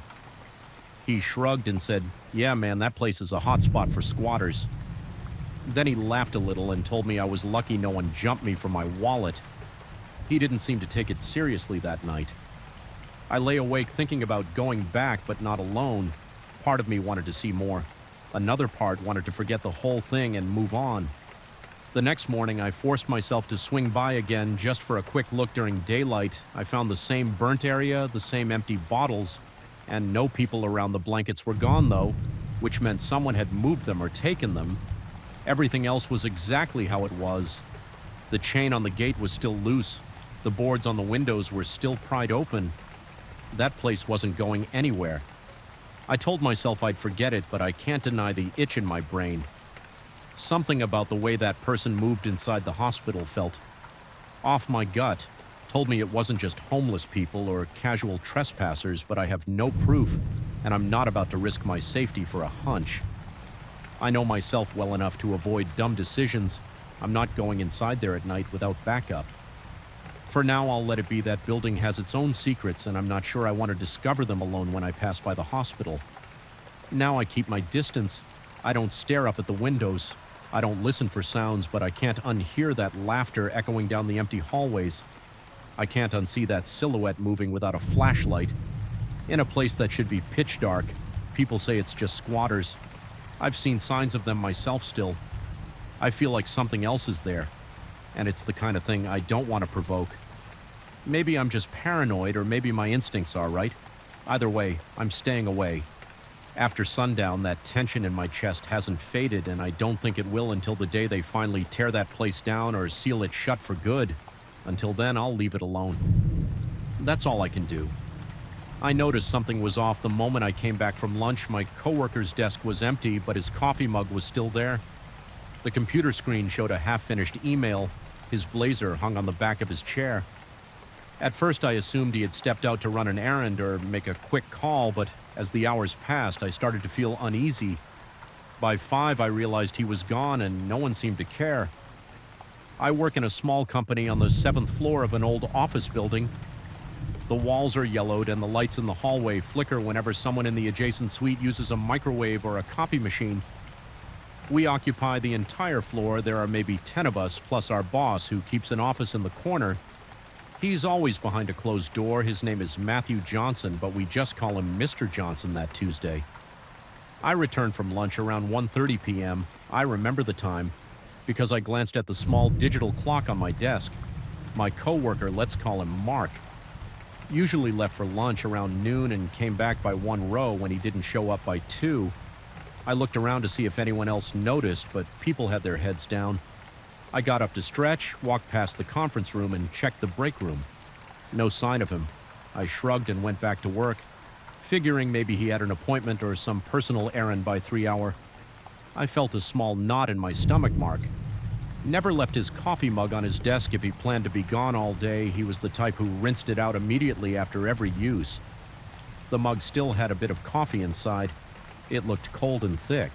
His blazer was draped neatly over the back of his chair as if he had planned to return in a few minutes. I tapped my pen on my desk and thought about asking the boss, but I decided to wait until the end of the day. I kept expecting Mark to walk through the door with some story about the elevator breaking down or a last-minute errand. The clock reached 4 by then, 4:30, then 5G at 5:15. I couldn't stand it anymore. I knocked on Mr. Johnson's door. He opened it part way and leaned out. He didn't look happy. "Sir, have you seen Mark?" I asked, keeping my voice low so I wouldn't disturb the others. Mr. Johnson stared at me like I'd said something rude. "He's out," he answered. "Focus on your tasks." I felt a small rush of annoyance. "It's just that he's been gone all afternoon," I said. He squinted at me. "It's not your concern. Finish your reports." He shut the door. I stood there for a moment, feeling a flush on my neck. I went back to my desk. The office was quiet now. A few people were packing up, but some stayed later than usual. That's how it often goes here.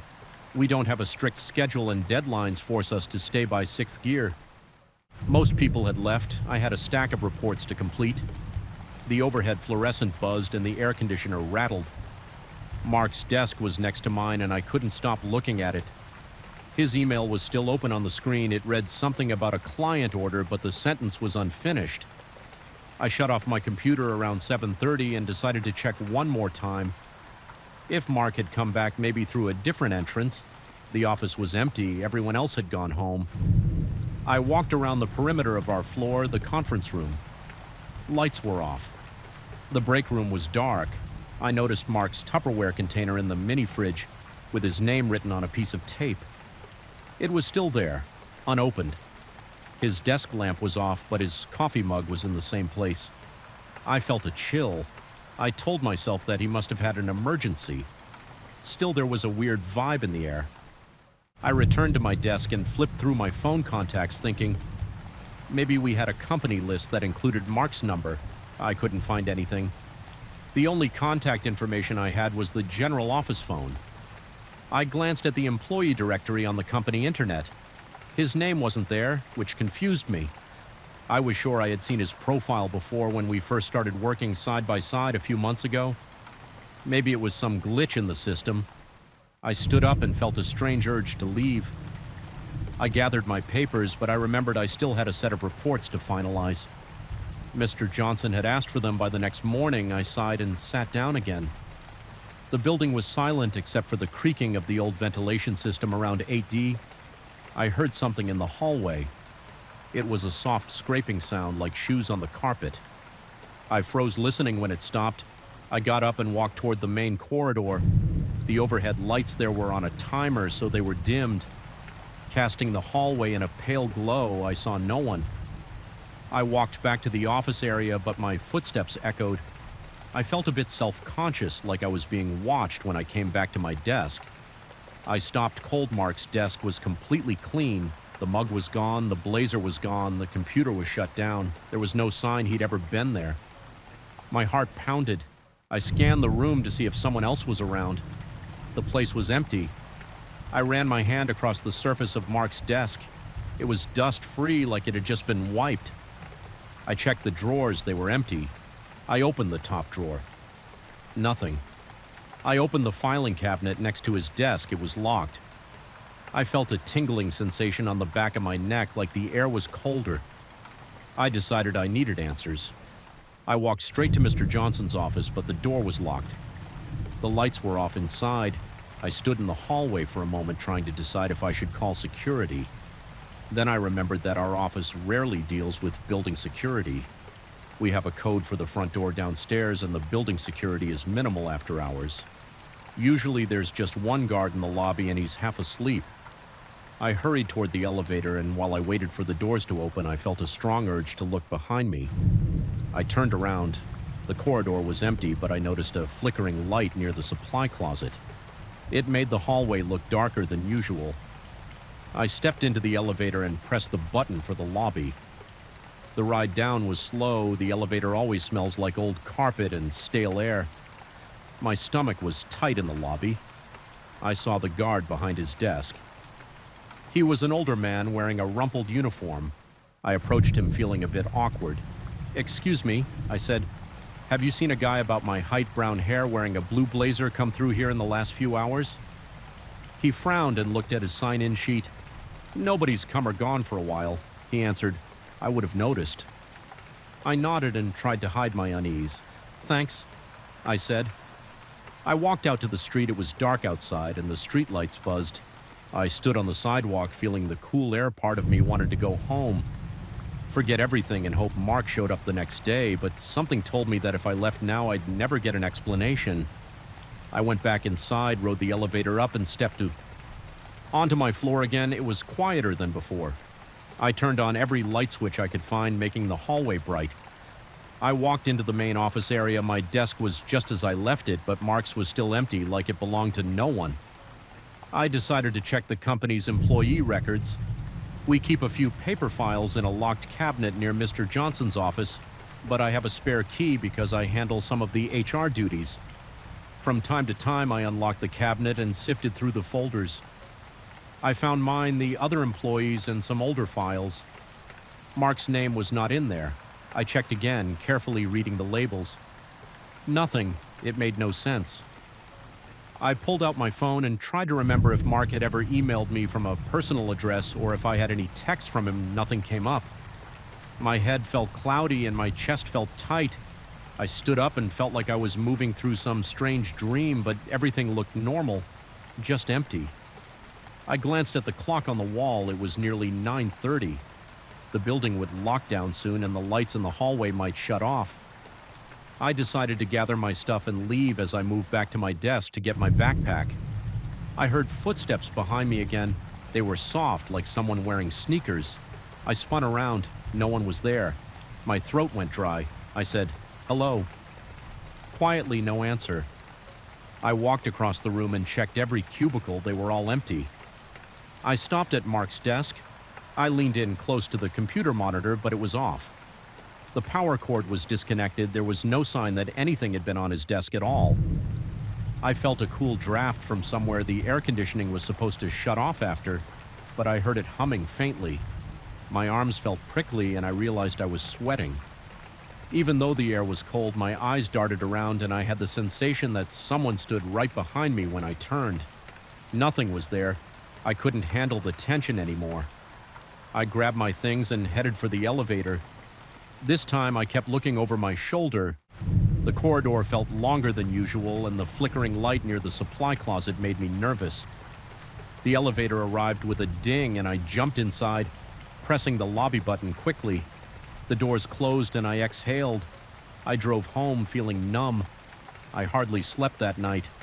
I kept seeing Mark's desk in my mind first, with his mug and blazer, then suddenly empty. I dreamed about footsteps in the hallway and the locked cabinet of employee files. The next morning, I returned to work at Nino feeling anxious. The office looked normal. People were at their desks. The break room smelled like fresh coffee. I set my stuff down and scanned the room for Mark. Of course, he wasn't there. His desk was exactly as it had been when I left, completely empty. I walked toward it. But before I reached it, Mr. Johnson came out of his office and intercepted, and he stopped me with a look. "I need you to focus on the Peterson account." He said, his tone was calm but firm. "You're behind on your tasks, sir." I began about Mark. Mr. Johnson shook his head once, drop it. I stared at him. He waited a moment, then walked away. I felt a surge of confusion. How could he not address the situation? Mark's absence was obvious. I thought about asking the other co-workers, but they all had their heads down. Typing or making calls, they didn't seem to notice anything wrong. I sat at my desk and tried to concentrate on the Peterson account, but my hands were shaking around lunchtime. I opened a chat window with a colleague named Dave. I typed, "Hey, do you know what happened to Mark?" Dave's response came back, "Who's Mark?" I blinked and reread his message. That made no sense. We all used to talk to Mark. He sat right next to me for months. I typed a reply, "Our co-worker. He usually sits next to me." Dave wrote back, "I have no idea who you're talking about." I felt a knot in my stomach. I tried messaging another co-worker named Sandra. Her reply was similar. "I don't know." Mark, my palms got sweaty. I walked over to Dave's desk and asked him face to face. He looked puzzled, as if I was making some kind of joke. Sandra gave me the same reaction. I decided to check the HR system again. I logged in with my credentials and searched for Mark's name. Nothing appeared. I tried searching for any new employees who might have started around the same time. No luck. It was as if he never existed that afternoon. Mr. Johnson approached my desk. He dropped a file folder onto it and said, "I need these done by the end of the day." He looked at me without blinking. I opened my mouth to speak, but he cut me off. "Focus on your work," he said in a low voice. He tapped the folder. "You understand me?" I nodded. He walked away. My heart pounded. I felt trapped. I finished my work mechanically, avoiding conversation with anyone else. By 6G, people started leaving again. I heard them chatting about dinner plans and commutes. I stayed behind, hoping to find some trace of Mark's existence. I searched through old emails, scanned archived files, and checked the desk drawers again. Nothing, not a... Know what I saw, and it still keeps me awake some nights. I can't explain it, and I'm not sure I want to. I just hope I never see that glowing light again. I walked into that building on a rainy Tuesday morning expecting nothing unusual. I had my tool bag in one hand and a folded work order in the other. I was tired, but I felt confident I could handle another routine plumbing job. When I stepped inside, I smelled old carpet and wet plaster. The manager handed me a few keys and said there were leaks in the basement. He was friendly enough, but he spoke fast and his eyes dark around like he didn't want to be there any longer than necessary. I didn't think much of it at the time. I just nodded, took the keys, and headed for the basement door. I remember thinking that the lights in the hallway flickered too often. I assumed it was a bad electrical circuit. I had no idea what waited for me in the depths below. My name is Gary. I'm a plumber, and I've been working in this field for almost 10 years. I've seen my share of flooded basements, busted pipes, and suspicious leaks. I can usually tell when water damage hides something worse, but that day I missed all the early signs that this building was different. Maybe I was too focused on finishing the job quickly. Maybe I was just tired from the day before. Either way, I pushed open the basement door and started down the concrete steps, humming a quiet tune to keep myself company. The basement smelled stale and damp. I saw water stains on the walls, forming dark rings that spread across the exposed concrete. The overhead bulbs buzzed. Their light was weak, and I noticed a few flickering off and on. The manager had told me to find the main valve in the back room. He said the pipes there had been making strange noises and leaking around the joints. I walked through a narrow corridor, stepping over puddles. My boots made splashing sounds that echoed. The sound bothered me a bit because it felt too loud. In that cramped space, I finally reached the back room. It looked like a standard maintenance area.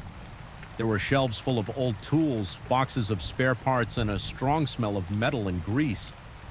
The pipes on the ceiling were covered in rust, and some of them dripped water onto the floor. I set my tool bag down, took out a flashlight, and shone it around. I saw the main valve near the far wall. I climbed on a short step ladder to get a better look at the damaged sections of pipe. That's when I heard something that made me pause. I heard a voice say, "Gary." At first I thought it was my imagination. I switched off my flashlight and stood still. The room was so quiet that I could hear my own breathing. I tried to see if someone was in the hallway. I leaned toward the door, but I didn't see or hear anything else. I shook my head and told myself it was just the old pipes making weird sounds. I flicked the flashlight back on and resumed my inspection a few minutes later. The voice came again, this time. It felt closer, almost right behind me. I spun around, but the room was empty. My heart pounded. I felt sweat gathering on my forehead and my palms got clammy. I called out, "Hello, anyone here?" My voice bounced off the walls. No answer. It seemed ridiculous, but I could have sworn I heard my own name. I tried to steady my breathing. I told myself the basement was playing tricks on me. Old buildings do that. Sometimes I forced myself to focus on the job. I replaced a section of pipe, tightened a few joints, and made sure nothing else was leaking. I turned off the main valve for a moment to check the water flow. Everything seemed normal. I was about to climb down the ladder when I noticed a crack in the far corner of the room. It wasn't on the ceiling or the walls. It was on the floor. Near some old shelves, I hopped down and walked over to it. The floor looked uneven, and I thought maybe there was an opening or a loose panel. I knocked on it with the handle of my screwdriver. It made a hollow sound. The next thing I knew, the floor shifted under my weight and I stumbled forward. I caught myself before falling, but I realized I was standing on a hidden panel. It was made of old wood. It looked like it had been part of a trappo or a hatch of some sort. I'm not usually a curious guy, but something about this made me forget my usual caution. I grabbed a crowbar from a nearby shelf, wedged it under the wood, and PRI it up. A foul smell hit my face. It reminded me of wet earth and mold. I saw a gap beneath the panel. I shone my flashlight inside and realized there was a passageway. The walls inside looked like stone. The space was cramped, but it looked like it went deeper under the building. I felt a chill run through me in my head. I argued with myself I had no obligation to explore that passage. I was just a plumber hired to fix leaks, but I felt drawn to it. I told myself I had to check if there were any old pipes down there causing the moisture problem. I pulled out my phone to see if I had a signal. Nothing. I tried the flashlight again, making sure the batteries were. A slight chill. His explanation sounded normal, but the entire interaction felt off. I walked back to my place, trying to dismiss the uneasy feeling in my gut. That night, I sat in front of the TV with the volume turned low. I wasn't actually paying attention to the show. I was waiting to see if the noise returned. It did right around midnight again, the same kind of drilling or hammering. My heart rate went up. When I recognized the pattern, I turned off the TV to listen. More carefully, the noise stopped after a few minutes. Then, after a brief silence, it came back. I felt my palm sweating. I debated calling the police, but I didn't want to jump to conclusions. It was just a weird time for a renovation. Right, I tiptoed to my back window, the one that looked down toward his basement area. His curtains were closed on the first floor, but I noticed a strong light coming from his basement window. It flickered like a single powerful lamp was being moved around. The strange part was that I thought I heard something else through the faint hum of the tool. It sounded like a muffled voice, or maybe someone groaning. I couldn't make it out clearly, but the hairs on my arm stood up. I felt a lump in my throat. I stayed still. Listening, my pulse pounded in my ears. After about a minute, the drilling stopped again, and I heard a low, quick thump, like something falling or maybe someone hitting a wall. It sent a jolt through my body. I backed away from the window. My hands were shaking a little. I grabbed my phone and thought about calling the authorities. Then I talked myself out of it. I told myself I might be overreacting. I reasoned that if there was a real emergency, I'd hear screams, real cries for help. I tried to calm down, reminding myself he was just a quiet neighbor doing some weird late-night project. But that explanation didn't sit well with me. I had trouble sleeping again in the morning. I felt groggy and unsettled. I forced myself to go for a short walk around the neighborhood. It's a calm street, lots of retired folks, a few families, and everything usually feels friendly that day. Though I felt on edge when I passed my neighbor's house, I glanced at the windows. Nothing seemed out of place. There were no visible signs of remodeling, no materials stacked up outside. It was like nothing was happening at all. Around midday, I bumped into another neighbor, Jim, who was watering his lawn. We made small talk about the weather, the local sports team, and how the street had been quiet lately. I almost told him about the late-night noises, but something stopped me. I figured I'd sound paranoid. Plus, Jim is the type who would spread the story around, and I didn't want rumors floating about, so I just nodded and moved on. That evening, my neighbor came home late again. I couldn't see his face well because it was already dark, but I noticed he looked over at my house for a second. I was at my window, and when he glanced up, I stepped back so he wouldn't see me. I felt a spike of adrenaline. My mouth went dry. I decided that I'd stay up that night and see if the noise happened again. Sure enough, around midnight, I heard it. It was quieter this time, but still the same pattern. Drill for a bit, pause, some hammering sounds. Another pause, and underneath that, I thought I heard those small cries again. I crept to the back window with the lights off in my own house. I peered through a gap in the curtain. The basement light was on, bright and flickering. I stared, trying to detect movement, but the angle made it hard to see anything. Then I heard a clearer moan, like someone was in pain or fear. My heart hammered in my chest so hard I could feel it in my throat. I swallowed, stepped back, and looked at my phone. My hand hovered over the dial pad. I felt torn on one hand. I didn't want to be the crazy neighbor calling the police because of some weird noise. On the other hand, I had that gut feeling that something was really wrong over there. I decided to wait a bit longer and see if it got worse. I stood by the window listening for about 10 minutes. The drilling stopped, completely replaced by soft thuds and a scraping sound. I couldn't figure out what he was doing. Then total silence. It stayed quiet, so I went back to bed, but I couldn't sleep. I kept replaying the sounds in my head. My stomach hurt from the tension, and I broke into a light sweat every time I pictured someone trapped in that basement the next morning. I woke up after only a few hours of broken sleep. I checked my phone messages, emails, and tried to get some work done. My mind wasn't focused at all. I was anxious and irritated. Around mid-afternoon, I saw the neighbor arrive home earlier than usual. I decided to ask again more directly. I walked out to the front yard, pretending to adjust the trash bins. He gave me a nod as he got out of his car. I said, "Hey, about that noise last night, everything okay over there?" He paused and looked at me, one hand still on his car door. "Yes," he said, a bit curt this time. Then he added, "It's just a personal project. I'm sorry if it bothers you. I'll try to keep it down." There was something in his tone that felt defensive. I nodded, felt my cheeks flush, and said, "No worries. I was just concerned. Sounded like someone might be hurt." His expression hardened for a split second. Then he forced a small laugh. "No, nobody's hurt. It's just me down there. I'm perfectly fine," he said. He stepped inside and closed the door. As I stood there, I noticed that his blinds were drawn in all the windows. No sign of any construction. No noise in the daytime.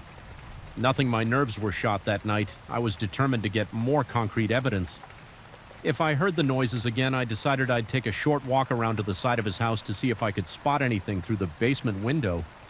It was risky, but I felt compelled to understand what was going on.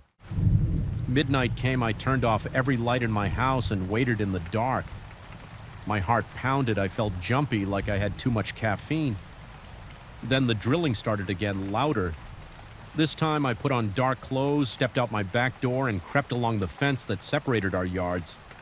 My legs felt shaky and my breath was shallow when I reached the corner of his yard. I crouched down. I tried to move slowly so the grass wouldn't rustle. The basement window was partially visible from where I stood. I could see a bright light shining from inside. The drilling sound felt more intense that close. Then I heard a grunt, followed by a wheezing kind of moan.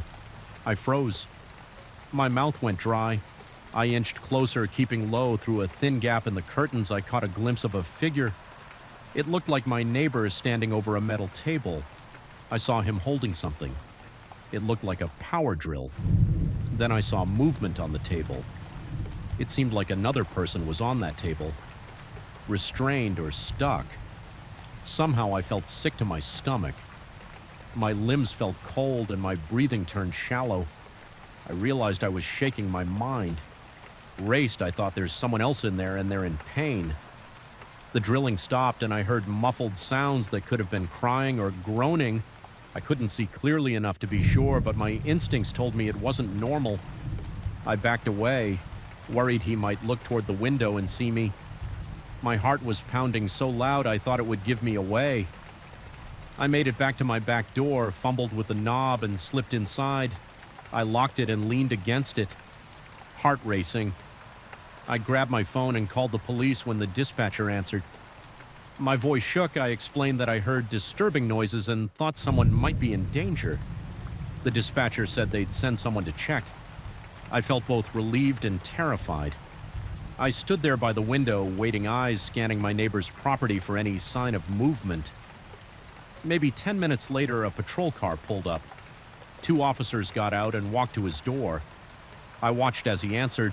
They talked for a couple of minutes, then he stepped aside and let them in. I couldn't see what happened inside, but after a short time, the officers came back out and talked to him on the porch. He kept calm, gesturing a bit, and they seemed to accept whatever he was saying. Then they left. I couldn't believe it. I watched him stand there for a moment, looking around. He stared in my direction. I ducked behind the curtain, heart hammering again. I expected the officers to come knock on my door, but they didn't. They just drove away. I felt a surge of anger and confusion. How had he explained those noises? Did he hide the person I thought I saw? Losing my mind the next day was worse. I went outside to grab my mail in the afternoon, and there he was, standing by his car, staring right at me. My pulse jumped. He nodded once slowly and said, "Hope you're sleeping better." I forced a tight smile, unsure of how to respond. Then he gave a strange grin and got in his car as he drove off. I felt my stomach churn. He knew I called the police. I was sure of it that night. I barely slept. I was on edge, listening for any sound. A little after midnight, the drilling started again, quieter but still distinct. It didn't last as long this time. There was another series of soft thuds. The light from his basement flickered for a while, then went out. My phone was in my hand the entire time, but I couldn't bring myself to call the cops again. I was worried they wouldn't believe me a second time. I worried about what my neighbor might do if he realized I was the one calling. Days passed and the pattern continued. Some nights there was noise, some nights total silence. Each time I felt that dread in my chest, the tension in my shoulders, the cold sweat on the back of my neck. I thought about talking to other neighbors, but I wasn't sure who to trust. I thought about confronting him directly, but the idea terrified me. I couldn't shake the image of someone strapped to that table. I didn't see any evidence of it during the day, though. He was careful to keep up the appearance of normally no big trash bags, no heavy deliveries, nothing suspicious on the surface. I felt trapped every night. I'd tense up waiting for EU. The drilling to start my productivity at work plummeted, and my friends said I looked pale and jumpy. I gave them vague excuses about not sleeping well. I tried to go out more, spend time away from in the house, but I always felt drawn back, like I needed to keep an eye on his place. It was unsettling, and I didn't know how to break out of the cycle. As the nights went on, the noises continued. I couldn't stop picturing that basement window. Even when I wasn't looking, I felt like it was glowing in my mind. I remembered those moans, those half-heard cries. Sometimes I'd stand in my own basement and imagine I was trapped next door. The claustrophobic feeling made me gasp for air. I'd have to go back upstairs to calm down. I still haven't gotten any concrete answers. The police came that one time, but they accepted his explanation. I'm too afraid to push it further. He walks around the neighborhood like he's completely ordinary, and everyone else seems to think he's just a quiet man, but I hear the drilling. I see the flickering light. I sense that something is very wrong in that house. I wish I had a satisfying ending to this story. I'm stuck in limbo, waiting for something to change, hoping I'm wrong about what I think I saw. But every time I hear those noises, my body goes rigid and I can't shake the feeling that there is a person in that basement who needs help. I have no proof. All I have are those midnight sounds and that single glimpse of a figure on a table. I'm telling you this because I need to get it off my chest. It's the reality I'm living right now. I feel powerless and anxious, locked in my own home. Listening, if it happens again tonight, I might call the authorities again no matter what. I can't let this continue if someone is truly in danger. But until then, all I can do is sit here, watch the clock, and dread the moment that drilling sound starts once more. I almost turned back when I noticed how fast the sun was dropping. I was near the top of the trail looking out at the city below, and I realized I had lost track of time. The sky was already taking on that dark blue shade that comes right before real night settles in. I knew I should have started heading down an hour earlier, but I wanted one more look at the view. I didn't want to miss that last bit of sunset light. Now I was kicking myself for not paying attention to the time I decided to head back down the trail. Right away, I wasn't scared at first. I'd hiked this route dozens of times, but I usually planned it better, starting early in the morning and finishing before dusk. This time I was stuck in the middle of a thick forested area as the light dimmed. The trail ahead looked a lot different in the low light, with shadows stretching across the path, and the trees swaying in the evening breeze. The sound of insects grew louder, and I could feel the cool air against my arms and neck. I took out my flashlight and turned it on. The beam lit a narrow slice of the dirt path. I told myself I just needed to move carefully, maybe get home a bit later than usual, but it was no big deal. My phone had no signal up here, which was typical, so I couldn't call anyone to let them know I was running late. Still, I stayed calm. I walked quickly, listening to the crunch of gravel under my hiking boots. After maybe 10 minutes, I noticed something odd up ahead, maybe 2 or 300 yards. There was a flicker of light. It wasn't steady like a typical headlamp or flashlight. It blinked on and off in these strange intervals. It looked like a flashlight being covered and uncovered by someone's hand. I stopped and listened, but I heard nothing. Except the wind through the branches and my own breathing. I didn't see other hikers during the day, and I wasn't expecting to see anyone. Now most people would have already left the mountain. I kept walking, but slower. My pulse started to pick up. I began to feel that uneasy twist in my stomach.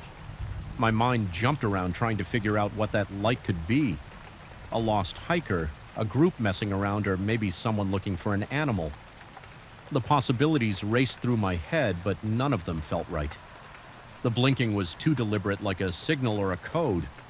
I tried calling out, "Hello, anyone there?" My voice echoed no response. I moved forward a few steps, shining my flashlight into the trees. Suddenly, those lights ahead snapped off. Total darkness in that direction. I froze. I waited. I listened. At first it was quiet, then I heard a snap of a branch followed by steps rushing away. It sounded like more than one set of footsteps, but I couldn't be sure. My heart started hammering against my chest. I swallowed, feeling my throat go dry. I called out again, "Hey, do you need help?" But the only answer I got was distant rustling. Eventually the forest went quiet again. I felt sweat gathering at my hairline and the humid air clung to my shirt. I decided I wasn't going to turn around and find another route. The main trail down was still the fastest and safest way to reach the base, and I didn't want to get stuck wandering in unfamiliar off-trail areas at night. So I kept walking, but I flicked my flashlight off for a few seconds. I wanted to see if the other lights would come back on if my own light was off. My eyes adjusted a bit to the darkness. I stood there breathing quietly, scanning the distance. The moon was rising, but it wasn't bright enough yet to light the path clearly. Then in the corner of my eye, I caught another flash. This time it was off to the left, deeper in the woods. Another flicker, then darkness. No voices called back, no sign of a normal conversation or campsite. My skin prickled with goosebumps. I turned my flashlight on again, deciding it was better to see where I was going. I quickened my pace, trying to put distance between me and those lights. I kept glancing over my shoulder, feeling like someone might jump out from behind a tree. I thought about all the stories people told about weird encounters in the mountains, but I'd never had a single strange moment here until now. Normally, I felt safe on these trails, even alone. This time, the air felt suffocating and every noise made me jump. After another stretch of trail, I came around a bend where the path dipped down into a narrow ravine. Thick brush lined both sides, and the trail itself twisted around large boulders. I shone my flashlight around, trying to see if anyone was hiding behind them. I heard a snap behind me. I whipped around, nothing. Just darkness. I could taste my own fear on my tongue like metal. My heart pounded so loud I thought it would give me away if someone was truly sneaking around. I kept moving. Sweat trickled down my temples and my legs felt tense. I tried to breathe slowly to keep my nerves under control. The trail eventually rose again, leading to a small lookout with a wooden bench.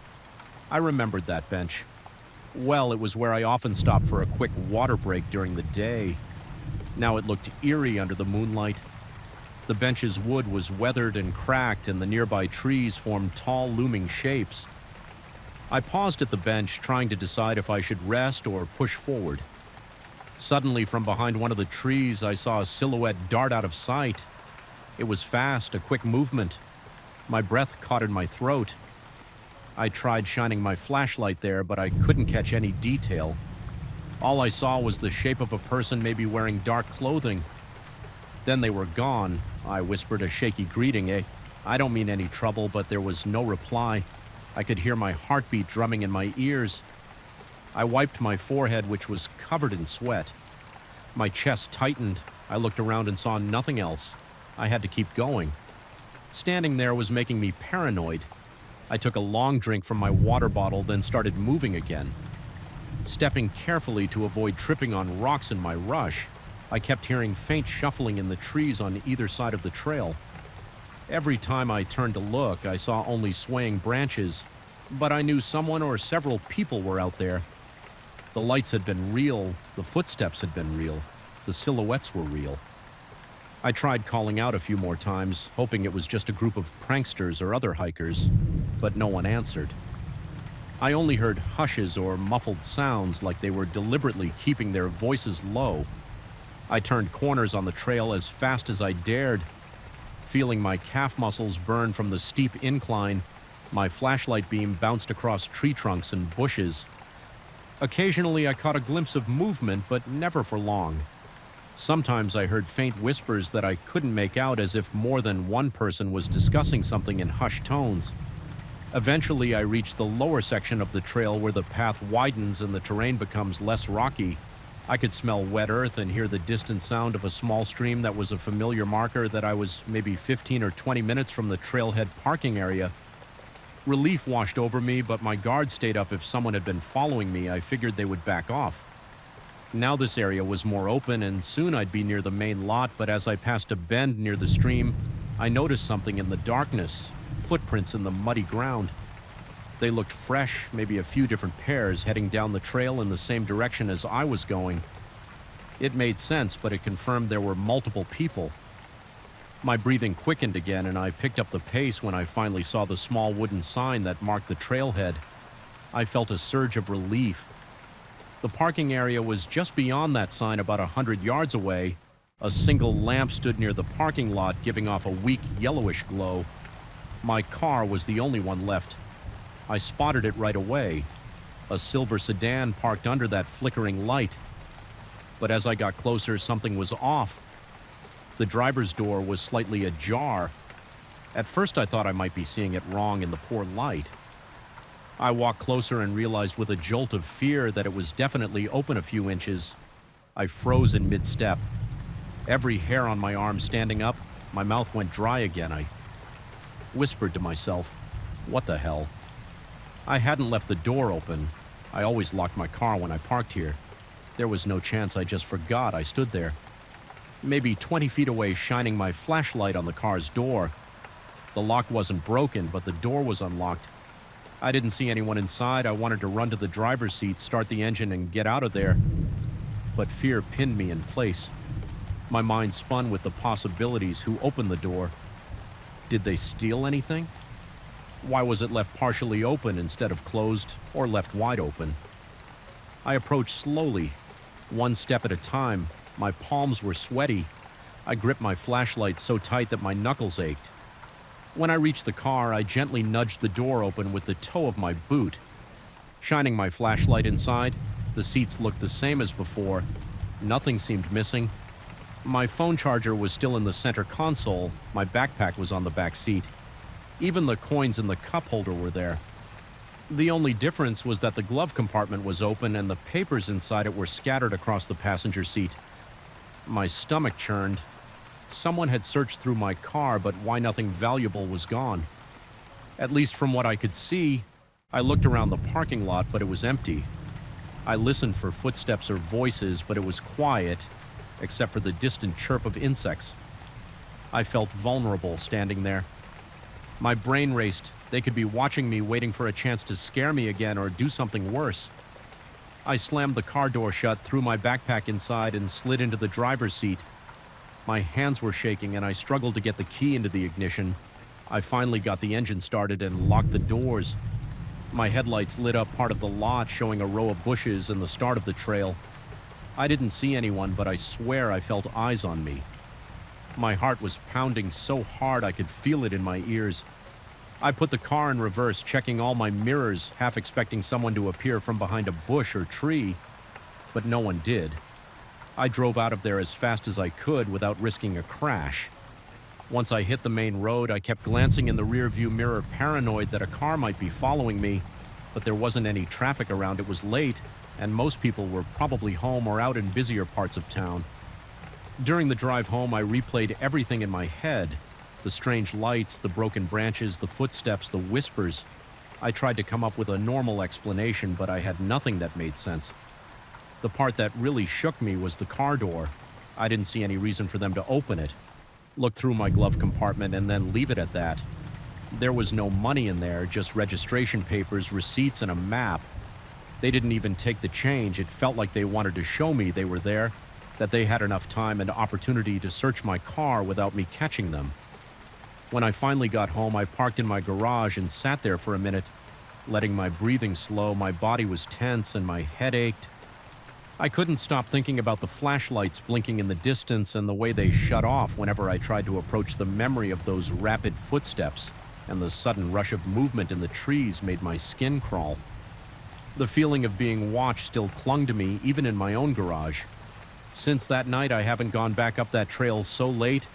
I usually stick to daylight hikes, or I bring a friend if I plan to stay out for sunset. I can't shake the memory of those irregular flashlight signals. I keep wondering what those people wanted, why they were out there, and why they decided to break into my car just to rummage around and leave everything behind. I never found an answer, but every time I drive past that trailhead, now I feel that subtle wave of anxiety wash over me. I picture those strange beams of light blinking in the dark, followed by rustling branches and quick footsteps. It's not a story I like to tell too often, but every time I think about it, my heart starts beating faster and my palms get a little damp. That night changed the way I look at that mountain, and it reminded me that sometimes the biggest threats aren't wild animals or tricky trails. Sometimes it's the unexpected presence of other people who don't want to be seen and whose intentions aren't clear. I'm just glad I got out of there in one piece. I don't know what would have happened if I tried to confront whoever was up there in the end. I guess I'm lucky I only lost a bit of peace of mind and nothing else, but I'll never forget those lanterns blinking in the dark, and I don't think I ever want to be on that trail. After sunset again, I bought the car last month on a quiet weekday afternoon. It was supposed to be a simple transaction. The seller was an older guy, probably in his late 60s, with a calm voice and a polite smile. He told me he had taken good care of the vehicle. I glanced at the exterior, checked the mileage, and listened to the engine. Everything sounded good. I wasn't worried about. The faint smell inside, I assumed it was just an older car odor. I handed him the money and he handed me the paperwork. He gave me a quick handshake and said he hoped I'd enjoy the ride. He looked honest. He left without lingering. When I first got in the driver's seat, I felt a slight sense of excitement. The engine started without any stutter, the gears shifted smoothly, the brakes were responsive. I drove around for a few blocks to get a feel for it, and I noticed a few little quirks, like the rattling sound near the trunk when I hit a speed bump and a slight musty smell that got stronger. If I turned the AC on high, I also realized the glove box was locked. There was no key for it on the ring. The old guy gave me, it wasn't a big deal. At first, I thought I'd get it open. Eventually, the next day, I made an appointment with a mechanic for a more thorough inspection. He didn't find anything wrong except for some worn belts that needed replacing. He also noticed the locked glove box. I told him the seller didn't give me a key for it. The mechanic shrugged and said I could have a locksmith open it if I wanted. We laughed and moved on. I was more concerned about the belts I paid for the replacements and left the shop feeling confident about my purchase over the next week. I drove the car daily. I used it for work errands and short weekend trips. It handled well. Fuel economy was decent, but that weird smell never went away. At times, it reminded me of old carpet or stale air, but there was something else. Too, I couldn't place it. I tried air fresheners. I left the windows open in my garage. Still, the odor lingered. It clung to the upholstery and got into my clothes. Sometimes one afternoon, I pulled at the seats checking for mold or anything obvious. I didn't find any spills or stains. Everything looked normal. The smell stayed. That same week, I decided to deal with the glove box. I went to a local locksmith. He said he could open it in a few minutes with the right tools. I gave him permission, and I stood there while he picked the lock. I heard the subtle clicks of his picks, and then he turned the latch. The glove box popped open. I leaned over to see what was inside. There was an envelope that looked thick, along with a small set of keys attached to a keyring. The locksmith handed me. Both, he said, "Looks like you found something interesting," and then gave me a chuckle. I paid him and left. I got back into the car with the envelope on my lap. I was curious, but also a little uneasy. I opened it right away inside. There were handwritten notes on small pieces of paper and several newspaper clippings. The headlines on the clippings were vague phrases like, "Local man questioned an alleged break-in and unusual incident at storage facility caught my eye." I flipped through them quickly. The dates were from a few months ago. One note had a phone number with no name. Another was just an address scrolled in shaky handwriting. The rest were random scribbles, some I couldn't read. The small set of keys was another mystery. None of them looked like house keys. They were different shapes and sizes, like they belonged to old locks or specialized doors. I felt a surge of confusion. That night I tried to call the phone number from the note it rang without an answer. No voicemail. I tried again. Same result. I checked the address on my phone's map. It was about 30 minutes away in a part of the city I didn't visit often. There was nothing famous in that area, just some warehouses and industrial buildings. I told myself I should ignore it, but it kept bothering me. Why would the old guy leave this stuff in the glove box and not mention it the next morning? I called him. He picked up on the second ring. I introduced myself again and asked him about the envelope. He paused for a second. His voice sounded strained. He said, "I don't know what you're talking about. There was nothing in the glove box when I owned it." Then he quickly added that he had to go and hung up. The way he spoke felt forced. I didn't believe him the next few days. I started feeling nervous on Thursday. I found a note on my windshield. It said, "Did you find the missing pieces?" No signature, no explanation. The handwriting was neat. I looked around the parking lot to see if anyone was watching. No one seemed suspicious. I shoved the note in my pocket and went about my day, but I kept looking over my shoulder. My stomach felt tight. My hands were shaking a bit whenever I thought about it. That night I lay in bed wide awake. I wondered if someone was stalking me or trying to intimidate me. I told myself it might be some prank, but I didn't believe that either. The next morning I saw a black SUV parked across the street from my house. It wasn't one I recognized when I stepped outside. The SUV drove off slowly. I tried to memorize the license plate, but I could only catch the first few digits. The rest was too blurry. At that distance, my heart pounded. I walked up to my car, checked the doors, checked the windows. Everything was locked. Nothing was tampered with. I got in and to knock it off, but it would always go quiet. Right after I responded, I started to feel like something was watching me, even though I had no evidence of that. My skin would prickle whenever I walked down the hallway or when I was alone in the laundry room downstairs. Everything about the building made me uneasy. The metal elevator doors clanged shut behind me with this echo that sounded like a dull clang in a tunnel. The stairwell smelled like mold and old water. The trash chute in the corridor sometimes rattled for no reason. One afternoon, I decided to go up to the roof to check out the water tank. I had a flimsy reason. I wanted to see if maybe the water system was somehow creating those weird voices. I wasn't sure how that would even work, but I was desperate for a logical explanation. The only access to the roof was a narrow iron staircase at the end of the top floor hallway.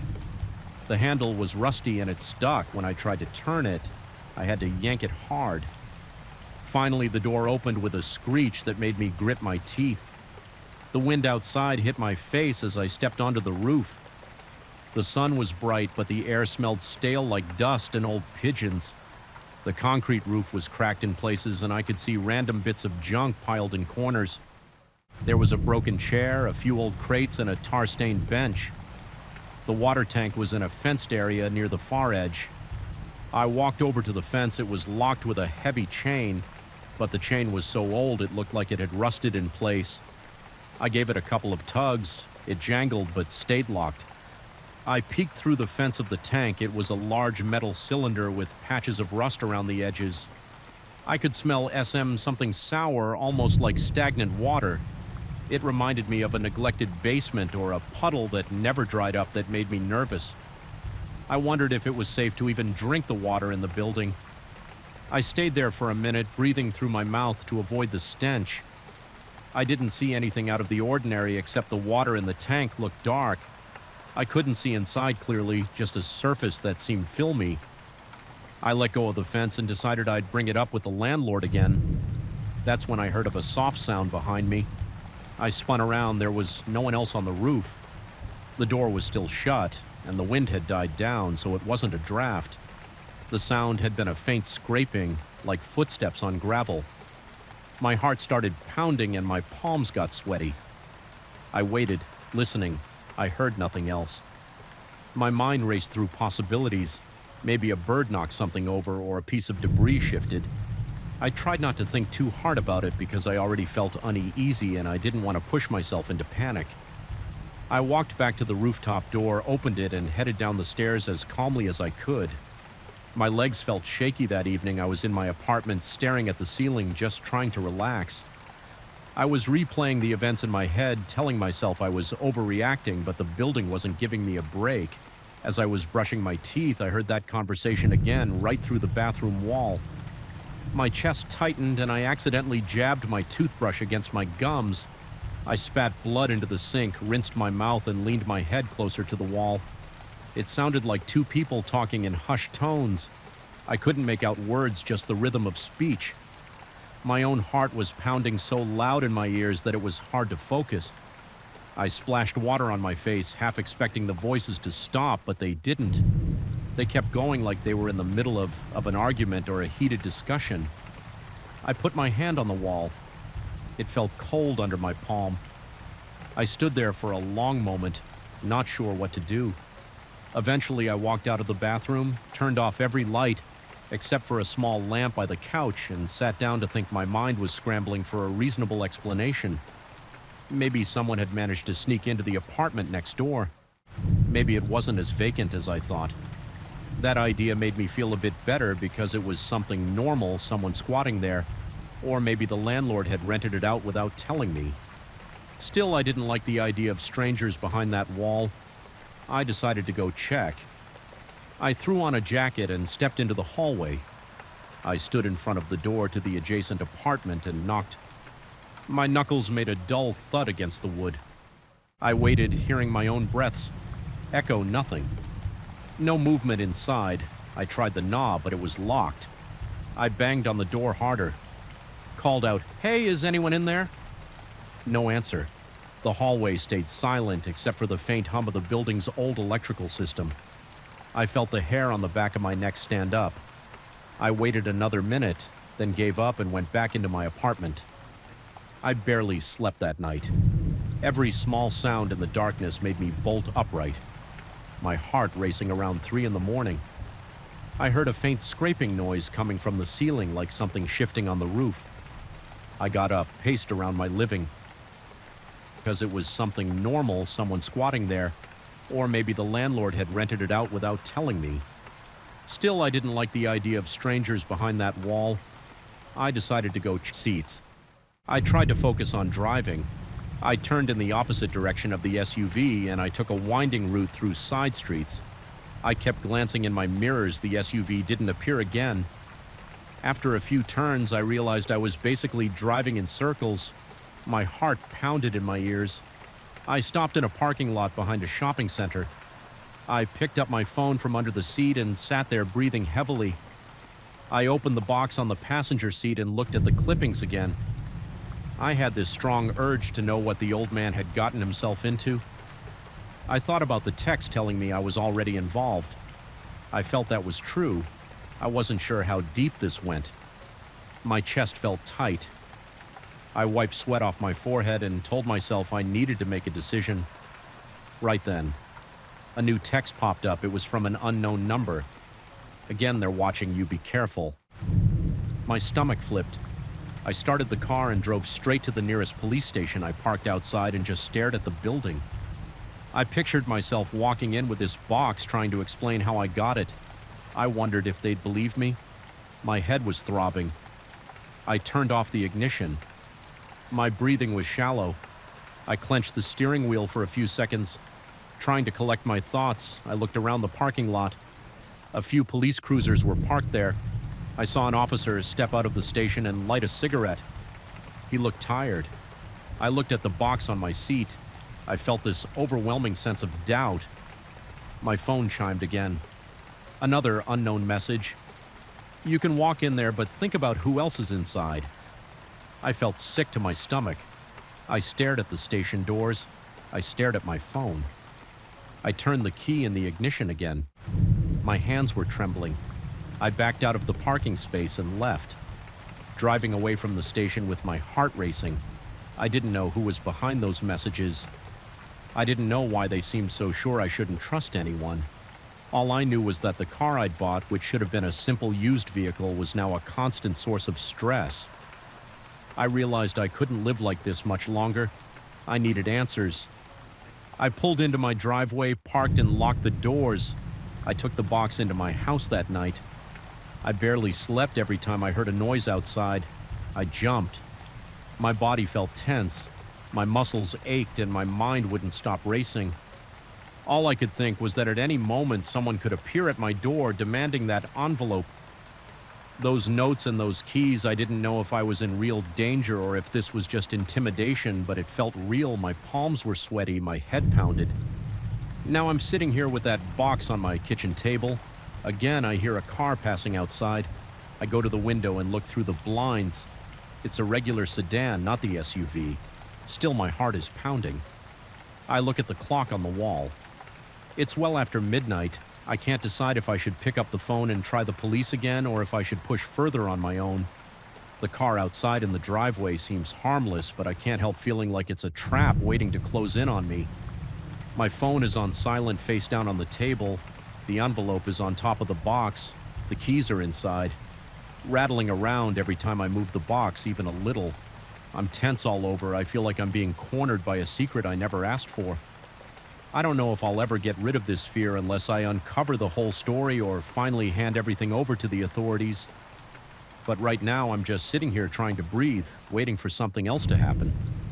I keep expecting another text, another note, or maybe a knock on my door. And I have no idea which will come first. I never saw him coming. I was just looking for a quiet place to have a beer and unwind after a long day of meetings. I'm not from this city. I'm here for a 3-day conference, and I didn't want to waste time searching for a fancy place. I found a small bar in a narrow street a few blocks from my hotel. It had a faded sign over the door, a couple of stools by the entrance, and a single neon light in the window that blinked every few seconds. It felt a little rundown, but I didn't care. I stepped inside and took a seat at the counter. The bar was almost empty. A bartender stood at one end, flipping through a sports magazine. There were a few tables in the back, mostly unoccupied, with dim lights. Casting a weak glow, the air smelled like stale beer-fried food and old wood. I ordered a beer, then sat quietly scrolling through my phone for a bit. My shoulders were tense from sitting in conference rooms all day, and I just wanted to relax.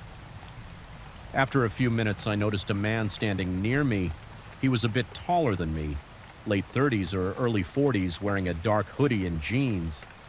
He smiled when I glanced in his direction. I gave him a polite nod.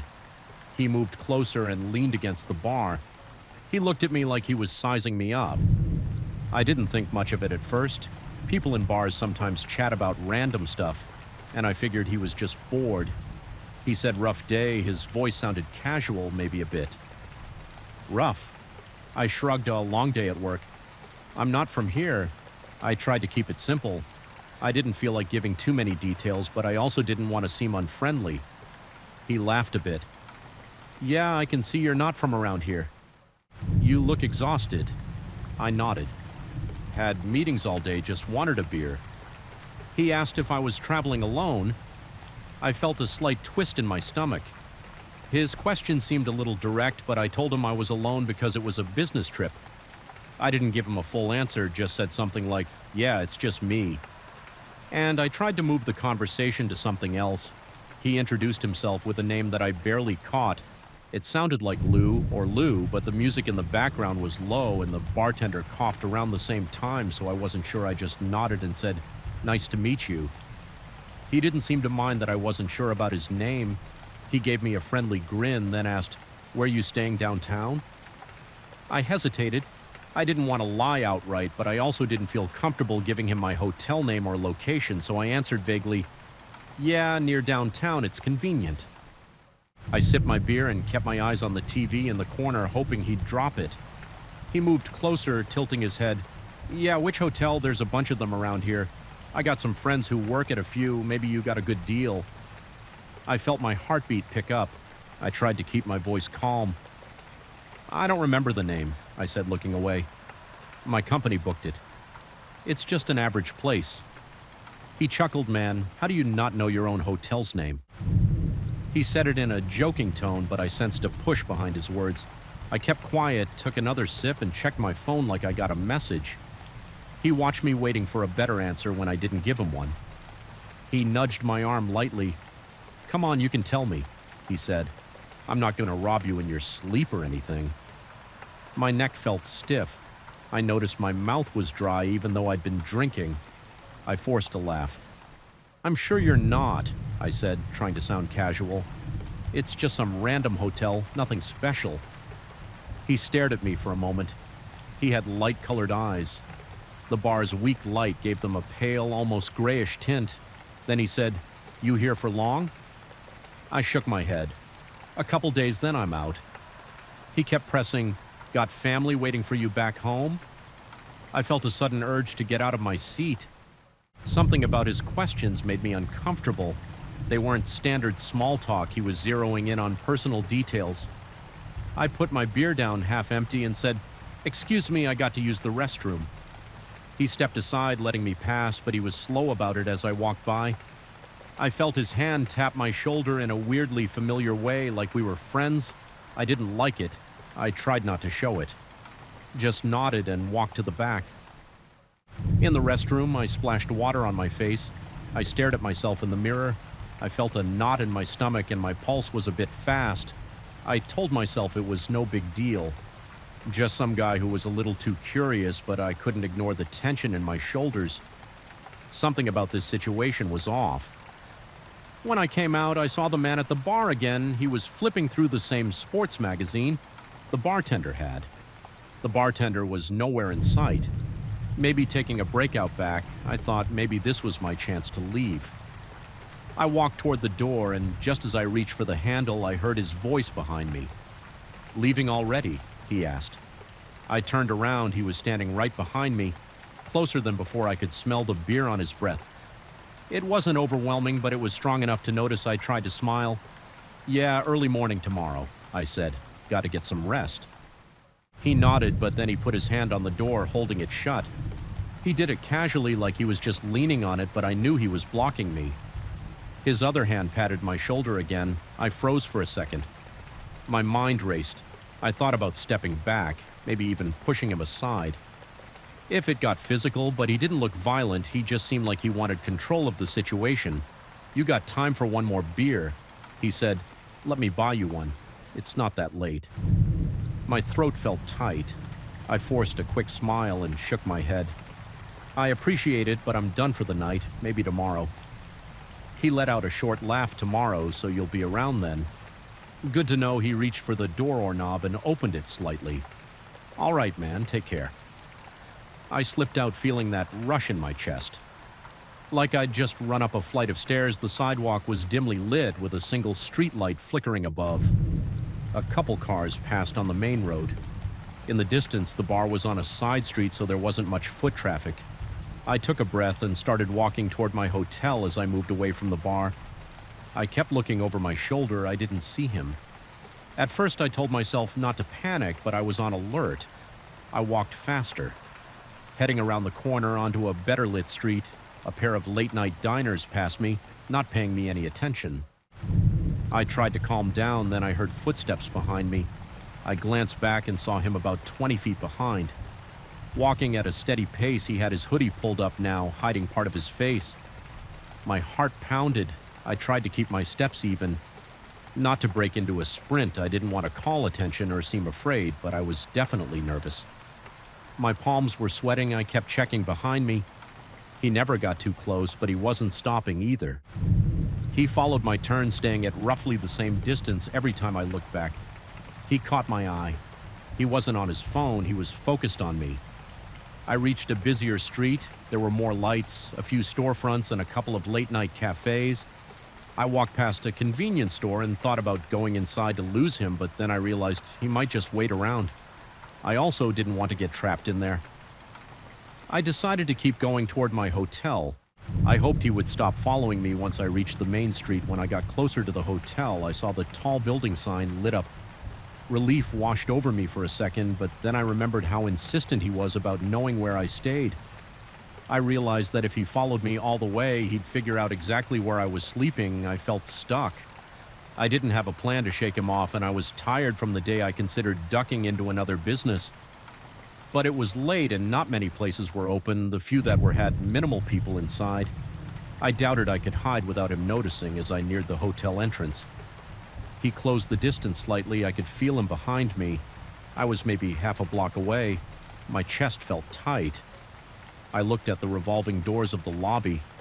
There was a security guard at the front desk, and I thought about calling out for help, but that seemed extreme. He hadn't actually attacked me. He was just following me. I decided to move quickly, get inside, and reach the elevator. At least the lobby had cameras and staff. I turned the corner and approached the hotel's main doors out of the corner of my eye. I noticed him slow down. He lingered near the side of the building next door. I pushed through the revolving door and stepped into the bright lobby. The security guard glanced up from behind his station. I nodded, tried to act normal, and made my way to the elevator bank. My hands were shaking a bit. I pressed the button and waited. Nobody else was in the lobby. The elevator took a moment to arrive. I was breathing faster than normal, and my legs felt a little shaky. When the elevator doors opened, I stepped inside and hit my floor number. I felt an urge to look back to see if he was there, but the reflective surfaces of the elevator walls only showed me the doors closed, and I realized my shirt was sticking to my back with sweat. In my room, I tossed my stuff on the bed and went straight to the window. I pushed the curtain aside and looked down at the street from my angle. I could see part of the sidewalk and a bit of the corner where I came from. I stood there for a good minute scanning the area. Then I saw him. He was leaning against a street lamp on the corner with his hood still up, looking in the direction of the hotel he was still watching. I couldn't tell if he saw me, but I had a clear view of him. I swallowed hard and stepped back. Not wanting to be visible if he looked up, my mind was racing. I was mad at myself for being so careless. I was also worried about what he was planning. I had no idea if he wanted to rob me, scam me, or just creep me out. I checked the time on my phone. It was almost midnight. I wondered how long he would stay there. I thought about calling the front desk or maybe the local police, but I wasn't sure if they would do anything. He hadn't threatened me outright. He hadn't tried to break in. He was just standing there, watching. I locked my door chain and double-checked the handle. Then I sat on the edge of the bed, staring at my phone, listening to the hum of the air conditioner. After a few minutes, I got up and looked out the window again. He hadn't moved much, still near that corner. I couldn't see his face well because of the hood, but it was clear he was looking toward the hotel's entrance. At one point, he moved a few steps, then stopped. I watched him for another couple minutes, my heartbeat still thumping like I'd been running. Though I was just standing there, I tried to decide what to do next. I was definitely not going back outside. I figured my best bet was to stay put and be cautious. Maybe he'd give up and leave. I stepped away from the window, sat back down on the bed, and took off my shoes. I kept the lights off except for a small lamp on the nightstand every 5 minutes. I checked the street. He was there for what felt like a long time. Finally, after about half an hour, I peeked again and didn't see him. I waited longer, straining my eyes at the sidewalk and around the corner. No sign of him. I didn't feel relief, though. My hands were still shaking a bit and my chest felt tight. I stayed by the window for a while just to be sure he wasn't lurking in a blind. Alone, I turned and hurried back up the stairs. My heart hammered so hard it felt like it echoed in my ears when I got to the top. I slammed the door behind me. I locked it. Then I went looking for my coworker again. I found him finishing up his cleaning job. I told him about the strange shadows and the breaker tripping on its own. He didn't seem too surprised. He said the basement wiring was old and he had heard other people mention seeing things down there before. He said we'd handle the breaker tomorrow with a better set of tools and maybe replace it entirely. I spent the rest of the day avoiding that basement. My clothes smelled musty and my skin felt clammy. I kept replaying the moments in my head, the flickering lights, the shadows behind the cabinets. The shape on the stairs, I tried to convince myself that there was a logical explanation. Maybe another coworker, maybe some vagrant who found a way in, but it didn't sit right with me. The feeling of being watched was too real. I know I didn't imagine the footsteps or the soft scraping sounds. Later that evening, I closed up my desk, grabbed my jacket, and left the building without going near the basement again. My boss asked if the lights were fixed. I mumbled that I needed more time. I didn't want to admit that I ran out of there on the drive home. I kept checking my rearview mirror, half expecting to see a dark shape in the back seat. That was it. I never found out what was really down there. I keep telling myself I'll go back and solve the electrical problem once and for all, but every time I remember those shadows moving in the dim light, I feel a chill. It's just a basement. It's just an old electrical system, but something was there. I felt it, and next time I won't go down alone for that basement. My clothes smelled musty and my skin felt clammy. I kept replaying the moments in my head, the flickering lights, the shadows behind the cabinets. The shape on the stairs, I tried to convince myself that there was a logical explanation. Maybe another coworker, maybe some vagrant who found a way in, but it didn't sit right with me. Tense up waiting for EU. The drilling to start my productivity at work plummeted, and my friends said I looked pale and jumpy. I gave them vague excuses about not sleeping well. I tried to go out more, spend time away from in the house, but I always felt drawn back, like I needed to keep an eye on his place. It was unsettling, and I didn't know how to break out of the cycle. As the nights went on, the noises continued. I couldn't stop picturing that basement window. Even when I wasn't looking, I felt like it was glowing in my mind. I remembered those moans, those half-heard cries. Sometimes I'd stand in my own basement and imagine I was trapped next door. The claustrophobic feeling made me gasp for air. I'd have to go back upstairs to calm down. I still haven't gotten any concrete answers. The police came that one time, but they accepted his explanation. I'm too afraid to push it further. He walks around the neighborhood like he's completely ordinary, and everyone else seems to think he's just a quiet man, but I hear the drilling. I see the flickering light. I sense that something is very wrong in that house. I wish I had a satisfying ending to this story. I'm stuck in limbo, waiting for something to change, hoping I'm wrong about what I think I saw. But every time I hear those noises, my body goes rigid and I can't shake the feeling that there is a person in that basement who needs help. I have no proof. All I have are those midnight sounds and that single glimpse of a figure on a table. I'm telling you this because I need to get it off my chest. It's the reality I'm living right now. I feel powerless and anxious, locked in my own home. Listening, if it happens again tonight, I might call the authorities again no matter what. I can't let this continue if someone is truly in danger. But until then, all I can do is sit here, watch the clock, and dread the moment that drilling sound starts once more. I almost turned back when I noticed how fast the sun was dropping. I was near the top of the trail looking out at the city below, and I realized I had lost track of time. The sky was already taking on that dark blue shade that comes right before real night settles in. I knew I should have started heading down an hour earlier, but I wanted one more look at the view. I didn't want to miss that last bit of sunset light. Now I was kicking myself for not paying attention to the time I decided to head back down the trail. Right away, I wasn't scared at first. I'd hiked this route dozens of times, but I usually planned it better, starting early in the morning and finishing before dusk.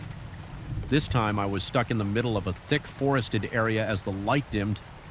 The trail ahead looked a lot different in the low light, with shadows stretching across the path, and the trees swaying in the evening breeze. The sound of insects grew louder, and I could feel the cool air against my arms and neck. I took out my flashlight and turned it on. The beam lit a narrow slice of the dirt path. I told myself I just needed to move carefully, maybe get home a bit later than usual, but it was no big deal. My phone had no signal up here, which was typical, so I couldn't call anyone to let them know I was running late. Still, I stayed calm. I walked quickly, listening to the crunch of gravel under my hiking boots. After maybe 10 minutes, I noticed something odd up ahead, maybe 200 or 300 yards. There was a flicker of light. It wasn't steady like a typical headlamp or flashlight. It blinked on and off in these strange intervals. It looked like a flashlight being covered and uncovered by someone's hand. I stopped and listened, but I heard nothing. Except the wind through the branches and my own breathing. I didn't see other hikers during the day, and I wasn't expecting to see anyone. Now most people would have already left the mountain. I kept walking, but slower. My pulse started to pick up. I began to feel that uneasy twist in my stomach. My mind jumped around trying to figure out what that light could be. A lost hiker, a group messing around, or maybe someone looking for an animal. The possibilities raced through my head, but none of them felt right. The blinking was too deliberate, like a signal or a code. I tried calling out, "Hello, anyone there?" My voice echoed no response. I moved forward a few steps, shining my flashlight into the trees. Suddenly, those lights ahead snapped off. Total darkness in that direction. I froze. I waited. I listened. At first it was quiet, then I heard a snap of a branch followed by steps rushing away. It sounded like more than one set of footsteps, but I couldn't be sure. My heart started hammering against my chest. I swallowed, feeling my throat go dry. I called out again, "Hey, do you need help?" But the only answer I got was distant rustling. Eventually the forest went quiet again. I felt sweat gathering at my hairline and the humid air clung to my shirt. I decided I wasn't going to turn around and find another route. The main trail down was still the fastest and safest way to reach the base, and I didn't want to get stuck wandering in unfamiliar off-trail areas at night, so I kept walking, but I flicked my flashlight off for a few seconds. I wanted to see if the other lights would come back on if my own light was off. My eyes adjusted a bit to the darkness. I stood there breathing quietly, scanning the distance. The moon was rising, but it wasn't bright enough yet to light the path clearly. Then in the corner of my eye, I caught another flash. This time it was off to the left, deeper in the woods.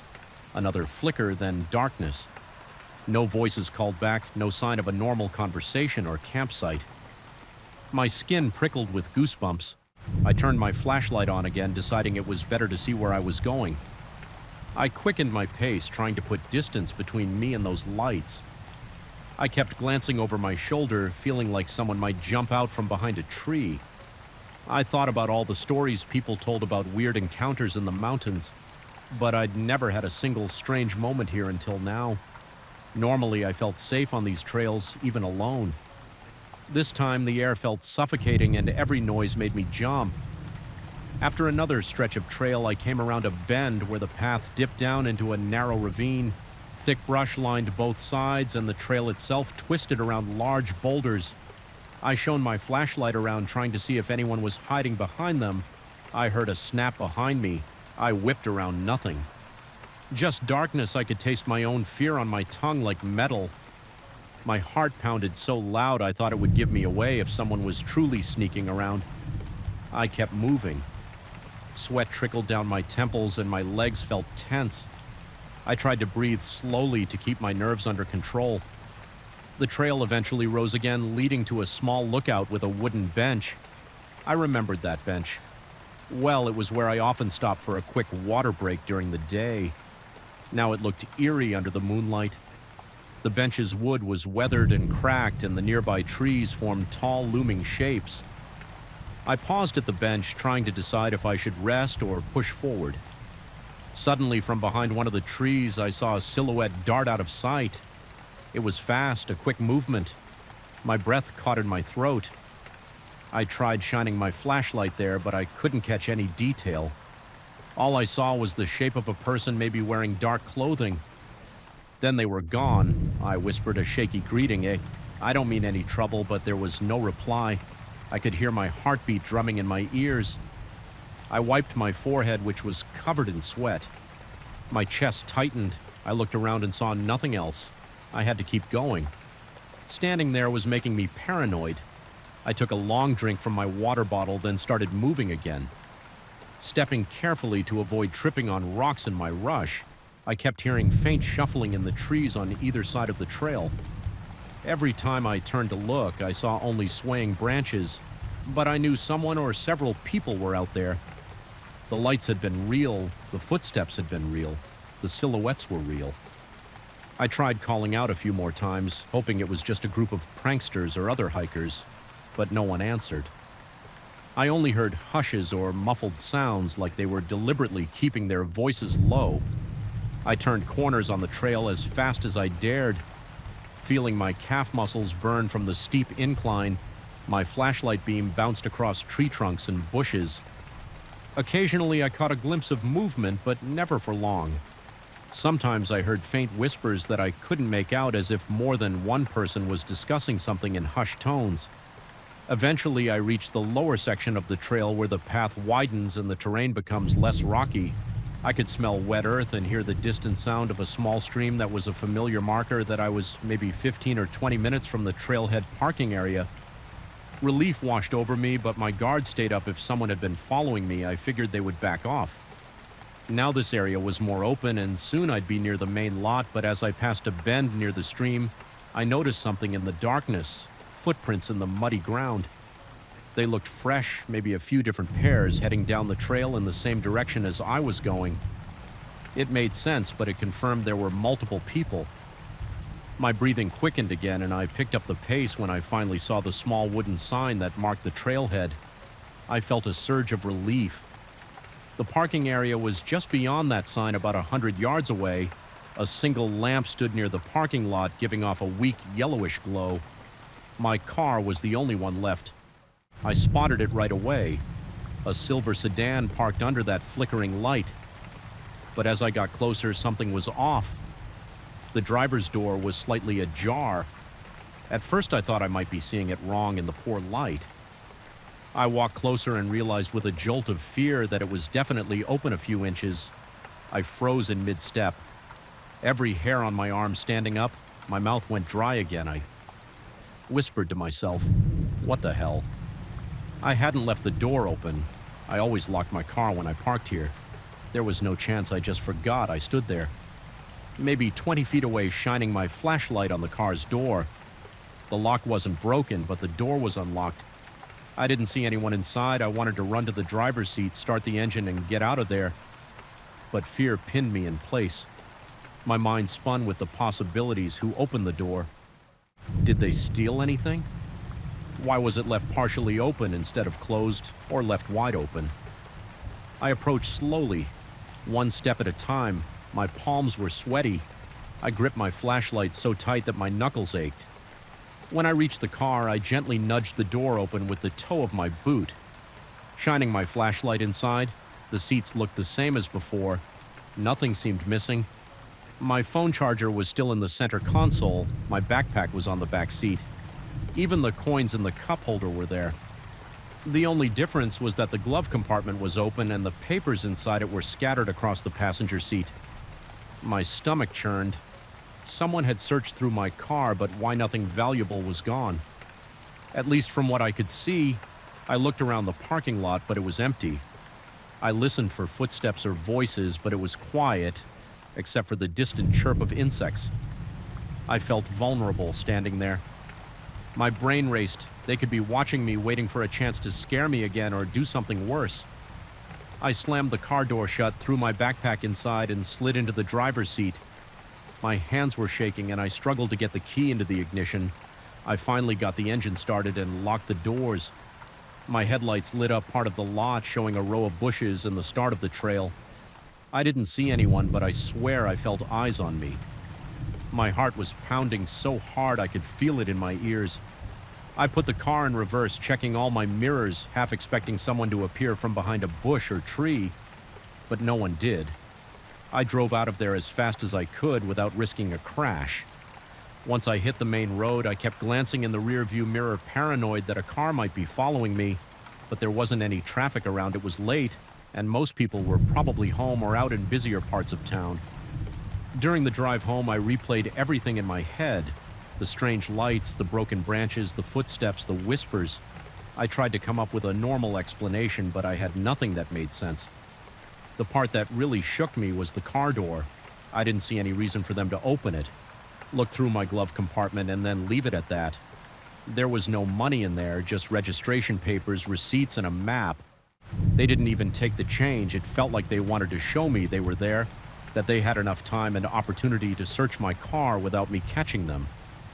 When I finally got home, I parked in my garage and sat there for a minute, letting my breathing slow. My body was tense and my head ached. I couldn't stop thinking about the flashlights blinking in the distance and the way they shut off whenever I tried to approach. The memory of those rapid footsteps and the sudden rush of movement in the trees made my skin crawl. The feeling of being watched still clung to me, even in my own garage. Since that night, I haven't gone back up that trail so late. I usually stick to daylight hikes, or I bring a friend if I plan to stay out for sunset. I can't shake the memory of those irregular flashlight signals. I keep wondering what those people wanted, why they were out there, and why they decided to break into my car just to rummage around and leave everything behind. I never found an answer, but every time I drive past that trailhead, now I feel that subtle wave of anxiety wash over me. I picture those strange beams of light blinking in the dark, followed by rustling branches and quick footsteps. It's not a story I like to tell too often, but every time I think about it, my heart starts beating faster and my palms get a little damp. That night changed the way I look at that mountain, and it reminded me that sometimes the biggest threats aren't wild animals or tricky trails. Sometimes it's the unexpected presence of other people who don't want to be seen and whose intentions aren't clear. I'm just glad I got out of there in one piece. I don't know what would have happened if I tried to confront whoever was up there in the end. I guess I'm lucky I only lost a bit of peace of mind and nothing else, but I'll never forget those lanterns blinking in the dark, and I don't think I ever want to be on that trail. After sunset again, I bought the car last month on a quiet weekday afternoon. It was supposed to be a simple transaction. The seller was an older guy, probably in his late 60s, with a calm voice and a polite smile. He told me he had taken good care of the vehicle. I glanced at the exterior, checked the mileage, and listened to the engine. Everything sounded good. I wasn't worried about. The faint smell inside, I assumed it was just an older car odor. I handed him the money and he handed me the paperwork. He gave me a quick handshake and said he hoped I'd enjoy the ride. He looked honest. He left without lingering. When I first got in the driver's seat, I felt a slight sense of excitement. The engine started without any stutter, the gears shifted smoothly, the brakes were responsive. I drove around for a few blocks to get a feel for it, and I noticed a few little quirks, like the rattling sound near the trunk when I hit a speed bump and a slight musty smell that got stronger. If I turned the AC on high, I also realized the glove box was locked. There was no key for it on the ring. The old guy gave me, it wasn't a big deal. At first, I thought I'd get it open. Eventually, the next day, I made an appointment with a mechanic for a more thorough inspection. He didn't find anything wrong except for some worn belts that needed replacing. He also noticed the locked glove box. I told him the seller didn't give me a key for it. The mechanic shrugged and said I could have a locksmith open it if I wanted. We laughed and moved on. I was more concerned about the belts I paid for the replacements and left the shop feeling confident about my purchase over the next week. I drove the car daily. I used it for work errands and short weekend trips. It handled well. Fuel economy was decent, but that weird smell never went away. At times, it reminded me of old carpet or stale air, but there was something else. Too, I couldn't place it. I tried air fresheners. I left the windows open in my garage. Still, the odor lingered. It clung to the upholstery and got into my clothes. Sometimes one afternoon, I pulled at the seats checking for mold or anything obvious. I didn't find any spills or stains. Everything looked normal. The smell stayed. That same week, I decided to deal with the glove box. I went to a local locksmith. He said he could open it in a few minutes with the right tools. I gave him permission, and I stood there while he picked the lock. I heard the subtle clicks of his picks, and then he turned the latch. The glove box popped open. I leaned over to see what was inside. There was an envelope that looked thick, along with a small set of keys attached to a keyring. The locksmith handed me. Both, he said, "Looks like you found something interesting," and then gave me a chuckle. I paid him and left. I got back into the car with the envelope on my lap. I was curious, but also a little uneasy. I opened it right away inside. There were handwritten notes on small pieces of paper and several newspaper clippings. The headlines on the clippings were vague phrases like "Local man questioned an alleged break-in and unusual incident at storage facility" caught my eye. I flipped through them quickly. The dates were from a few months ago. One note had a phone number with no name. Another was just an address scrawled in shaky handwriting. The rest were random scribbles, some I couldn't read. The small set of keys was another mystery. None of them looked like house keys. They were different shapes and sizes, like they belonged to old locks or specialized doors. I felt a surge of confusion. That night I tried to call the phone number from the note. It rang without an answer. No voicemail. I tried again. Same result. I checked the address on my phone's map. It was about 30 minutes away in a part of the city I didn't visit often. There was nothing famous in that area, just some warehouses and industrial buildings. I told myself I should ignore it, but it kept bothering me. Why would the old guy leave this stuff in the glove box and not mention it the next morning? I called him. He picked up on the second ring. I introduced myself again and asked him about the envelope. He paused for a second. His voice sounded strained. He said, "I don't know what you're talking about. There was nothing in the glove box when I owned it." Then he quickly added that he had to go and hung up. The way he spoke felt forced. I didn't believe him the next few days. I started feeling nervous on Thursday. I found a note on my windshield. It said, "Did you find the missing pieces?" No signature, no explanation. The handwriting was neat. I looked around the parking lot to see if anyone was watching. No one seemed suspicious. I shoved the note in my pocket and went about my day, but I kept looking over my shoulder. My stomach felt tight. My hands were shaking a bit whenever I thought about it. That night I lay in bed wide awake. I wondered if someone was stalking me or trying to intimidate me. I told myself it might be some prank, but I didn't believe that either. The next morning I saw a black SUV parked across the street from my house. It wasn't one I recognized when I stepped outside. The SUV drove off slowly. I tried to memorize the license plate, but I could only catch the first few digits. The rest was too blurry. At that distance, my heart pounded. I walked up to my car, checked the doors, checked the windows. Everything was locked. Nothing was tampered with. I got in and... to knock it off, but it would always go quiet. Right after I responded, I started to feel like something was watching me, even though I had no evidence of that. My skin would prickle whenever I walked down the hallway or when I was alone in the laundry room downstairs. Everything about the building made me uneasy. The metal elevator doors clanged shut behind me with this echo that sounded like a dull clang in a tunnel. The stairwell smelled like mold and old water. The trash chute in the corridor sometimes rattled for no reason. One afternoon, I decided to go up to the roof to check out the water tank.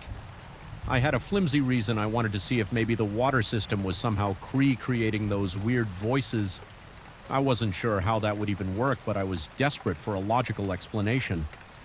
The only access to the roof was a narrow iron staircase at the end of the top floor hallway. The handle was rusty and it stuck. When I tried to turn it, I had to yank it hard. Finally, the door opened with a screech that made me grit my teeth. The wind outside hit my face as I stepped onto the roof.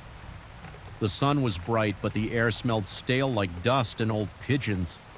The concrete roof was cracked in places, and I could see random bits of junk piled in corners. There was a broken chair, a few old crates, and a tar-stained bench. The water tank was in a fenced area near the far edge. I walked over to the fence. It was locked with a heavy chain, but the chain was so old it looked like it had rusted in place. I gave it a couple of tugs. It jangled but stayed locked. I peeked through the fence of the tank. It was a large metal cylinder with patches of rust around the edges. I could smell something sour, almost like stagnant water. It reminded me of a neglected basement or a puddle that never dried up that made me nervous. I wondered if it was safe to even drink the water in the building. I stayed there for a minute, breathing through my mouth to avoid the stench. I didn't see anything out of the ordinary except the water in the tank looked dark.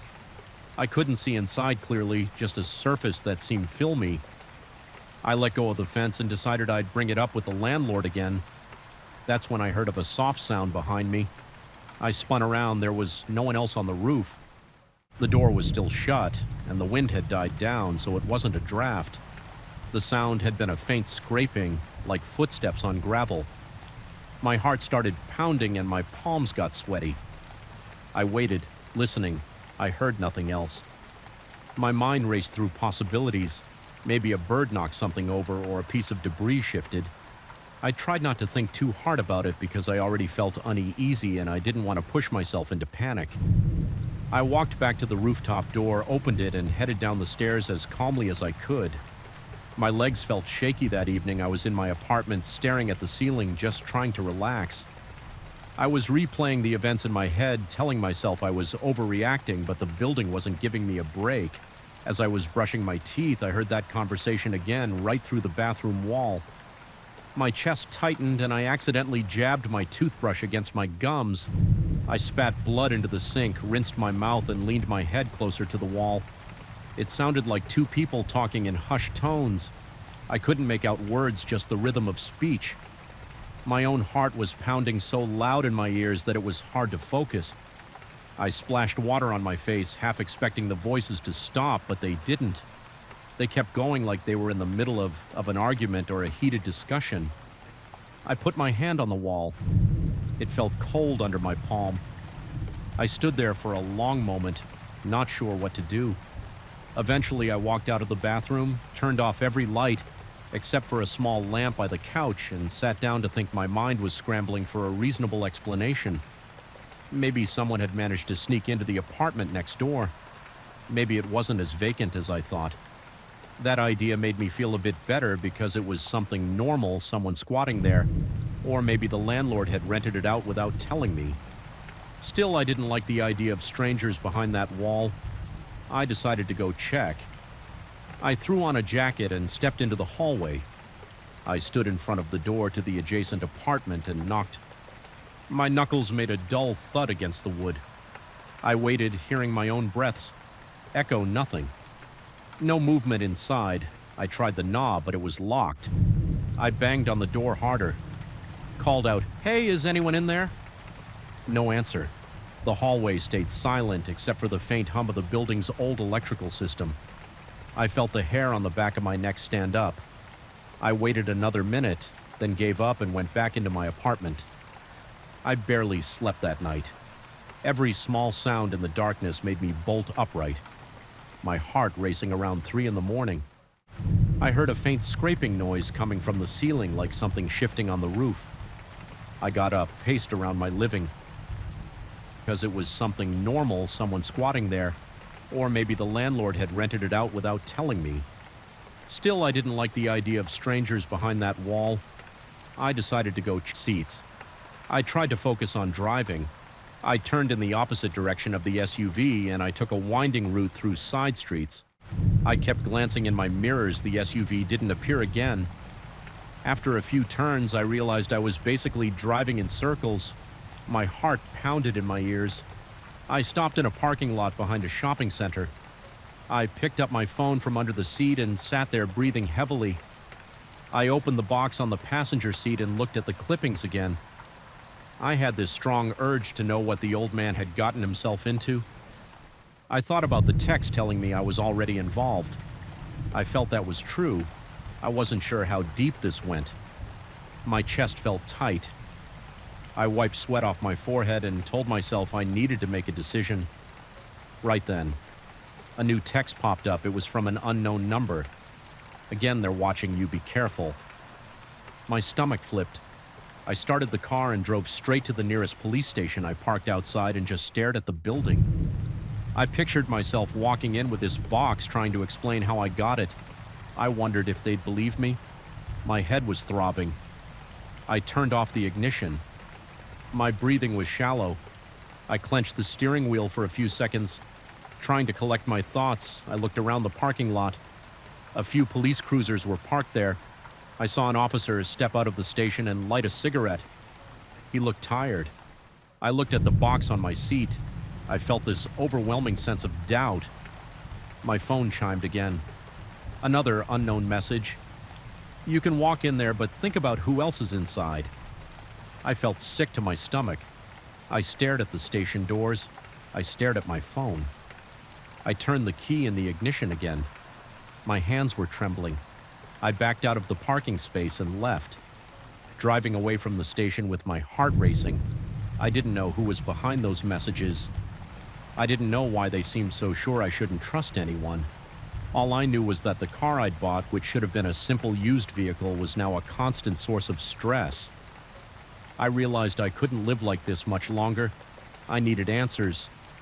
I pulled into my driveway, parked, and locked the doors. I took the box into my house that night. I barely slept every time I heard a noise outside. I jumped. My body felt tense. My muscles ached and my mind wouldn't stop racing. All I could think was that at any moment someone could appear at my door demanding that envelope. Those notes and those keys, I didn't know if I was in real danger or if this was just intimidation, but it felt real. My palms were sweaty, my head pounded. Now I'm sitting here with that box on my kitchen table. Again, I hear a car passing outside. I go to the window and look through the blinds. It's a regular sedan, not the SUV. Still, my heart is pounding. I look at the clock on the wall. It's well after midnight. I can't decide if I should pick up the phone and try the police again or if I should push further on my own. The car outside in the driveway seems harmless, but I can't help feeling like it's a trap waiting to close in on me. My phone is on silent, face down on the table. The envelope is on top of the box. The keys are inside, rattling around every time I move the box even a little. I'm tense all over. I feel like I'm being cornered by a secret I never asked for. I don't know if I'll ever get rid of this fear unless I uncover the whole story or finally hand everything over to the authorities. But right now, I'm just sitting here trying to breathe, waiting for something else to happen. I keep expecting another text, another note, or maybe a knock on my door. And I have no idea which will come first. I never saw him coming. I was just looking for a quiet place to have a beer and unwind after a long day of meetings. I'm not from this city. I'm here for a 3-day conference, and I didn't want to waste time searching for a fancy place. I found a small bar in a narrow street a few blocks from my hotel. It had a faded sign over the door, a couple of stools by the entrance, and a single neon light in the window that blinked every few seconds. It felt a little run down, but I didn't care. I stepped inside and took a seat at the counter. The bar was almost empty. A bartender stood at one end, flipping through a sports magazine. There were a few tables in the back, mostly unoccupied, with dim lights. Casting a weak glow, the air smelled like stale beer-fried food and old wood. I ordered a beer, then sat quietly scrolling through my phone for a bit. My shoulders were tense from sitting in conference rooms all day, and I just wanted to relax. After a few minutes, I noticed a man standing near me. He was a bit taller than me, late 30s or early 40s, wearing a dark hoodie and jeans. He smiled when I glanced in his direction. I gave him a polite nod. He moved closer and leaned against the bar. He looked at me like he was sizing me up. I didn't think much of it at first. People in bars sometimes chat about random stuff, and I figured he was just bored. He said rough day. His voice sounded casual, maybe a bit. Rough. I shrugged. A long day at work. I'm not from here. I tried to keep it simple. I didn't feel like giving too many details, but I also didn't want to seem unfriendly. He laughed a bit. Yeah, I can see you're not from around here. You look exhausted. I nodded. Had meetings all day, just wanted a beer. He asked if I was traveling alone. I felt a slight twist in my stomach. His question seemed a little direct, but I told him I was alone because it was a business trip. I didn't give him a full answer, just said something like, yeah, it's just me. And I tried to move the conversation to something else. He introduced himself with a name that I barely caught. It sounded like Lou or Lou, but the music in the background was low and the bartender coughed around the same time, so I wasn't sure. I just nodded and